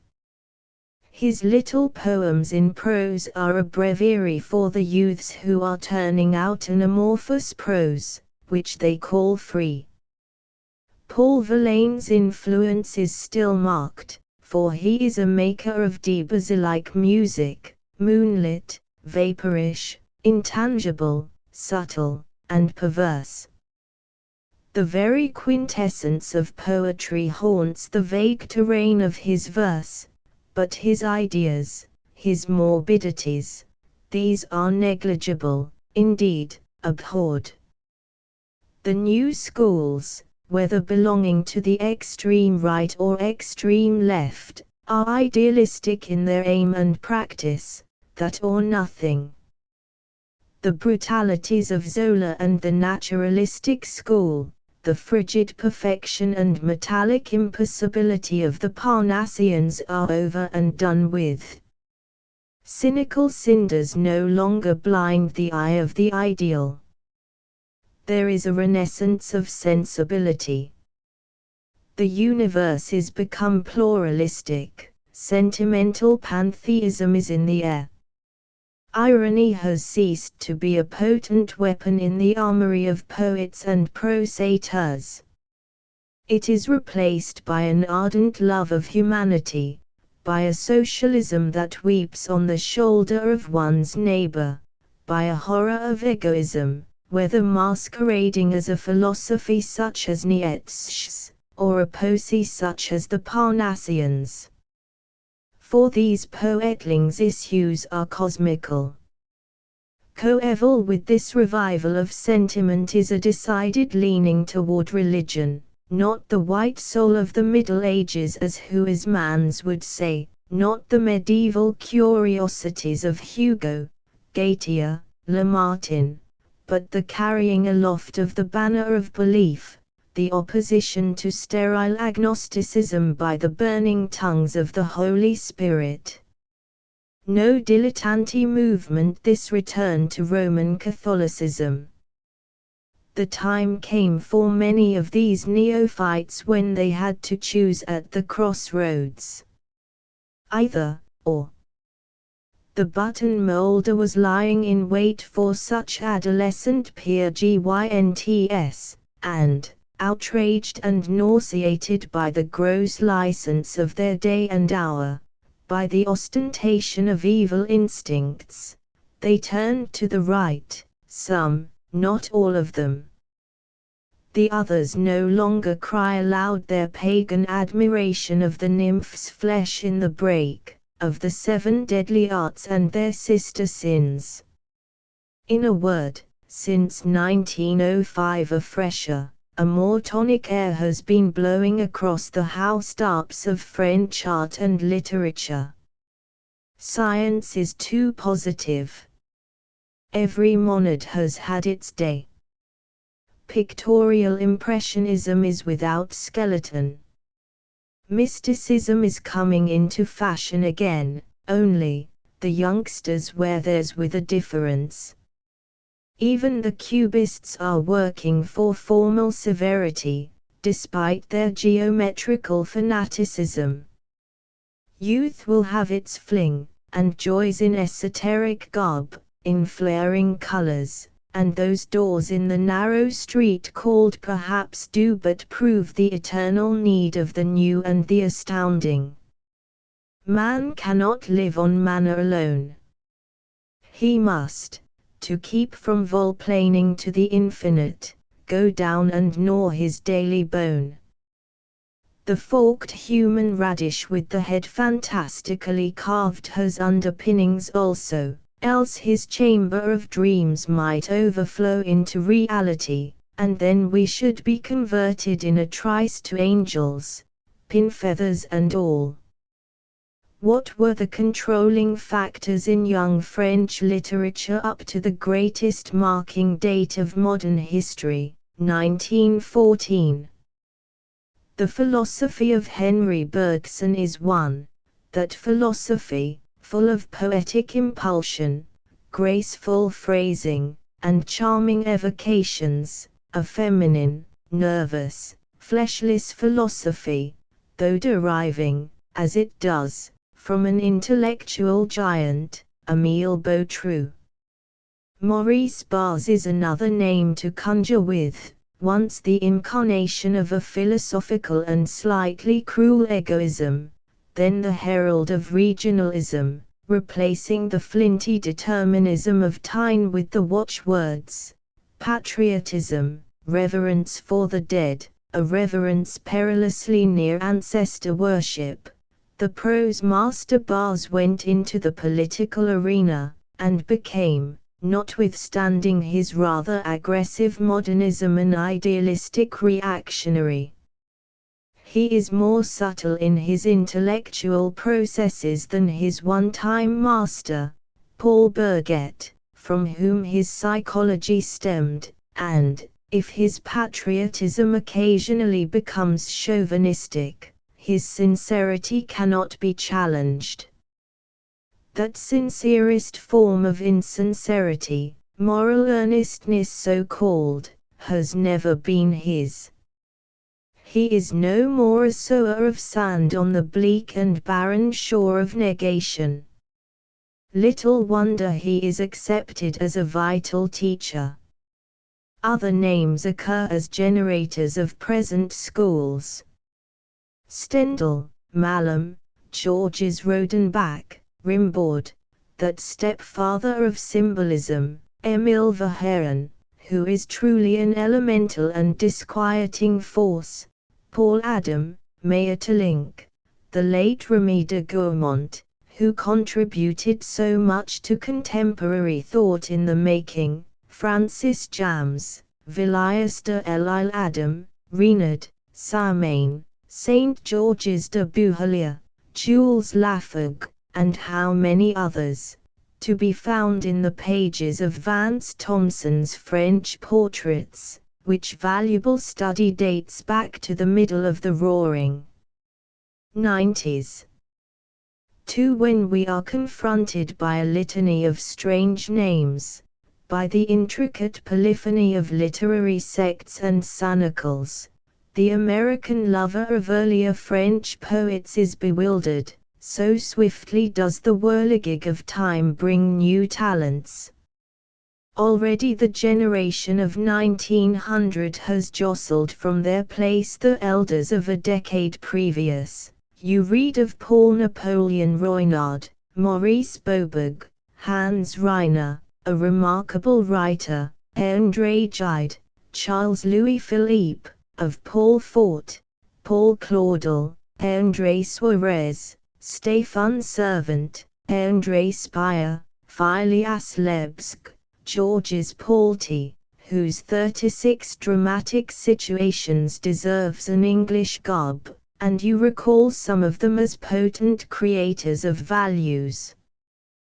But if London, a few hours from Paris, only hears of these men through a few critical intermediaries, such as Arthur Symons, Edmund Gosse, and other cultivated and cosmopolitan spirits, what may we not say of America, a week away from the scene of action? As a matter of fact, we are proud of our provincialism, and for those who create, as the jargon goes, that same provincialism is a windshield against the drafts of too tempting imitation, but for our criticism there is no excuse. A critic will never be a Catholic critic of his native literature or art if he doesn't know the literatures and arts of other lands, paradoxical as this may sound. We lack aesthetic curiosity. Because of our uncritical parochialism, America is comparable to a cemetery of clichés. Nevertheless, those of us who went as far as the portraits by Vance Thompson and Amy Lowell must feel a trifle strange in the long, narrow street of Florian Parmentier, with its alternations of septentrional mists and the blazing blue sky of the Midi. This critic, by the way, is a staunch upholder of the Gaul. He will have no admixture of Latin influence. He employs what has jocosely been called the Woad argument. He goes back not to the early Britons, but to Celticism. He is a sturdy chimerist, and believes not in literatures transalpine or transpyrenean. He loathes the pastiche, the purveyors of canned classics, the chilly rhetoricians who set too much store on conventional learning. A Frank, a Northerner, and the originator of Impulsionism is Florian Parmentier. In his Auscultation of Genius, La physiologie morale du poète, 1904, may be found the germs of his doctrine. This doctrine seems familiar enough now, as does the flux of Heraclitus and the becoming of Renan, in the teachings of Bergson. Unanimism has had some influence. M. Florian Parmentier does not admire this movement or its prophet, Jules Romains. Unanimism. The puissant magic of the word for these budding poets and philosophers. It ought to warm the cockles of the heart of critics. And then the generation of 1900, Alexander Merciero, Henry Hertz, Sebastian Vourol, Pierre Jourdan, Jacques Nerel, Fernand Devois, Tancred Vezin, Strentz, Giraudas, Mandin, Guillaume Apollinaire, all workers in the vast inane, dwellers on the threshold of the future. The past and present bearings of the Academy Goncourt are carefully indicated. Thus far nothing extraordinary has come from it. Balzac is still the mighty one in fiction. Thus far the names of Anatole France, Paul Adam, the brothers Rosny, Pierre Mille, a brilliant, versatile man, still maintain their primacy.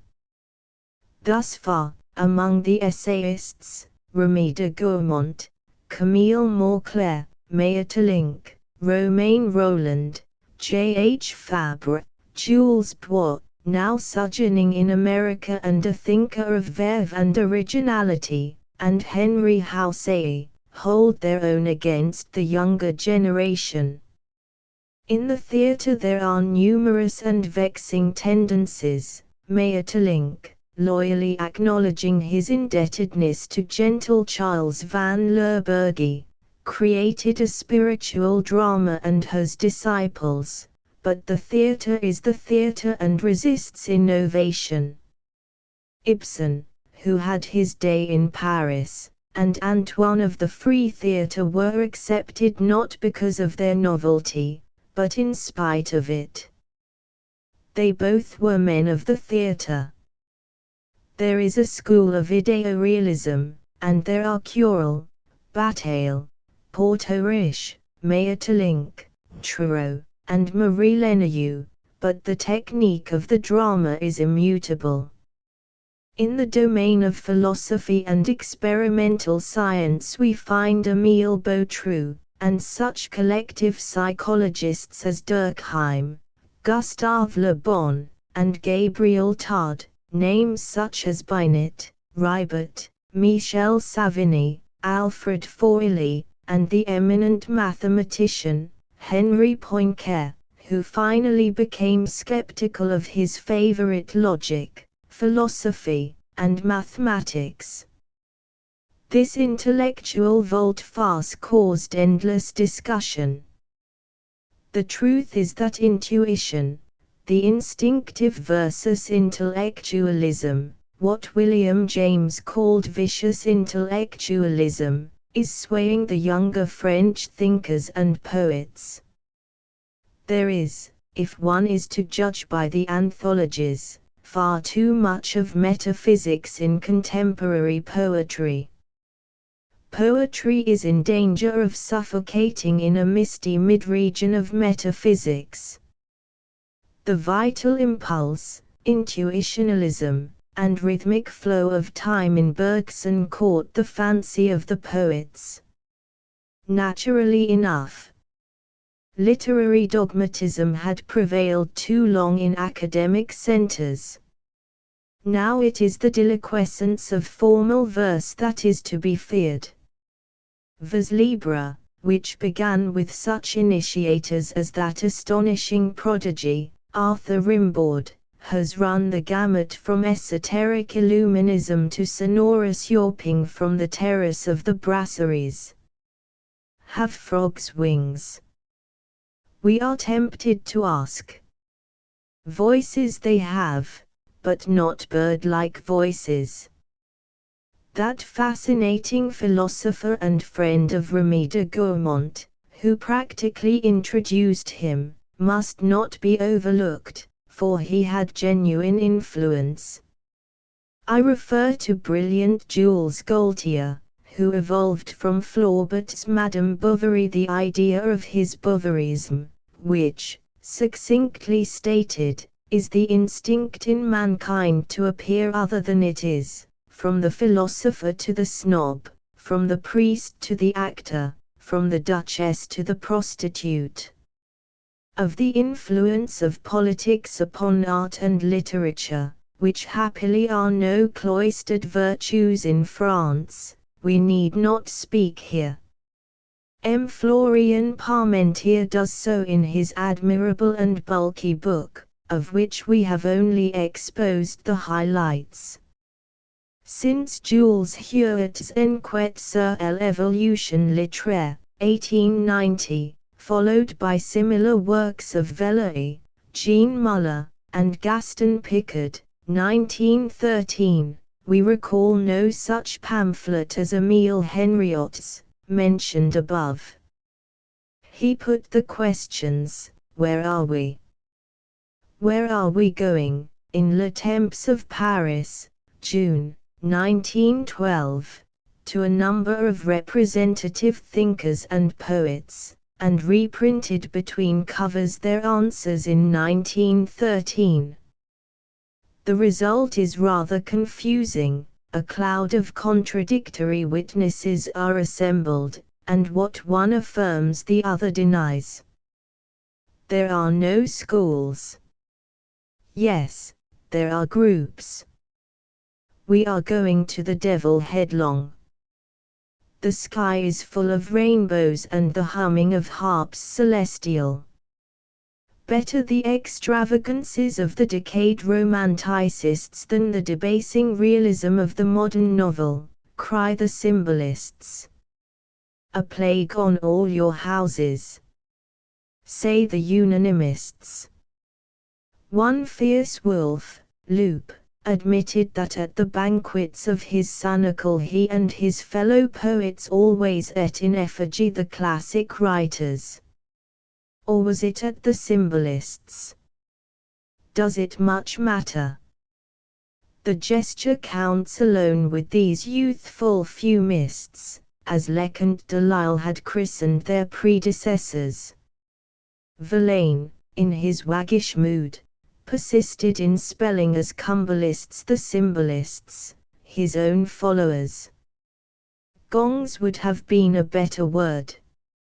A Poonster speaks of theists as those who love le bon Dieu and tea. The new critical school, at its head Charles Maurras, do not conceal their contempt for all these arrivistes and revolutionary groups, believing that only a classic renaissance will save young France. Barnum's, the entire lot, pronounces in faded accents the ultra-academic group. 3 critics of wide-reaching influence are dead since the war began, Émile Faguet, Jules Lemaitre, and Rémy de Gourmont. They leave no successors worthy of their mettle. The 3 volumes of Anthology of French Contemporary Poets from 1866 to 1916 have been supplemented by a 4th entitled Poets of Yesterday and Today, 1916. Edited by the painstaking M. G. Walsh, it comprises the verse of poets born as late as 1886. Among the rest is the gifted Charles Dumas, who fell in battle, 1914. As epigraph to the new collection, the editor has used a line from this poet's testament, Ce désir tout que j'appelle mon ami. Another anthology of the new poets is prefaced by M. Gustave Lanson. But the Walsh collection reveals more promising talents, or else the poems are more representative. Signor Marinetti, who is bilingual, is eccentrically amusing. But are his contortions on the tripod art? The auto and aeroplane are celebrated, also steam, speed, mist, and the destruction of all art prior to 1900. The new schools are wary of rhetoric, thus following Paul Verlaine's injunction, take eloquence by the neck and wring it. Imagists abound, but they are in an aristocratic minority. The watchword is, sobriety in thinking and expression. Strangely enough, 2 names emerge victoriously from the confusing lyric symphony, and they are those of Belgian-born poets, Émile Verhaeren, whose tragic death last year was a loss to literature, and Maurice Maeterlinck. What living lyric poet has the incomparable power of that epical Verhaeren, unless it be that of the more sophisticated Gabriel D'Annunzio, or the sumptuous decorative verse of Henry de Regnier, whose polished art is the antithesis of the exuberant, lawless, resonant reverberations of Verhaeren. What thinker and dramatist is known like Maeterlinck, except it be the magical Gerhard Hauptmann? Rough to brutality, for Verhaeren at one time emulated Walt Whitman, variously spelled as Walth and Whitman. With the names of foreigners, Paris has ever been careless in its orthography. Witness Litz and Edgard Poe. He can boast the diviner flatus. His personality is of the centrifugal order. He has a tumultuous rhythmic undertow that sweeps one irresistibly with him. But his genius is disintegrating, rather than constructive. Of what French poet among the younger group dare we say the same?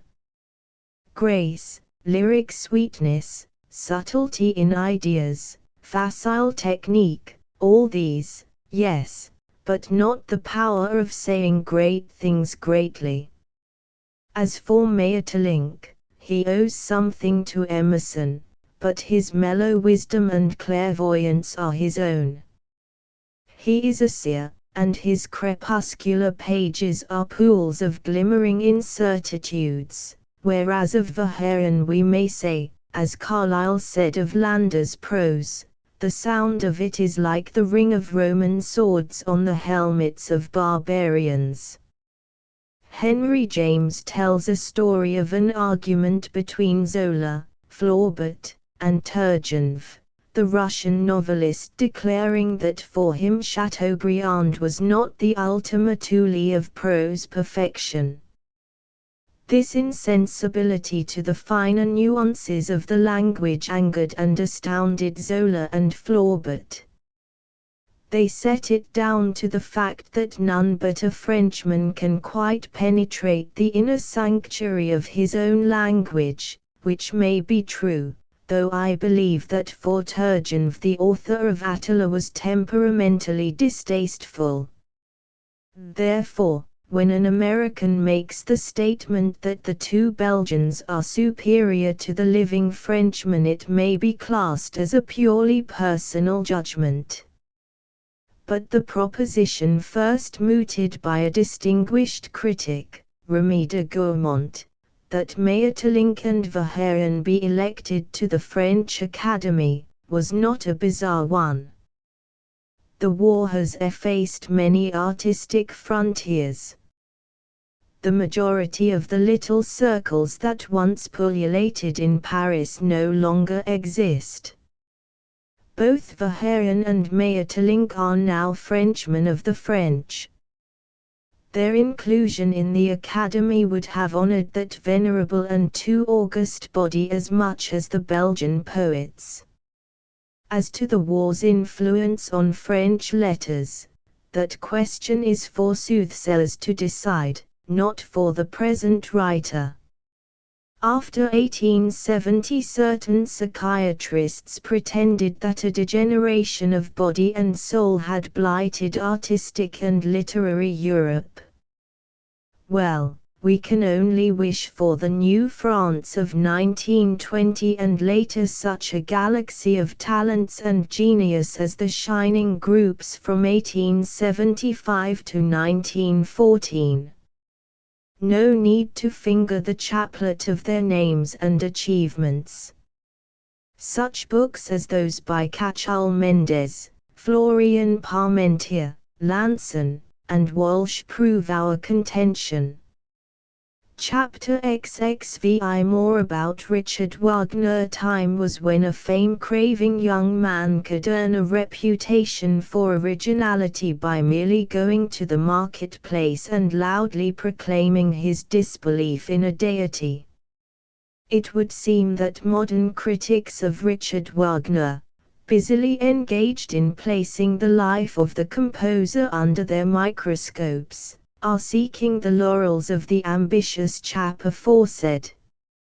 Never has the music of Wagner been more popular than now. His name on the opera billboards is bound to crowd a house. And never, paradoxical as it may sound, has there been such a critical hue and cry over his works and personality. The publication of his autobiography has much to do with this renewal of interest. There is some praise, much abuse, to be found in the newly published books on the subject. European critics are building up little islands of theory, coral-like, some with fantastic lagoons, others founded on stern truth, and many doomed to be washed away overnight. Nevertheless, the true Richard Wagner is beginning to emerge from the haze of Nibelheim behind which he contrived to hide his real self. Wagner the gigantic comedian, Wagner the egotist, Wagner the victim of a tragic love, Wagner tone poet, mock philosopher, and a wonderful apparition in the world of art till success overtook him.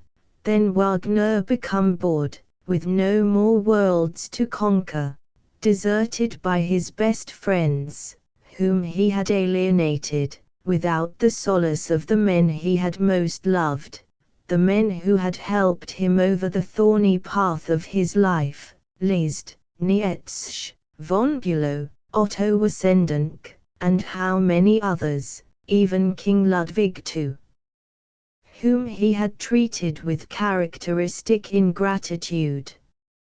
No, Richard Wagner during the sterile years, so called, from 1866 to 1883, was not a contented man, despite his union with Cosima von Bülow Liszt and the foundation of a home and family at Bayreuth. However, there are exceptions. One is the book of Otto Bernhardt entitled Ludwig Geier, the stepfather of Richard Wagner. I wrote about it in 1913 for the New York Times. In this slender volume of only 72 pages the author sifts all the evidence in the Geier-Wagner question, and he has delved into archives, into the newspapers of Geier's days, and has had access to hitherto untouched material. It must be admitted that his conclusions are not to be lightly denied. August Bottiger's necrology has until recently been the chief source of facts in the career of Geier, but Wagner's autobiography, which in spots Bernhardt corrects, and The Life of Wagner by Mary Burrell, not to mention other books, have furnished Bernhardt with new weapons. The Geiers as far back as 1700 were simple pious folk, the first of the family being a certain Benjamin Geier, who about 1700 was a trombone player and organist. Indeed, the chief occupation of many Geiers was in some way or other connected with the evangelical church. Ludwig Heinrich Christian Geier was a portraitist of no mean merit, an actor of considerable power. His Franz Moor was a favorite role with the public, a dramatist of fair ability. He wrote a tragedy, among others, named The Slaughter of the Innocents, and also a verse maker. His acquaintance with Weber stimulated his interest in music. Weber discovered his voice, and he sang in opera. Truly a versatile man who displayed in miniature all the qualities of Wagner. The latter was too young at the time of Geier's death, September 1821, to have profited much by the precepts of his stepfather, but his example certainly did prove stimulating to the imagination of the budding poet and composer.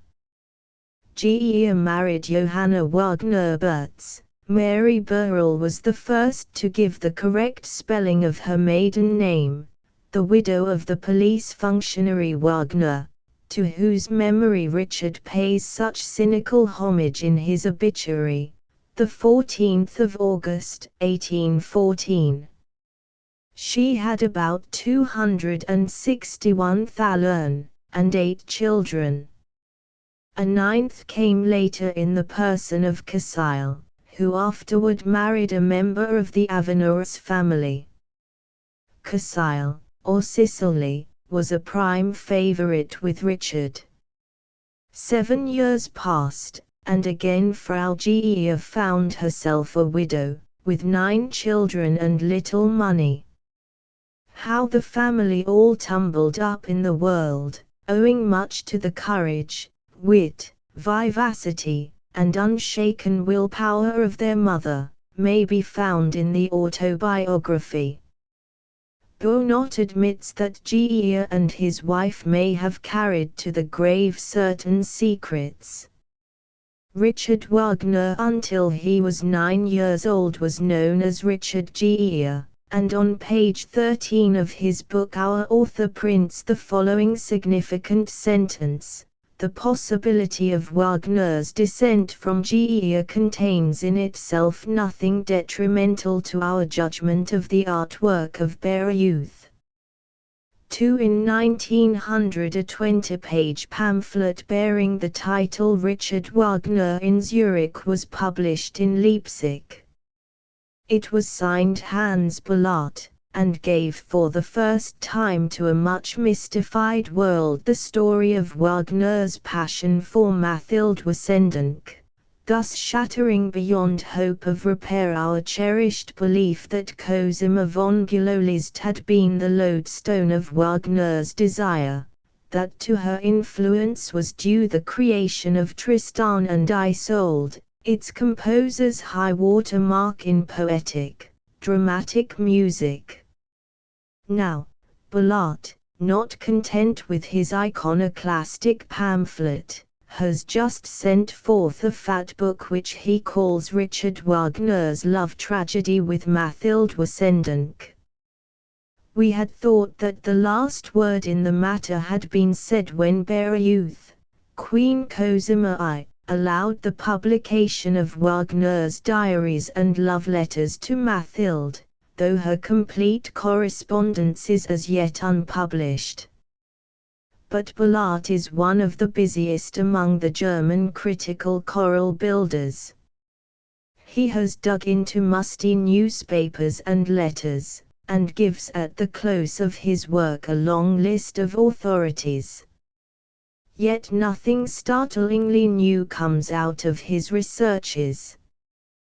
We knew that Mathilde Wesendonck, or Wesendonck, was the first love of Wagner, a genuine and noble passion, not his usual self-seeking philandering. We also knew that Otto Wesendonck behaved like a patient husband and a gentleman. Any other man would have put a bullet in the body of the thrice impertinent genius. Knew, too, that Tristan and Isolde was born of this romance. But there is a mass of fresh details, petty backstairs gossip, all the tittle-tattle beloved of such writers, that in company with Julius Kapp's Wagner und die Frauen, makes Ballart's new book a valuable one for reference. Kapp, who has written a life of Franz Liszt, goes Ballart one better in hinting that the infatuated couple transformed their idealism into realism. Ballart does not believe this, neither does Emil Ludwig, the latest critical commentator on Wagner. But neither critic gives the profoundest proof that the love of Richard and Mathilde was an exalted, Platonic one, i.e., the proof psychologic. I firmly believe that if Mathilde Wesendonck had eloped with Wagner in 1858, as he begged her to do, Tristan and Isolde might not have been finished, at all events, the third act would not have been what it now is. A mighty longing is better for the birth of great art than facile happiness. For the first time in his selfish unhappy life Wagner realized Goethe's words of wisdom, "Renounce thou shalt renounce." It was a bitter sacrifice, but out of its bitter sweetness came the honey and moonlight of Tristan and Isolde. Wagner suffered, Mathilde suffered, Otto Wassendenk suffered, and last, but not least, Minna Wagner, the poor pawn in his married game, suffered to distraction. Let us begin with a quotation on the last page but 3 of Ballart's book. Remarked Otto Wassendenk to a friend, "I have hunted Wagner from my threshold." This was in August, 1858. Wagner first met the Wassendenks about 1852, 3 years after he had fled to Zurich from Dresden because of his participation in the uprising of 1849. Wagner as amateur revolutionist. Thanks to the request of his wife Mathilde, Otto Wassendenk furnished a little house on the hill near his splendid villa for the Wagners. First christened Fafner's Repose, Wagner changed the title to the Asyl, and for a time it was truly an asylum for this perturbed spirit. But he must needs fall deeply in love with his charming and beautiful neighbor, a woman of intellectual and poetic gifts, and to the chagrin of her husband and of Wagner's faithful wife. The gossip in the neighborhood was considerable, for the complete frankness of the infatuated ones was not the least curious part of the affair. Liszt knew of it, so did the Princess Lane Wittgenstein. An immense amount of snooping was indulged in by interested lady friends of Minna Wagner. She has her apologists, and, judging from the letters she wrote at the time and afterward, several printed for the first time by Kapp and Ballart, she took a lively hand in the general proceedings. Evidently she was tired of her good man's behavior, and when he solemnly assured her that it was the master passion of his life she didn't believe him. Naturally not. He had cried wolf too often. Besides, Minna, like a practical person, viewed the possibility of a rupture with Otto Wassendenk as a distinct misfortune. Otto had not only advanced much money to Richard, but he paid 12,000 francs for the scores of Ringgold and Walkure and for the complete performing rights. Afterward he sent both to King Ludwig II as a gift, but I doubt if he ever got a penny from his tenants for rent. He also defrayed the expenses of the Wagner concert at Zurich, a little item of 9,000 francs. Scandal and calumny invaded his home, the fair fame of his wife was threatened. No wonder the finale, long deferred, was stormy, even operatic. The lady was much younger than her husband, she was born at the close of 1828, therefore Wagner's junior by 15 years. She was a Luckemeyer, her mother a Stein, a cultured, sweet-natured woman. It is more than doubtful if she could have endured Wagner as a husband. She did a wise thing in resisting his prayers.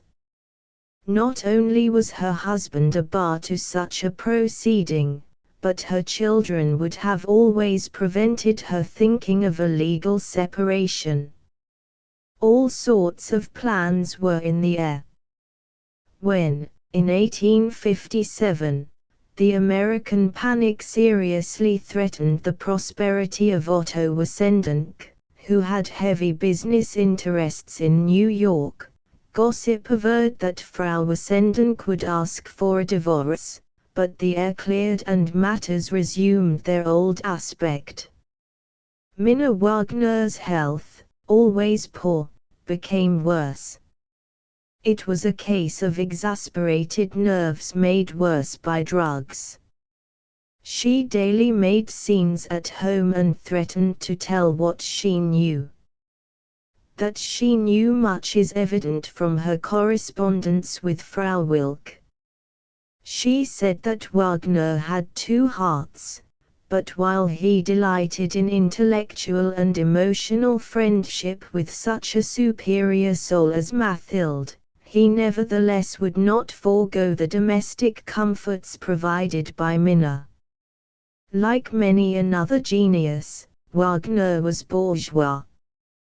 Those intolerable dogs, the parrot, the coffee drinking, the soft beds and solicitude about his underclothing, all were truly German, human, all too human. In September 1857, the newly married von Bülows paid the Wagners a visit, and as the guest chamber of the cottage was occupied they took up temporary quarters at an inn, the Raven, Wotan's Ravens. Cosima, young, impressionable, turned her face to the wall and wept when Wagner played and sang for his friends the first and second acts of Siegfried. Even then she felt the pull of his magnetism, of his genius, and doubtless regretted having married the fussy, irritable von Bülow, who had gone down in the social scale in wedding a girl of dubious descent. In Paris Liszt for many years was only a strolling gypsy piano player to whom the Countess d'Agoult had condescended. Mathilde Wesenden entertained the von Bülows, who went away pleased with their reception, above all deeply impressed by the exiled Wagner. They so reported to Liszt, and von Bülow did more. As the scion of an old aristocratic family, he made many attempts to secure an amnesty for Wagner, as well as making propaganda for his music. Which favors Wagner, who was the very genius of ingratitude, repaid later. In one point Herr Ludwig is absolutely correct. The composer was supported by his friends from 1849 to the year when King Ludwig intervened. The starvation talk was a part of the Wagner legend. Even the Paris days were greatly exaggerated as to their black poverty. Wagner was always a spendthrift. From November 1857 to May 1858, Wagner set to music the 5 poems of Mathilde, veritable sketches for Tristan. Early in September 1857, the relations between Minna and Mathilde had become strained. Wagner accused his wife of abusing Mathilde in a vulgar manner. Worse remained. He had sent a letter by the gardener to Frau Wesenden and the jealous wife intercepted it, broke the seal, read the contents. To Wagner, this was the blackest of crimes, yet can you blame her? To be sure, she had no conception of her husband's genius. For her Renzi was his only work. Had it not succeeded? So had Tannhäuser and Lohengrin, also the Flying Dutchman, but Renzi was her darling. How often she begged him to write another opera of the same Wagnerian caliber he has not failed to tell us. Otto Wesenden's wife she firmly believed was leading him into a quagmire. What theatre could ever produce The Ring? One thing, however, Minna did not do, as most writers on the subject say she did. She did not show the fatal letter to Ascendant at the time, but only to Wagner. Later she made its meanings clear to the injured husband, which no doubt provoked the explosive phrase quoted above.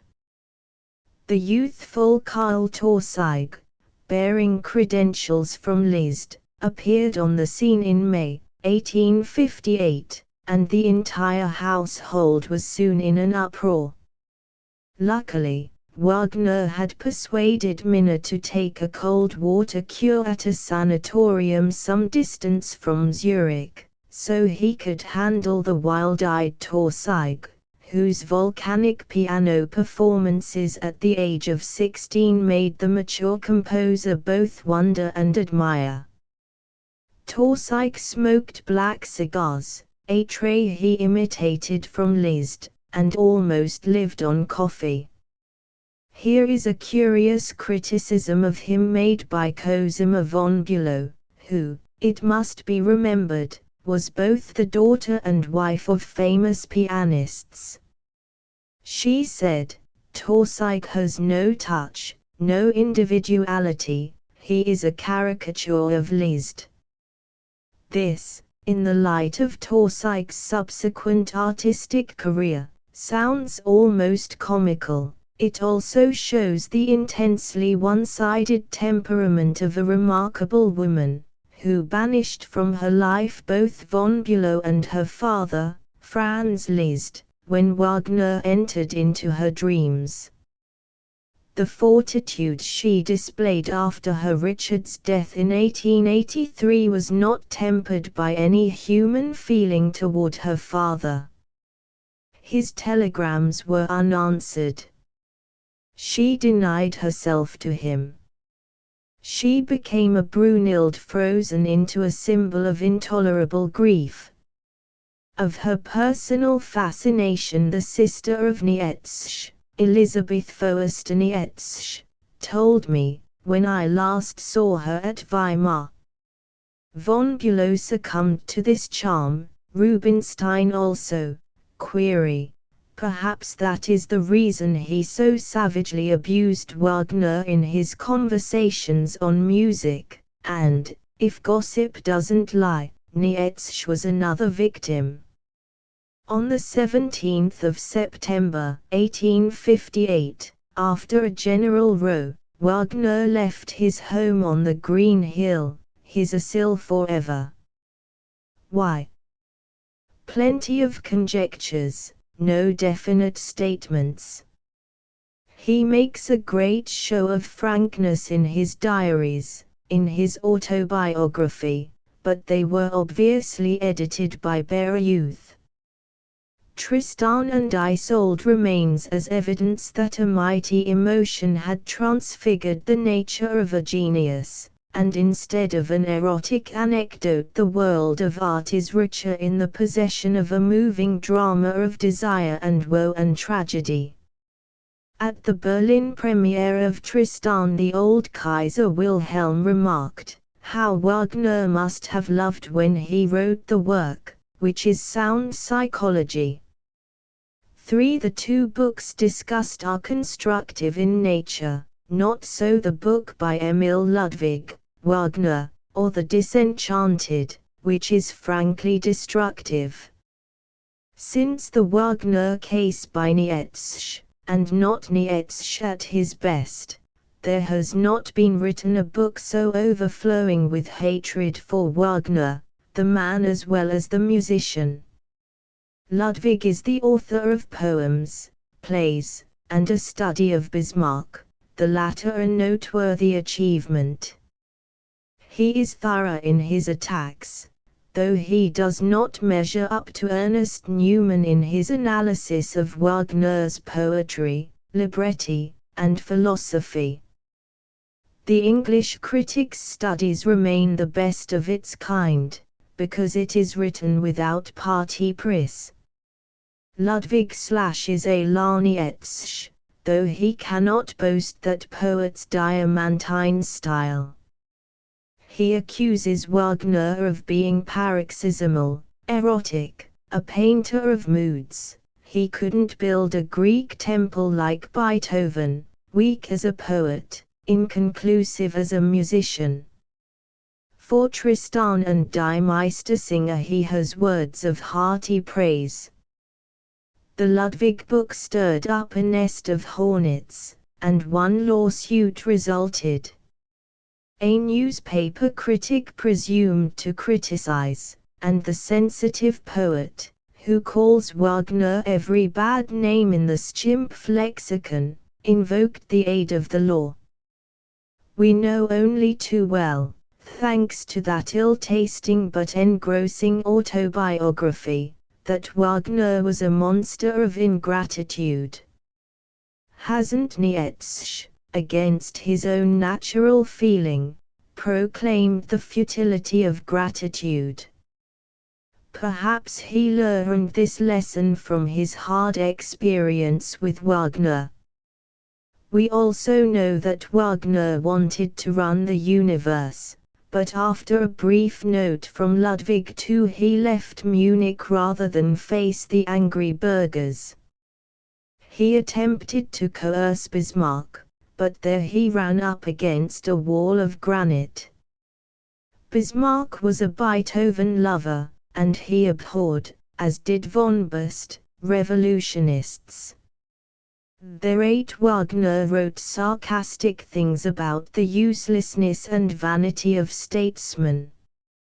He didn't treat Ludwig II right when he announced from Venice that he wasn't in sufficient health and spirits to grant the king's request for a performance of the prelude to Lohengrin in a darkened theatre with one listener, Ludwig II. By the way, Ludwig II never sat through a performance alone of Parsifal. Once and once only, years before the completion of the work, he heard a performance of the prelude in Munich given for his sole benefit. Wagner's gruff letter wounded the sensitive idealist. In 1866, a few weeks after the death of Minna Wagner-Planer, Cosima von Bülow Liszt followed Wagner to Switzerland. Probably the hostile attitude of Liszt in the affair was largely inspired by the fact that when Richard and Cosima married, the latter abjured Catholicism and became a Protestant. Liszt, a religious man, despite his pyrotechnical virtuosity in the luxurious region of sentiment, never could reconcile himself to this defection on the part of a beloved child. It angered Nietzsche to discover in Wagner a leaning toward mysticism, toward religion, witness the mock-duck mysticism and burlesque of religious ritual in Parsifal. After Feuerbach came Arthur Schopenhauer in the intellectual life of Wagner. This was in 1854. His friend Will lent him the book. Immediately he started to Schopenhauerize the Ring, thereby making a hopeless muddle of situation and character. The enormous vitality of Wagner's temperament expressed itself in essentially optimistic terms. He was not a pessimist, and he hopelessly misunderstood his new master. Wotan must needs become a Schopenhauerian, and Siegfried, a pessimist at the close. Nietzsche was right, Schopenhauer proved a powerful poison for Wagner. And Schopenhauer himself laughed at Wagner's music. He remained true to Rossini and Mozart and advised Wagner, through a friend, to stick to the theatre and hang his music on a nail in the wall. But when his library was overhauled, several marginalia were discovered, one which he contemptuously wrote on a verse of Wagner's, "Ear, ear. Where are your ears, musician?" Wagner, when Liszt adjured him to turn to religion as a consolation, replied, "I believe only in mankind." Ludwig compares this declaration with some of the latter opinions concerning Christianity, of which Wagner has said many evil things. Wagner's life was a series of concessions to the inevitable. He modified his art theories as he grew older, and with fame and riches his character deteriorated. He couldn't stand success. He, the bravest man of his day, the undaunted fighter for an idea crooked the knee to cast, became an amateur mystic and announced his intention of returning to absolute music, of writing a symphony strict in form, which, for his reputation, he luckily did not attempt. He was a colossal actor and the best self-advertiser the world has yet known since Nero. But I can't understand Herr Ludwig when he asserts that from 1866 to 1883 the composer did nothing but compose 2 marches, finish Siegfried and Götterdämmerung. Rather a large order, considering the labors of the man as practical opera conductor, prose writer, poet-dramatist, and composer. And then, too, the gigantic scheme of Bayreuth was realized in 1876. Comparatively barren would be a fairer phrase. After Tristan and Isolde, what could any man compose? A work which its creator rightfully said was a miracle he couldn't understand. After the anecdotage of Wagner's career is forgotten, after Bayreuth has become owl-haunted, Tristan and Isolde will be listened to by men and women who love or have loved. It isn't pleasant to read a book like Ludwig's, truthful as it may be in parts. Nor should he call our attention to the posthumous venom of the composer as expressed in his hateful remarks concerning Otto Wassendenck. Their Wagner was his own mime, his own Alberic, not the knightly hero who would not woo the fair Irish maid till magic did melt his will.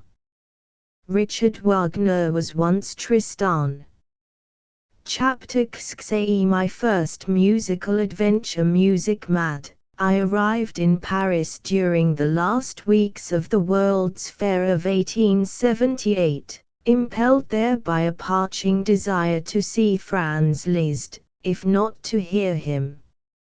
He was then honorary director of the Austro-Hungarian section.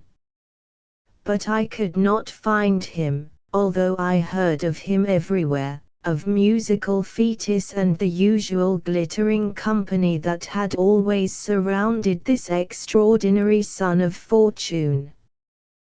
One day I fancied I saw him. I was sadly walking the Rue de Rivoli of an October afternoon, when in a passing carriage I saw an old chap with bushy white hair, his face full of expressive warts, and in his mouth a long black cigar, which he was furiously puffing. Liszt!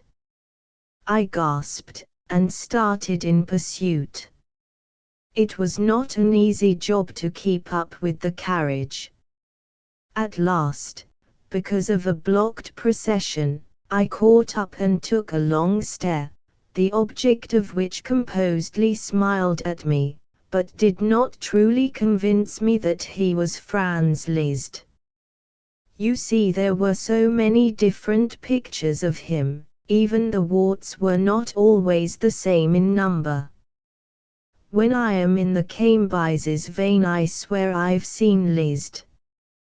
Perhaps I did. Liszt or no Liszt, my ambition was fired, and at the advice of Frederick Boskowitz, a pupil of Liszt and cousin of Raphael Josephi, I went to the Conservatoire National, with a letter of introduction to the acting secretary, Emile Reti. I was told that I was too old to enter, being a few months past 18. I was disappointed and voiced my woes to Lucy Hamilton Hooper, then a clever writer and correspondent of several American newspapers. Her husband was Vice-Consul Robert Hooper, and he kindly introduced me to General Fairchild, the consul, and after a cross-examination I was given a letter in which the United States government testified to my good social standing. I was not a bandit, nor yet an absconder from justice, and extreme youth. Armed with this formidable document, I again besieged the gates of the great French Conservatoire, whose tuition, it must be remembered, is free. I was successful, inasmuch as I was permitted to present myself at the yearly examination, which took place the 13th of November, ominous date. To say that I studied hard and shook in my boots is a literal statement. I lived at the time in an alley-like street off the Boulevard des Batignolles and lived luxuriously on $5 a week, eating one satisfying meal a day, with a hot bowl of coffee in the morning, and practicing on a wretched little cottage piano as long as my neighbors would stand the noise. They chucked boots or any old faggot they could find at my door, and after 12 hours I was so tired of patrolling the keyboard that I was glad to stop. Then, a pillow on my stomach to keep down the pangs of a youthfully gorgeous appetite, I would lie in bed till dinner time. Oh chapin! Oh consomme and boiled beef! Oh sour blue wine at 6 cents the liter! At last the fatal day dawned, as the novelists say. It was nasty, chilling, foggy autumnal, but my long locks hung negligently and my velveteen coat was worn defiantly open to the wind. I reached the Conservatoire, then in the old building on the Rue du Faubourg Poissonnière, at precisely 9 o'clock of the morn. I was put in a large room with an indiscriminate lot of candidates, some of them so young as to be fit for the care of a nurse. Like lost sheep we huddled, and as my eyes feverishly rambled I noticed a lad of about 12 with curling hair worn artist fashion, a naughty haughty boy he was, for he sneered at my lengthy legs and audibly inquired, "Is grandpa to play with us?" I knew enough French to hate that little monster with a nervous hatred. There was a tightened feeling about my throat and heart, and I waited in an agitated spirit for my number. A bearded and shy young man came in from examination and was at once mocked by the incipient virtuoso in pantalettes. Another unfortunate, with a roll of music. Then the little devil was summoned. We sat up. In 10 minutes he returned with downcast mien, flushed face, tears in his eyes, and tried to sneak out of the room, but too late. After shaking hands all round we solemnly danced in a circle about the now sobbing and no longer sinister child. Who says youth is ever generous? Number 13, sang out a voice, and I was pushed through a narrow entry and a minute later was standing on the historic stage of the Paris Conservatoire. The lighting was dim, but I discerned a group of persons somewhere in front of me. A man asked me to sit down at the grand piano, of course, like most pianos, out of tune, and I tremblingly obeyed his polite request. At this juncture a woman's voice inquired, "How old are you, monsieur?" I told her. A feminine laugh rippled through the gloom, for I wore a fluffy little beard, was undeniably gawky, and looked conspicuously older than my years. That laugh settled me. Queer, creepy feelings seized my legs, my eyes were full of solar spectrums, my throat a furnace and my heart beat like a triphoma. I was not the first man, young or old, to be knocked out by a woman's laugh. Later I met the lady. She was Madame Massart, and the wife of the well-known violin master, Massart, of the Conservatoire. Again the demand, play something. It was a foregone conclusion that I couldn't. I began a minuetto from a Beethoven sonata, hesitated, saw fiery snakes and a kaleidoscope of comets, then pitched into a presto by the unfortunate Beethoven, and was soon stopped. A sheet of manuscript was placed before me. I could have sworn that it was upside down, so as a sight-reading test it was a failure. I was altogether a distinguished failure, and with the audible comment of the examining faculty ringing in my ears, I stumbled across the stage into welcome darkness, and without waiting to thank Secretary Retty for his amiability I got away, crossing in a hurry that celebrated courtyard in which the hideous noises made by many instruments, including the human voice, reminded me of a torture circle in Dante's Inferno. The United States had no reason to be proud of her musical, or unmusical, son that dull day in November, 1878. When I arrived in my garret I swore I was through and seriously thought of studying the xylophone. But my mood of profound discouragement was succeeded by a more hopeful one. If you can't enter the Paris Conservatoire as an active student, you may have influence enough to become an auditeur listener, and a listener I became, and in the class of Professor Georges Mathias, a genuine pupil of Chopin. My musical readers will understand my good luck. From that spiritual master I learned many things about the Polish composer, heard from his still supple fingers much music as Chopin had interpreted it. Delicate and discriminating in style, M. Mathias had never developed into a brilliant concert pianist. Sometimes he produced effects on the keyboard that sounded like emotional porcelain falling from a high shelf and melodiously shattering on velvet mirrors. He also taught me that if a pianist or violinist or singer is too nervous before the public, then he or she has not a musical vocation, the case of Adolf Henselt to the contrary notwithstanding. But better would it be for me to admit that I failed because I didn't will earnestly enough to succeed. Chapter 8 Violinists now and yesteryear with the hair of the horse and the entrails of the cat, magicians of the four strings weave their potent spells.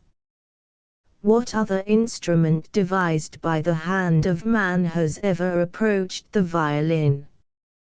Gladstone compared it with the locomotive, yet complete as is the mechanism of the wheeled monster, its type is transitional, steam is already supplanted by electricity, while the violin is perfection, as perfect as a sonnet, and in its capacity for the expression of emotion next to the human voice, indeed it is even more poignant. Orchestrally massed, it can be as terribly beautiful as an army with banners. In quartet form it represents the very soul of music, it is both sensuous and intellectual. The modern grand pianoforte with its great range, its opulence of tone, Its delicacy of mechanism is, nevertheless, a monster of music if placed beside the violin, with its simple curves, its almost primitive method of music making. The scraping of one substance against another goes back to prehistoric times, nay, may be seen in the grasshopper and its ingenious manner of producing sound. But the violin, as we know it today, is not such an old invention. It was the middle of the 16th century before it made its appearance, with its varnished and modeled back. Restricted as is its range of dynamics, the violin has had for its votaries men of such widely differing temperaments as Paganini and Spohr, Wilhelm and Sarasate, Joachim and Ysse.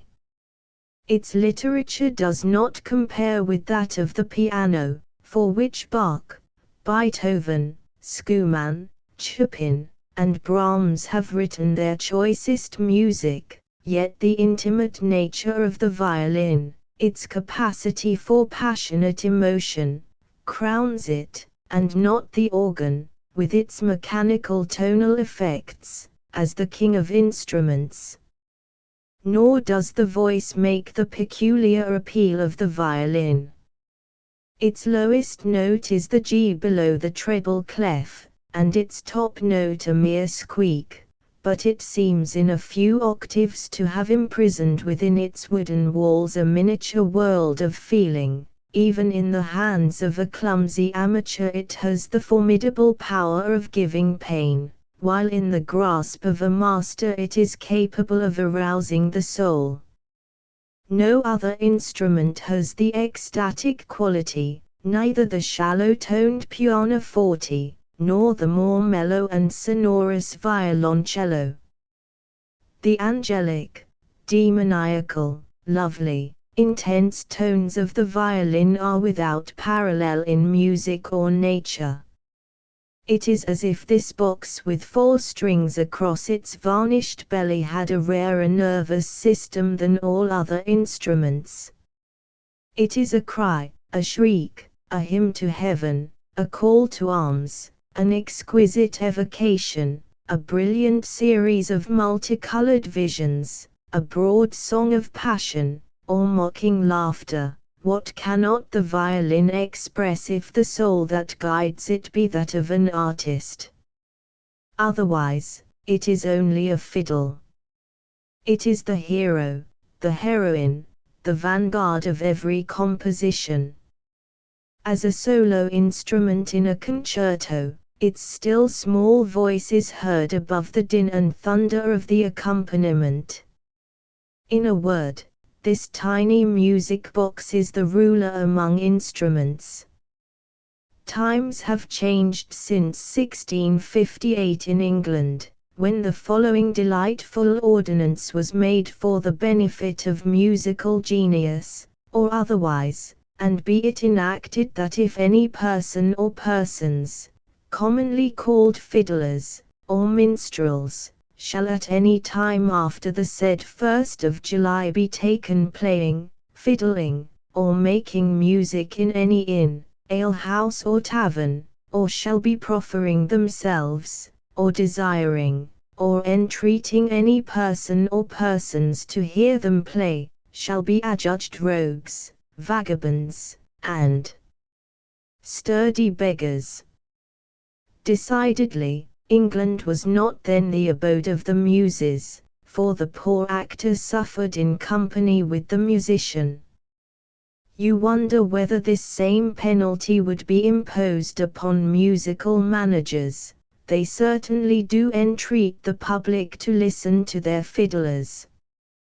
Yet in 1690, when Corelli, the father of violin playing, led the band at Cardinal Ottoboni's house in Rome, he stopped the music because his churchly patron was talking, and he made an epigram that has since served for other artists. Monsignor remarked this intrepid musician, when asked why the band had ceased, I feared the music might interrupt the conversation. How well Liszt knew this anecdote may be recalled by his retort to a Tsar of Russia under similar circumstances. Until a few months ago I had not heard Eugene Ysaye play for years. In the old days he had enchanted my ears, and in company with Gérardi, the violoncellist, and Pugno the pianist had made music fit for the gods. Considering the flight of the years, I found the art of the Belgian comparatively untouched. Like Liszt, like Paderewski, Ysaye has his good moments and his indifferent. He is the Paderewski of the strings in his magical interpretations. And unlike his younger contemporaries, he still carves out the whole block of the great classics, sonatas, and concertos. He plays little things tenderly, exquisitely, and the man is first the musician, then the virtuoso. I heard neither Paganini nor Spohr. Joachim, Wilhelmsch, Wienschski, and Ysaye I have heard and seen. My memory assures me of keener satisfactions than any book about these giants of the four strings could give me. The first violinist I ever listened to was in the early 70s. I was hardly at the age of musical discrimination. Yet I remember much. It was at the opera, a matinee in the Philadelphia Academy of Music. Nilsson was singing. I can't recall her on that occasion, though it seems only the other day when Carla Tarpati sang the Queen of the Night in the Magic Flute, and limped over the stage. Possibly the lameness fixed the event in my mind more than the music.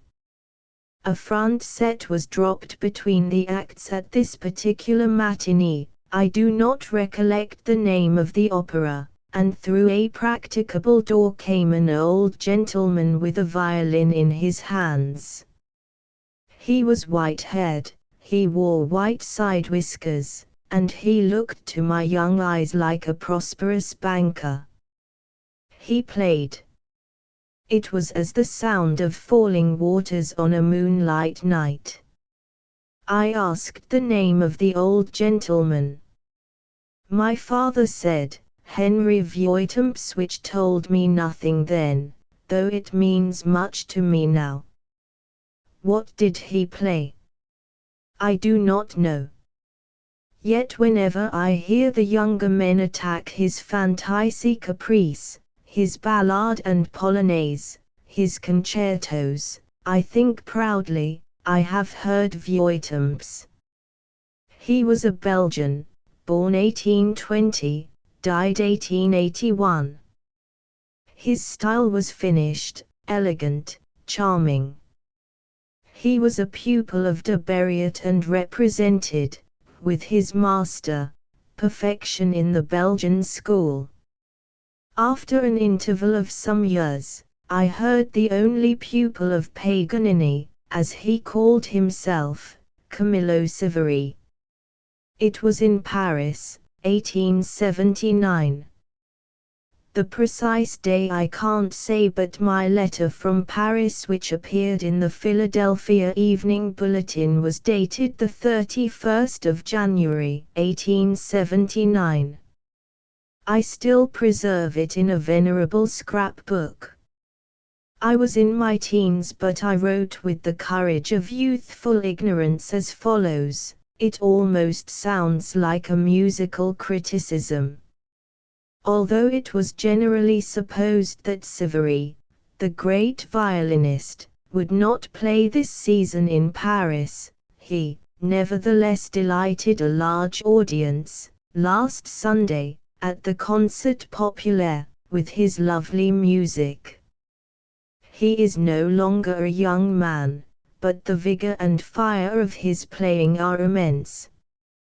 He gave, with the orchestral accompaniment, a berceuse, his own composition, with unapproachable delicacy. It was played throughout with the mute. In contrast came a movement perpetual. Sivary's tone is not like that of Joachim or Wilhelmsch, but it is sweeter than either. It reminds one of gold drawn to cobweb fineness. As an encore he played the too well-known Carnival of Venice. That it was given in the style of his illustrious master, Paganini, who may say. But it was amazing, painful, finally tiresome.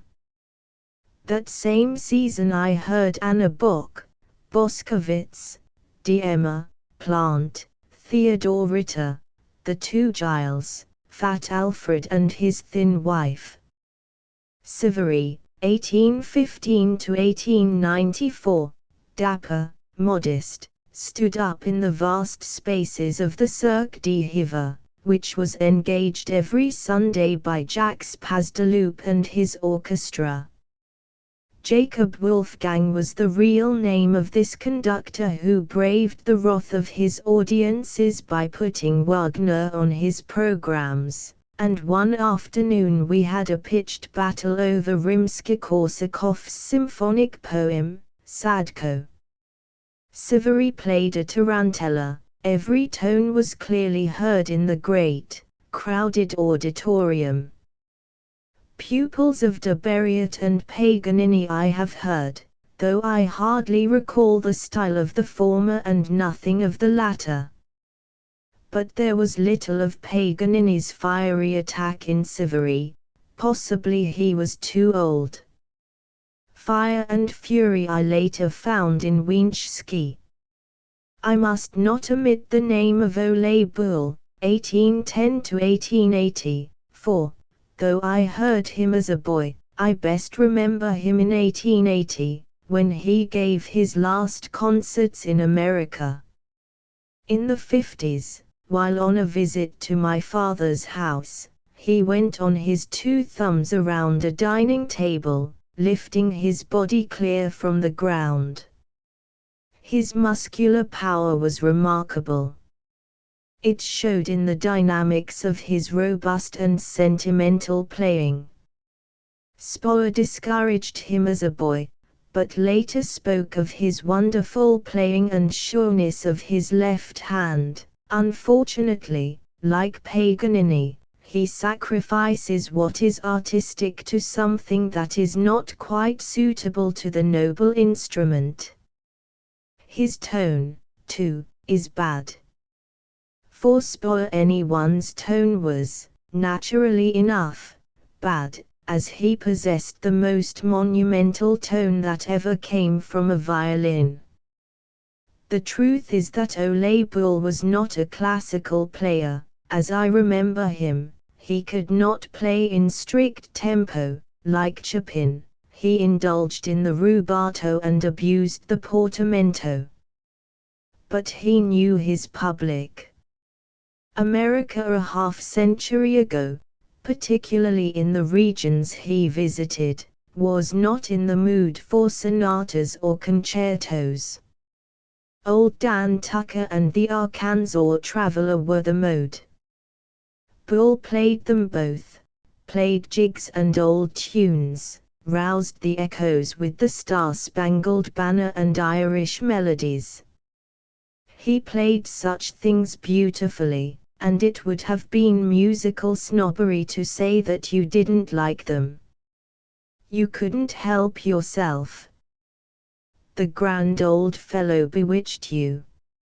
He was a handsome Merlin, with a touch of the charlatan and a touch of Liszt in his tall, willowy figure, small waist, and heavy head of hair. Such white hair! It tumbled in masses about his kindly face like one of his native Norwegian cataracts. He was the most picturesque old man I ever saw except Walt Whitman, at that time a steady attendant of the Carl Gaona String Quartet concerts in Philadelphia. and what Walt didn't know about music he made up in his love for stray dogs. He was seldom without canine company. Those were the days when Prom's La Melancholie and Winchski's Legendy were the two favorite, yet remote, peaks of the students' repertoire. How we loved them! Then came Winchski with Rubinstein in 1872 to 1873, and such violin playing America had never before heard, nor has it since, let me hasten to add. This Pole, 1835 to 1880, was a brilliant master. His dash and fire and pathos carried you off your feet. His tone at times was like molten metal. He had a caressing and martial bow.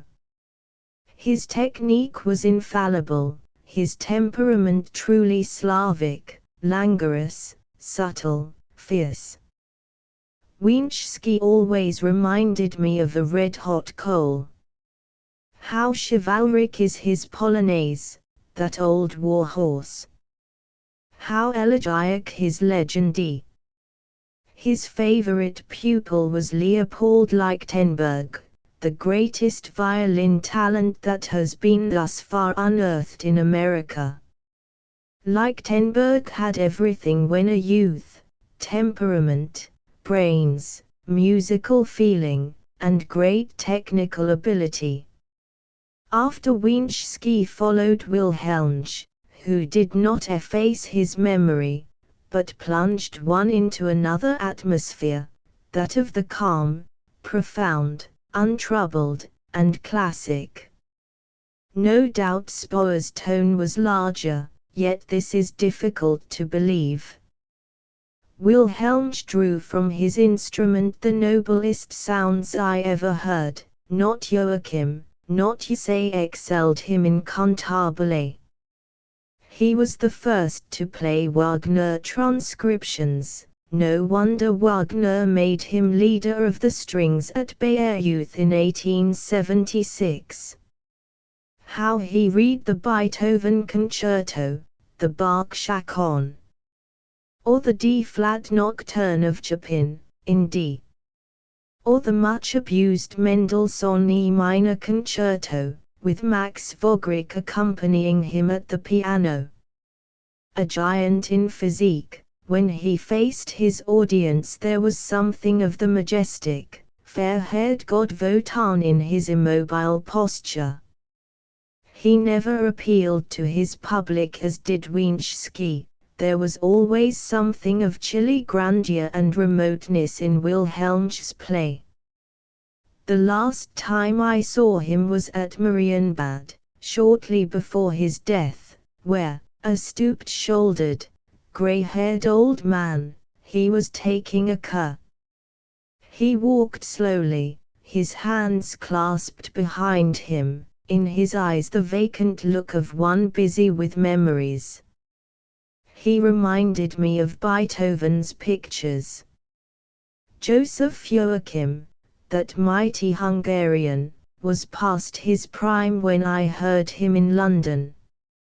He played out of tune, some of his pupils have imitated his failing, but whether in a Beethoven quartet, concerto, sonata with piano, he always stamped on your consciousness that Joseph Joachim was the greatest violinist that had ever lived. This is, of course, absurd, this unfair comparison of one artist with another. Yet it is human to compare, and if a violinist can evoke such a vision of perfection, then he must be of uncommon powers. Maud Powell, a distinguished pupil of Joachim, has asserted that it took her 3 years before she could recover herself in the presence of Joachim's overwhelming personality. Yet he struck me as not at all assertive. He seemed an objective player, i.e. You thought only of Beethoven, of Brahms, as he calmly delivered himself of their Olympian measures. The grand manner is now out of fashion. We care more for exotic rhetoric than for simple and lofty measures. Sarasate and Dengrement charmed me more, Winchski set my blood coursing faster, but in Joachim's presence I felt as if near some old Grecian temple hallowed by the presence of oft-worshipped gods. Remini was a puzzle. He could play divinely, and scratch diabolically. He belonged to that old romantic school in which pose and gesture, contortion and grimace occupied a prominent place. I had an opportunity to study Remini, whose Austrian name was Hoffmann, 1830 to 1898, at close quarters. He brought to my father's house in the early 80s his favorite instruments, and such a wild night of music I never heard. He played hour after hour, everything from Bach to Brahms, and incidentally scolded Brahms for stealing some of his, Remini's, Hungarian dances. Which is a joke, as Brahms only followed the examples of Liszt and Joachim in avowedly employing Hungarian folk melodies. He did such tricks as dashing off in impeccable tune his arrangement of the D-flat Valse of Chopin in double notes at a terrific tempo. Violinists will understand the feat when I tell them that the key was the original one, D-flat. He made the walls shiver when he struck his bow clangorously in the opening chords of the Rakoczy March. What a hero then seemed this stout, little, prancing, bald-headed man with the face of an unfrocked priest. How he could talk in a half-dozen different languages. He had traveled enough and encountered enough celebrated people to fill a dozen volumes with his recollections. He was a violinist of unquestionable power. That he deteriorated in his later years was to have been expected. Liszt understood and appreciated Remini from the first. He nicknamed him the Kossuth of the fiddle. To recall all the celebrities of the violin I have heard since 1870 would be hardly possible. I've forgotten most of them, though I do remember that wonderful boy, Maurice Dengrement, who ended his life, so rich in possibilities, it is said as a billiard marker. He was spoiled by women, for he was a comely lad. Another wonder child kept his head, and today fascinating Fritz Kreisler is a master of masters and a favorite in America without peer. He first appeared at Boston and in 1888. In Paris I recall Marzik and his polished style, the gallant Saurit, Johannes Wolff, and the brilliant and elegant Timothy Adamowski. And in 1880, Marie Tayo and her woman quartet, a member of which was Jeannie Franco, the sister of the conductors and violinists, Sam Franco and Nahan Franco, Caesar Thompson, the miraculous, C.M. Loeffler, subtle player, subtle composer, Sarasate with his sweet tone, Brodsky and his masculine manner, Willy Burmeister and his pallid pyrotechnics, the learned Schradig, the bohemian Ondreisig, the dashing Ovid Musen, Bernhard Listermann, Karl Haller, Gregorowitsch, the languid, brilliant Martio, Alexander Petchnikov, the Russian, the musician Lee Max Bendix, the astonishing John Rhodes, the wonderworker Kubelik and his icy perfections, Koshin, Willie Hess, Ephraim Zimbalist, Albert Spaulding, Arthur Hartman, and a myriad of spoiled youths, von Wachsee, Horsowski, all have crossed the map of my memory. And Franz Niesel and the Niesel Quartet, dispensers of musical joys for decades, but alas, no more. Alas, I would not barter memories of their music-making for a wilderness of virtuosi. I must not forget Joseph White, the Cuban violinist, who was with Theodore Thomas one season. His style was finished and Parisian. He was a mulatto and a handsome man. The night I heard him he played the Mendelssohn Concerto, and at the beginning of the slow movement his chanterelle broke. Calmly he took concert master Richard Arnold's proffered instrument and triumphantly finished the composition. 3 violinists abide clear in my recollection, Wienschski, Wilhelmsch, and Yse. The last named is dearer because nearer, contrary to the supposed rule that the older the thing the worse it is. Yse is the magician of the violin.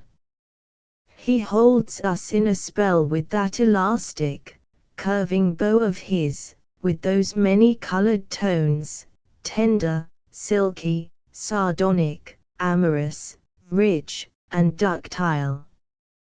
He interprets the classics as well as the romantics, Bach, Beethoven, Brahms, Voitemps as well as Sibelius. Above all else, his mastery of the violin's technical mysteries looms his musical temperament. He has imagination. I have reserved the women for the last. A goodly, artistic company. It is not necessary to go back to the Milanella sisters.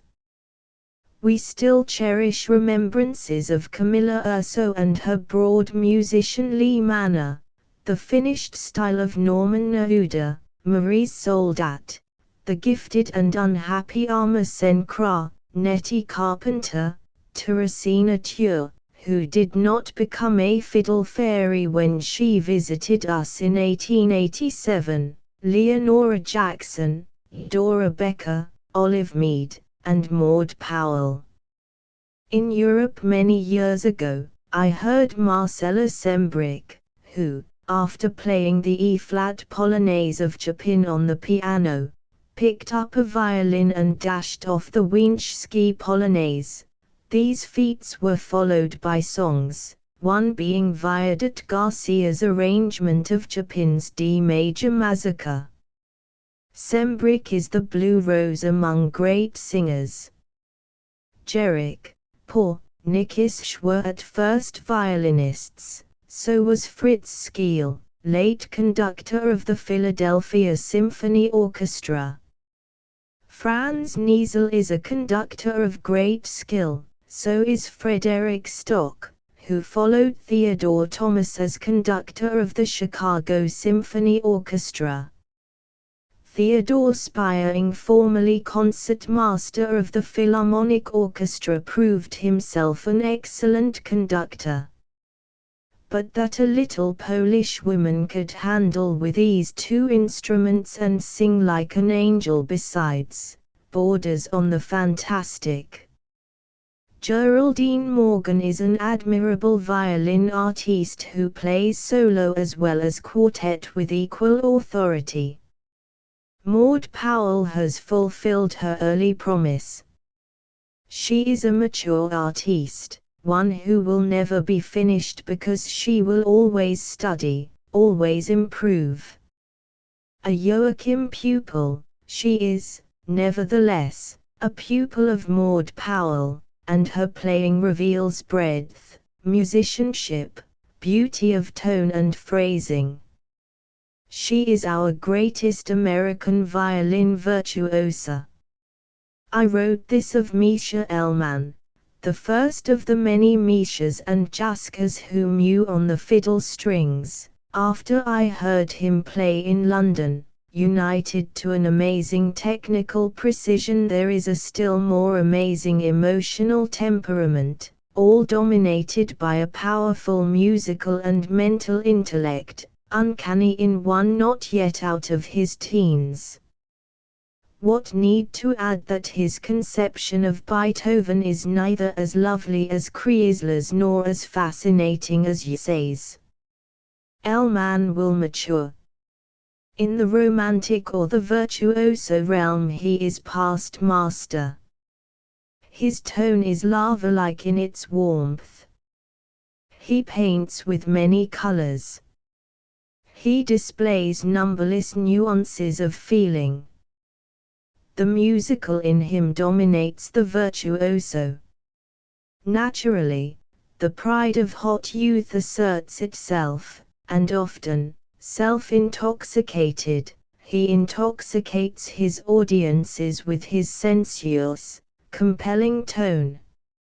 Hebraic, tragic, melancholy, the boisterousness of the Russian, the swift modulation from mad caprice to Slavic despair, Man is a magician of many moods.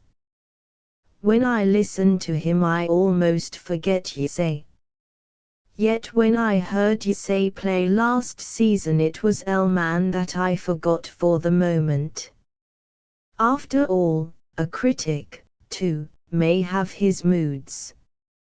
And now comes another conqueror, the lad Jascha Hefface from Russia, a pupil of Leopold Auer and an artist of such extraordinary attainments that the greatest among contemporary violinists, is it necessary to mention names, have said of him that his art begins where theirs ends, and that they will shut up shop when he plays here. All of which is a flattering tribute, but it has been made before. Hefface, however, may be the dark horse in the modern fiddle sweepstakes. Chapter 6 Riding the Whirlwind. Once Swinburne, in a Baudelaire mood, sang, "Shall no new sin be born for men's troubles?" And it was an Asiatic potentate who offered a prize for the discovery of a new pleasure. Or was it a sauce?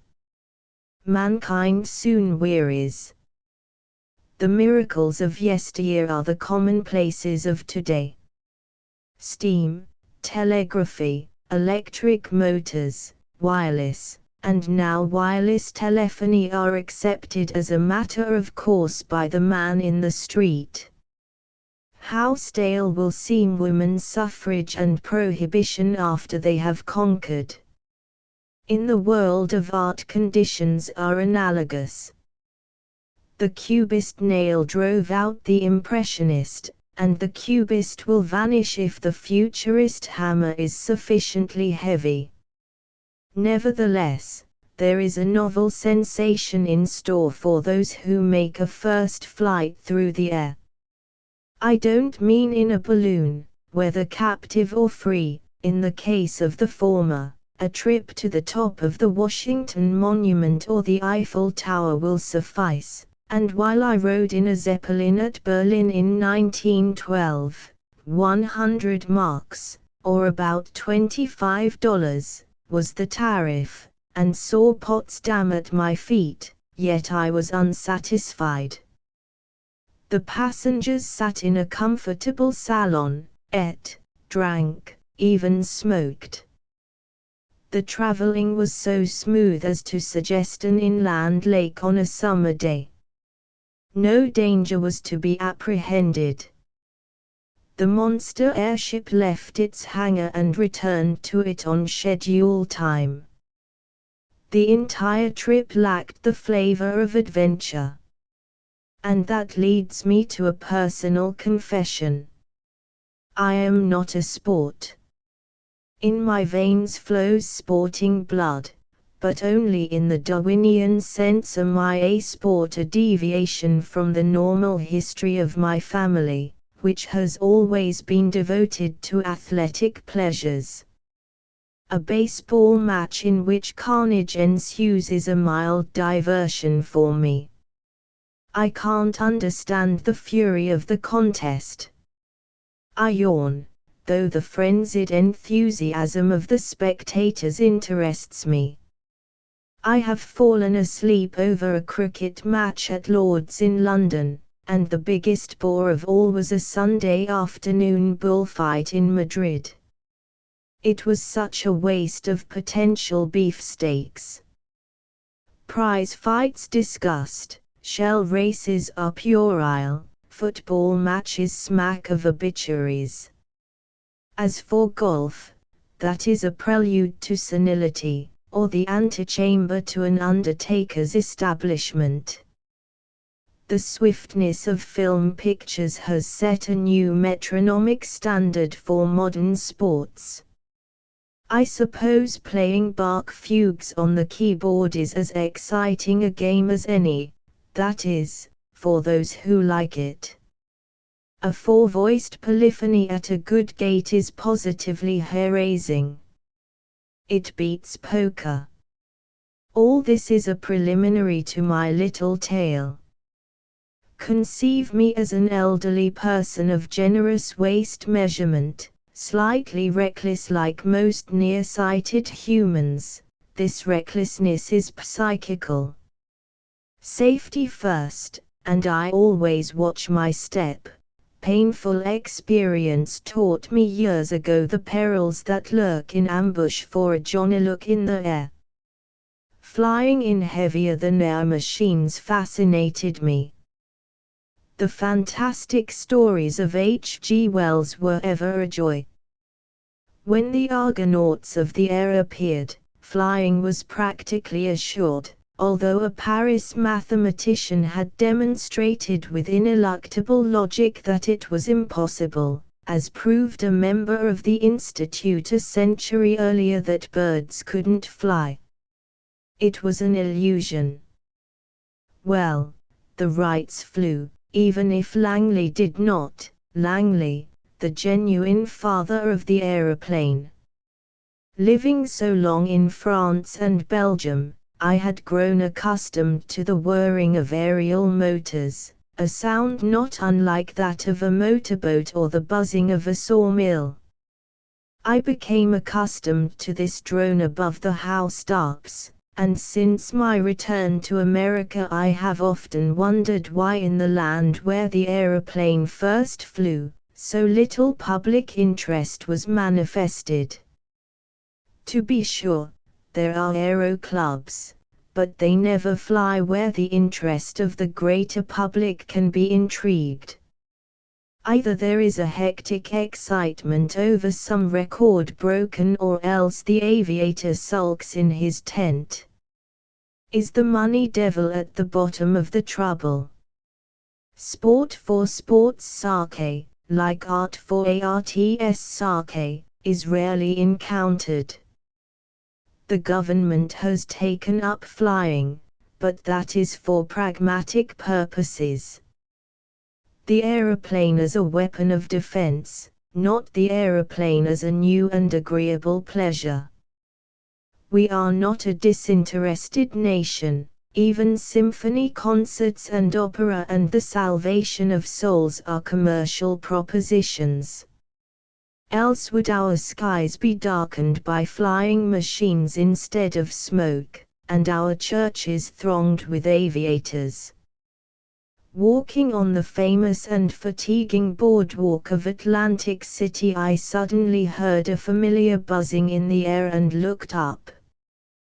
There it was, a big flying boat like a prehistoric dragonfly, speeding from the inlet down to the $1 million pier. Presently there were two of them flying, and I felt as if I were in a civilized land. On the trolleys were signs, "See the flying boats at the inlet." I did, the very next morning. I had no notion of being a passenger. I was not tempted by the thought. But as Satan finds work for idle hands, I lounged down the beach to the Kendrick biplane, and stared my full at its slender proportions. A young man in a bathing suit explained to me the technique of flying, and insinuated that hundreds and hundreds had flown during the season without accident. Afternoon saw me again on the sands, an excited witness of a flight, excited because I stood behind the motor when it was started for a preliminary tryout. Tuning up is the slang phrase of the profession, and the cyclonic gale blew my hat away, loosened my collar, and made my teeth chatter. Such a tornadic roar! I firmly resolved that never would I trust myself in such a devil's contrivance. Why, it was actually riding the whirlwind, and, perhaps, reaping a watery grave. What else but that? On a blast of air you sail aloft and along. When the air ceases you drop, less than 4 to 5 miles an hour. And this in a flimsy box kite. Never for me. Not today, Baker, call tomorrow with a crusty cottage. As we used to say in dear old London years ago. Nevertheless, the poison was in my veins, cunningly it began to work.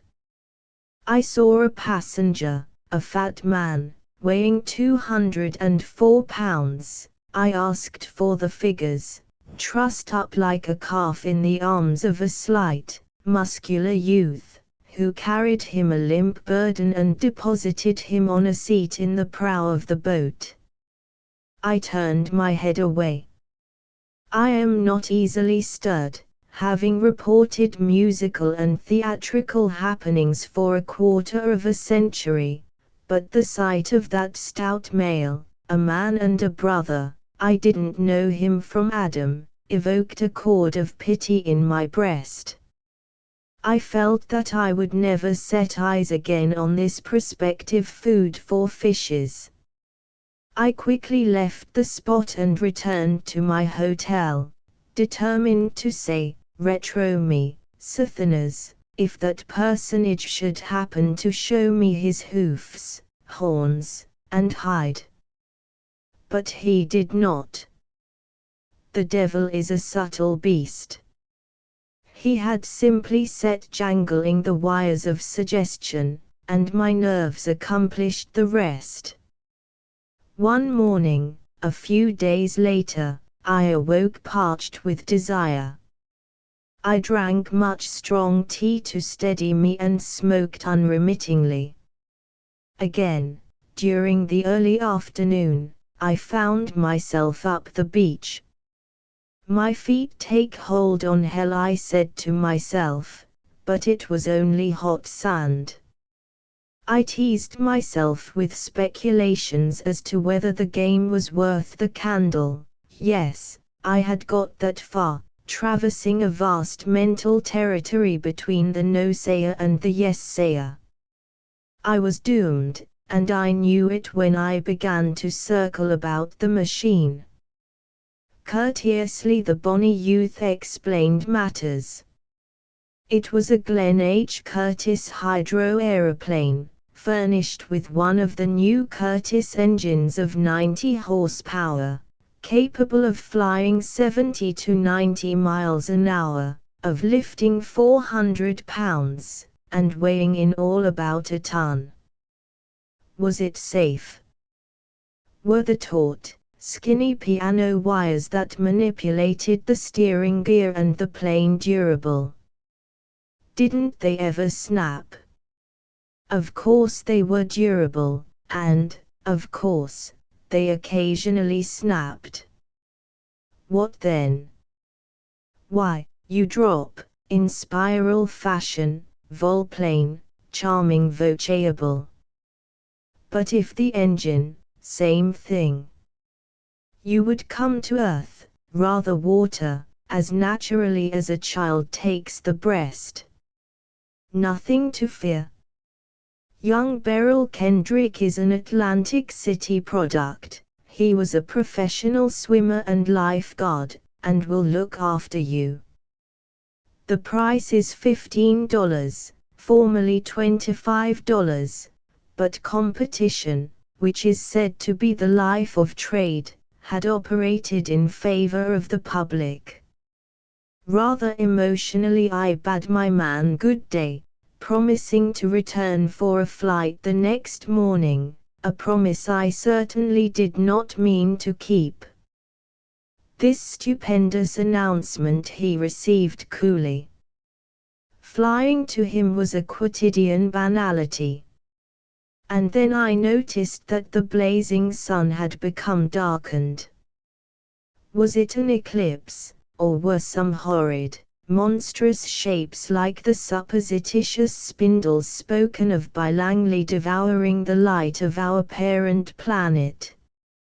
No, it was the chamber of my skull that was full of shadows. The obsession was complete. I would go up, but I must suffer terribly in the interim.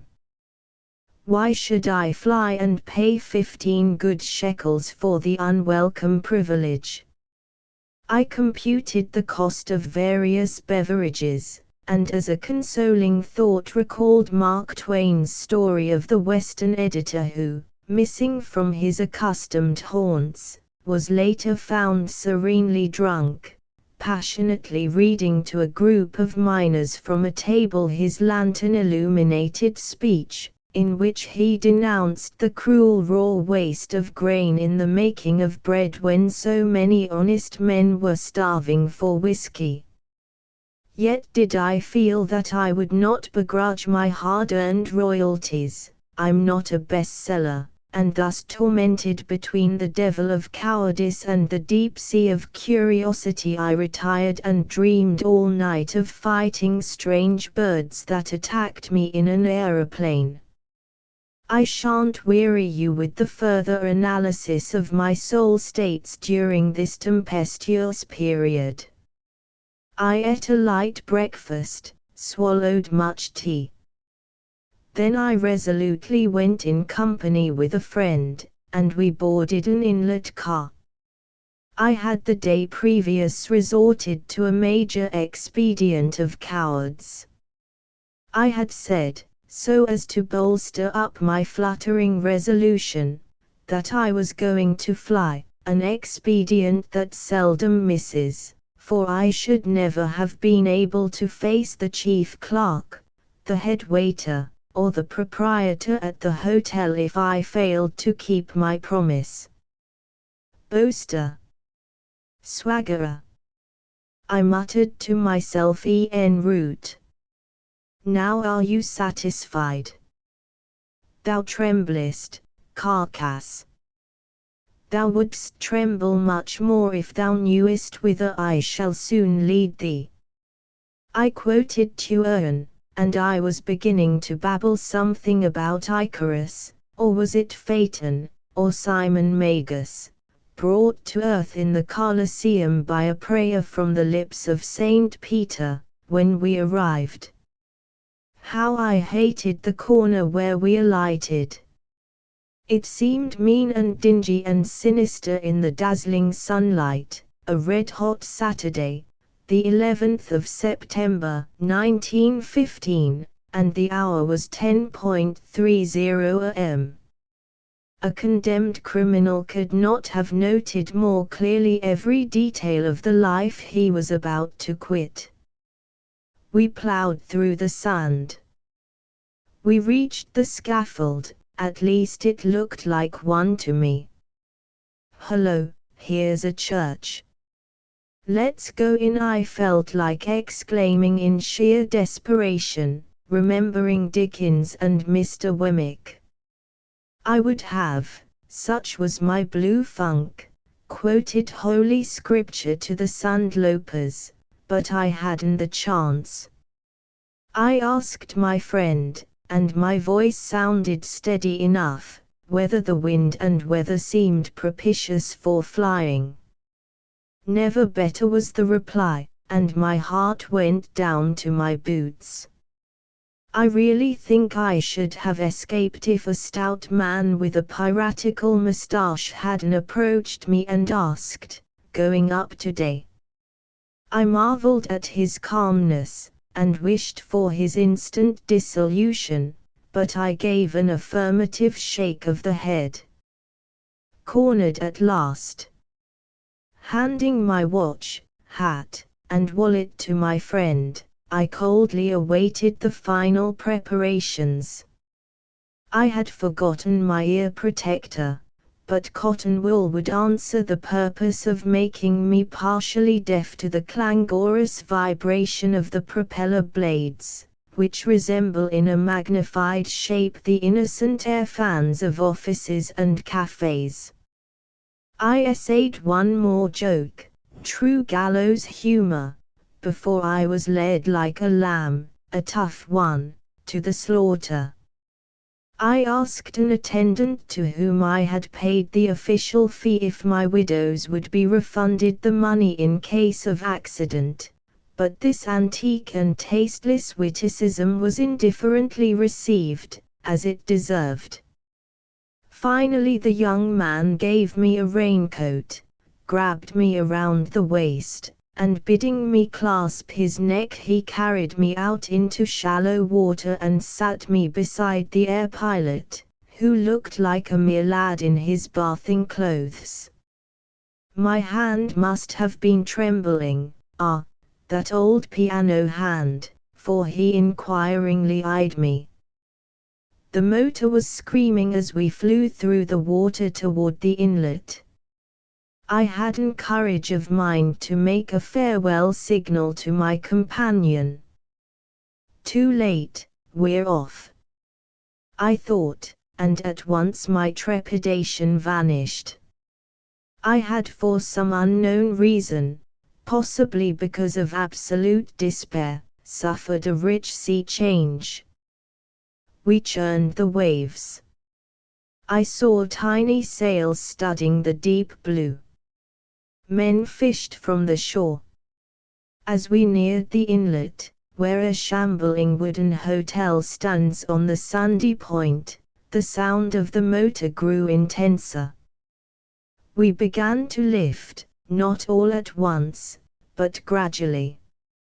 Suddenly her nose poked skyward, and the boat climbed the air with an ease that was astonishing. No shock. No jerkiness. We simply glided aloft as if the sky were our native heath, you will pardon the Hibernicism, and as if determined to pay a visit to the round blazing sun bathing naked in the brilliant blue. And with the mounting ascent I became unconscious of my corporeal vesture. I had become pure spirit. I feared nothing. The legend of angels became a certainty. I was on the way to the fourth-dimensional vista.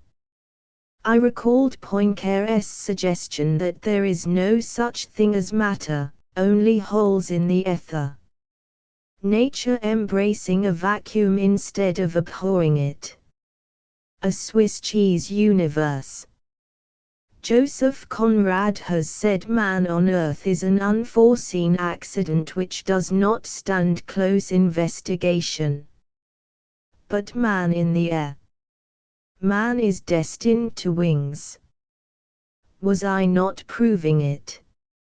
Flying is the sport of gods, and should be of humans now that the motorcar is become slightly promiscuous. The inlet and thoroughfare at my feet were a network of silvery ribbons.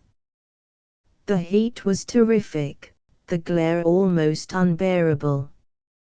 But I no longer sneezed. Aviation solves the hay fever problem. The wind forced me to clench my teeth. We were hurled along at 70 miles an hour, and up several thousand feet, yet below the land seemed near enough to touch. As we swung across the masts of yachts I wondered that we didn't graze them, so elusive was the crystal clearness of the atmosphere, a magic mirror that made the remote contiguous. The mast of the sunken schooner hard by the sandbar looked like a lead pencil one could grasp and write a message to Mars. Hello. I was become lyrical. It is inescapable up in the air. The blood seethes. Ecstasy sets in, the kinetic ecstasy of a spinning top. I gazed at the pilot. He twisted his wheel nonchalantly as if in an earthly automobile. I looked over the sides of the cedar boat and was not giddy, for I had lived years at the top of an apartment house, 10 stories high, from which I daily viewed policemen killing time on the sidewalks. Besides, I have strong eyes and the stomach of a drover. Therefore, no giddiness, no nausea. Only exaltation as we swooped down to lower levels. Atlantic City, bizarre, yet meaningless, outrageously planned and executed, stretched its ugly shape beneath us. The most striking objects were the exotic hyphenated hotel, with its Asiatic monoliths and dome, and its vast, grandiose neighbor, a mound of concrete, the biggest hotel in the world. The piers were salient silhouettes. A checkerboard seemed the city, which modulated into a tremendous arabesque of ocean and sky. I preferred to stare seaward. The absorbent cotton in my ears was transformed into gun cotton, so explosive the insistent drumming of the motor engine. Otherwise, we flew on even keel, only an occasional dip and a sidewise swing reminding me that I wasn't footing the ordinary highway. The initial intoxication began to wear off, but not the sense of freedom, a glorious freedom. Truly, mankind will not be free till all fly. Alas! Though we become winged, we remain mortal. We may shed our cumbersome pedestrian habits, but we take up in the air with us our petty souls. I found myself indulging in very trite thoughts. What a pity that war should be the first to degrade this delightful and stimulating sport. Worse followed. Why couldn't I own a machine? Base envy, you see. The socialistic leaven had begun to work. No use, we shall remain human even in heaven or hell. I have been asked